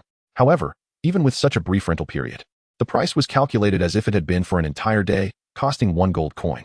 This transaction was undoubtedly profitable. Song Sha began to contemplate crafting more golden quivers to rent out in his shop. Nevertheless, his immediate priority was to swiftly dispose of the war elephant's remains. Clearly, this elephant was an aberration. Otherwise, its size would not be so immense. Tree Demon, consume it. With a command from Song Sha, the Tree Demon immediately commenced the disassembly of the elephant's corpse. Congratulations, you have acquired 500 pieces of colossal war elephant leather. Colossal war elephant leather can be used to craft armor with superior defensive capabilities. Congratulations, you have obtained 2 colossal war elephant tusks. Blueprints unlocked. Bone Blade, Bone Spear. Now evolved into a Millennium Tree Demon, it had developed a degree of intelligence, capable of performing basic disassembly of corpses. Absorbed energy points, 5,000. Splendid. With these energy points, The creation of those 9 blood spirits should pose no challenge. Calculating, he found himself with over 10,000 energy points, sufficient to manufacture 5 blood spirits. Song Sha lifted his gaze towards the treetops, where he noticed that some fruits resembling blood apples had begun to sprout. In truth, these fruits contained blood spirits, and bolstered by the energy points, they were accelerating in growth. By this evening, 5 more blood spirit little maidens would be born on his island. This was far more economical than purchasing slaves, as the cost of creating blood spirits was merely energy points. Moreover, each newly born blood spirit possessed combat strength of 30,000. Song Sha summoned 5 elven maidens and announced, "You 5 may now cultivate your own blood spirit offspring." By producing blood spirits in groups of 5, the resources of the island could easily sustain the endeavor. Meanwhile, within the castle, the little elf was feeding her blood spirit daughter, Freya. "Woo-woo, mama, this food is so delicious." At that moment, Freya held a blood apple, a reward from Song Sha for the little elf. The elf had initially hesitated to consume it, but now she offered it to Freya. "So tasty. Mama, I want more of this fruit." Besides the blood apples, Freya had many bowls of vegetable soup and mashed potatoes before her. However, the little elf was astonished. The child's appetite was astonishingly large. Despite the table being laden with food, it was already the 2nd serving. As Freya was heartily enjoying her meal, she suddenly paused, having heard footsteps from afar. Before even seeing Song Sha, she joyfully exclaimed, "Master is here." The auditory acuity of this blood spirit little maiden was indeed remarkable. She discerned Song Sha's approach from a distance. "Master, Freya is still hungry." Pouting her little mouth, Freya approached Song Sha, looking somewhat aggrieved. "Here, have these 2 blood apples." Song Sha produced the blood apples and handed them to the little maiden. Observing Freya's delighted expression as she indulged, he smiled and said, "From now on, Freya may come to me each day to receive one of these fruits. How does that sound?" "Hey, you Song, are being too biased." At that moment, amber floated out from the dagger. 1 blood apple per day? How could anyone not feel envious? Yet, Song Sha remained unfazed. The blood spirits were in their growth phase, with boundless potential ahead, and he was determined to invest heavily in their development. "Additionally, here is a weapon for you. Take good care of it." Song Sha handed Freya the golden quiver and arrows, along with an elven bow. However, the little elf then spoke up, "Brother, Freya is not only skilled in archery, but also excels in close combat. If you only provide her with an elven bow, it would be a waste of her melee capabilities." Song Sha's thoughts shifted. Did this mean the blood spirit race was indeed versatile warriors? This was a pleasant surprise. However, if more weapons were desired, it was fortuitous that his cave had yet to be fully explored. He could take Freya along for a foray into the cave, allowing him to test the combat efficacy of the golden weapons. After all, following the 3-day rest period, the impending weekend assault would undoubtedly be formidable. It was crucial to promptly cultivate Freya and the soon-to-be-born blood spirit maidens into a competent fighting force, transforming them into reliable assistants. Song Sha understood that the system had granted everyone 3 days, not for rest, but to prepare for the weekend's onslaught. Perhaps other survivors were indeed becoming complacent, hoping for a few days of relaxation. If that were the case, the weekend's assault would become a nightmare for such individuals. Most lagging survivors would likely be eliminated during the weekend's offensive. Meanwhile, numerous elite survivors had already sensed the looming crisis, utilizing these days to reinforce their walls and craft weapons in preparation. Song Sha glanced at Freya beside him, realizing that this little maiden possessed impressive close combat abilities. He had plenty of gold left, so why not forge a melee weapon for little Freya? "Freya, what kind of weapon do you desire? A sword and shield?" Song Sha had never intended for Freya to focus on melee combat. If she could shoot arrows from a distance, why risk close-quarters combat? Thus, he had contemplated equipping the little maiden with a sword and shield, allowing her to protect herself while maintaining melee prowess. However, the blood spirit little maiden shook her head earnestly. "Freya does not want a shield. No shield." It seemed this little maiden held a great deal of confidence in her melee capabilities. Freya expressed her desire for a great sword. Feeling a bit bashful, she considered that she had already put a significant burden on her master by consuming so much. Asking for a great sword might be excessive. Yet, Song Sha displayed no signs of displeasure, even appearing somewhat exhilarated. A great sword-wielding little maiden? That certainly sounded intriguing. Commencing manufacture. Golden greatsword. Materials required, 30 gold. Golden armor. Race, blood spirit. Height, 145 centimeters. Materials required, gold x8, leather x3.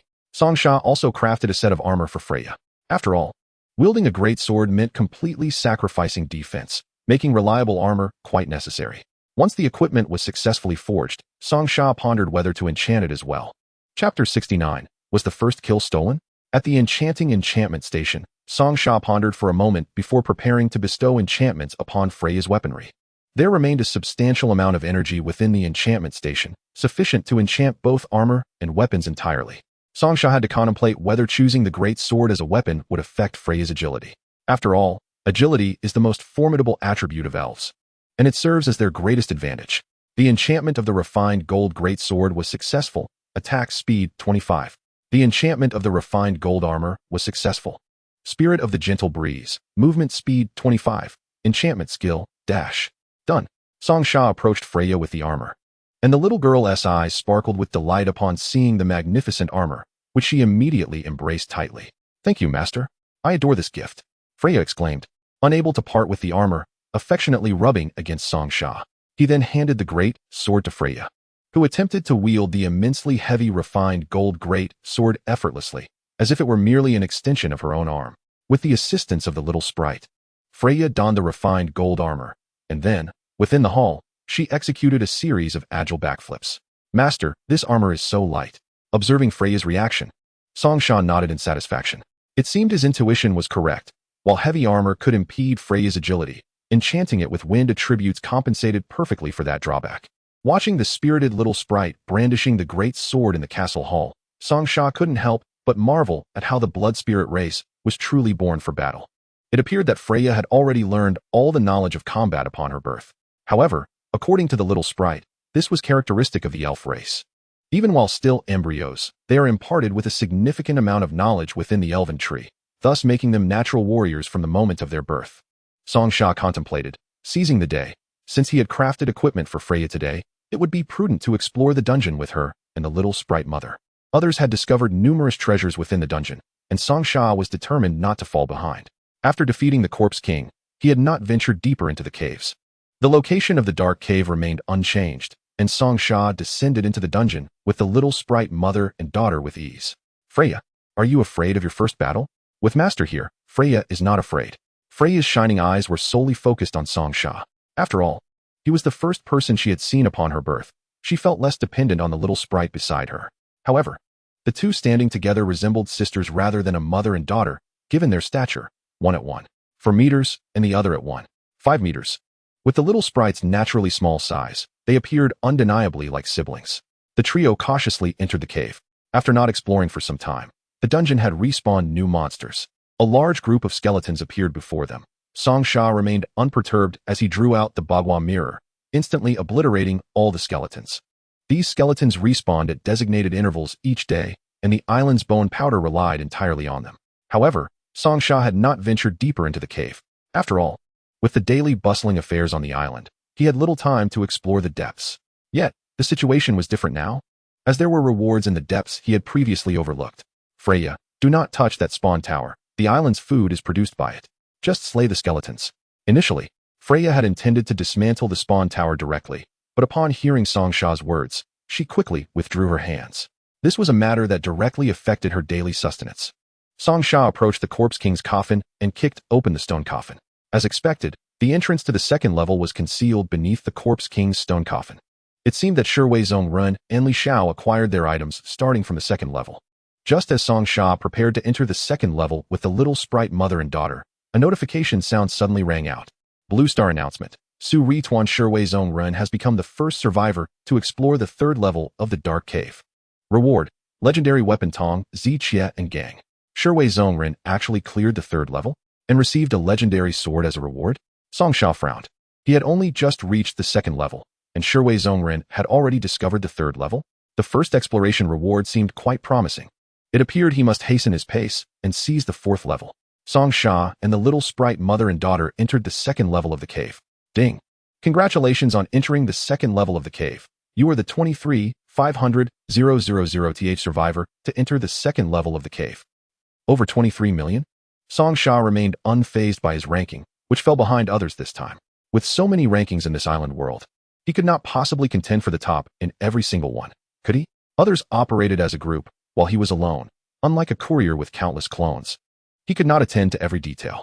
Upon arriving at the second level, Song Sha discovered that it was far larger than the first level. The dim cave was permeated with a faint stench of decay, with zombies lurking in the distance. However, What captivated Song Sha's attention were the abundant copper ores scattered throughout the second level. It seemed that this level corresponded to the technology of the Bronze Age, making it relatively manageable for Song Sha. Following the pattern of the first level, there must certainly be a spawn tower in the second level as well. And beside the spawn tower, there would undoubtedly be the boss of the second level. Freya, do not hesitate. Feel free to act. Upon seeing the spawn tower resembling the first level, do not touch it, but everything else is fair game. Understood, Master. Freya was already itching to take action. Despite her seemingly harmless appearance, she was indeed a true warrior at heart. With Song Sha's permission, Freya charged into the cave wielding the great sword. Her dual-handed swings resembled a meat grinder, and the sluggish zombies were no match for her, swiftly cleaving them in half with a single encounter. Even the little sprite beside her found it hard to watch. For the peace-loving elf race, Freya was undeniably too violent. However, what was even more astonishing was that amidst her frenzied slaughter in the narrow tunnels, not a single drop of blood stained her. Each time the black blood of the zombies threatened to splatter on Freya, the little girl deftly evaded it. Witnessing this, Song Sha couldn't help but raise an eyebrow. Could it be that this little girl had a penchant for cleanliness? Chapter 70. This is not how it should be, dear friend. Zombie. Combat power. 1200. Song Sha scanned the combat power of the zombies and found that their strength barely exceeded 1,000, rendering them insignificant before Freya. The only headache for Song Sha was the labyrinthine paths within the cave. Coupled with the chaotic lighting, it left him feeling utterly disoriented, making it impossible to determine whether he had traversed this area before. No wonder so many had failed to locate the entrance to the third level. Even with a map, it was challenging to find. Song Sha sighed as he continued forward through the cave, where a series of crossroads awaited them. The only choice he had was to make decisions at each intersection. Fortunately, he had marked his way back and placed torches along the path. One torch could burn for around 4 hours, providing ample time for exploration within the cave. However, wandering aimlessly through this endless labyrinth is truly a waste of time. If only I could discern the direction. The thought struck Song Sha as he suddenly recalled an old friend. He opened the chat interface. Hi Dao Shop. Is the old Daoist there? Daoist Shop. Wu Liang Tian Zun. My young friend, the old Daoist is here. Hi Dao Shop. Do you have a compass or something similar for sale, the kind used for tomb exploration? Daoist Shop. Indeed, I have that item. Hi Dao Shop. Hurry and send me the link. I need it urgently. Daoist Shop. This isn't something I can sell, dear friend. Digging up a grave shortens your lifespan. Hi Dao Shop. Who said I was going to dig up a grave? I'm lost in a cavern filled with malevolent spirits and zombies. It's driving me mad. Please sell me one so I can get out quickly. Daoist Shop. You should have mentioned that sooner. Exorcising evil is our duty. However, considering my urgent need, could you spare a few more bottles of that timid herb potion? Ever since the old Daoist started using that timid herb potion, whether descending the mountain to slay demons or taking disciples for training, he has dared to walk boldly with a bottle in hand. As long as they are not utterly terrified, Song Sha's timid herb potion can revive them in no time. Unfortunately, he had already used a bottle on an injured disciple and now only had 1.5 left. The old Daoist was reluctant to part with them. Hi Dao Shop. Old Daoist, you can forget about restrictions. How about this? How much is that compass worth? I can trade you with potions. Daoist Shop. Not a bad suggestion. The Daoist Shop has proposed a barter trade request. Exchange the Kanyu compass for 20 bottles of timid herb potion. Do you accept? Trade. Having listened to the old Daoist's various tales of exorcising demons, Song Sha knew he was no ordinary priest. This compass might be a treasure. 20 bottles of timid herb potion is a bargain. Daoist Shop. But my young friend, do not take this item to dig graves. It is a product of the old Daoist, and if you do, not only will you be affected, but my fortune will be as well. Hi Dao Shop. Rest assured, I am not that kind of person. In the blink of an eye, the delivery man opened a portal and stepped into the cavern. Boss, your delivery has arrived. Beside him, Freya stood guard, brandishing her great sword in front of Song Sha. You shall not harm my master. Freya, this is not an enemy. Song Sha quickly called out to stop Freya from attacking the delivery man. However, his concern was not for the delivery man's safety, but for Freya. Fearing she might get hurt, this little girl, with a combat power of 30,000, was his treasure. If something went wrong due to a misunderstanding, who would he cry to? Nevertheless, the delivery man was not angered by Freya's aggression. He easily deflected her attack and smiled at Song Sha, saying, Boss, it's been a few days, and your little elf has grown so much. Your daughter is quite the mischievous one. Freya's face turned bright red, and Song Sha chose not to explain further. Such matters only complicate things. He took the compass from the delivery man and handed over the 20 bottles of timid herb potion in exchange. Master, this person is impressive.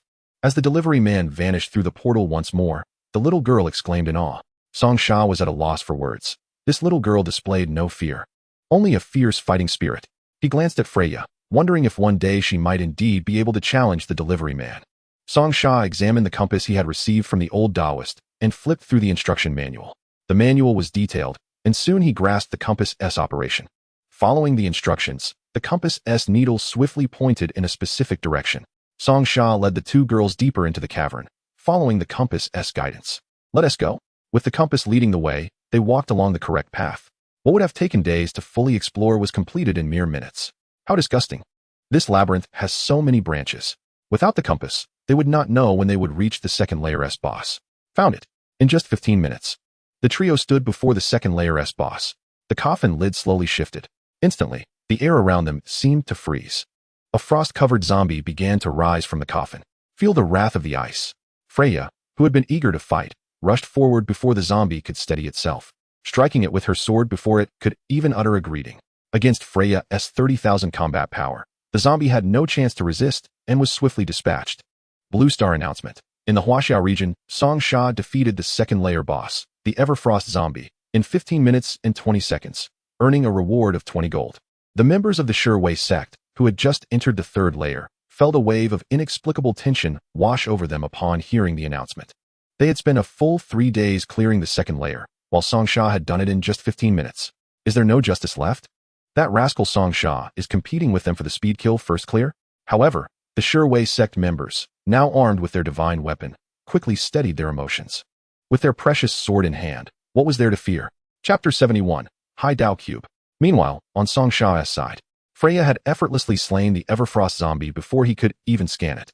With her immense power, Freya could easily crush the monsters of this layer, including the boss. Yet, at the moment the zombie fell, a crystalline object dropped to the ground. High Dao Cube.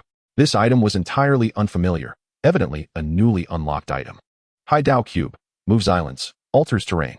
Upon reading the description, Song Sha quickly understood the cube's function. With this item, he felt as if he had entered a mode of island construction, capable of moving islands, altering their terrain, and even creating trees upon them. It seemed that exploring the cavern was indeed crucial. Such treasures had not appeared during previous island explorations or monster sieges. With this cube, the island could be mobile. If the island could move, Song Sha would no longer fear exposing its location. If it remained stationary, any disclosure of its coordinates would mean complete exposure to all. However, if he could change the island's position, it would be much harder for others to find him. This item was no less significant than the divine weapon obtained by the Shipwreck sect in the previous layer. In fact, Song Sha believed this cube might even surpass those so-called weapons in terms of power. Nevertheless, he carefully examined the specific usage conditions of the High Dao Cube. Song Sha discovered that its use was not without limitations. For instance, moving an island required resources such as copper, iron, aluminum, and even gold. The type and quantity of resources needed depended on the distance the island was to be moved. As for altering the island's terrain, flattening mountains would yield stones, while creating mountains would also require a certain amount of stone. Upon reaching this point, Song Sha suddenly hatched a plan. If there is an ample supply of stones, he could easily elevate the entire island by several dozen meters. When the monsters assault the island, wouldn't they have to first scale those towering cliffs to reach their destination? Acquiring materials from the construction store would turn this aspiration into reality. Upon this realization, Song Sha delightfully gathered the island blocks, which served as both the key and heart of his island. With these blocks in hand, Song Sha could command his island at will. Meanwhile, within the depths of another island, Shirwei Zongren and the elite members of the Shiri Tuan were diligently exploring the third level of the cavern. Everyone, we must hasten our progress. We cannot allow that scoundrel Song Sha to outpace us into the fourth level. Shirwei Zongren, having reaped the benefits of their established advantage, was unwilling to concede. After all, the previous level had yielded such remarkable treasures. Who could predict what awaited in this one? It was his first time experiencing the thrill of a first kill, and he was determined not to let it slip through his fingers again. Utilize detection magic. Shirwei Zongren commanded the mages of the Shiri Tuan without hesitation. One of the mages placed a hand upon the ground, sending forth a faint ripple of magical energy. After a moment of hesitation, the mage finally spoke. I cannot ascertain the exact direction. Perhaps it lies this way? Perhaps? Can you not provide me with a definitive answer? The mage's detection magic relied on his own magical energy to simulate the surrounding environment. However, the cavern's terrain was far too intricate. Given the mage's current level, he was incapable of fully simulating the cave's topography, leaving him with no choice but to guess. Yet Song Sha had an advantage. The compass he purchased from the old master was a crafted artifact, ensuring stability. The disturbances of the underground third level could not disrupt its guidance. Following the compass's needle, Song Sha easily found the correct path to the third level. This old master's creation is extraordinarily useful. I must commend him upon my return. At that moment, the Yan Huangming also discovered the entrance to the third level. Li Xiao had already risen to a management position within the Yan Huangming, leading a small team of 10. Even if he could not rival the prowess of Song Sha, he would not allow those islanders to seize the advantage. Global announcement. The Bai Ying Tuan has become the fourth team to discover the entrance to the third level. Aside from Song Sha, the others who reached the third level were part of teams. The collective strength of a larger group facilitated quicker exploration of the cavern. For instance, prior to acquiring the compass, Song Sha had to mark his route, constantly eliminating incorrect paths, whereas these teams could split into smaller groups, greatly enhancing their efficiency. World Channel. Li Dong from Huaxia. Good heavens, is this a military arms race? Tom from the United States. Wow, joining a team truly has its benefits, aside from Song Sha. The rest are working in teams. It seems the days of the lone wolf are numbered. Jackson from Kangaroo Country. The top 3 are all Easterners. I cannot accept this. Once the competition commenced, all were fiercely vying for top positions. Everyone understood that rewards were distributed based on system rankings. The higher the rank, the better the reward. Naturally, the first place offered the most coveted prize. Shirwei, I have located the boss of the third level. Shirwei Zongren exclaimed excitedly, brandishing his treasured sword. We must ensure we seize this opportunity before Song Sha. However, upon following the mages to the supposed location of the boss, Shirwei Zongren was taken aback to find the boss utterly motionless. Shirwei, what is going on? This coffin won't budge? Shirwei Zongren pondered, perplexed. The coffins of the first and second levels had yielded rewards, yet this one showed no signs of opening, let alone revealing a boss. Look, there are 3 skulls carved into the surface. We must seek out the heads of 3 monsters. Quickly, procure the heads of 3 zombies and place them before this coffin. It seems we are to offer a sacrifice. The elite members of the Shiri Tuan swiftly beheaded 3 zombies and laid their heads before the coffin. Just as Shirwei Zongren anticipated the boss's emergence, an unexpected turn of events occurred. Boom! The coffin began to shift, transforming the expressions of Shirwei Zongren and his companions from disdain to sheer terror. Chapter 72. The 4th level, Reward Layer. A crimson mist erupted from the coffin. As a blood-colored corpse demon crawled forth. We must flee. This corpse demon possesses at least 20,000 combat power.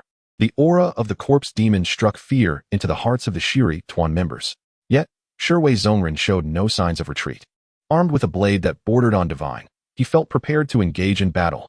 After all, this sword was the legendary demon-slaying blade of the Shiri Kingdom. Song Sha. Today the first kill of the 3rd level is mine. Shirwei Zongren declared with fervor, believing that Song Sha was still meandering through the depths of the 3rd level. Global announcement. Huaxia Song Sha, in a time of 15 minutes and 20 seconds, has slain the boss of the 3rd level, receiving a dock as a reward. Shirwei Zongren's grip on his blade faltered, nearly falling prey to the corpse demon's claw. How could Song Sha have accomplished this so quickly? Hadn't he just entered the 3rd level? Moreover, Song Sha had no mages to guide him. How could he have located the boss so swiftly? After decapitating the corpse demon, Song Sha took a moment to examine his newly acquired reward. A dock? Dock. Construction requires 1,000 wood, 2,000 stone, 1,000 iron. Unlocks shipbuilding functionality. Mega warship, a vessel designed specifically for hunting sea beasts. Merchant ship, used for trade and transport. Swift sailboat, capable of exploring maps and discovering new continents. Hunting sea beasts? An idea sparked within Song Sha. A tentacled creature blocking his island was certainly a nuisance, since monsters would only attack on the weekend. He could utilize this time to construct a ship for the hunt. The war elephant carcass previously sent by the Elvenbow workshop had contributed a staggering 5,000 energy points. Surely, hunting the sea beasts of this world would yield similar results for the tree spirits. This dock was most fortuitously timed. Given the size of that sea beast, the few small boats on his beach would likely disintegrate under a single tentacle strike. With a mega warship, he could confront the sea beast head-on. After vanquishing the corpse demon, Song Sha contemplated whether to further explore the 4th level. After a moment's hesitation, he resolved to continue his expedition. He cleaved open the stone coffin, revealing the entrance to the 4th level. Global announcement. Huaxia Song Sha is the first to reach the 4th level of the Dark Cavern, receiving the blueprint for the Dragon Slayer spear. However, as Song Sha entered the 4th level, he was astonished by the sight before him. This 4th level was not the dark, damp cavern he had envisioned, but rather a spacious and brightly lit hall. Originally, Song Sha had anticipated a tide of monsters, yet instead, he was greeted by a floor strewn with gold and jewels. Congratulations, you have explored the entire map of the Dark Cavern and reached the final layer. So, this Dark Cavern concluded at the 4th level? Song Sha had presumed there would be opportunities to delve even deeper, but that was evidently not the case. Brother, look at this. The voice of the little sprite trembled as it pointed to a nearby location.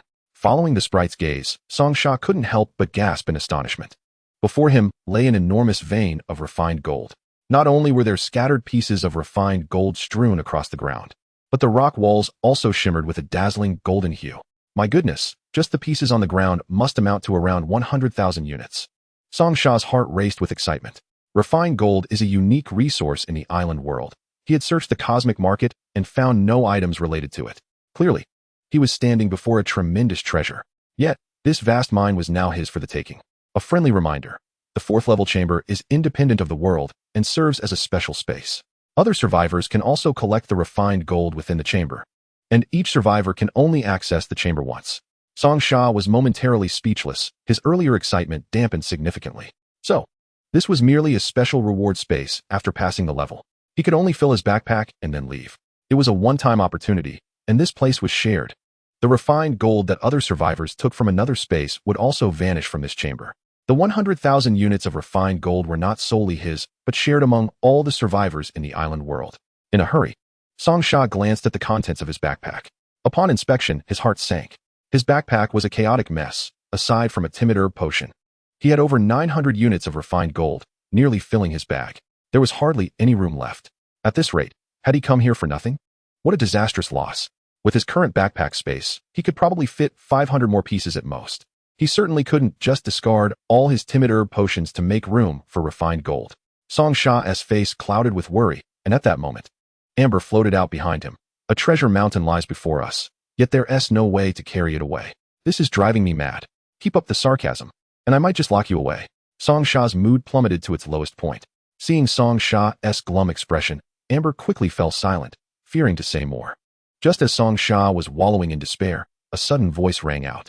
Blue Star announcement. The Rising Sun team has become the second group to defeat the 3rd level boss, earning a small dock as a reward.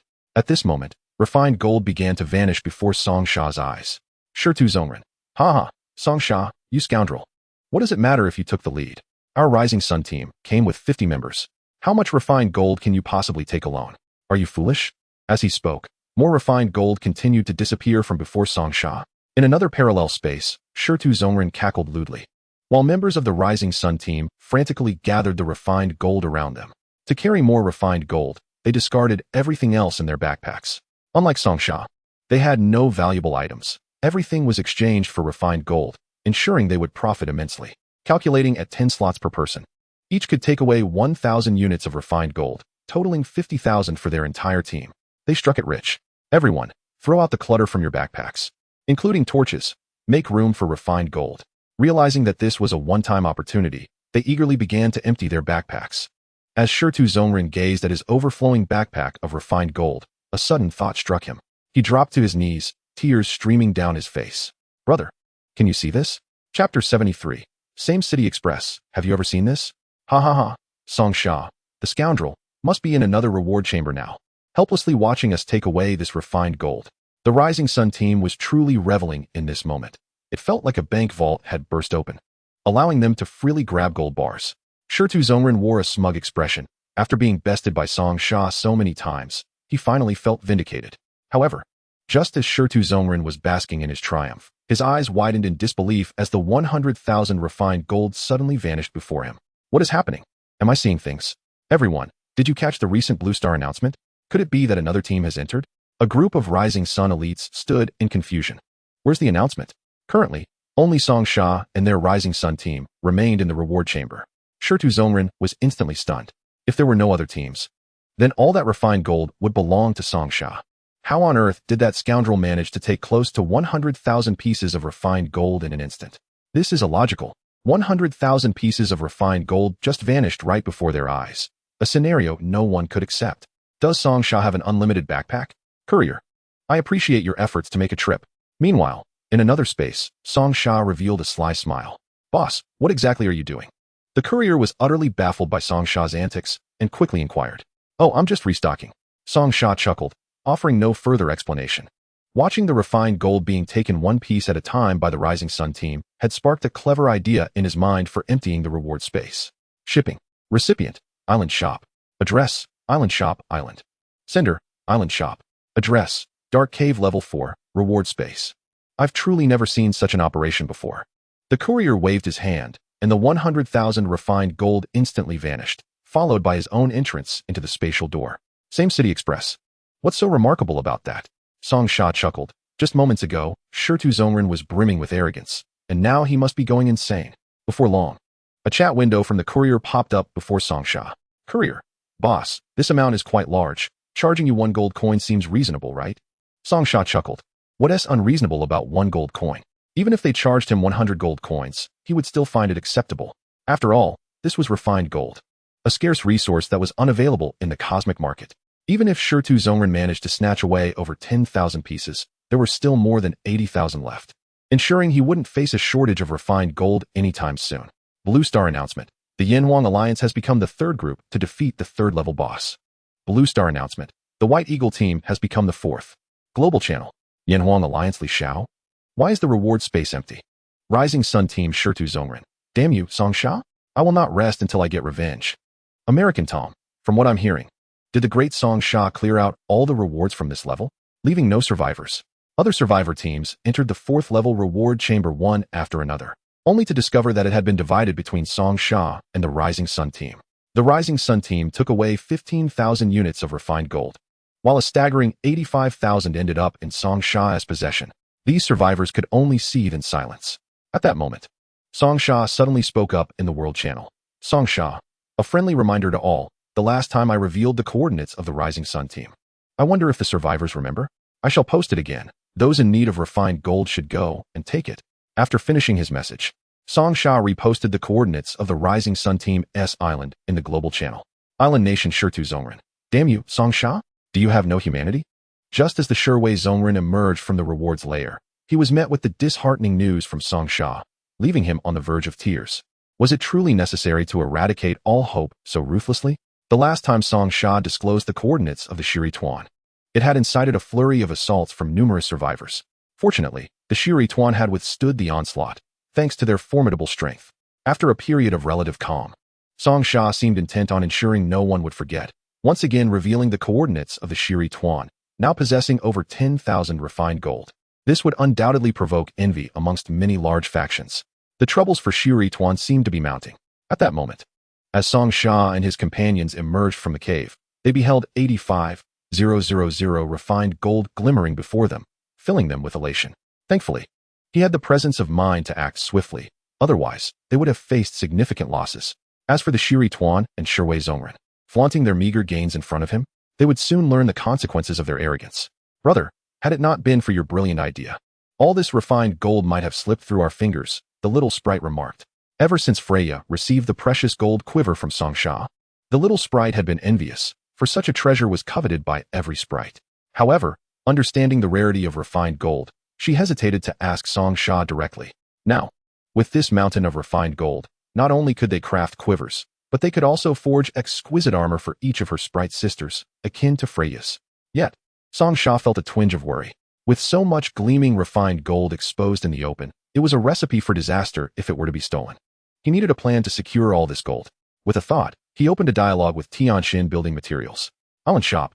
Boss, I need some cut stones. I want to build a tower. Tianxin Building Materials. Of course, how many do you need? I'll ship them right away. Island Shop. I have a rough design. I've sent it to you. Island Shop shares an image. Tianxin Building Materials. This tower will require approximately 3,000 stone blocks. That will be 30 gold coins in total. How does that sound? Island Shop. No problem, ship them out. After paying for the materials, a courier promptly delivered the stones. Following this, Song Sha, using his blueprint, began constructing a tower in the open space. He directed the goblin warriors to store all the refined gold within the tower and then called upon Amber. In your spare time, just guard this tower. Amber, upon hearing this, was somewhat displeased. Even with Freya at my side, I am still your second strongest warrior, yet you want me to stand guard at the door? How fickle. Chapter 74. Our journey is to the stars and the sea. This is my way of trusting you. Refined gold is a vital resource. and I can only feel secure with someone like you watching over it. At least you have a conscience." Hearing this, Amber's expression softened slightly, accepting the task. After securing his resources, Song Sha began to assess the other gains from this cave expedition. Beyond the blocks and refined gold, the most significant acquisition was undoubtedly the shipyard. Shipyard. Construction requires 1,000 wood, 2,000 stone, and 1,000 iron. Unlocks shipbuilding capabilities. For Song Sha, this resource requirement posed no issue. Arriving at the seaside, he promptly initiated construction. The materials began to assemble at the shore, as if an invisible force was guiding the shipyard's formation. Foundations, keel, laying stones, and finally, the installation of a crane. In mere minutes, a shipyard emerged before Song Sha. With this shipyard, Song Sha's island had unlocked the ability to construct grand vessels. Once he produced a colossal warship, he could confront sea beasts directly, with their remains ripe for absorption by the tree spirit, whether for fruit production or the continued mass production of blood spirits, ensuring a profit. As Song Sha approached the shipyard, a voice rang out. Within the shipyard's range, control is enabled. Upon a cursory glance, he saw various ship blueprints within the shipyard interface: giant warships, swift sailing ships, and merchant vessels. These three types were the ones currently unlocked. Each ship type corresponded to a technological tree, likely relating to combat, transport, and exploration. However, the first vessel Song Sha intended to construct was undoubtedly the giant warship. Once launched, he could engage with sea beasts. A massive ship with great cannons was the epitome of adventure. For our journey is to the stars and the sea. Giant warship requires 5,000 wood and 1,000 iron. 5,000 wood. 1,000 iron was hardly a concern for Song Sha. He still had plenty of scrap iron from the building materials supplier. However, the 5,000 would equated to 500 trees. The wood resources on the island were dwindling. It appeared he would need to venture to the cosmic market once more. Just as he was about to open the market interface to purchase wood, he caught a glimpse of the construction interface. What was this? Materials can be switched. Iron. Refined gold. Switching materials will alter the ship's composition accordingly. Steel warships? Had he inadvertently stepped into the modern naval age? Song Sha paused. But then a bolder idea took shape in his mind. With 85,000 refined gold at his disposal, and since refined gold could also serve as a shipbuilding material, why not use it for his vessel? Refined gold was lighter, and its hardness and protective qualities surpassed those of wooden and iron ships, even capable of withstanding magical attacks. Switch materials, refined gold. Refined gold giant warship. Required materials, 500 refined gold. Hesitation could lead to defeat. This ship must be built. After all, the sea is not like the land, and a sturdy vessel would undoubtedly enhance his security. Just imagine encountering others in wooden ships while he sailed in a magnificent gold warship. What a splendid sight it would be. Directing the goblin warriors to transport the refined gold to the shipyard, the materials began to gather beneath the crane as if guided by some mysterious force. Although no one was present within the shipyard, it felt as if an enigmatic power was animating this grand structure. "Master, this is truly marvelous," exclaimed Master Owos, appearing somewhat at a loss for words, having never witnessed such a wondrous scene in his lifetime. Song Sha smiled in silence, not out of pretentiousness, but because he himself could not fathom how to explain it to Owos. This phenomenon might be intrinsically linked to the island world itself. It was likely a divine game, making the presence of such extraordinary occurrences rather ordinary. As the shipyard autonomously began constructing the vessel, Song Sha found himself with little to do. However, recalling his earlier experiences within the cave, he glanced at his backpack. Had he not thought quickly to arrange for the courier to transport the materials, he would have returned from the cave empty-handed. It was time to address the unnecessary items cluttering his backpack, such as the timid herbal potions. While it was prudent to keep some on hand, there was no need to carry so many. Previously, he had sold a total of 240 timid herbal potions, and now he should have received 254 positive reviews. With 254 positive reviews, he was undoubtedly a diamond seller. However, it is peculiar that the number of positive reviews for oneself stands at merely 194. It appears that someone has neglected to provide a commendation. HIDOMEGQN. HIDODNP. My dear friends, what is going on? Wasn't it agreed upon to leave good reviews? JDLNGZH. Alas, I left a good review for the first bottle to enable a repeat purchase, but the second bottle offered no further benefits. So I was too lazy to do it again. HIDODNP. What a shame. I had intended to release a batch of DNexi OCO medicine today. JDLNGZH. Boss, I was wrong. I shall go leave a good review right away. HISUMIHUDing. Yesterday, I engaged in a street brawl, a gunfight. Pia. If it weren't for the boss's Dnexio medicine, I might not have survived. Song Sha raised an eyebrow, intrigued that a good brother would come forward to promote him for free. Congratulations. You have received a commendation from HSU MIHUDing. Congratulations. You have received a commendation from JDL and GZH. Congratulations. The number of positive reviews for HIDODNP has reached 254, achieving diamond seller status. You have earned a chance to enter a diamond grade lottery. Your financial capacity now allows for the purchase of more expensive goods. The system recommends the diamond store. H ifing DW ing SHP NDN. JNL ing she NZL INI ODN. YNHBZH SH NDN. WX NFSH N ing DN. Goodness, these stores had never been recommended to Song Sha in the cosmic market, likely due to his insufficient shop level and economic strength. H ifing DW ing? Isn't he a black bear spirit who steals cassocks? JNL ing she NZ and her elixirs sound intriguing as well. Song Sha took a cursory glance. WX NFSH N ing DN. We do not serve those with combat power below 50, 000. Do not touch if you cannot afford it. Could it be that the skill books in this store can only be learned by those with combat power exceeding 50, 000? While the shipyard was still constructing ships, Song Sha decided to peruse the store, if only to expand his horizons. Chapter 75, Diamond Store Unlocked. Song Sha entered the WX NFSH N ing DN. WNGN Guziying. Price, 5,000 gold coins. YGNSH. Price, 100 gold coins. WYNGN. Price, 500 gold coins.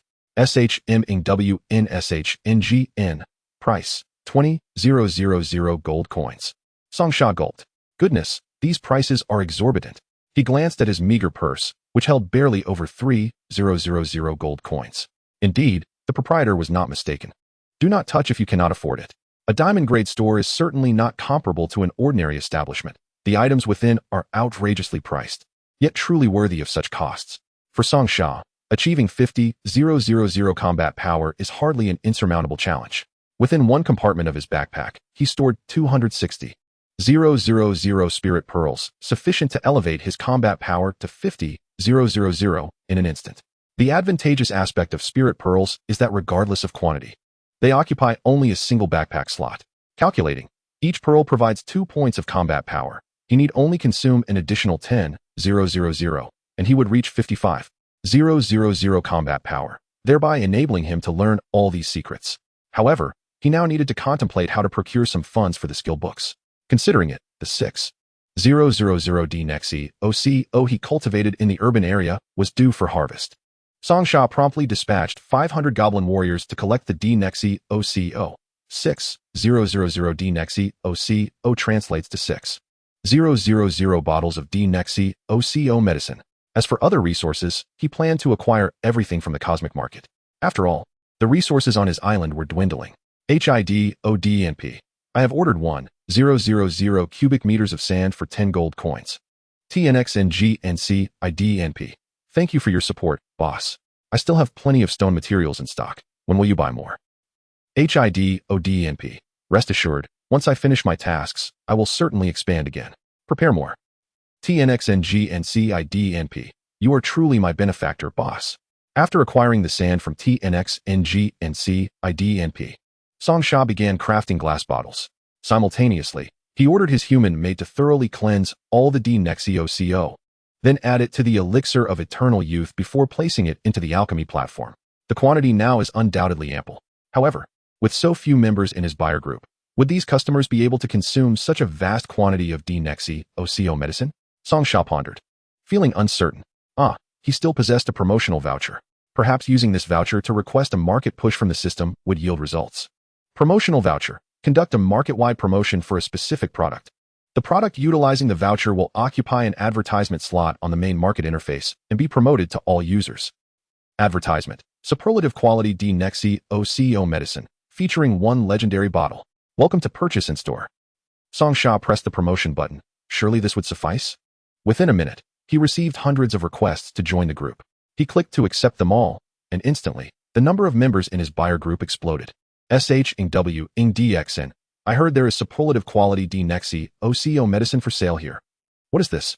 SHINW-ING-DXN? Song Sha frowned. Isn't this just the Tyrant Zhou?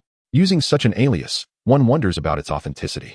After some thought, he hastily opened SHW-DXN's profile. Personal profile. DXN. Identity. Great Merchant Emperor. Age. 25. World background. Function world. It seems to be the true identity of the Tyrant Zhou. This implies that Daji still exists in this world. It is unexpected that DXN also possesses an account in the cosmic market. Observing the diverse aliases in the group, Song Sha contemplated and then posted a message. HIDOMEG. Dear friends, I currently have 6,000 bottles of superlative quality D-Nexi OCO medicine available for purchase. Welcome to all esteemed buyers. SHW-DXN. Aren't there legendary ones as well? Surely, that cannot merely be a gimmick? HIDOMEG. The D-Nexi OCO medicine, legendary, is genuine and comes with a guarantee. JDLNGZH. I didn't realize it. Has the boss's alchemy skills advanced? This is quite rare in the market.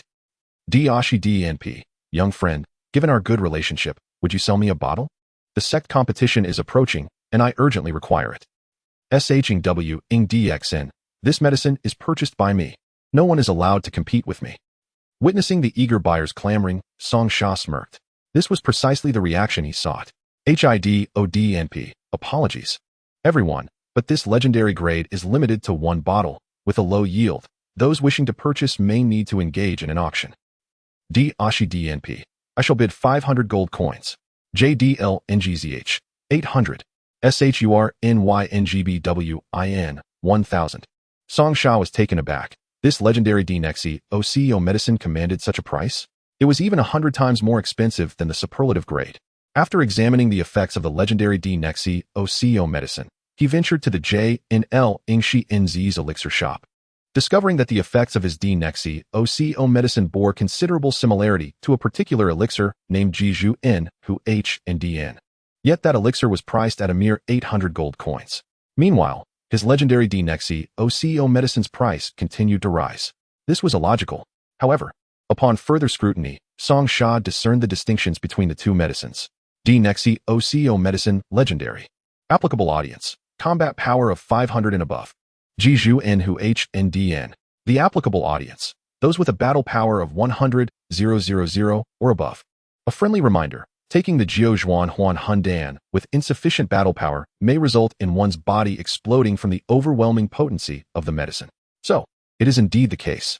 Achieving a battle power of 100,000 is not an accomplishment for everyone.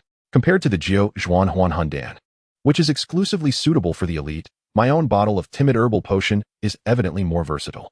Consequently, it is priced significantly higher than the Jiao Zhuan Huan Hundan. After all, this is a miraculous remedy capable of reviving the dead. This is what is referred to as the rarity being precious. The Merchant King DXIN announced, 3,000 gold coins, who dares to bid higher? I shall accompany you to the end. The Taoist shopkeeper remarked, is this Merchant King so wealthy? 3,000 gold coins is a sum accumulated over several years of incense offerings. The Arctic Lord sighed, forget it, I lack sufficient gold coins and will have to wait for the next opportunity. The Merchant King DXIN continued, no one is bidding? To be frank, I have plenty of budget left. I govern the myriad of people in the world. Do you still wish to compete with me? The Arctic Lord retorted, impressive, but I also govern countless penguins in the Arctic. The island shopkeeper interjected, all right, dear friends, please do not quarrel. If there are no further bids, I will announce that the Merchant King has successfully purchased the potion for 3,000 gold coins. Chapter 76. King Zhou, I have plenty of money. Silence enveloped the buyer's group. For most, 3,000 gold coins is not a trivial amount. Although the legendary timid herbal potion is undoubtedly a miraculous remedy, 3,000 gold coins could also procure numerous extraordinary quality items. The island shopkeeper proclaimed, since there are no bids, I announce that the legendary timid herbal potion has been sold to the Merchant King for 3,000 gold coins. Upon the conclusion of the transaction, King Zhou promptly made the payment, and Song Sha prepared to arrange for shipment. At that moment, the entire production line for the timid herbal potion was operating at full speed. 10 maids continuously supplied herbs, producing bottle after bottle of timid herbal potion. Observing the steady production of the timid herbal potion, Song Sha opened the buyer's group chat. The island shopkeeper announced, dear friends, today's shop event features 6,000 bottles of timid herbal potion, all of extraordinary quality, with no limit on supply. The Merchant King DXIN placed an order for 2,000 bottles. The eager buyers, ready to purchase the potions, were momentarily taken aback by the system notification. Is this Merchant King DXIN truly so affluent? Is he planning to become a reseller by buying this many timid herbal potions? The Arctic Lord exclaimed. That Merchant King is going too far, buying 2,000 bottles at once. Does he want to leave anyone else alive? The Merchant King DXIN retorted. Unlimited supply means anyone with money can buy, so stop complaining. While the Arctic Lord was arguing with King Zhou, another 2,000 bottles of potion were instantly snatched up. The Arctic Lord protested. What is going on? Is there no consideration for others? After sending that message, the Arctic Lord fell silent, clearly focusing on seizing the potions. Within 10 minutes, the 6,000 bottles of timid herbal potion had sold out. This wave of sales was incredibly lucrative. Song Sha smirked. The more high-spending players like King Zhou, the better. Having such a major client would also encourage other hesitant buyers to make their purchases. The island shopkeeper stated, I apologize, everyone, but all the timid herbal potions for today have been sold out. If you require more, please feel free to return tomorrow. Song Sha closed the group chat and promptly contacted the courier, handing over several hundred packages. Moments later, a notification appeared. Your transaction of 33,000 gold coins has been received. Please check. Upon seeing this, Song Sha noted that King Qin had confirmed receipt of all the potions and left a positive review. Excellent. I have indeed experienced the miraculous effect of revival. Following this, payments from other buyers also arrived, causing Song Sha's gold coins to surge to a total of 90,000 gold coins. At that moment, a private chat window popped up. The Merchant King DXIN inquired, Shopkeeper, I wish to purchase potions from you on a long-term basis. Can you guarantee supply? The island shopkeeper replied, No problem, as long as the payment is made. The Merchant King DXIN assured him, Rest assured about the finances. I am currently conquering the rebellious factions, and with this miraculous medicine, I can save the lives of my soldiers. Song Sha recalled King Zhou's information and understood that he was still young and in a phase of vigorous reform. Naturally, such a wealthy buyer was not someone Song Sha would let slip away. He readily agreed to King Zhou's request. However, Song Sha had another important task to attend to, purchasing skills. With 90,000 gold coins, he could make considerable purchases at the mage's skill shop. Song Sha opened the shop of the Wuxin mage, the Su Ling Wan Xinjian. It sounds impressive. For only 10,000 gold coins, it was a purchase worth making. Sword control technique, essential for cultivating immortality. Buy. Song Sha initially spent over 10,000 gold coins to acquire 4 skills, all related to sword cultivation. After all, everyone harbors a dream of cultivating immortality. Imagining himself flying on a sword in the future brought a sense of satisfaction to Song Sha's heart. However, he also recognized the wisdom of moderation and decided to learn these 4 skills first. If their effects were satisfactory, he could always purchase more later. The total cost for the 4 skills amounted to 15,600 gold coins, and Song Sha happily completed the transaction. At that moment, a chat window appeared. The Wuxin mage cautioned, Friend, I see you possess only 35,000 battle power. While I sincerely appreciate your support for my shop, this technique should not be practiced recklessly, or you may risk falling into chaos. The island shopkeeper responded, I cannot practice it yet. I am preparing for the future. You can rest assured. I am aware of my limits. The Wuxin mage replied, Hearing that puts me at ease. Progress in cultivation should be gradual, given your current battle power. It would be best to start with the sword control technique and refrain from attempting the others for now. The island shopkeeper expressed his gratitude. Thank you. To his surprise, the shopkeeper was quite considerate, offering a kind reminder upon noticing his insufficient battle power. Order successful. Seller is shipping. Gold coin balance, 963, 661, 560, 080, 766 gold coins. As Song Sha received the skills from the courier, he discovered that the most expensive Su Ling Wan Xinjian was a legendary technique, while Wan Jian Gui Zong was of extraordinary level. The other 2 books were classified as rare grade. According to the mage's advice, he could only begin practicing the rare techniques due to his current battle power. The remaining 2 books would be safely stored in his backpack for the time being. As soon as Song Sha placed the techniques into his backpack, a notification appeared. Blue Star announcement. Song Sha from Huaxia has obtained the first legendary technique, awarding the talent Xian Feng Dao Gu. Xian Feng Dao Gu reduces the time required to learn techniques, increases comprehension by 100. Interesting. Purchasing a technique could actually trigger a reward? Meanwhile, the global chat exploded once again. Li Xiao from the Yan Huang Alliance. Great Master Song Sha. Our leader has stated that if you are willing to join the Yan Huang Alliance, the position of leader awaits you. Tom from the White Eagle Corps. Great Master Song Sha. If you choose to join the White Eagle Corps, we will grant you the highest honors and privileges. Mao Xiongkor, unlimited supplies of vodka, along with golden-haired beauties from Maogua. Great Master Song Sha can choose at will.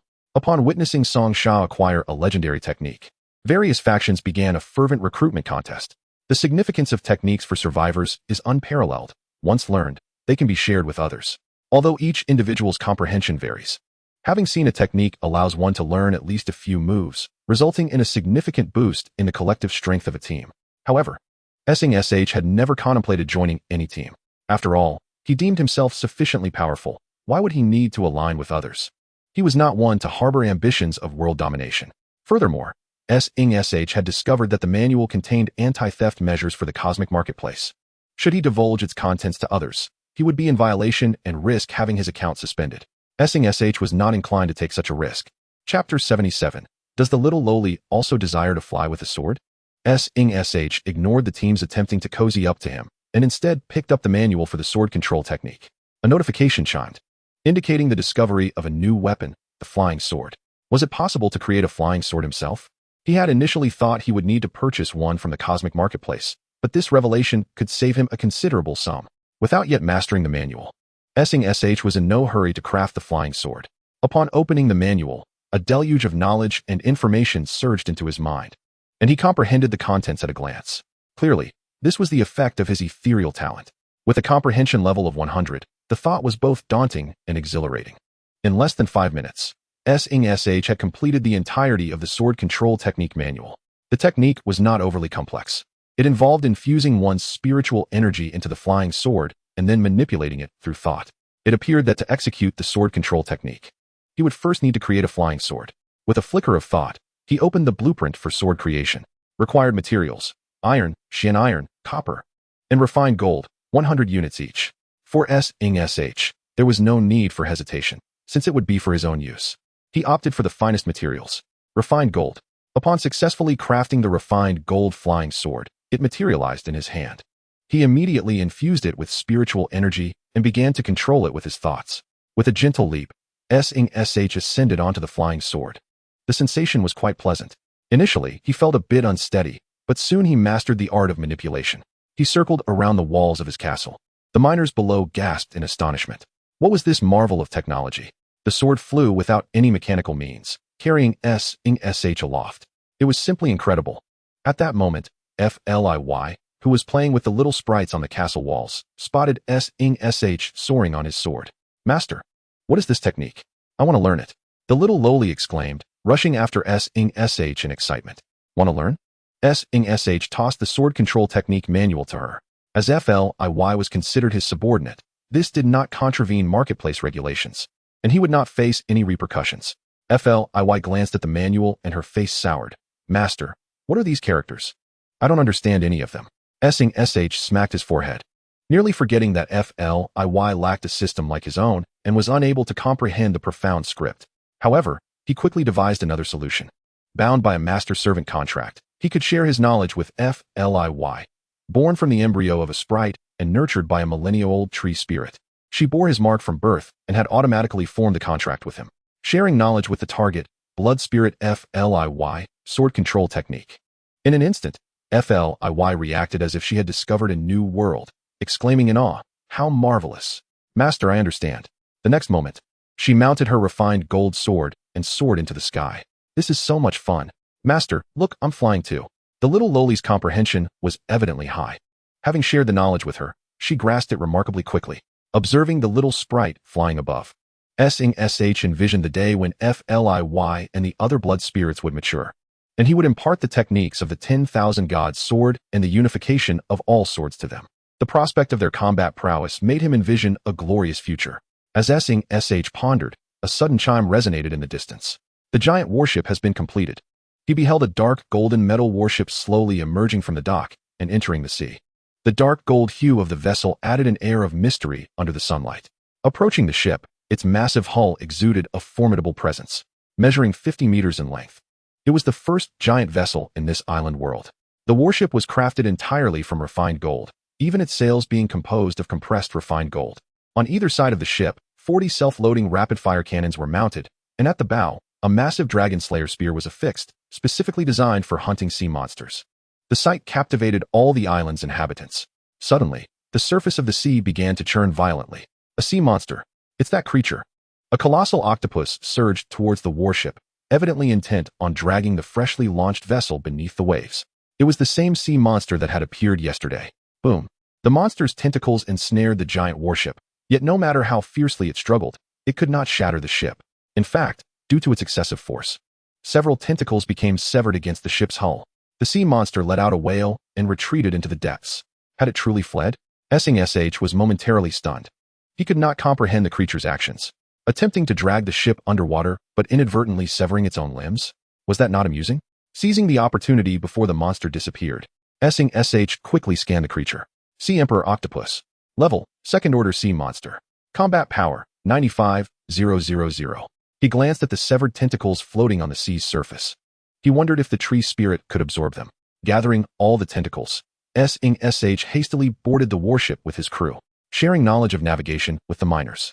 He imparted the art of navigation to the miners and boarded the vessel with 20 elven maidens and the little sprite mother and daughter. The sea monster had attempted to destroy the warship, but it ended up injuring its own tentacles. SH recognized the opportunity to eliminate this sea monster. Taking out a compass, he quickly locked onto a direction, the path the sea monster had fled. Today, he was determined to slay this creature.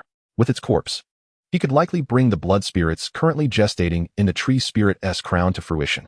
For SH, this was the primary force he needed to contend with the endless waves of monsters besieging the island during the weekends. Such a rare opportunity would not slip through his fingers easily. Chapter 78, Pursuing the Sea Monster. HP, I leave the home front to you. If anything arises, contact me immediately. SH instructed HP before departing. Thanks to their master-servant contract, he could sense HP at any moment. If any mishap occurred on the island, he would return post-haste. Leave it to me, miss. Hurry and deal with that monster.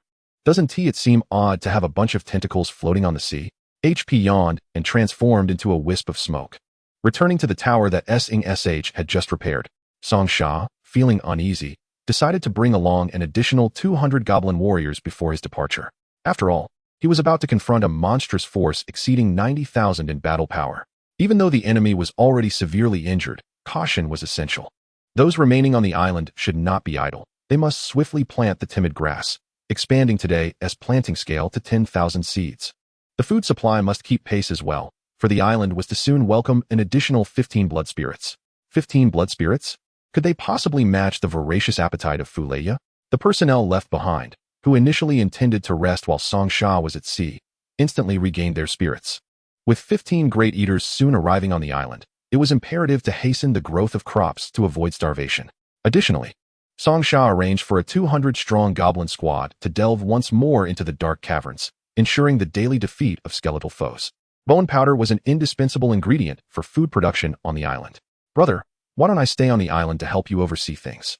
The small elf, observing Song Sha's organization of tasks, stepped forward to inquire.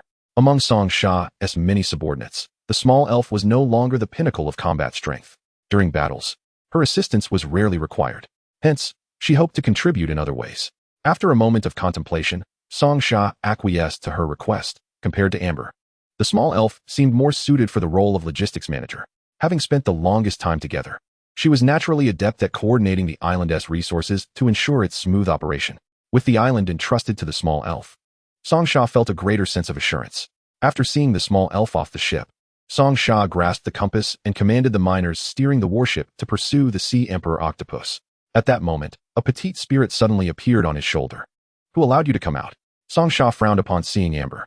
Are you not at ease leaving the island in that little elf's hands? Managing an island is a daunting task. I'd rather enjoy some fresh air. He shot her a glare. Amber had a point. She was the second strongest combatant on the island at present, and it indeed seemed a waste to keep her idle. However, their current situation at sea offered little opportunity for her to exert her abilities. To slay the gargantuan octopus, the primary reliance would be on the dragon-slaying spear at the ship's prow. As soon as the creature dared to surface, that spear would ensure its demise. I say, if this giant octopus remains lurking at the ocean floor, wouldn't our efforts be in vain? Amber remarked, gazing into the seemingly endless depths of the sea. Her expression troubled. Fear not, the creature will inevitably rise to the surface, Song Sha said enigmatically. Do you think I'm foolish? This isn't a whale we're dealing with, and it's exceedingly cunning. If our ship injures its tentacles, do you think it will easily emerge? Amber retorted defiantly. Song Sha chose not to elaborate. The reason he was certain the octopus would surface was clear to him from his scanning. Sea Emperor Octopus. Trait, self-healing. It can heal wounds and even regenerate rapidly by absorbing moisture from the sea surface. Given this trait, the colossal octopus would undoubtedly rise to the surface to mend its injuries. Song Sha was confident that in its current state of near incapacitation, it wouldn't be able to swim far. Lower the sails, full speed ahead. Song Sha observed that the sea breeze was perfectly favorable, a fortuitous sign indeed. With the wind propelling them, was there any concern about catching up to the giant octopus? The goblins unfurled the exquisite golden sails, and as the wind caught them, the vessel's speed began to accelerate. Song Sha estimated their current speed to be approximately 20 knots, equivalent to 20 nautical miles per hour. Even in his previous world, that was considered swift. World Channel. Yan Huang Alliance Li Xiao, what on earth is this? Image. Many survivors, driven by curiosity, could not resist clicking on the image. A ship, resplendent in dark golden sails. What the heck is this? Meanwhile, on the headquarters island of the Rising Sun Alliance, Shiwei Zhongren was directing numerous members to raise the castle walls. Ever since encountering Song Sha's fortress, Shiwei Zhongren felt the Rising Sun Alliance also needed such formidable defenses. However, the current predicament was that the island's resources were limited. Constructing walls of Song Sha's magnitude would require depleting an entire island of stone. Shiwei Zhong, you must come quickly, a member of the Rising Sun Alliance exclaimed, eyes wide with shock. What? Shiwei Zhong turned to see the stunning sailing vessel, nearly choking on his own disbelief. How could I not recognize this ship? It was crafted from exquisite golden material. Who, then, was the vessel's master? It was evident. Aside from the Rising Sun Alliance, only Song Sha had acquired the blueprints for shipbuilding. Song Sha, it's him again. That scoundrel is using golden resources to construct a ship. This was blatant ostentation, bordering on extravagance.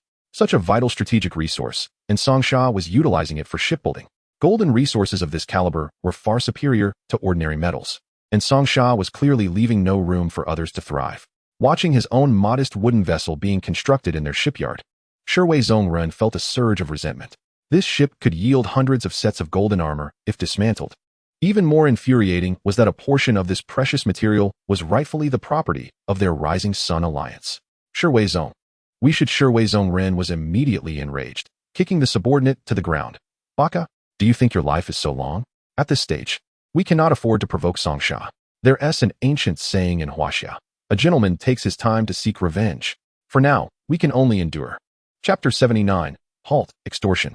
As Song Sha navigated his golden warship across the ocean, numerous islands began to take notice of his presence.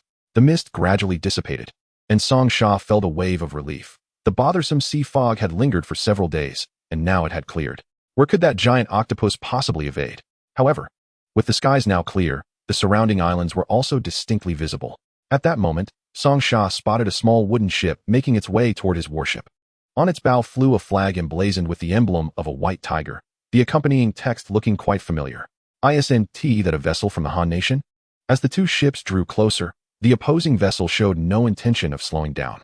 Song Sha raised an eyebrow, sensing trouble. Were they attempting to extort him? The miner piloting the warship glanced at Song Sha, awaiting his command.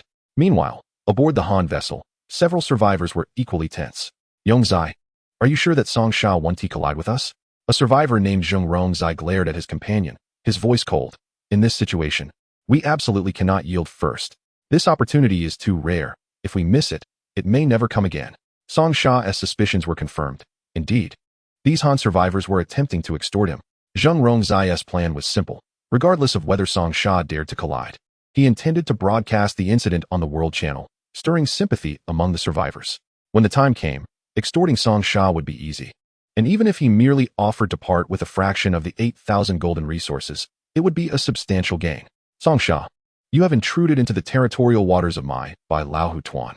I urge you to withdraw voluntarily. Otherwise, we shall take necessary measures.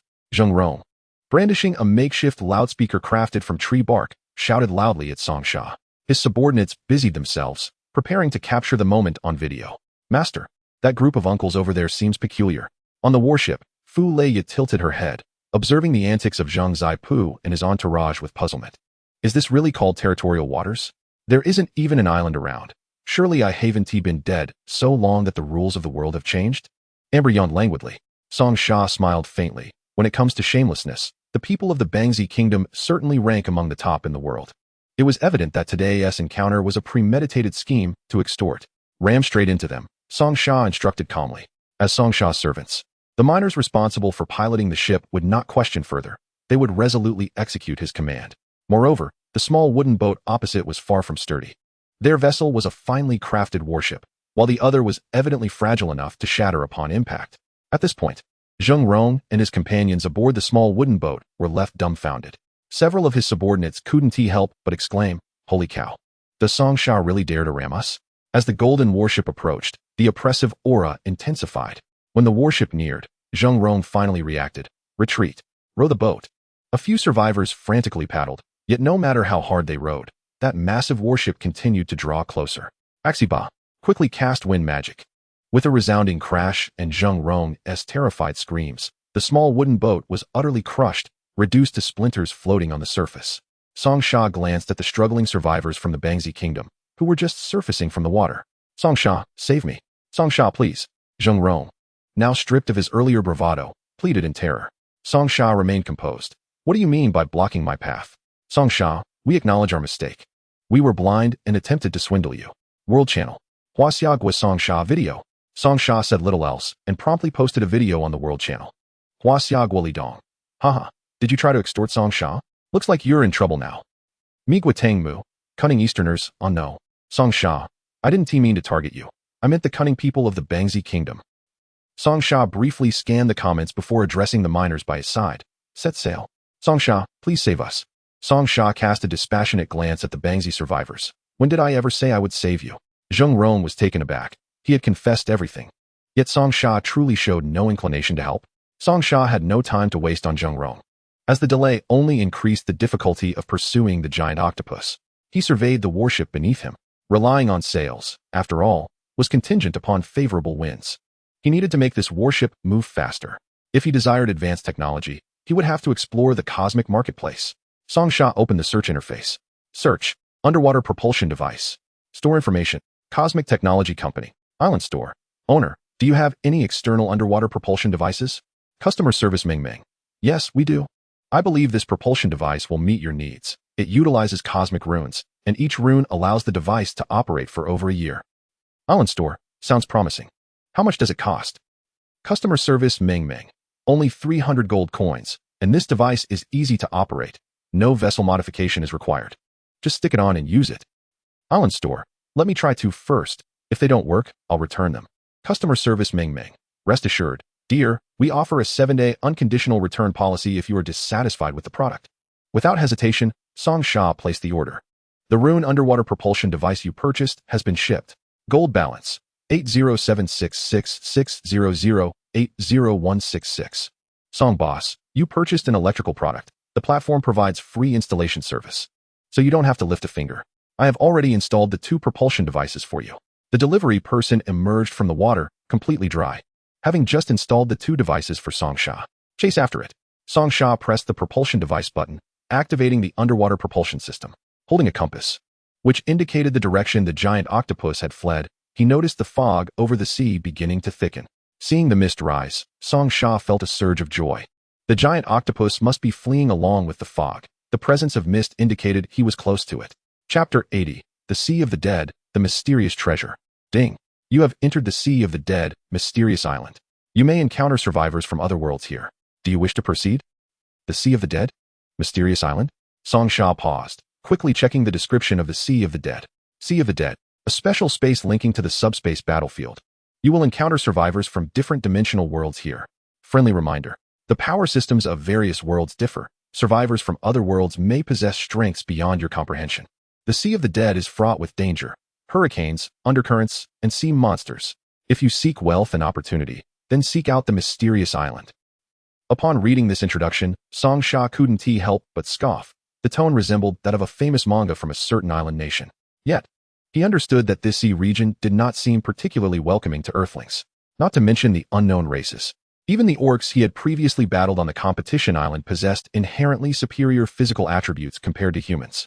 As for the combat prowess of survivors from other worlds, Song Sha had never encountered them, so he could only speculate. However, given the nature of this island world, various legendary races would likely abound. Even if they had combat powers in the thousands, Song Sha wouldn't find that surprising. After all, Earth had long entered an era of diminished magical prowess. And compared to ancient times, humans' physical capabilities were lacking. Important notice. To leave the Sea of the Dead, simply return the way you came and exit this space. Thank goodness. Song Sha sighed in relief. With this rule, coupled with his trusty compass, he would not be trapped in the Sea of the Dead. Interdimensional announcement. Blue Star Survivor ranking number 1, Song Sha, has entered the Sea of the Dead. Interdimensional channel. Orc Berserker Carl Long. Is that you, kid? Insectoid Empress Iris, a newcomer. Skeleton Knight Arthur. Humans? Such a weak race dares to enter the Sea of the Dead? Orc Berserker Carl Long. Don't underestimate this kid. He wields a legendary level weapon and is quite formidable. Song Sha glanced at the dialogue in the channel. Who would have thought that the Orc Berserker he had defeated previously was also present? He had intended to quietly amass wealth, yet this orc immediately exposed him. However, at this moment, Song Sha finally caught sight of the giant octopus' trail. With an unknown number of survivors in this place whose strengths were unclear, Song Sha felt it prudent not to linger. He planned to eliminate the giant octopus and then make a hasty retreat. At this moment, the colossal octopus floated atop the water's surface as a gentle mist began to gather towards its direction. Clearly, this octopus was utilizing the mist to mend its injuries. Fire the Dragon Slayer Spear. Upon witnessing this scene, Song Sha recognized it as a once-in-a-lifetime opportunity and swiftly commanded the nearby goblin warriors to prepare for action. Hearing Song Sha's order, the goblin warriors aimed the massive, exquisitely crafted hunting weapon at the great octopus that was recuperating on the sea's surface. Fire! Song Sha seized the moment and immediately issued the command. The goblin warrior pulled the trigger, and with a swift rush of wind, the enormous spear, tethered by a chain, pierced through the gigantic creature. Struck directly by the Dragon Slayer spear, the sea monster emitted a piercing shriek. In pain, the octopus disregarded its wounds and began to frantically flee into the distance. However, the spear embedded within its body was connected to a chain that led back to Song Sha's warship. Consequently, the immense vessel was dragged forward at high speed by the octopus. Steady, don't panic. It's exhausting its energy. Song Sha understood that the current situation resembled fishing. If he could wear the great octopus out, he would be able to deliver the final blow. At this moment, the once clear seawater had turned inky black from the ink expelled by the octopus. Song Sha knew well that this ink was akin to the creature's lifeblood, and as long as it continued its desperate thrashing, its demise was imminent. Yet, the creature's vitality was evidently tenacious, and Song Sha's ship was being pulled farther away. Nearby, on a 30-meter wooden vessel, the orc berserker Carl Long, accompanied by his kin and slaves, was intently observing Song Sha's direction. The previously tranquil realm of the undead sea was entirely disrupted by the commotion in that vicinity. What could it be? Carl Long wondered. Could it be a significant opportunity lurking in the distance? Chieftain, that's a ship, a grand vessel made entirely of fine gold. It's heading our way. A few orc scouts, in a state of panic, reported. Orcs were not adept at fighting on the water, and facing a magnificent ship of pure gold was daunting. Carl Long was momentarily taken aback, but soon regained his composure from his astonishment. What are you waiting for? Hurry and flee, before the orcs could row their vessel. A gigantic tentacle descended from the sky, crashing down towards their wooden ship. In an instant, splinters flew as the mast of the ship was shattered by the tentacle. Several orcs plunged into the water, while Carl Long, who narrowly escaped the calamity, discerned a familiar silhouette on the colossal warship. As the warship brushed past his vessel, Carl Long's suspicions were confirmed. By the gods, isn't that the human who defeated me at the Arena Island? How could this be? This human was audacious enough to construct a warship entirely from fine gold. Moreover, it was such an enormous vessel. Compared to it, what was his own ship but a mere wooden raft?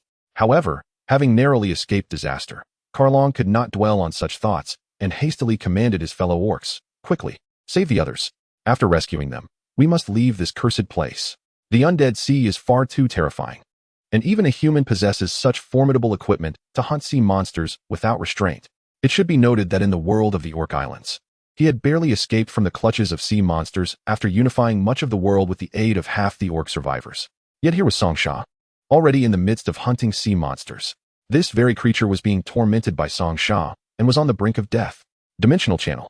Zerg Queen Illis. Why is there a continuous glow emanating from that misty area in the distance? Skeleton Knight Arthur. Could that be the legendary mysterious island? Orc Berserker Carl Long. To hell with the mysterious island. That's Song Sha's ship. It appears to be crafted from fine gold. Chapter 81. I, Song Sha, shall not be deceived. What? A ship made of fine gold? Upon Carl Long's words, the dimensional channel fell into an instant silence. Skeleton Knight Arthur, you green-skinned fool. What are you saying? Has your brain malfunctioned? A ship made entirely of fine gold? Zerg Queen Illis. The human lad is quite wealthy. I seek sponsorship. Orc Berserker Karlong. Repeat that, skeleton. I'll bring my men to deal with you. Seeing the channel erupt into chaos, Song Sha could not help but sigh in resignation. What could he do, being naturally brilliant? A warship crafted from fine gold boasted no weaknesses in defense or magical affinity. Its sole drawback was perhaps its reflective nature on the sea. Given its considerable size and complete construction from fine gold, even with mist obscuring it, the dazzling golden light could be seen from hundreds or even thousands of meters away. Perhaps this was the joy of a pay-to-win player. Ignoring the uproar in the channel, Song Sha stood at the bow of the ship, where the great octopus was now struggling in the water, nearly lifeless. It was time to reel in the catch. In the cabin, the 200 goblin warriors that Song Sha had brought along were now of great use. They pulled on the massive chain, gradually drawing the great octopus towards the warship. Ultimately, with their combined efforts, they succeeded in bringing the octopus aboard. As the creature was hauled onto the ship, Song Sha felt the vessel sink several meters deeper into the water. The giant octopus measured 20 meters in length, even with several tentacles severed. The remaining ones were still a frightful sight. At this moment, the sea monster had not yet perished completely, and without hesitation, Song Sha took out his ghostly blade to end the creature's life. Congratulations, you have captured an adult sea emperor octopus. Upon hearing the system notification, Song Sha finally breathed a sigh of relief. Slaying this sea monster had proven to be quite troublesome. Through this encounter, Song Sha realized that sea monsters were not only resilient, but also exceedingly cunning. Had he not installed those two underwater propulsion devices, propelling the fine gold warship to nearly 40 knots per hour, he would not have been able to catch up to this colossal creature. However, at that moment, a golden orb unexpectedly emerged from the beak of the Sea Emperor octopus. Mysterious Island Crystal Ball, activate. Accompanied by a rumbling sound, the entire sea began to tremble violently. To Song Sha's astonishment, a gigantic island slowly emerged from beneath the ocean's surface right alongside his ship. Everyone within the sea region took notice of this astonishing spectacle, an island materializing out of thin air, accompanied by a dark golden warship. In this vast and desolate realm of the undead sea, a mysterious island had suddenly risen. Everyone understood what this island signified. The mysterious island. At this moment, Song Sha felt that something was amiss. He had coincidentally pursued the great octopus into the undead sea, only to activate the mysterious island? It felt as though this was a trap set for him by the deity watching over this world. Was this an attempt to gather the elites among the survivors from various realms to conspire against him? This deity certainly had a high opinion of him. Song Sha? It was the mysterious island. No wonder it had been so elusive. It turned out to be submerged beneath the water. How had that human managed to find it? Someone uttered a remark, and all gazes turned towards Song Sha's direction. As he felt the piercing stares of hostility, Freya involuntarily took a few steps back. I said, Song Sha, these individuals are not to be trifled with. Amber interjected beside me. Song Sha furrowed his brow. A trap, indeed, a blatant trap. Thus, Song Sha resolved not to be ensnared. Prepare yourselves. We shall turn back and not set foot on the island. Song Sha issued the command with decisive clarity. This time, it was the turn of Freya and Amber to be perplexed. Although these individuals were formidable, they too possessed their own strengths. Even if Song Sha chose to ascend the island, they were confident in their ability to ensure his safety. I remarked, Little Song, a magnificent treasure trove awaits you. Do you truly intend to forsake it? Amber expressed her disappointment. Song Sha smiled faintly. You shall understand shortly. As they observed Song Sha's warship departing, many breathed a sigh of relief. After all, had Song Sha opted to land on the island, the firepower support from that vessel alone would have posed a considerable challenge. Now that he chose to depart, they had one less hidden competitor. Countless treasure seekers, having long set their sights on the treasures of the island, greedily set foot on the mysterious isle. However, at that moment, the orc berserker Karlong felt something amiss. Why had Song Sha chosen to leave? He was the discoverer of this island. Before other survivors arrived, Song Sha had the opportunity to be the first to set foot on the mysterious isle. Yet, he chose not to land, relinquishing all those legendary riches. Chieftain, we must hasten to follow. Sensing the oddity, Karlong shook his head. We shall go. As the top-ranked survivor among the beastmen, Karlong possessed a keen mind that most orcs lacked. This time, his instincts warned him that the island was fraught with danger. Skeleton Knight Arthur, friends, you best recognize the situation. I shall no longer feign modesty, but reveal my true power. Those with insight should hastily retreat, like that Song Sha. Having distanced himself from the mysterious island, Song Sha could not help but roll his eyes. What a predicament, he thought. Yet after reviewing the information revealed by Skeleton Knight Arthur, he realized the latter indeed had the credentials to boast. With a combat power exceeding 50,000 and being an ancient being over 5 centuries old. The true terror of this undead warrior lay not only in his strength, but also in the formidable combat experience he had amassed over the centuries. Most unsettling for Song Sha was that this skeleton knight ranked 23rd among the denizens of the Star of the Dead. What could be the might of the most formidable warriors among the undead? Song Sha found it difficult to fathom. At that moment, Arthur, having just set foot on the isle, swung his sword, unleashing a multitude of undead soldiers from behind him. His skeletal head, aglow with eerie blue flames, displayed a cruel smile. Here on this island, he would only grow stronger. Should anyone perish, their soul would transform into undeath, becoming his thrall. Thus, the treasures of this mysterious isle were undoubtedly his for the taking today. Chapter 82. All workers. Insectoid Queen Elise. Everyone, let us unite. This wretched skeleton is exceedingly bothersome. Longting Continent Song Xian. Let us eliminate this skeleton, and we shall share the wealth of the island equally. Everyone surged forward, akin to ravenous wolves drawn to prey, charging toward the mysterious island. In a moment, the isle was teeming with people. After Song Sha navigated a distance from the ship, he halted. Standing aboard, he beheld countless individuals ascending the isle. As the number of islanders grew, his satisfaction mounted.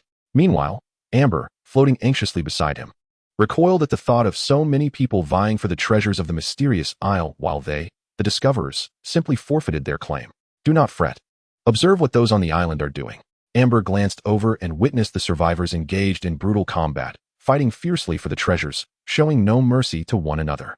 At that moment, Song Sha stood at the bow of the ship, smiling as he watched the chaos unfold among the combatants. Synthesis. Hallucinogenic mushroom. Soon, Song Sha concocted a brand new potion. Hallucinogenic mushroom potion. Exceptional quality causes all units within range to experience hallucinations.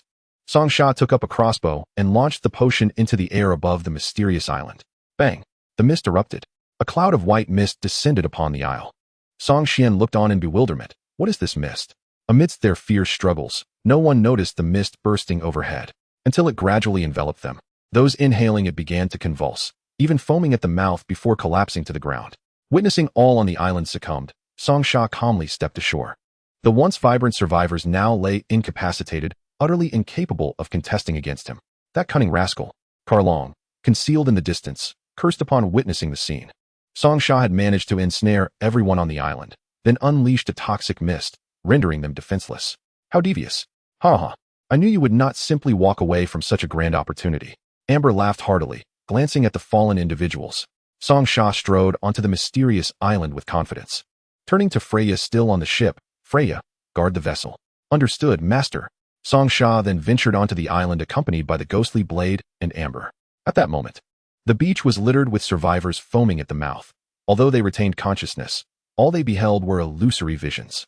The entire island had been rendered senseless by Song Sha's cunning tactics. However, one exception remained. The skeleton knight Arthur, being a creature of undeath, was wholly unaffected by Song Sha's methods. Poison?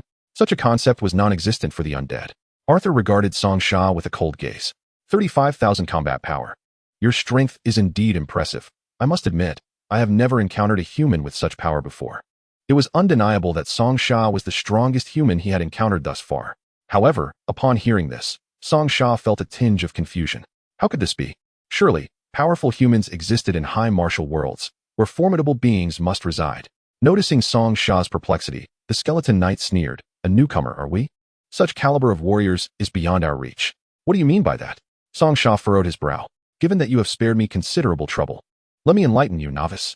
The skeletal figure, flames flickering from its skull, pointed to itself. I have survived for 60 days. 2 months?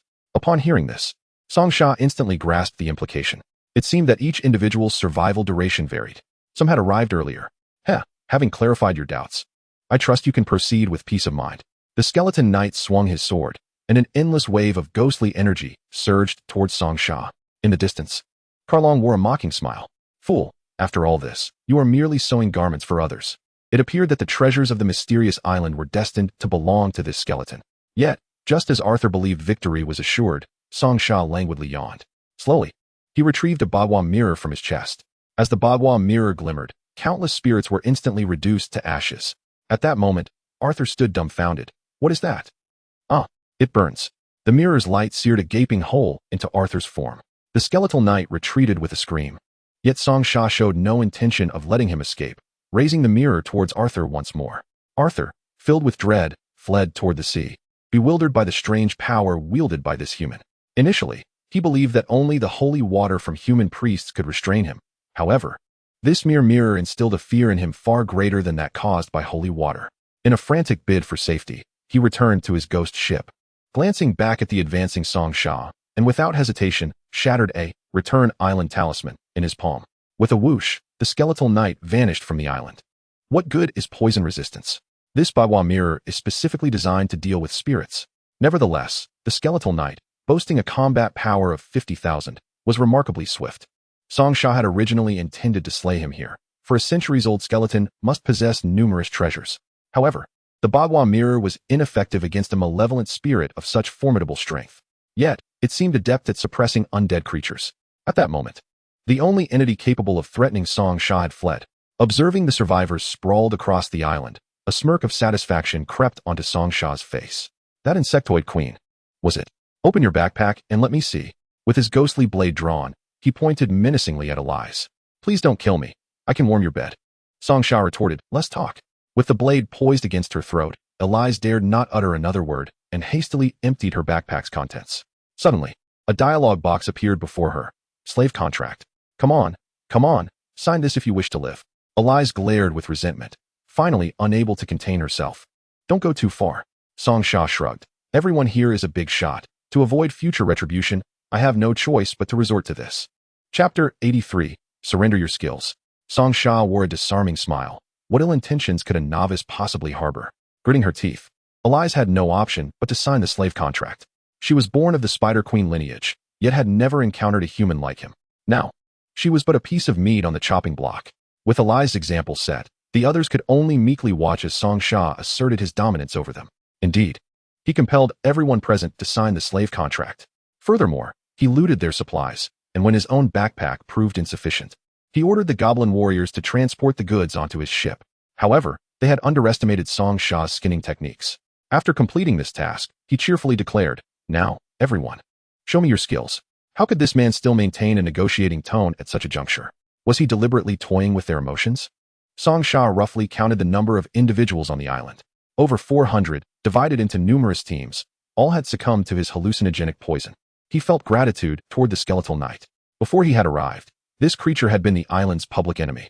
Had it not been for its formidable strength, it would not have withstood the combined assault of over 400 individuals. It was precisely because everyone was preoccupied with battling the skeletal knight that they failed to notice the descending poison, allowing Song Sha's plan to unfold smoothly. That skeletal knight was undoubtedly a good brother. Taking advantage of the poisoned state of the others, Song Sha bound them all to slave contracts, granting him unfettered access to their skills. With the contract in place, resistance was futile. However, as Song Sha examined the skills of these so-called powerful beings from various realms, he found them rather unimpressive. Elise, Spiderweb Binding Mastery. Song Xian, Demon Vanquishing Fist Mastery. Claude, Fireball Mastery. York, Substitute Technique Mastery. Substitute Technique? Song Sha glanced at the skill description. Substitute Technique. When attacked, a substitute is created at the original location while the user instantaneously retreats backward. Amber, hit me. Amber raised her hand, and as soon as she touched Song Sha, a scarecrow appeared where he once stood, while he himself had instantly moved 10 meters away. A brilliant escape technique. Yet, if it only allowed for a 10-meter retreat, it felt somewhat lacking. Following this, Song Sha took stock of the items he had looted from the individuals. Apart from some precious metals and a few return island talismans, he did not discover anything particularly valuable. Half an hour later, the poison affecting everyone on the island dissipated. Listen to my command, everyone. Search the island for treasures and bring them to me. Song Sha returned to his battleship, leaving the crowd with a parting remark. How could these champions from various realms endure such humiliation? Yet, they had no choice but to comply with Song Sha's directive, dutifully searching the island for treasures. After all, they were bound by the contract. None wished to lose their lives by opposing him. Originally, they had intended to exploit their numbers to gain advantages on the mysterious island, perhaps even seize control of the entire land. Who could have anticipated that upon arrival, they would become Song Sha's slaves? Their hard-earned wealth had been plundered, and their skills stripped away. How shameless. Resorting to poison, Song Xian wore a grim expression, grumbling to Claude, the nearby mage, brother. This is my first time in an alternate dimension battlefield. Who could have imagined encountering such a situation? Will we lose our freedom? Claude responded helplessly, indeed. That slave contract is formidable. Any chance of resisting that humans seems bleak. They exchanged glances, each reflecting the profound sorrow they felt. Subsequently, they turned to assess Song Sha's combat prowess. Song Sha, ranked first on the Blue Star survival list. Profession, healer. Combat power, 350,000. What in the world? Upon seeing this, both nearly spat blood. A healer? Has anyone ever heard of a healer using poison? Moreover, the healer profession is generally a support role, with few exceeding a combat power of 20,000. Yet, Song Sha's combat power reached an astounding 35,000. What sort of monster is this? The mysterious toxic mist had rendered everyone incapable of resistance, transforming them into Song Sha's slaves. Although the mist was not difficult to evade, who could have anticipated that this cunning individual was lurking nearby, releasing poison while they were engrossed in battle? At this moment, Song Sha lounged on the deck, enjoying the sea breeze, utterly relaxed. Suddenly, a dialogue box popped up. Merchant King DXIN. Boss, are you there? Respond quickly. Merchant King DXIN pokes you. Merchant King DXIN sends you a window shake. What is this urgent matter, King Zhou? Island shop. Here, state your business. Merchant King DXIN, hurry. I need 5,000 potions urgently. Song Sha sprang up from the deck. What is going on? 5,000 potions? Does he think I'm a bottled water factory? Nature as courier? At that moment, in the Fengshan world, the forces of Shiqi were mounting a rebellion, advancing with unstoppable momentum. Merchant King DXIN, stop dawdling. My vassals are revolting, and price is not an issue. Song Sha felt helpless. He had just dispatched 6,000 potions that morning, and the timid grass had yet to mature. Where was he to procure 5,000 potions for King Zhou? However, a rebellion by the vassals? The island shop? Surely. It cannot be Shiqi rebelling?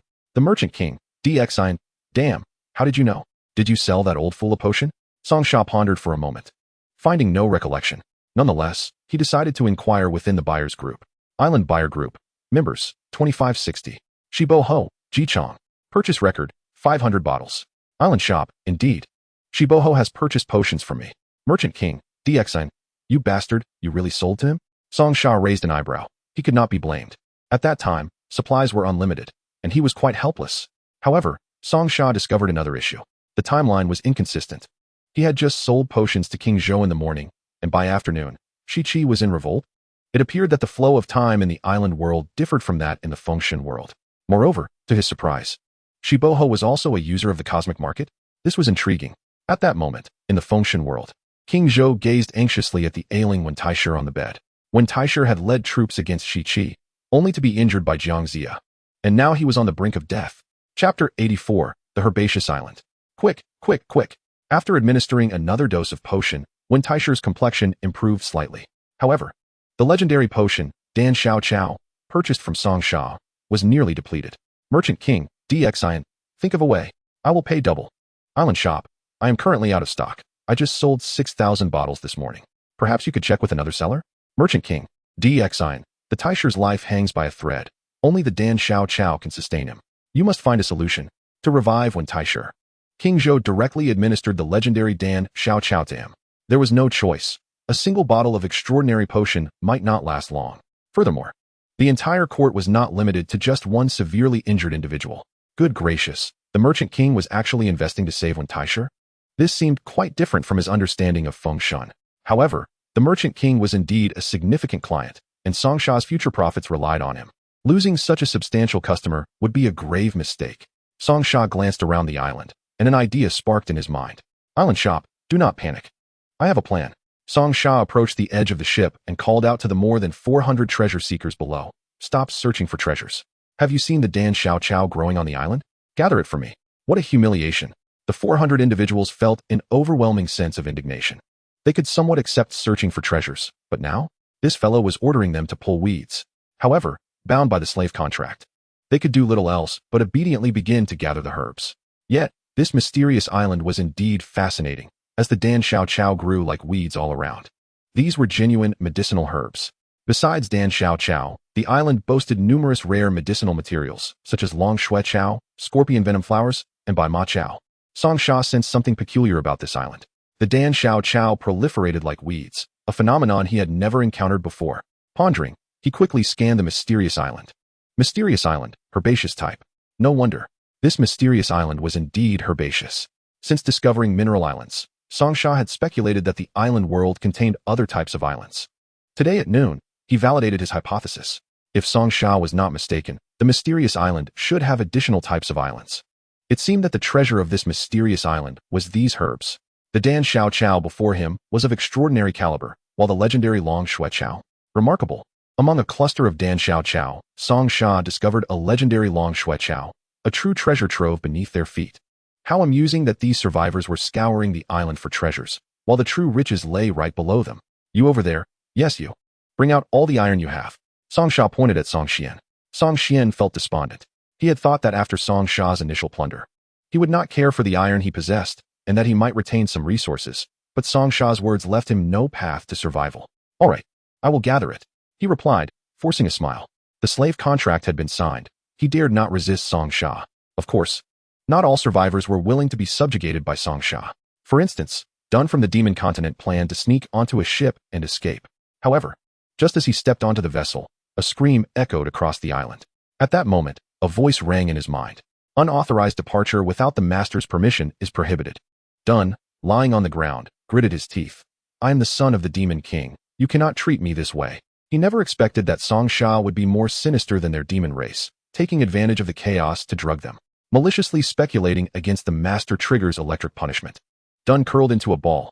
I won't do it again. I promise. Songsha watched the unfolding scene with satisfaction. This slave contract was indeed effective. Bring a few people to chop wood. Songsha realized that the treasures of this mysterious island required no searching, as they were evidently present on the island. His plan was to establish a temporary potion production line on this mysterious island to expedite the order needed by King Zhou. A portion of the individuals was dispatched to gather wood for the construction of alchemical platforms. Iron alchemical platforms successfully constructed. Craftsmanship mastery talent activated. Quality, extraordinary. With these free laborers collecting raw materials, Songsha quickly built 5 alchemical platforms. He was ready to commence potion brewing. However, it was awkward that he had limited sand, merely a few hundred units.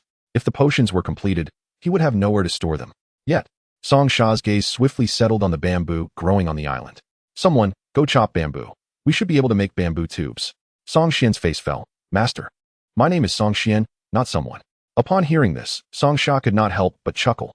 Oh, you share my surname? How interesting. We might even be distant relatives from 500 years ago. Please, spare me. Less chatter. Hurry and chop bamboo. Understood. Reluctantly, they complied with Songsha's command. Armed with various weapons, they began to fell bamboo and bring it to Songsha, who then crafted bamboo tubes. With bamboo tubes, the issue of potion storage was resolved. Following Songsha's arrangement, a large group of slave survivors gathered herbs, while the rest operated the alchemical platforms to produce potions. Songsha planned to keep any legendary-grade potions for himself, while selling the remaining extraordinary quality ones to King Zhou. Island Shop, in approximately 10 minutes. I will be able to produce the first batch of Dan Xiao Chao potions, around 1,000 bottles. Merchant King, DXIN, that works. I will pay you double, 30 per bottle.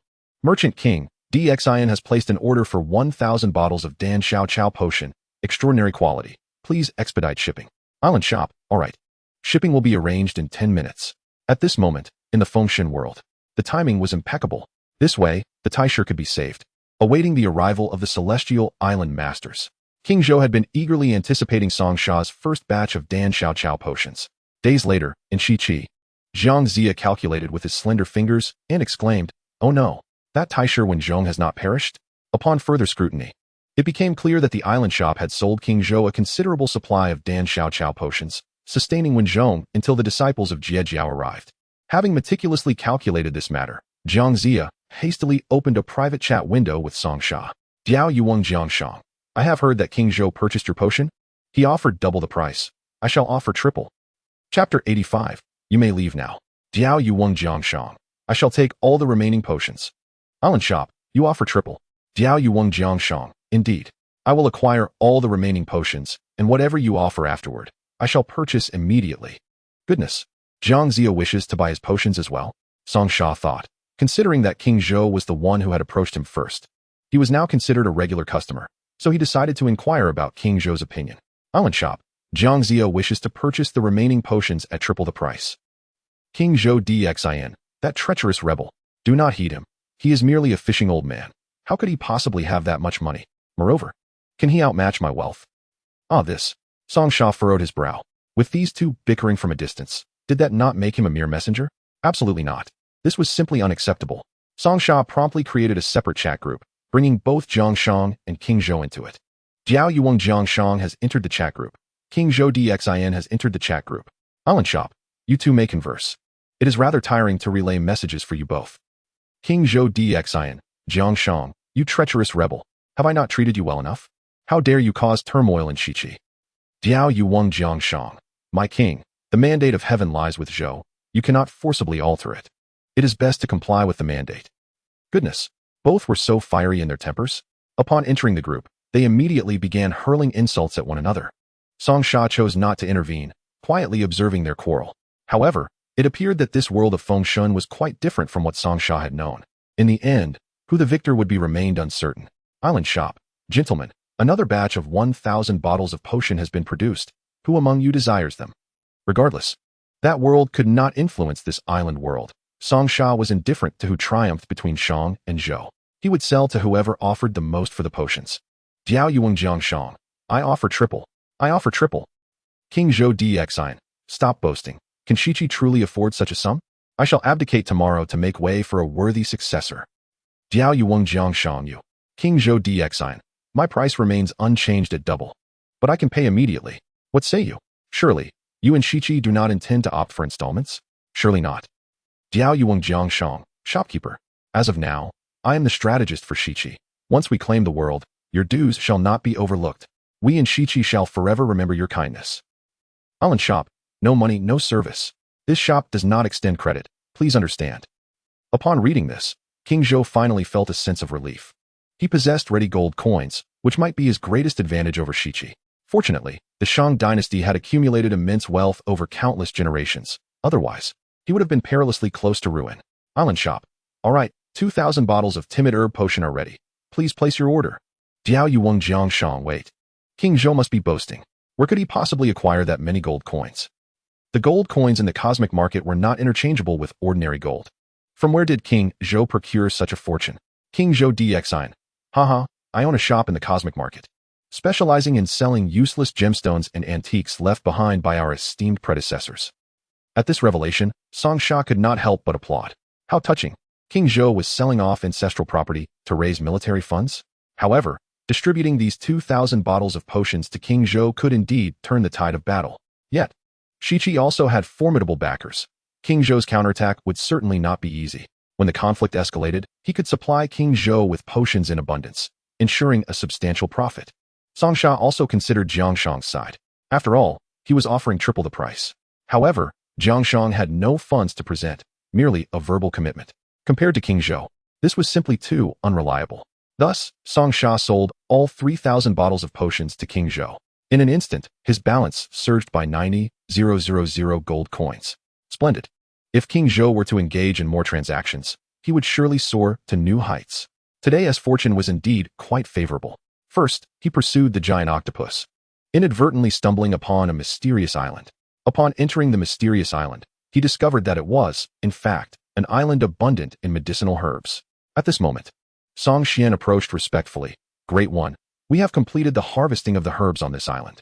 We gathered a total of 1,300 legendary timid herbs, 200 legendary dragon-s blood herbs, along with various other medicinal plants. Presenting all of these before Song Sha, Song Xian gazed at him with a flattering expression. Now that the herbs were all collected, could they be allowed to leave? Congratulations.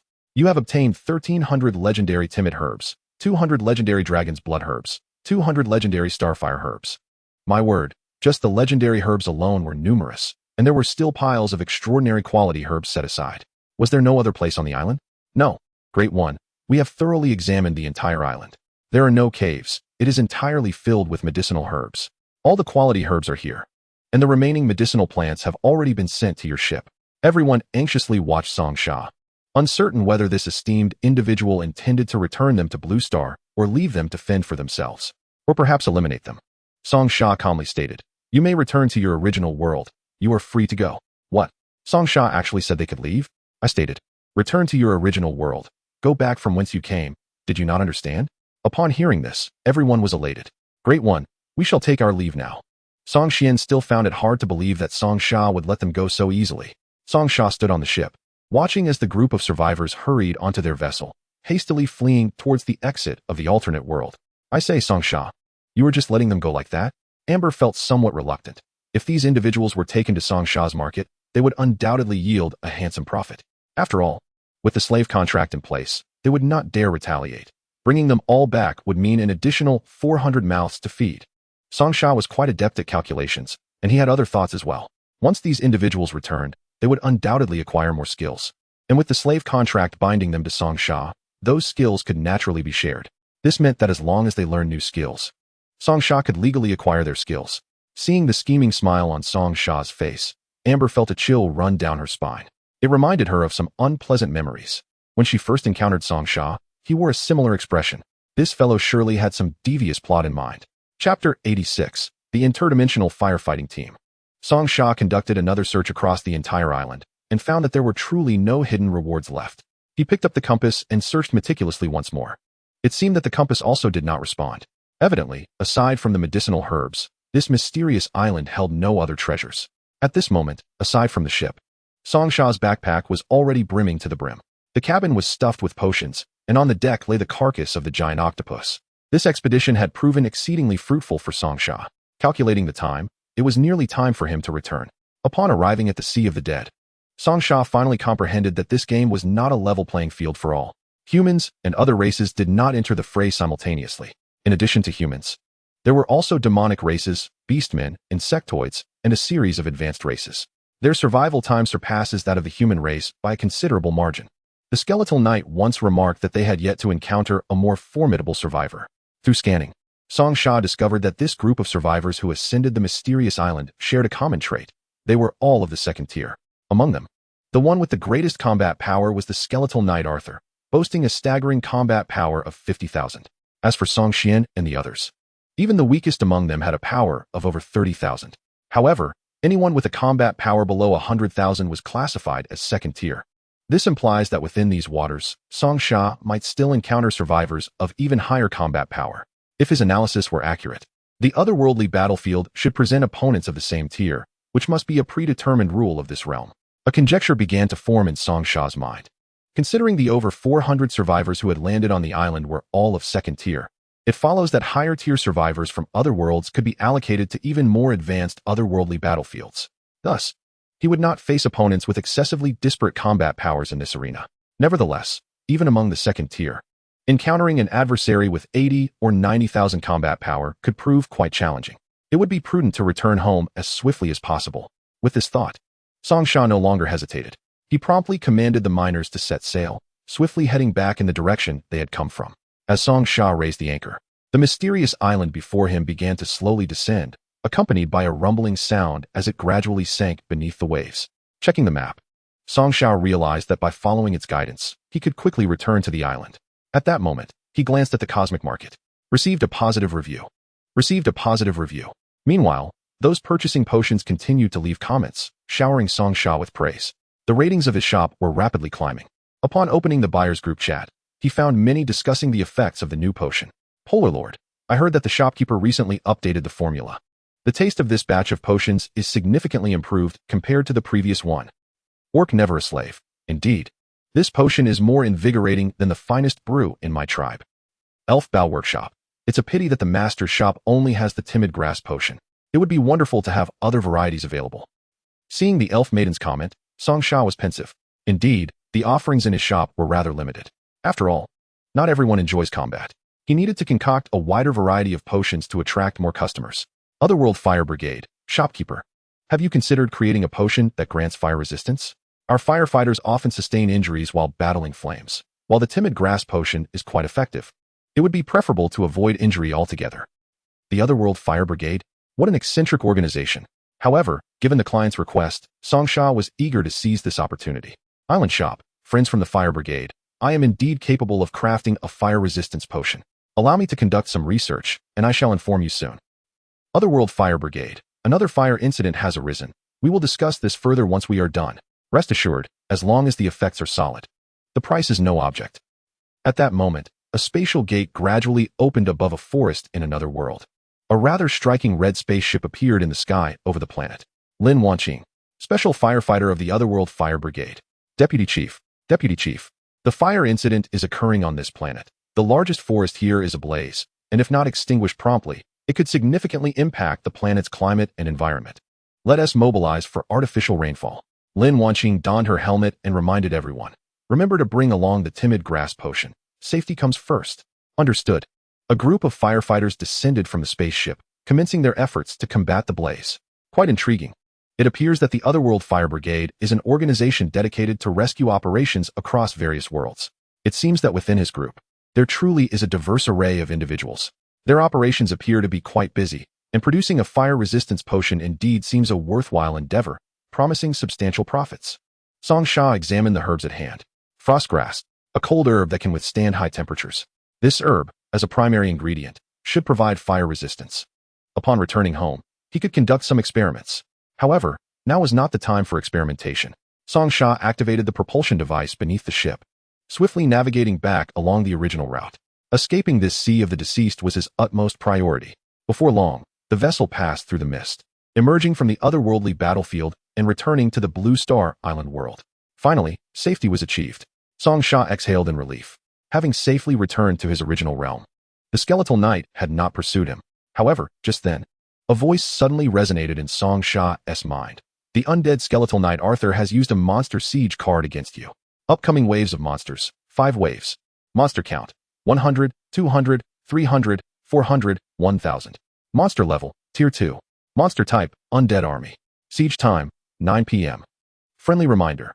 You may use an invalid card to negate this monster siege. What a nuisance. The skeletal knight dares to launch a sneak attack. However, what piqued Song Sha's interest was that invalid card. An invalid card? Where could one acquire such a thing? Friendly reminder. Invalid cards can be purchased from the island blocks. So that is how it is. The island blocks extracted from the caves could indeed be used to purchase items? Song Sha had previously wondered why. After exploring the caves, he hadn't stumbled upon any return island talismans or similar items. Block Mall. Return island talisman, 1 gold coin. Move island talisman, 5 gold coins. Invalid card, 50 gold coins. Monster siege card, 500 gold coins. Chapter 87. You do not uphold martial ethics. Gold coins. What unit is that? Song Sha pondered, recalling that he had discovered 20 gold coins aboard the ghost ship. However, these coins were stored in a chest within his castle. Not knowing their purpose beforehand, and considering they occupied space, he had naturally not carried them. The invalid card required a hefty sum of 50 gold coins. If he wished to negate the siege, the cost was rather steep. Suddenly, a chat window popped up before Song Sha. Skeletal Knight Arthur, I have prepared a grand gift for you. Are you surprised? Darn it, Song Sha couldn't help but curse. This wretched skeleton was flaunting its cunning, employing such a devious tactic against him. It was quite the investment, indeed, 500 gold coins. This skeletal creature was certainly wealthier than he. However, as Song Sha glanced at the monster's combat power, he couldn't help but chuckle. Blue Star Song Sha, is this it? It's hardly a threat. Bring on more waves. High-tier skeletal monster. Combat power, 20,000. Level, Tier 2. High-tier skeletal archer. Combat power, 20,000. Level, Tier 2. High-tier skeletal cavalry. Combat power, 20,000. Level, Tier 2. Is this it? Just this? With only 3 types of monsters, they thought to breach his fortress?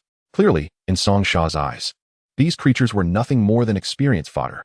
He possessed the Bagua Mirror, a treasure specifically designed to deal with undead beings. This wave of monsters was no different from delivering themselves to him. Moreover, it is possible that these monsters may yield bone powder.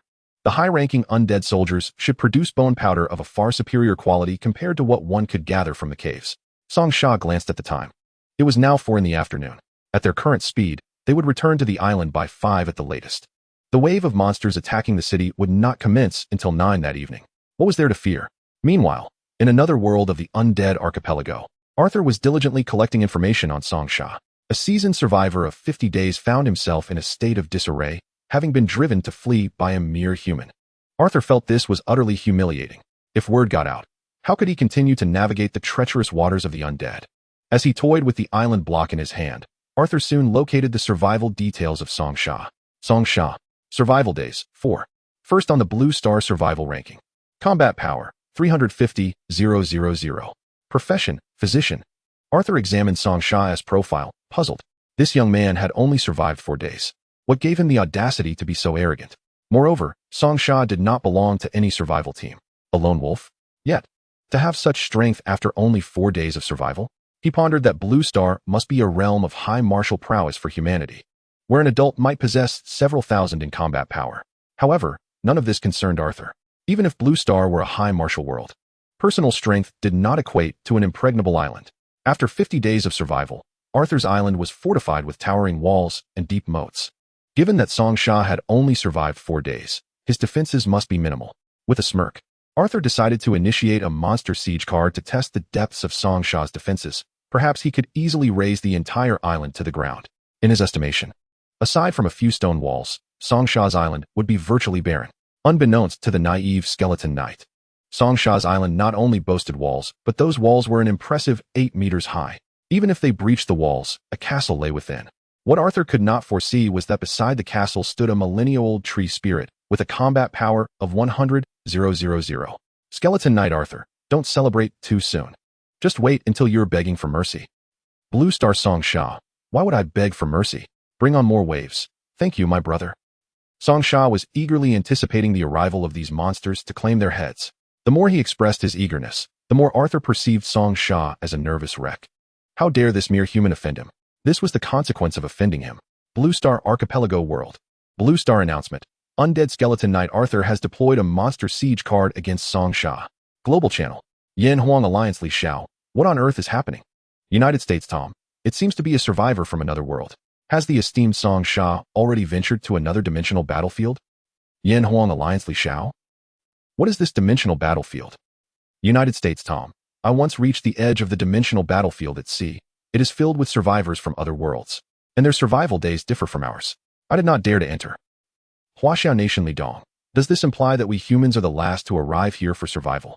United States Tom. No, some races arrived earlier and some later. Every day, new races join this archipelago world. Rising Sun Group Shiwei Zhongren. Song Sha, the rogue, is receiving his comeuppance. ISNT, a siege from a 20,000 combat power monster. Let us see how he responds. Kangaroo Nation Johnson. Gosh, can the esteemed Song Sha withstand a siege from a 20,000 combat power monster? Yan Huang Alliance Li Xiao.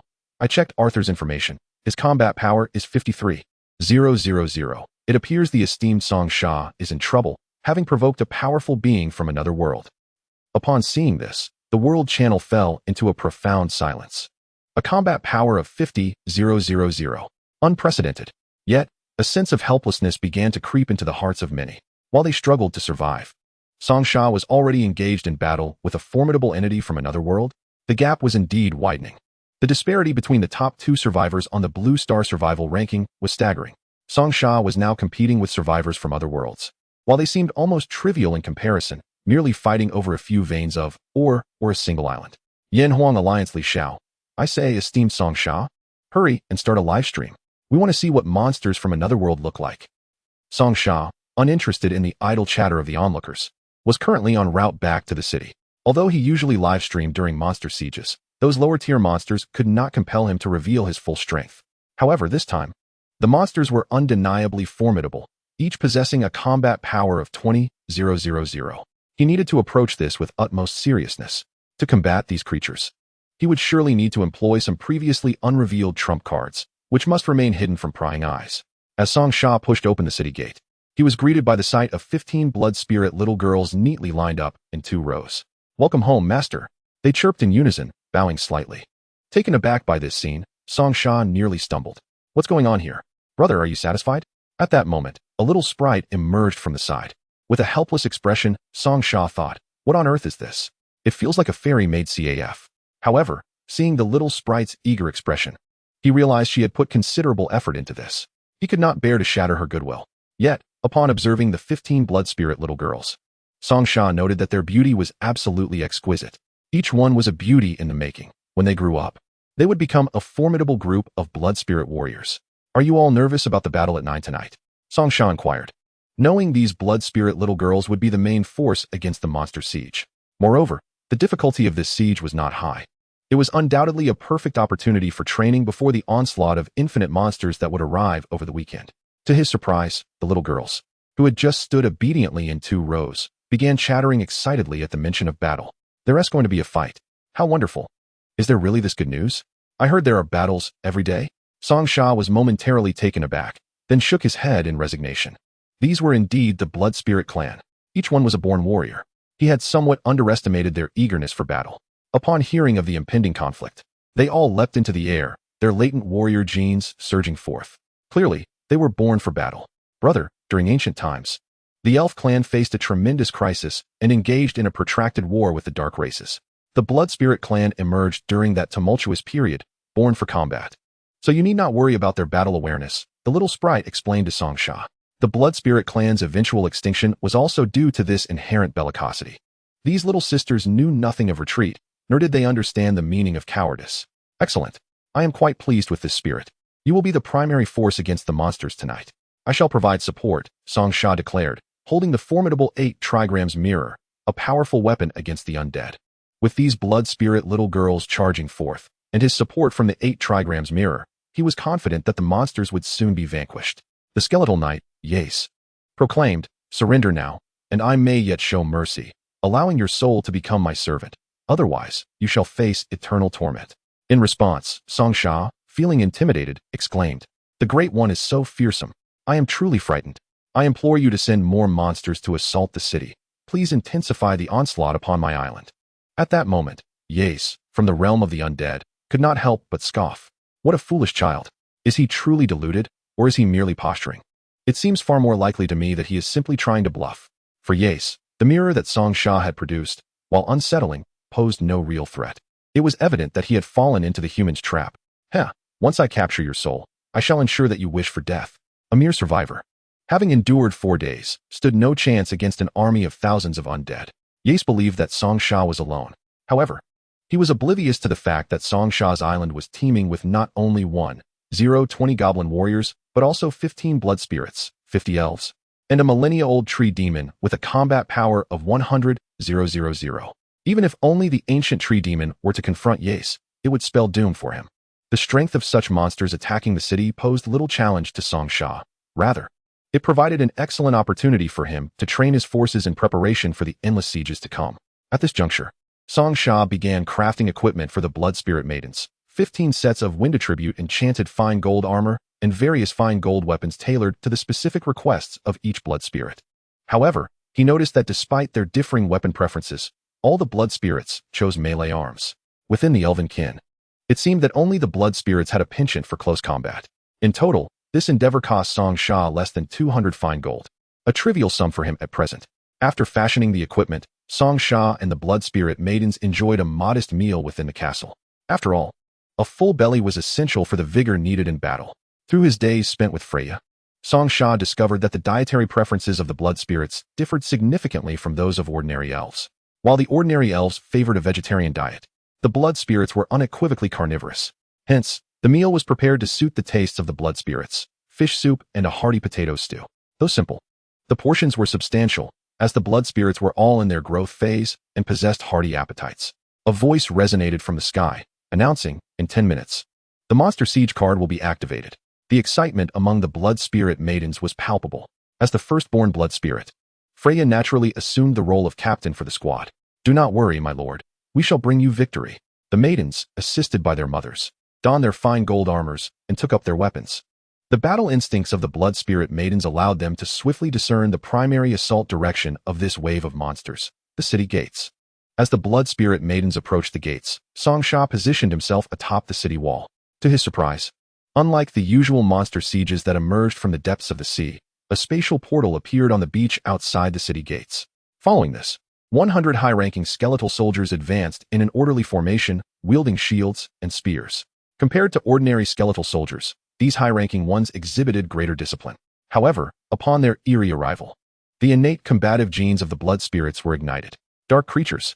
Freya raised her great sword, and the blood spirit maidens assumed their battle stances.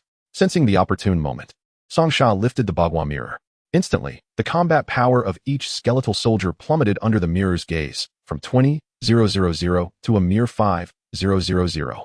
The efficacy of this ancient artifact was indeed remarkable against these undead beings. The low-ranking skeletal soldiers, upon being illuminated, disintegrated in terror. Even the high-ranking ones were severely affected.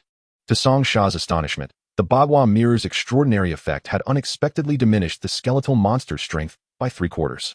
Witnessing the weakening of the skeletal soldier's ominous aura, the battle-hardened Blood Spirit Maidens recognized this as a rare opportunity to strike. The 16 Blood Spirit Maidens commenced an ancient and melodious elven war song, charging forth like a razor-sharp blade into the ranks of the skeletal soldiers. Their petite forms, enhanced by the wind attribute armor, rendered them incredibly agile.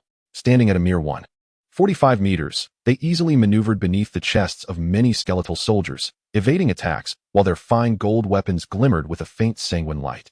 Each strike was precise, obliterating one or even multiple high-ranking skeletal soldiers with every blow.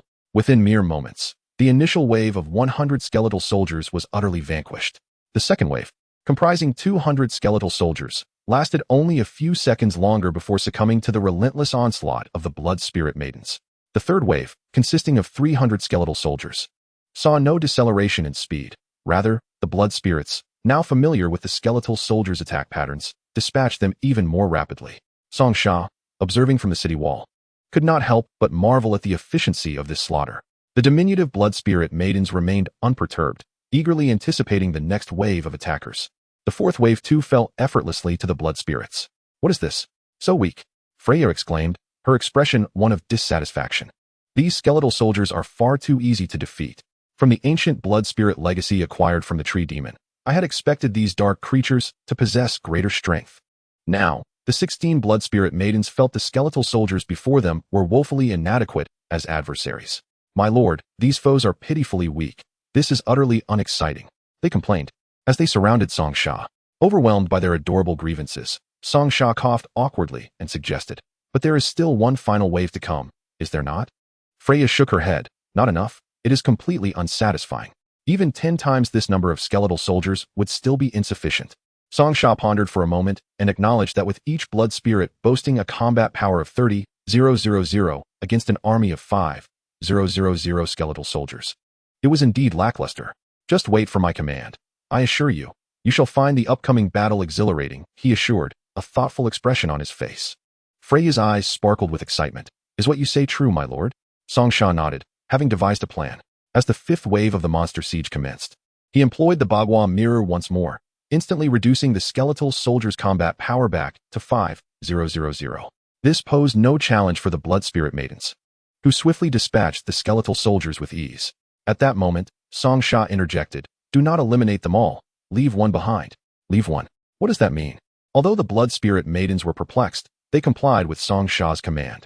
Subsequently, he gestured, and the ancient tree demon's vines ensnared the last remaining skeletal cavalrymen. "All right. You may take a moment to rest over there." The Blood Spirit Little Lolas were increasingly puzzled. What exactly is Song Sha planning? It was not until half an hour later that the tension heightened. "Skeleton Knight Arthur, what is going on? It's been half an hour, and you still haven't finished the fifth wave. I can't hold on any longer. Skeleton Knight Arthur, why have you stopped calling? You must be too busy to reply. No more bravado, huh?" In the realm of the undead, Arthur pondered. The fact that Song Sha managed to endure until the fifth wave undoubtedly related to the mirror in his possession. However, the fifth wave had already lasted a full 30 minutes. Although Song Sha had yet to be defeated, he must be in dire straits. With a battle power of 20,000 and high-tier skeleton soldiers, Song Sha was certainly struggling. After all, he was a lone wolf. Without any allies or team support, how much longer could he hold out? Even with a few helpers? Arthur found himself imagining the scene where Song Sha knelt before him, pleading for mercy. He chuckled, deciding to add a bit more difficulty for Song Sha. He opened the treasure chest on his back and retrieved 3 monster siege cards. 3 cards. Let us see if you can withstand this wave. Blue Star announcement. Skeleton Knight Arthur has used monster siege cards against Song Sha. Blue Star Song Sha. Thank you, boss. For the 3 monster siege cards. You are most generous. Arthur was taken aback. After enduring such a prolonged assault, Song Sha was still in high spirits? But how could he not be? High-level bone shards 1. High-level bone shards 1. Upon exiting the city gates, Song Sha instantly reclaimed 2,000 high-level bone shards from the battlefield. These could be transformed into high-level bone powder. Moreover, there were the skeleton spirit pearls. Skeleton spirit pearls increases battle power by 200. For Song Sha, the 2,000 skeleton spirit pearls represented a significant bounty. Blue Star Song Sha. I must say, dear skeleton brother, Such a generous gift from you warrants a response. I shall bestow upon you some treasures of my own. Blue Star announcement. Blue Star Song Sha has used 10 Monster Siege cards against Skeleton Knight Arthur. 10 cards? Where on earth did Song Sha acquire 10 Monster Siege cards? Each Monster Siege card cost a whopping 500 gold coins, totaling 5,000 for 10. Where did this fellow procure such wealth? Meanwhile, Song Sha gleefully left a positive review for the Sweetheart Material Shop. Island Shop, impressive. Your gold coins are far cheaper than my offerings. Sweetheart Material Shop, you might not know, but in the universe, gold is virtually worthless. As long as one can mine from the star mines, gold is abundant. Those who can venture into outer space for mining certainly do not lack gold. Song Sha discovered a rather amusing reality. He could simply purchase gold from the cosmic market and then endlessly acquire Monster Siege cards from the island blocks to strike against others. Sweetheart Material Shop. Standard gold coins. Convertible to Blue Star Resources, 1 kilogram. Price, 1 gold coin. 1 kilogram of gold. Only 1 gold coin. In reality, the gold coins in the cosmic market serve as a form of virtual currency, far more valuable than ordinary gold. A standard unit of gold coins costs merely 1 gold coin in the market. Without a second thought, Song Sha decided to buy recklessly. Spending money could indeed crush his opponents. Chapter 90. Reversal. This is a backlash. Song Sha directly spent 5,000 gold coins in the cosmic market to purchase 5,000 gold coins. Subsequently, he exchanged for 10 Monster Siege cards in the island blocks and unleashed them upon Skeleton Knight Arthur. At that moment, Arthur, immersed in the realm of the undead, felt a tremor in the ghostly flames within his eyes. Blue Star Song Sha has used 10 Monster Siege cards against you. Unit types. Human Mage. Battle Power, 20,000. Human Knight. Battle Power, 20,000. Human Crossbowman. Battle Power, 20,000. Monster Siege will commence in 2 hours. Please prepare. Similar to the siege cards used by the undead, the cards Song Sha employed transformed the units into humans. Quantity x10. First wave, 1,000. Second wave, 2,000. Fifth wave, 10,000. Friendly reminder, monster sieges are virtual units and cannot be converted into undead. My dear sir, which powerful figure have you offended? Our undead legion barely numbers over 200. How can we withstand such a multitude of monsters? At that moment, a necromancer among Arthur's ranks approached him with grievances. Moreover, aside from Arthur himself, who possessed a battle power of 53,000, the remaining undead had only 2,000 or 3,000 battle power at best. What chance did they stand? We must quickly abandon the island and prepare to flee. Arthur felt increasingly powerless. At this juncture, his only option seemed to be retreat. My lord, we have invested 50 days into building this island. Can we simply abandon it? It took considerable effort to amass some possessions, lamented the necromancer, with many undead reluctant to relinquish the island. With 20,000 second-tier monsters attacking our island, how can we defend? Arthur's eyes widened. How does that human acquire so many gold coins? He is insufferable. If we do not flee now, we may not have the chance later. All he could do was hastily gather his belongings and escape. Within hours, this island would fall entirely under the dominion of monsters. No matter how audacious he might be, he understood that his battle power was insufficient to confront over 20,000 second-tier monsters. Though he possessed a battle power of 53,000, he could only withstand hundreds or thousands of human monsters. However, these creatures could not be transformed into undead, which directly weakened Arthur's combat strength. 20,000 battle power. We cannot afford this island.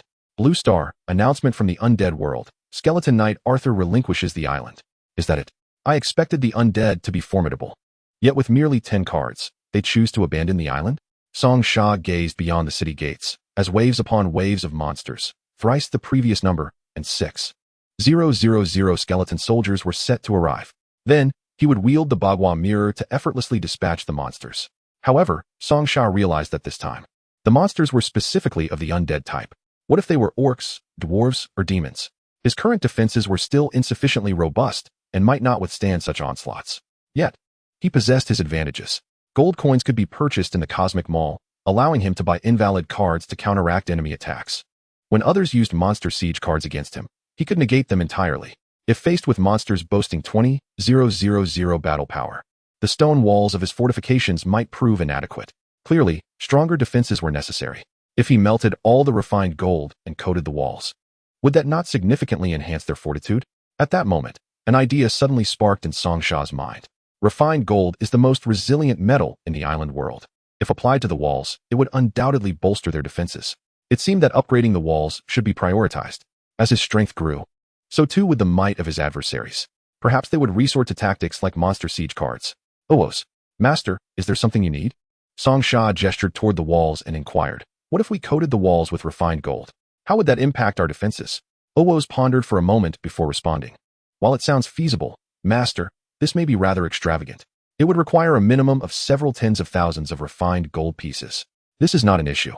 Just tell me, if we proceed like this, will the defense capability improve? Upon hearing Song Sha's words, Owos ceased to inquire further and began to calculate intently.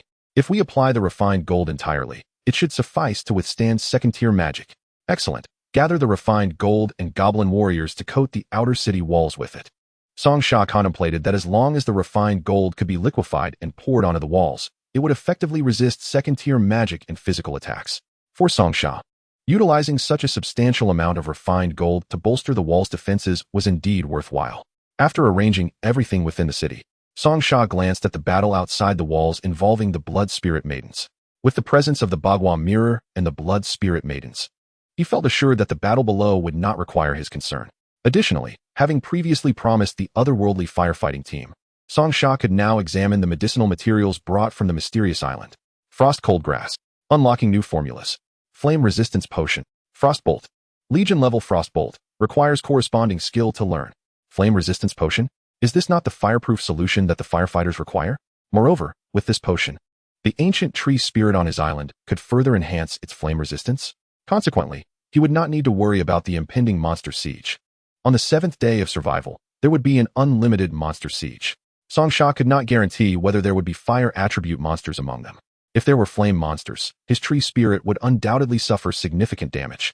Ordinary fire-resistant tree spirits were not frightened, but they were wary of any special fire attributes. Song Sha sent the frost-cold grass to the production line and placed it into glass vials for refinement.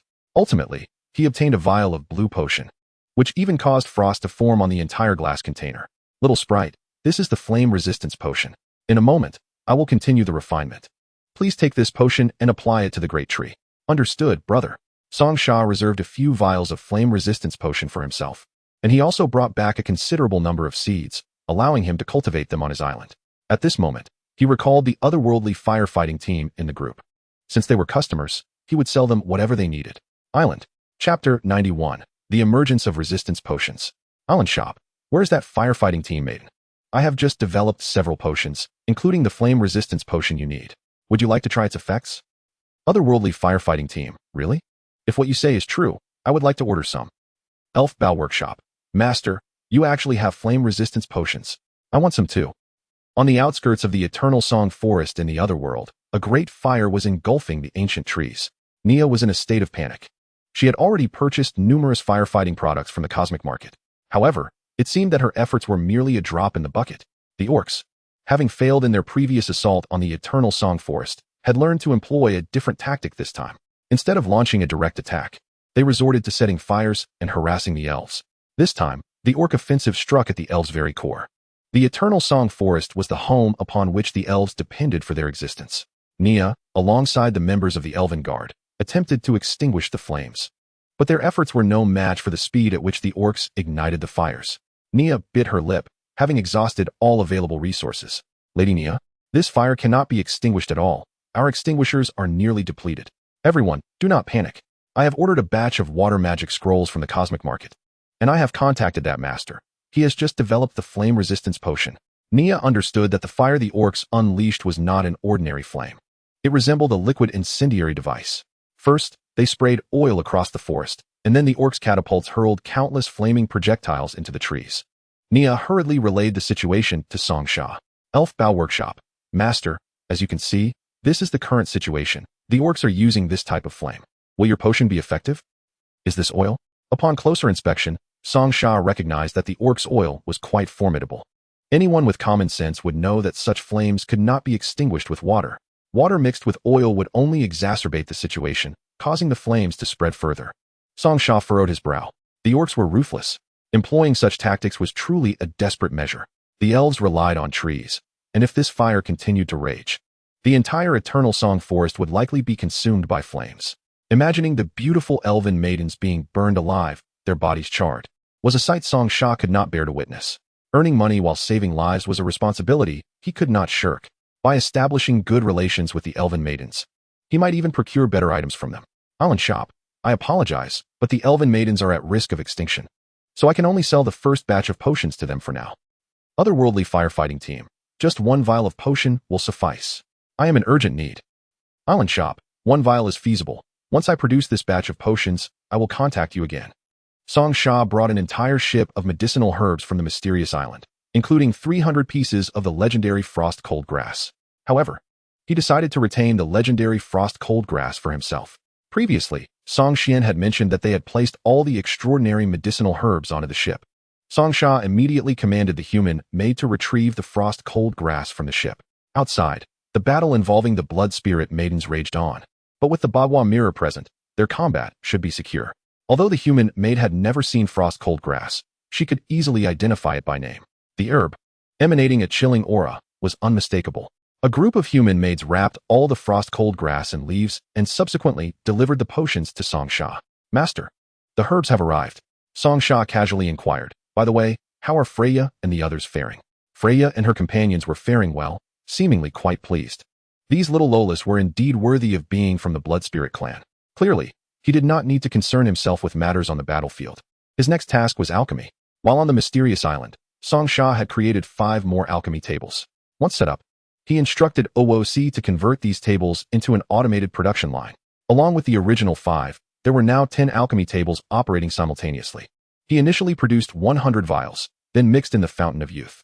Frost Cold Grass, extraordinary quality, and Fountain of Youth. Congratulations. You have obtained the legendary grade Flame Resistance Potion.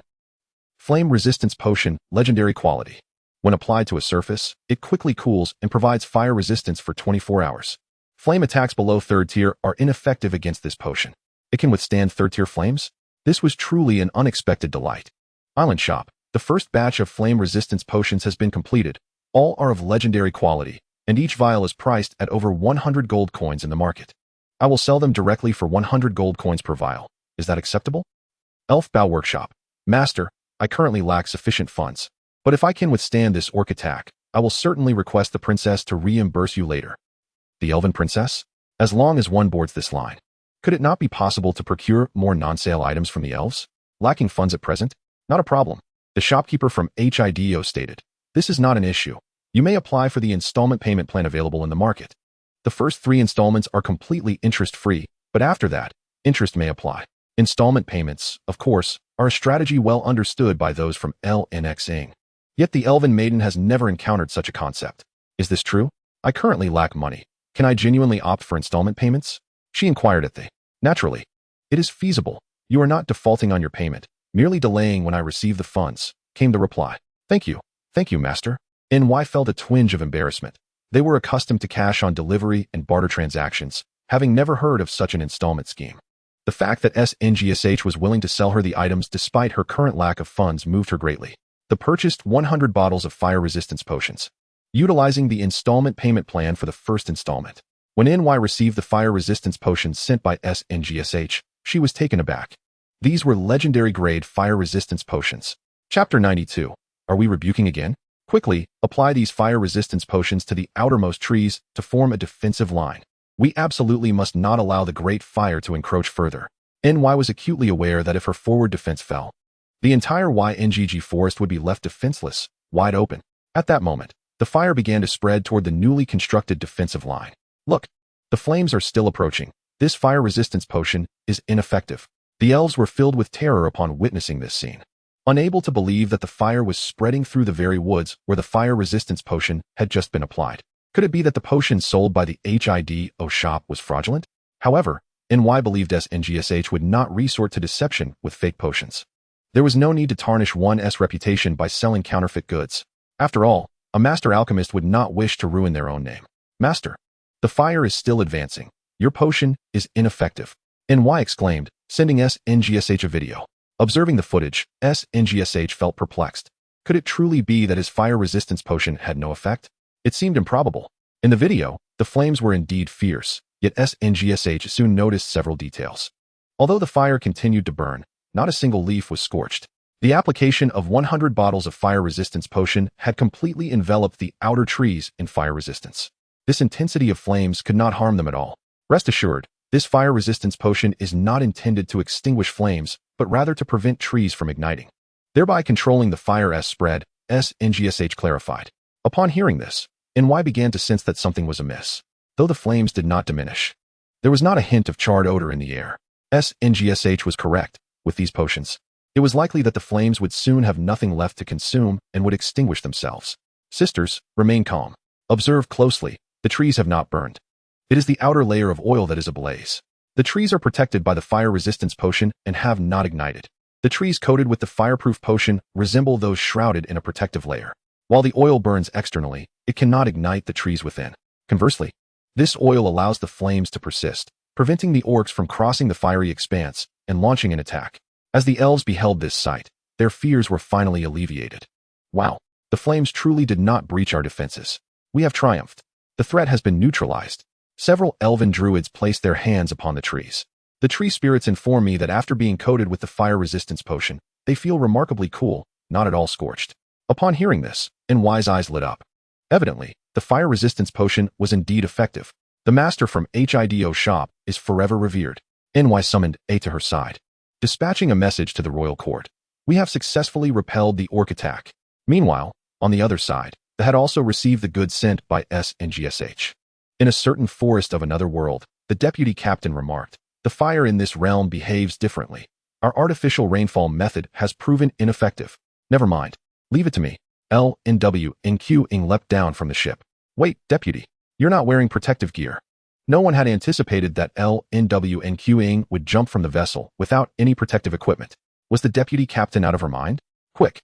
Go down and rescue her. The firefighting team members were as anxious as ants on a hot pan, with several putting on protective gear to jump down. Just then, everyone suddenly spotted LNW's figure appearing in the forest, holding a fiery red stone. Quickly, bring down a heat-resistant box. We have identified the cause of the fire. The team members hurriedly complied with LNW's request, deploying the box and subsequently pulling her back onto the ship. Are you all right, deputy? I'm fine. I applied the fire resistance potion. This is the fire crystal that caused the blaze. We can proceed with artificial rainfall afterward. The effectiveness of your fire resistance potion is remarkable. I commend it, exclaimed a member of the. Both purchasers of the potion have left positive reviews. The shopkeeper mused. So you are the one selling the fireproof potion? No wonder we could not breach the elves' defenses. You are the orcs attacking our forest? He inquired. Indeed, it is I. We are here to combat you elves. SNGSH observed the chaos within the group chat, raising an eyebrow. Another instance of bitter foes crossing paths. This was not the first occurrence of such a scenario among his clientele. However, judging by the orc's tone, there seemed to be a multitude of stories behind this. Do you see my ID? Shopkeeper, you are aiding the oppressor. They are not as virtuous as you imagine. Elves are a bunch of hypocrites. As SNGSH witnessed this, his curiosity was piqued. The orc clearly harbored deep resentment towards the elves. There must be a plethora of tales hidden within. SNGSH found himself restless. Once the curiosity of a mere bystander is ignited, it is difficult to quell. Pray do share. Did the elves commit any heinous acts against you? The elves diverted the water source, altering the course of the river. Our orc tribe resides in a parched area.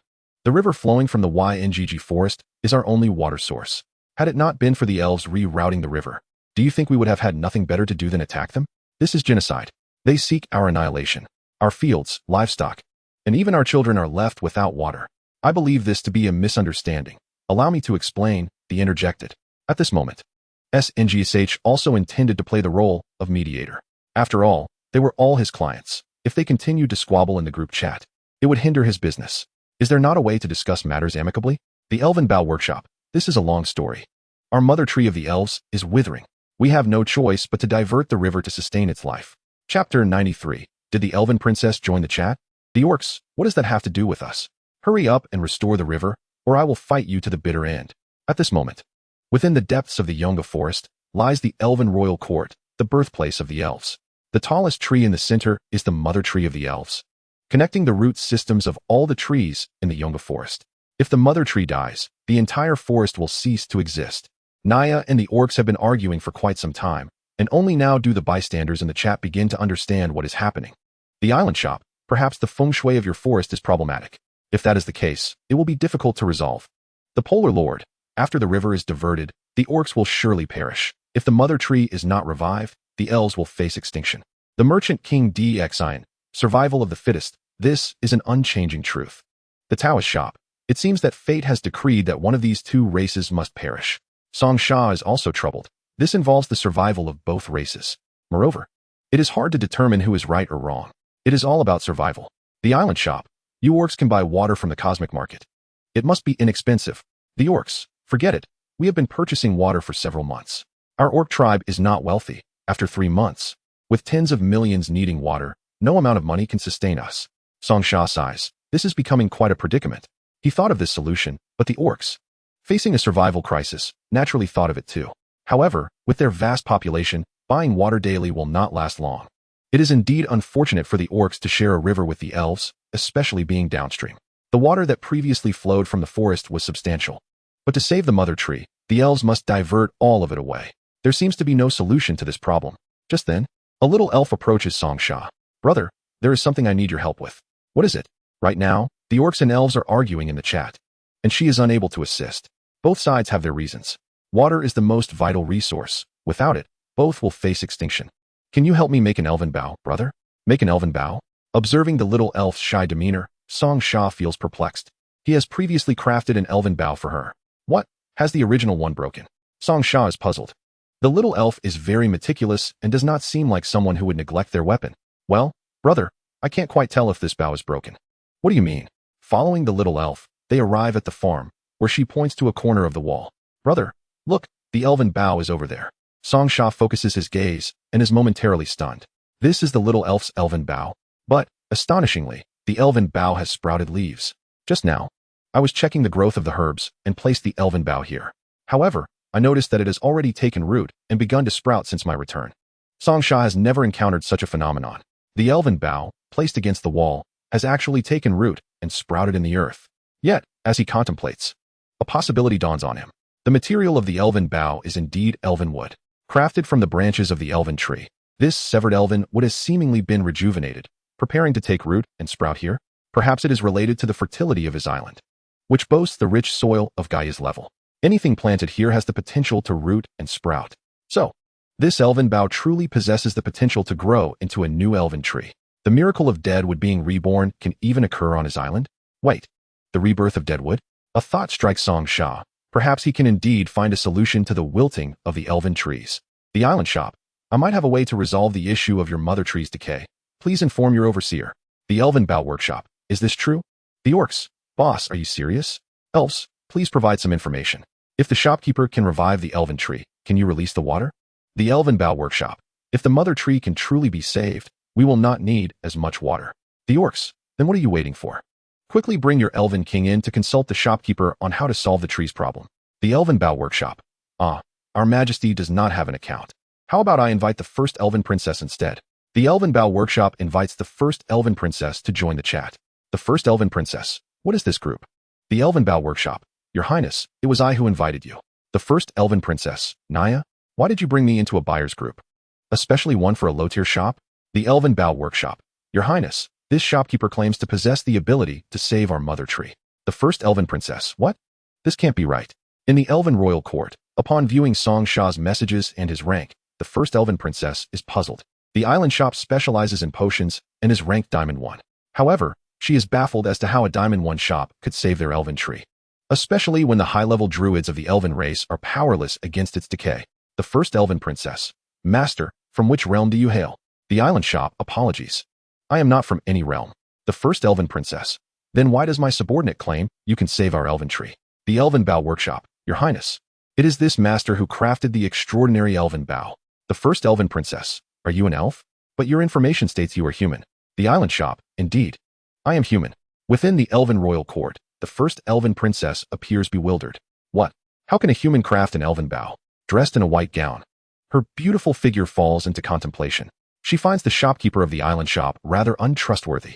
How could a human create an elven bough and claim to save the elven tree? The island shop. If you do not believe, then there is nothing more to discuss. Chapter 94. The elven princess exits the chat. The first elven princess. It is not that I do not believe you. Your shop sells potions, which has no relation to saving the elven tree. Song Sha, weary of explaining to the elven princess, directly sends a video to the chat. The video reveals the little elf's elven bough, which is planted in the soil and has sprouted tender shoots. The Taoist shop, wondrous heavens, Deadwood encounters spring? Young friend, there is an anomaly occurring on your island. Surely good fortune is on the horizon. The Polar Lord, do not bring your theories into this. The soil on the shopkeeper's island is exceptional, practically a treasure from the heavens, capable of nurturing anything. At that time, Song Sha's first success in the cosmic market was derived from selling soil. The Polar Lord remarked, "Your soil for cultivating herbs is simply exceptional. Do sell me some." The island shop responded, "Do not be absurd. I barely have enough soil for myself. Why would I sell it to you? The soil on my island is of Gaia-level quality, certainly not something to be casually sold off. Moreover, I am entirely reliant on the timid herb-infused water for my prosperity. Selling the soil would simply allow others to cultivate herbs and compete with my business." The first princess of the elves gazed at the video, showcasing the sprouting elven bough, still finding it hard to believe. How could this be possible? Even the mightiest elven druid could not accomplish such a miraculous feat. After some contemplation, she thought it would be worth allowing the proprietor of the island shop to give it a try, given that the state of the mother tree was less than ideal. The first elven princess inquired, "Is this truly the case? Perhaps I shall allow you to give it a try." The island shop replied, "Forget it, just leave the group. I would prefer not to take matters into my own hands." The first elven princess was taken aback. The island shop continued, "Your Highness, you are far above my station. I implore you to seek assistance elsewhere." "Hey, this is quite excessive," the first elven princess protested. In that moment, she was removed from the group chat by the island shop. Meanwhile, within the royal court, the princess seethed with indignation. This was the first time she had ever been expelled from a group chat. Previously, other buyers, recognizing her identity as the elven princess, had fawned over her, while others were enamored by her beauty, treating her with utmost reverence. Such sycophantic adoration had left her somewhat disoriented regarding her own identity. In group conversations, she typically spoke from a position of superiority. After a few exchanges, Song Sha had also noted this peculiar trait of the princess. He had come to assist the elven race and save their fate. Yet, now the elven princess doubted him and adopted an air of superiority. "This buyer group was created by me, Song Sha. I would not allow you, the elven princess, to wield power here unchecked." Without hesitation, Song Sha expelled the elven princess from the chat. After removing the princess, Song Sha finally felt a sense of relief. The brutal conflict between the orcs and elves was no concern of his. The orcs responded, "Impressive. You truly have guts to expel the elven princess." The Polar Lord added, "Indeed, your unique character shines through. I cannot say I am surprised." The elven bow artisan lamented, "Master, could you not extend me a bit of courtesy? How shall I explain this to the princess?" In the palace, the first elven princess trembled with rage. "How dare he expel me? How could he have the audacity? Naya, immediately bring me back into the group." The first elven princess messaged Naya, who, feeling the weight of her royal status, reluctantly re-added her to the chat. The elven bow artisan sent an invitation to the elven princess to rejoin the group. "Wait, I have more to say," she declared, but was promptly removed again by the island shop. "This individual is utterly unreasonable. Even when I seek to apologize, he offers no opportunity." The elven princess was at a loss, for the shopkeeper's temperament seemed even more formidable than hers. As the first elven princess, the first in line to become the future elven king, she understood the urgency of rescuing the mother tree.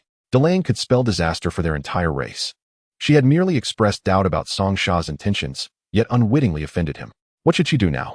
"Naya, please reinstate me into the group. If he is willing to help save our mother tree, I am prepared to offer treasures of the elven race as a token of gratitude." The elven bow artisan replied, "Your Highness, it is not that I do not wish to add you back. Rather, you have been blacklisted by the island shop." Blacklisted? The princess reflected on her previous haughty demeanor and realized that Song Sha was indeed genuinely upset. Regardless, it was imperative to allow him to attempt a solution.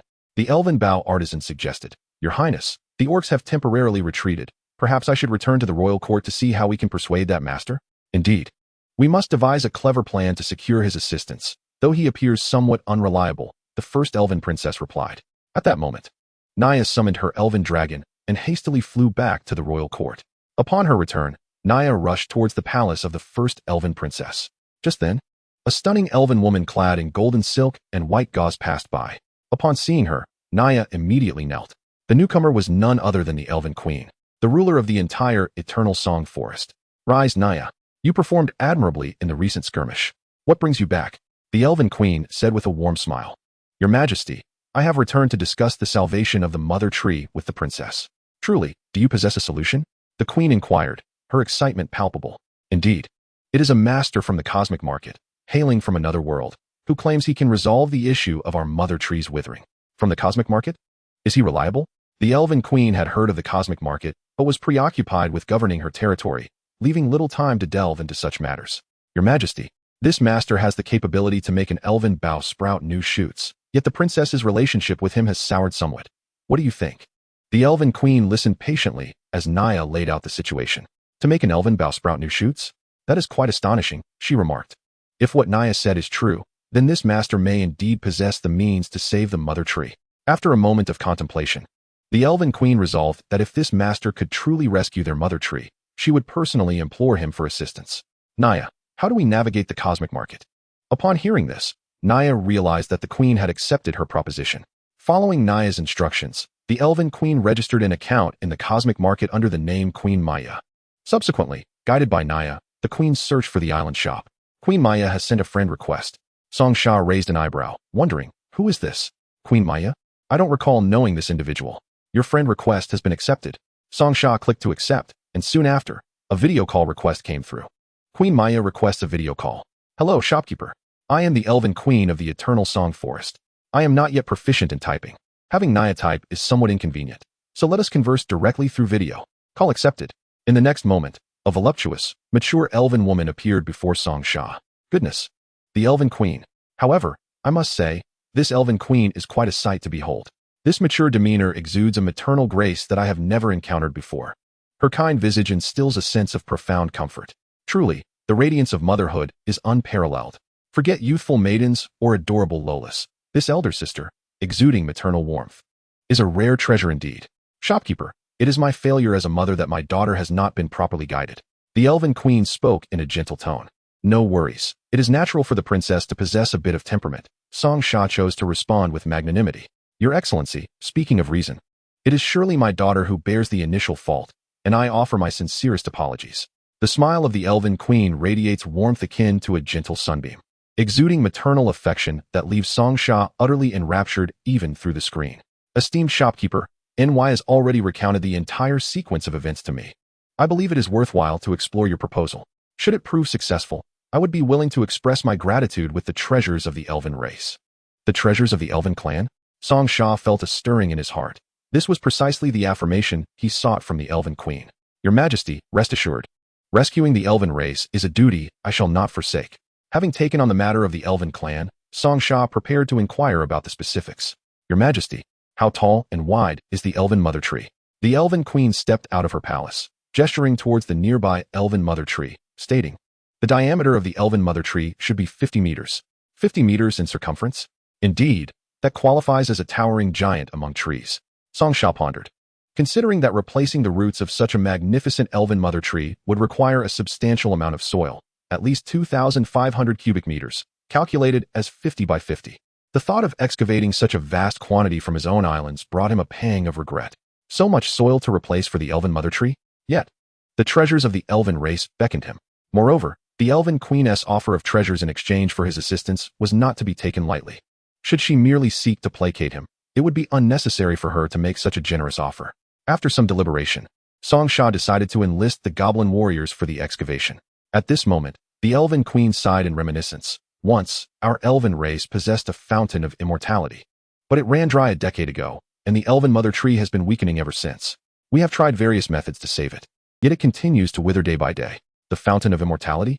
Wait a moment. Aren't the meals I prepare and the potions I produce on my island derived from that very fountain? Perhaps I could offer my fountain for experimentation? The Elven Queen was momentarily taken aback. Before her stood a human shopkeeper. Yet he possessed the capability to forge transcendent elven bows, and now claimed to have access to the fountain of immortality.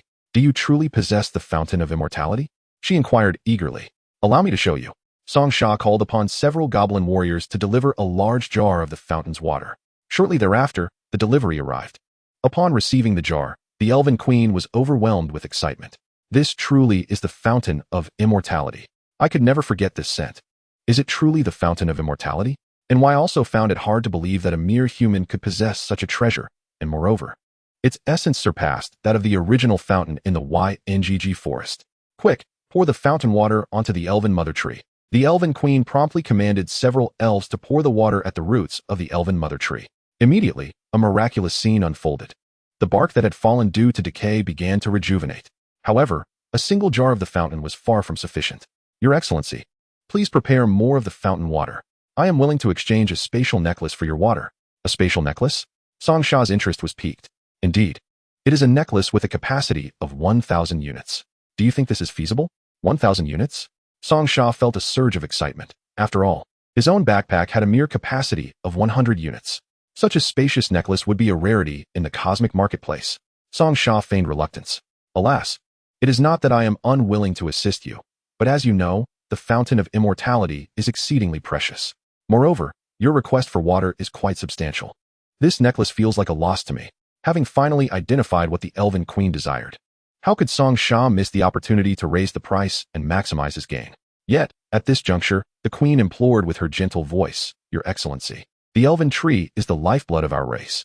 Let us first procure a batch of the fountain water with the necklace, and later we shall exchange other treasures. What do you think? The Elven Queen herself was pleading? Who could resist such a request? Given that his fountain water was limitless, he could fill as much as he wished in a day. Selling the fountain water was effectively a windfall. Very well. In light of the perilous state of your elven race, I shall consent to your request. Thank you, Your Excellency. It must be said that this Elven Queen truly emanated a refreshing charm. She was far more agreeable than her daughter. Island Shop proposes a trade.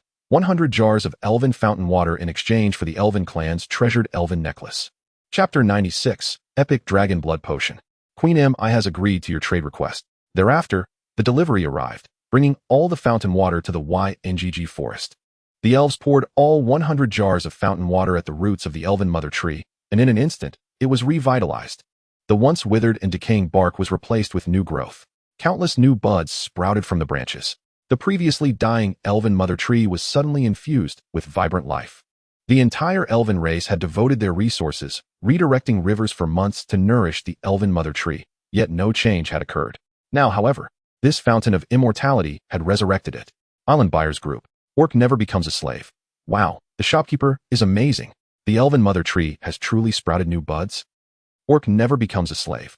Hurry, restore the river to its original course. Our orc tribe has been without water for 3 months. Elven Bow Workshop. We sincerely apologize. We will organize our people to restore the old path immediately. Orc never becomes a slave. Thank you, great shopkeeper. Without you, our tribe would have perished. Our chieftain has promised to offer you 10 beautiful orc maidens. What nonsense. Beautiful orc maidens? Song Sha envisioned the scene and felt a chill run down his spine. No way, that is too terrifying. I cannot accept that. Island Shop, perhaps we should reconsider. I have never sought recognition for my good deeds. Orc never becomes a slave. That is unacceptable.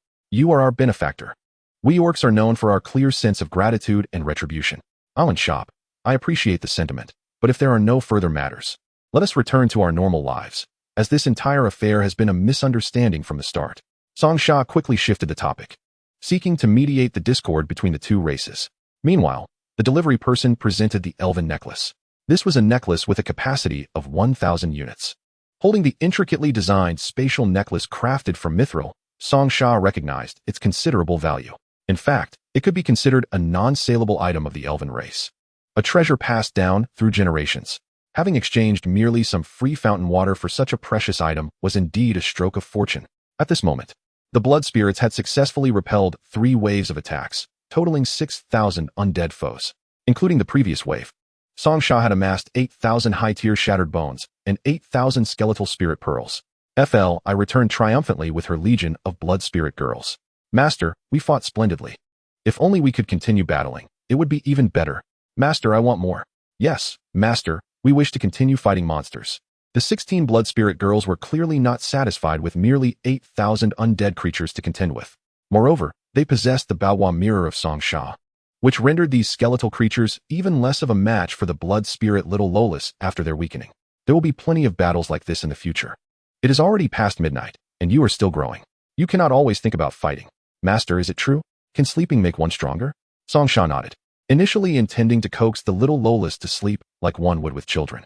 However, to his surprise, Freya took it quite seriously. If sleeping helps one grow, then Freya will go to sleep. When I grow up, I will marry Master. Song Sha did not take it to heart, merely considering it the innocent musings of a child. All right, Freya, hurry and go to sleep so you can grow up quickly. Master is the best. The little Loli rushed into Song Sha's embrace and landed a kiss on his cheek. This little girl, How long will it take for the blood spirit to mature? Song Sha was still quite young, but the growth rate of the blood spirits was indeed much faster than he had anticipated. Once all the blood spirit Lolas returned to the castle, Song Sha prepared to clean the battlefield. After scanning the area, he began to collect what was useful. Advanced bone fragments. Decomposition. Advanced bone powder. Song Sha discovered that this advanced bone powder contained a greater amount of magical energy and could enhance the quality of second-tier medicinal materials, potentially elevating them to the epic level. Remarkably, the advanced bone powder had such astonishing effects.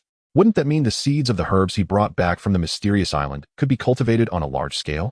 With this thought in mind, Song Sha immediately set to work. Dragon blood herb seeds, legendary. He buried the seeds of the dragon blood herb into the soil. As soon as he cast the seeds into the ground, they began to sprout. Truly, it was an island of Gaia level. Song Sha then took a handful of advanced bone powder and sprinkled it into the soil. Finally, he poured in some elixir of immortality. After absorbing the nutrients from the advanced bone powder and the elixir of immortality, the dragon blood herb began to grow rapidly, its color a brilliant red. Blue Star Bulletin. Huaxiao region Song Sha has cultivated a second-tier epic level herb. Reward, Talent Herbalist. To his astonishment, the legendary seeds he had brought back from the mysterious island, combined with the advanced bone powder and the elixir of immortality, had indeed yielded an epic level herb. Herbalist talent. When gathering herbs, there is a 100 chance of doubling the yield, a 50 chance of tripling it, and a 1 chance of obtaining high-tier herbs. This talent was undeniably extraordinary. A 100 chance of doubling the harvest while also having a 1 chance of acquiring higher quality herbs? Legendary herbs equate to epic quality. And beyond that lies the heroic level, from gold to orange, and finally to red. Moreover, the talent did not specify how much higher tier the superior herbs could be. Perhaps it was indeed possible to obtain heroic level herbs. Song Sha was eager to test this talent. Congratulations on triggering the herbalist talent, activating triple rewards. Epic level Dragon Blood Herb 3. Epic quality Dragon Blood Herb Seeds 30. It seemed that the one trigger was not so easily activated. Nevertheless, he still had 7,999 units of advanced bone powder on hand, making it feasible to cultivate epic level herbs. Even with such a low probability, with 8,000 bone powders, he should be able to trigger a few times, at least. The Dragon Blood Herb Potion was also a remarkably powerful restorative potion. At this moment, Song Sha could hardly contain his excitement to concoct a new epic level potion. He rushed into the alchemy room and placed the Dragon Blood Herb onto the potion-making table. Soon, within moments, a bottle of epic level Dragon Blood Herb Potion was filled. Congratulations, you have concocted an epic level Dragon Blood Herb Potion. Dragon Blood Herb Potion, epic level. Effect. Lasts for 30 days, can be activated upon receiving fatal damage, allowing a second-tier survivor to fully resurrect.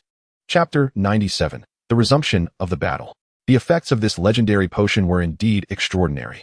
Compared to the timid herb potion, this Dragon Blood Herb Potion was far more formidable. It was akin to carrying a 1-month expiration resurrection token. Upon receiving fatal damage, one could resurrect on the spot. This potion did not need to be consumed only when injured, which was its most outrageous feature. In critical moments, many individuals might not have the chance to retrieve a potion. With the Dragon Blood Herb Potion, even if ambushed, one could resurrect on the spot and preserve their life. Just as Song Sha was reveling in his success, a voice suddenly echoed through the sky. The clock struck midnight. Congratulations, Blue Star Survivor. You have successfully survived the 5th day. The interdimensional battlefield is reopening. All survivors may register. Friendly reminder, this duel is not a drill. If you die on the competition island, it will be true death. The defeated island world will see its resource richness diminished by 1 level. The interdimensional battlefield will commence in 10 minutes. Competing parties. Blue Star humans. Magic Continent humans. Eligible participants. Top 1,000 on the survival leaderboard. Magic Continent. Could it be a high martial world of humanity? It appeared that this upcoming battle would be somewhat unfair. The starting point of the Magic Continent was inherently higher than that of Blue Star, and their survival days in that world had already reached a full month. The disparity between the two was a staggering 25 days. Do not underestimate this 25 days. In the island world, even 5 days could create a vast difference, let alone 25 days. The Magic Continent was predominantly composed of mages, with most individuals practicing magic. Thus, the combat strength of both sides had likely reached an extraordinarily exaggerated level. After much contemplation, it seemed that the only one from Blue Star who might stand a chance against the Magic Continent was Song Sha. Yanhuang Alliance.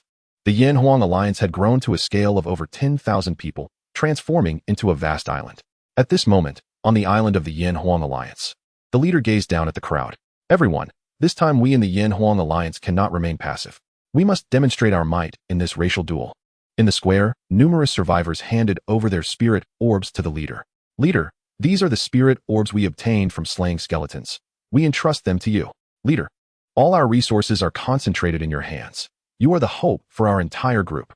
Over 10,000 survivors, each able to contribute several spirit orbs, pooled tens of thousands of spirit orbs into the leader's hands. Thank you, brothers and sisters.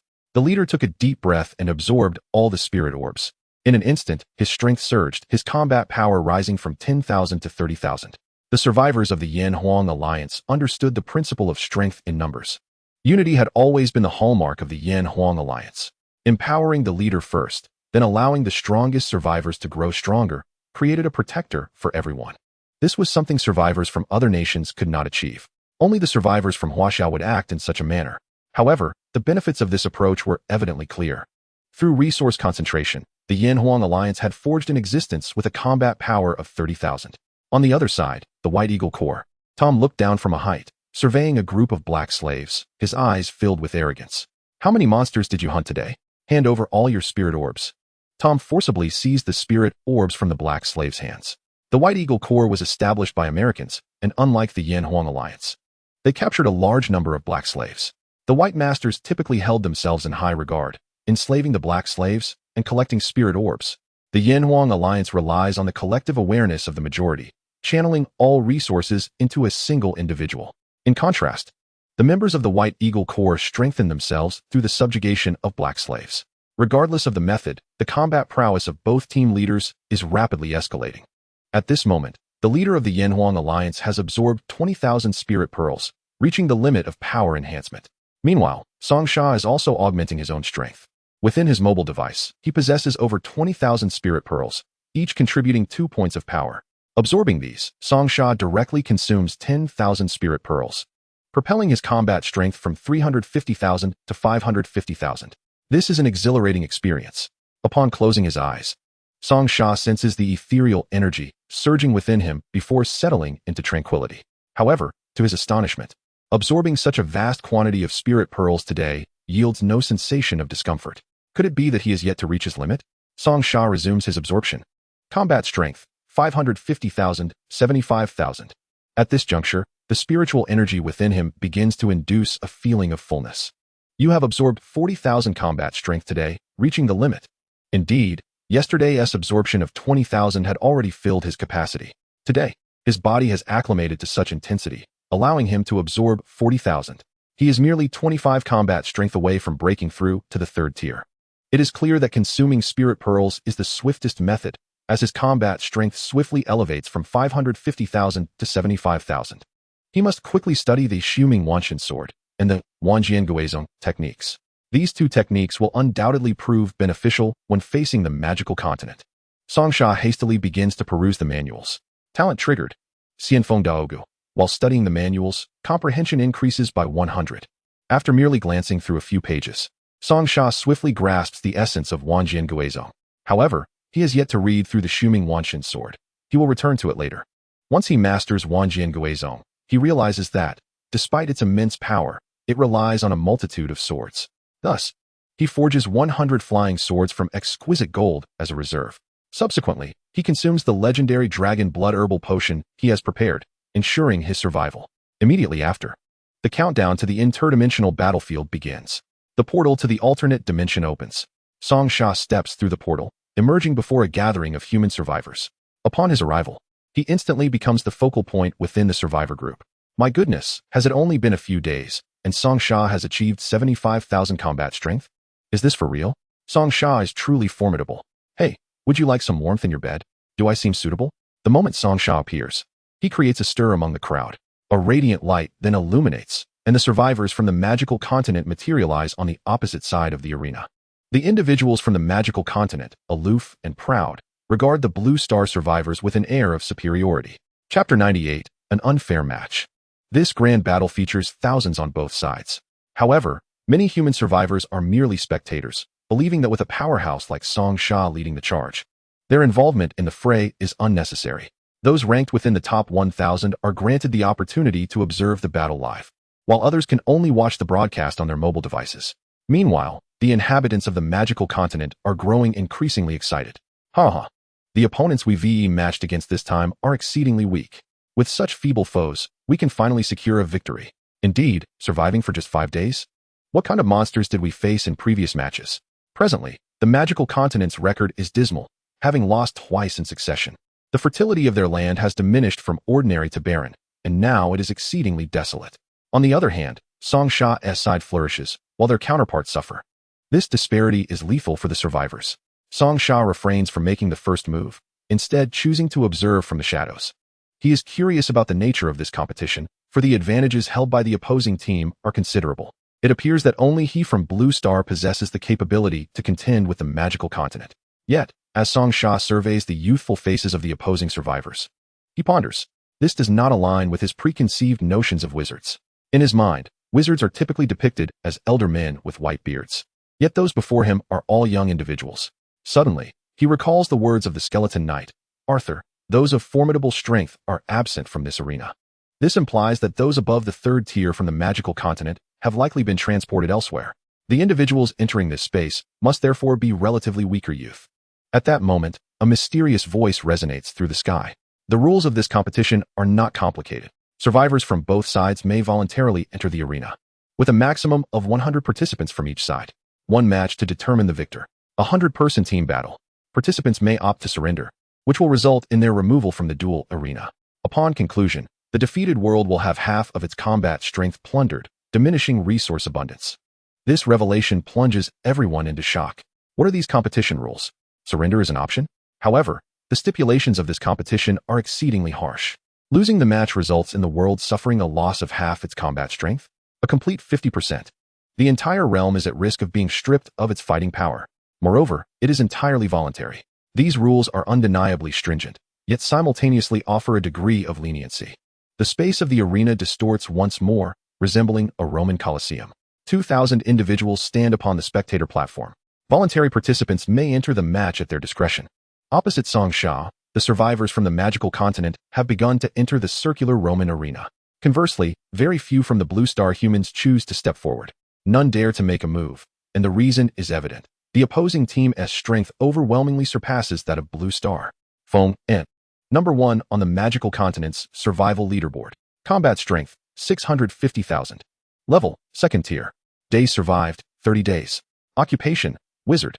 Although the other inhabitants of the magical continent may not match Feng N's combat strength, they are still formidable. Emily, 80 on the magical continent's survival leaderboard. Combat strength, 450,000. John, 202nd on the magical continent's survival leaderboard.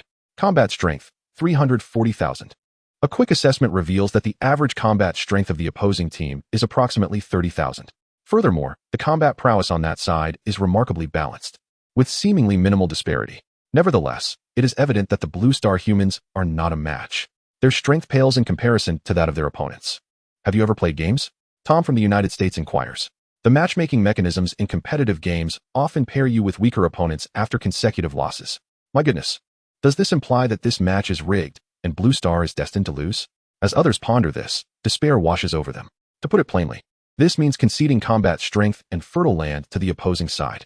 This is a match predetermined by the system for defeat.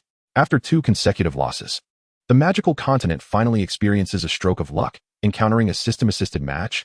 Is this an attempt to forcibly balance the disparities among the worlds? At this moment, the arena is filled with the magical continent's 100 participants, with many spectators eager to join the fray. After listening to Tom's remarks, none of the survivors from launching dared to step forward. Participation in this competition was voluntary, as the system did not compel anyone to join. Losing merely resulted in a decline of resources on the island and a reduction in combat power, thereby increasing the difficulty of survival. However, if one went up and perished, it would be the end for them. Despite the passage of time, no one from launching had the courage to engage in battle. Meanwhile, the inhabitants of the magic continent were remarkably relaxed, finding this encounter exceedingly easy. Unlike the previous 2 fierce battles, this time they wouldn't even need to lift a finger to secure victory. Tom remarked to those around him, "This is a strategic preservation of our strength. We are certainly going to lose this round. Going up now would merely be delivering our heads to them, which is entirely unnecessary." The leader of the Yanhuang alliance glanced back at the group of survivors behind him. Sighing, He noted that their combat strength ranged from 12,000 to 20,000, with very few exceeding 30,000. Everyone had arrived here through various fortuitous encounters. To put it plainly, they were merely fortunate, and such individuals were naturally rare. Conversely, the opposing side had a greater number of survivors and inherently started at a higher point than launching. It would be best not to stir the waters this time. At that moment, Hompo appeared behind Song Sha, urging him. The opposing side has 100 individuals, each averaging 30,000 in strength, while you stand alone. Although Song Sha's strength significantly surpassed that of the opposition, they excelled in overall quality. Even with his prowess, he could not contend against 100 adversaries. With 75,000 in combat power, he could take down dozens, but defeating 100 was beyond his capability. It was evident that all the survivors from launching had tacitly chosen to forfeit, simply waiting for time to run out, thereby relinquishing half their combat strength to the opponents. Suddenly, Song Sha stepped forward, proclaiming, "Who dares to descend with me?" The crowd gasped. It was Song Sha himself. As he spoke, all eyes turned to him. Tom from the United States sighed in resignation. With Song Sha's words, it was certain that many would follow him into the fray, and attempts to dissuade them would be futile. "I shall ask once more, who is willing to descend with me?" Song Sha reiterated. The opposing force's average combat strength surpassed theirs by a full 10,000. How could they possibly compete? "I will teach you how to fight. All you need to do is coordinate with me," Song Sha declared confidently. "I have a way to compel half of them to surrender." Facing 100 adversaries alone was indeed a daunting task. Therefore, Song Sha needed to rally the human survivors to help draw some of the fire away from him. What? Make half of them surrender? They are all formidable figures with 30,000 combat power. How could we possibly achieve that? Some wondered if Song Sha was jesting. "I ask once more if you dare to descend with me. If you fear for your lives, surrendering is also an option." Everyone understood that surrendering could spare them from death. However, Song Sha seemed to imply that he did not require their assistance. Yet, if he could truly achieve what he claimed and induce half of the opposing force to surrender, they might consider taking the risk. Compared to outright losing half their strength, perhaps a miraculous outcome could arise from a gamble. Otherwise, they could join Song Sha and see for themselves. Losing half their strength was unacceptable to Song Sha, as it would mean the entire combat power of launching could be plundered. This island world was inherently unfair. The spiritual energy on Earth was scarce, lacking the conditions for cultivation, resulting in a low starting point. If they lost half of their strength this time, launching would be rendered unplayable. However, this island world was already unjust. In the face of a superior realm, launching resembled a defenseless little rabbit. The notion of fairness was merely an idealistic construct of humanity. Song Sha was the first to step onto the arena, and behind him trailed dozens of individuals. Tom remarked, "I must state this in advance. If you cannot handle it, we will surrender immediately." Nearly everyone shared this sentiment, their morale low. If Song Sha failed, they would surrender without hesitation. Nevertheless, only 28 individuals chose to follow him. As Song Sha approached the forefront, Feng Yin, the top survivor from the opposing side, raised an eyebrow and remarked, "Your courage is commendable. You dare to approach us." However, Feng Yin quickly scanned Song Sha with caution. To their astonishment, they discovered that Song Sha was the top survivor of launching with 75,000 combat power. "What?" Feng Yin's expression darkened. "You all deal with the others. The remaining 20 will assist me in surrounding Song Sha. His profession is a healer." What was this? A second-tier healer with such high combat power? This formidable individual from launching was a healer? Wasn't that a profession meant for healing? Could they truly fight? The crowd was bewildered. However, from the perspective of the inhabitants of the Magic Continent, even with Song Sha as high combat power, a 29 to 100 ratio made it implausible for him to stand a chance. The countdown for the match is at 10 seconds. 3, 2, 1, the match begins. At the start of the match, Song Sha waved his hand. Slave contract. Behind Feng Yin, a mage sighed, "I surrender. I surrender. I surrender." Feng Yin was momentarily stunned, bewildered by the unfolding situation. Before the battle had even commenced, 48 of his companions had already collectively surrendered. Faced with such an unexpected turn of events, the survivors from launching were equally perplexed. Their opponents held a significant advantage. Why would they choose to surrender half their force? Have they lost their minds? The mages lamented. "Previously, we were captured by Song Sha in the Sea of the Dead. We had no choice." Among the 100 who entered the arena, a full 48 were now Song Sha's slaves. Now, the survivors from launching were engulfed in euphoria. Did the opposing side just surrender half their force? I mean, wow, you captured half of them in the Sea of the Dead? Tom was left speechless. Song Sha is magnificent. He is truly impressive. The opposing side began the match at a disadvantage right from the start. However, Feng Yin remained undeterred. "Do not panic. Our combat strength still exceeds theirs. Once we eliminate these lesser foes, We will outnumber Song Sha in the end. They perceived Song Sha as merely a healer, an auxiliary role, incapable of combat. Thus, once they dealt with the survivors beside him, Song Sha would be rendered ineffective. Yet, in the next moment, Song Sha clasped the necklace around his neck.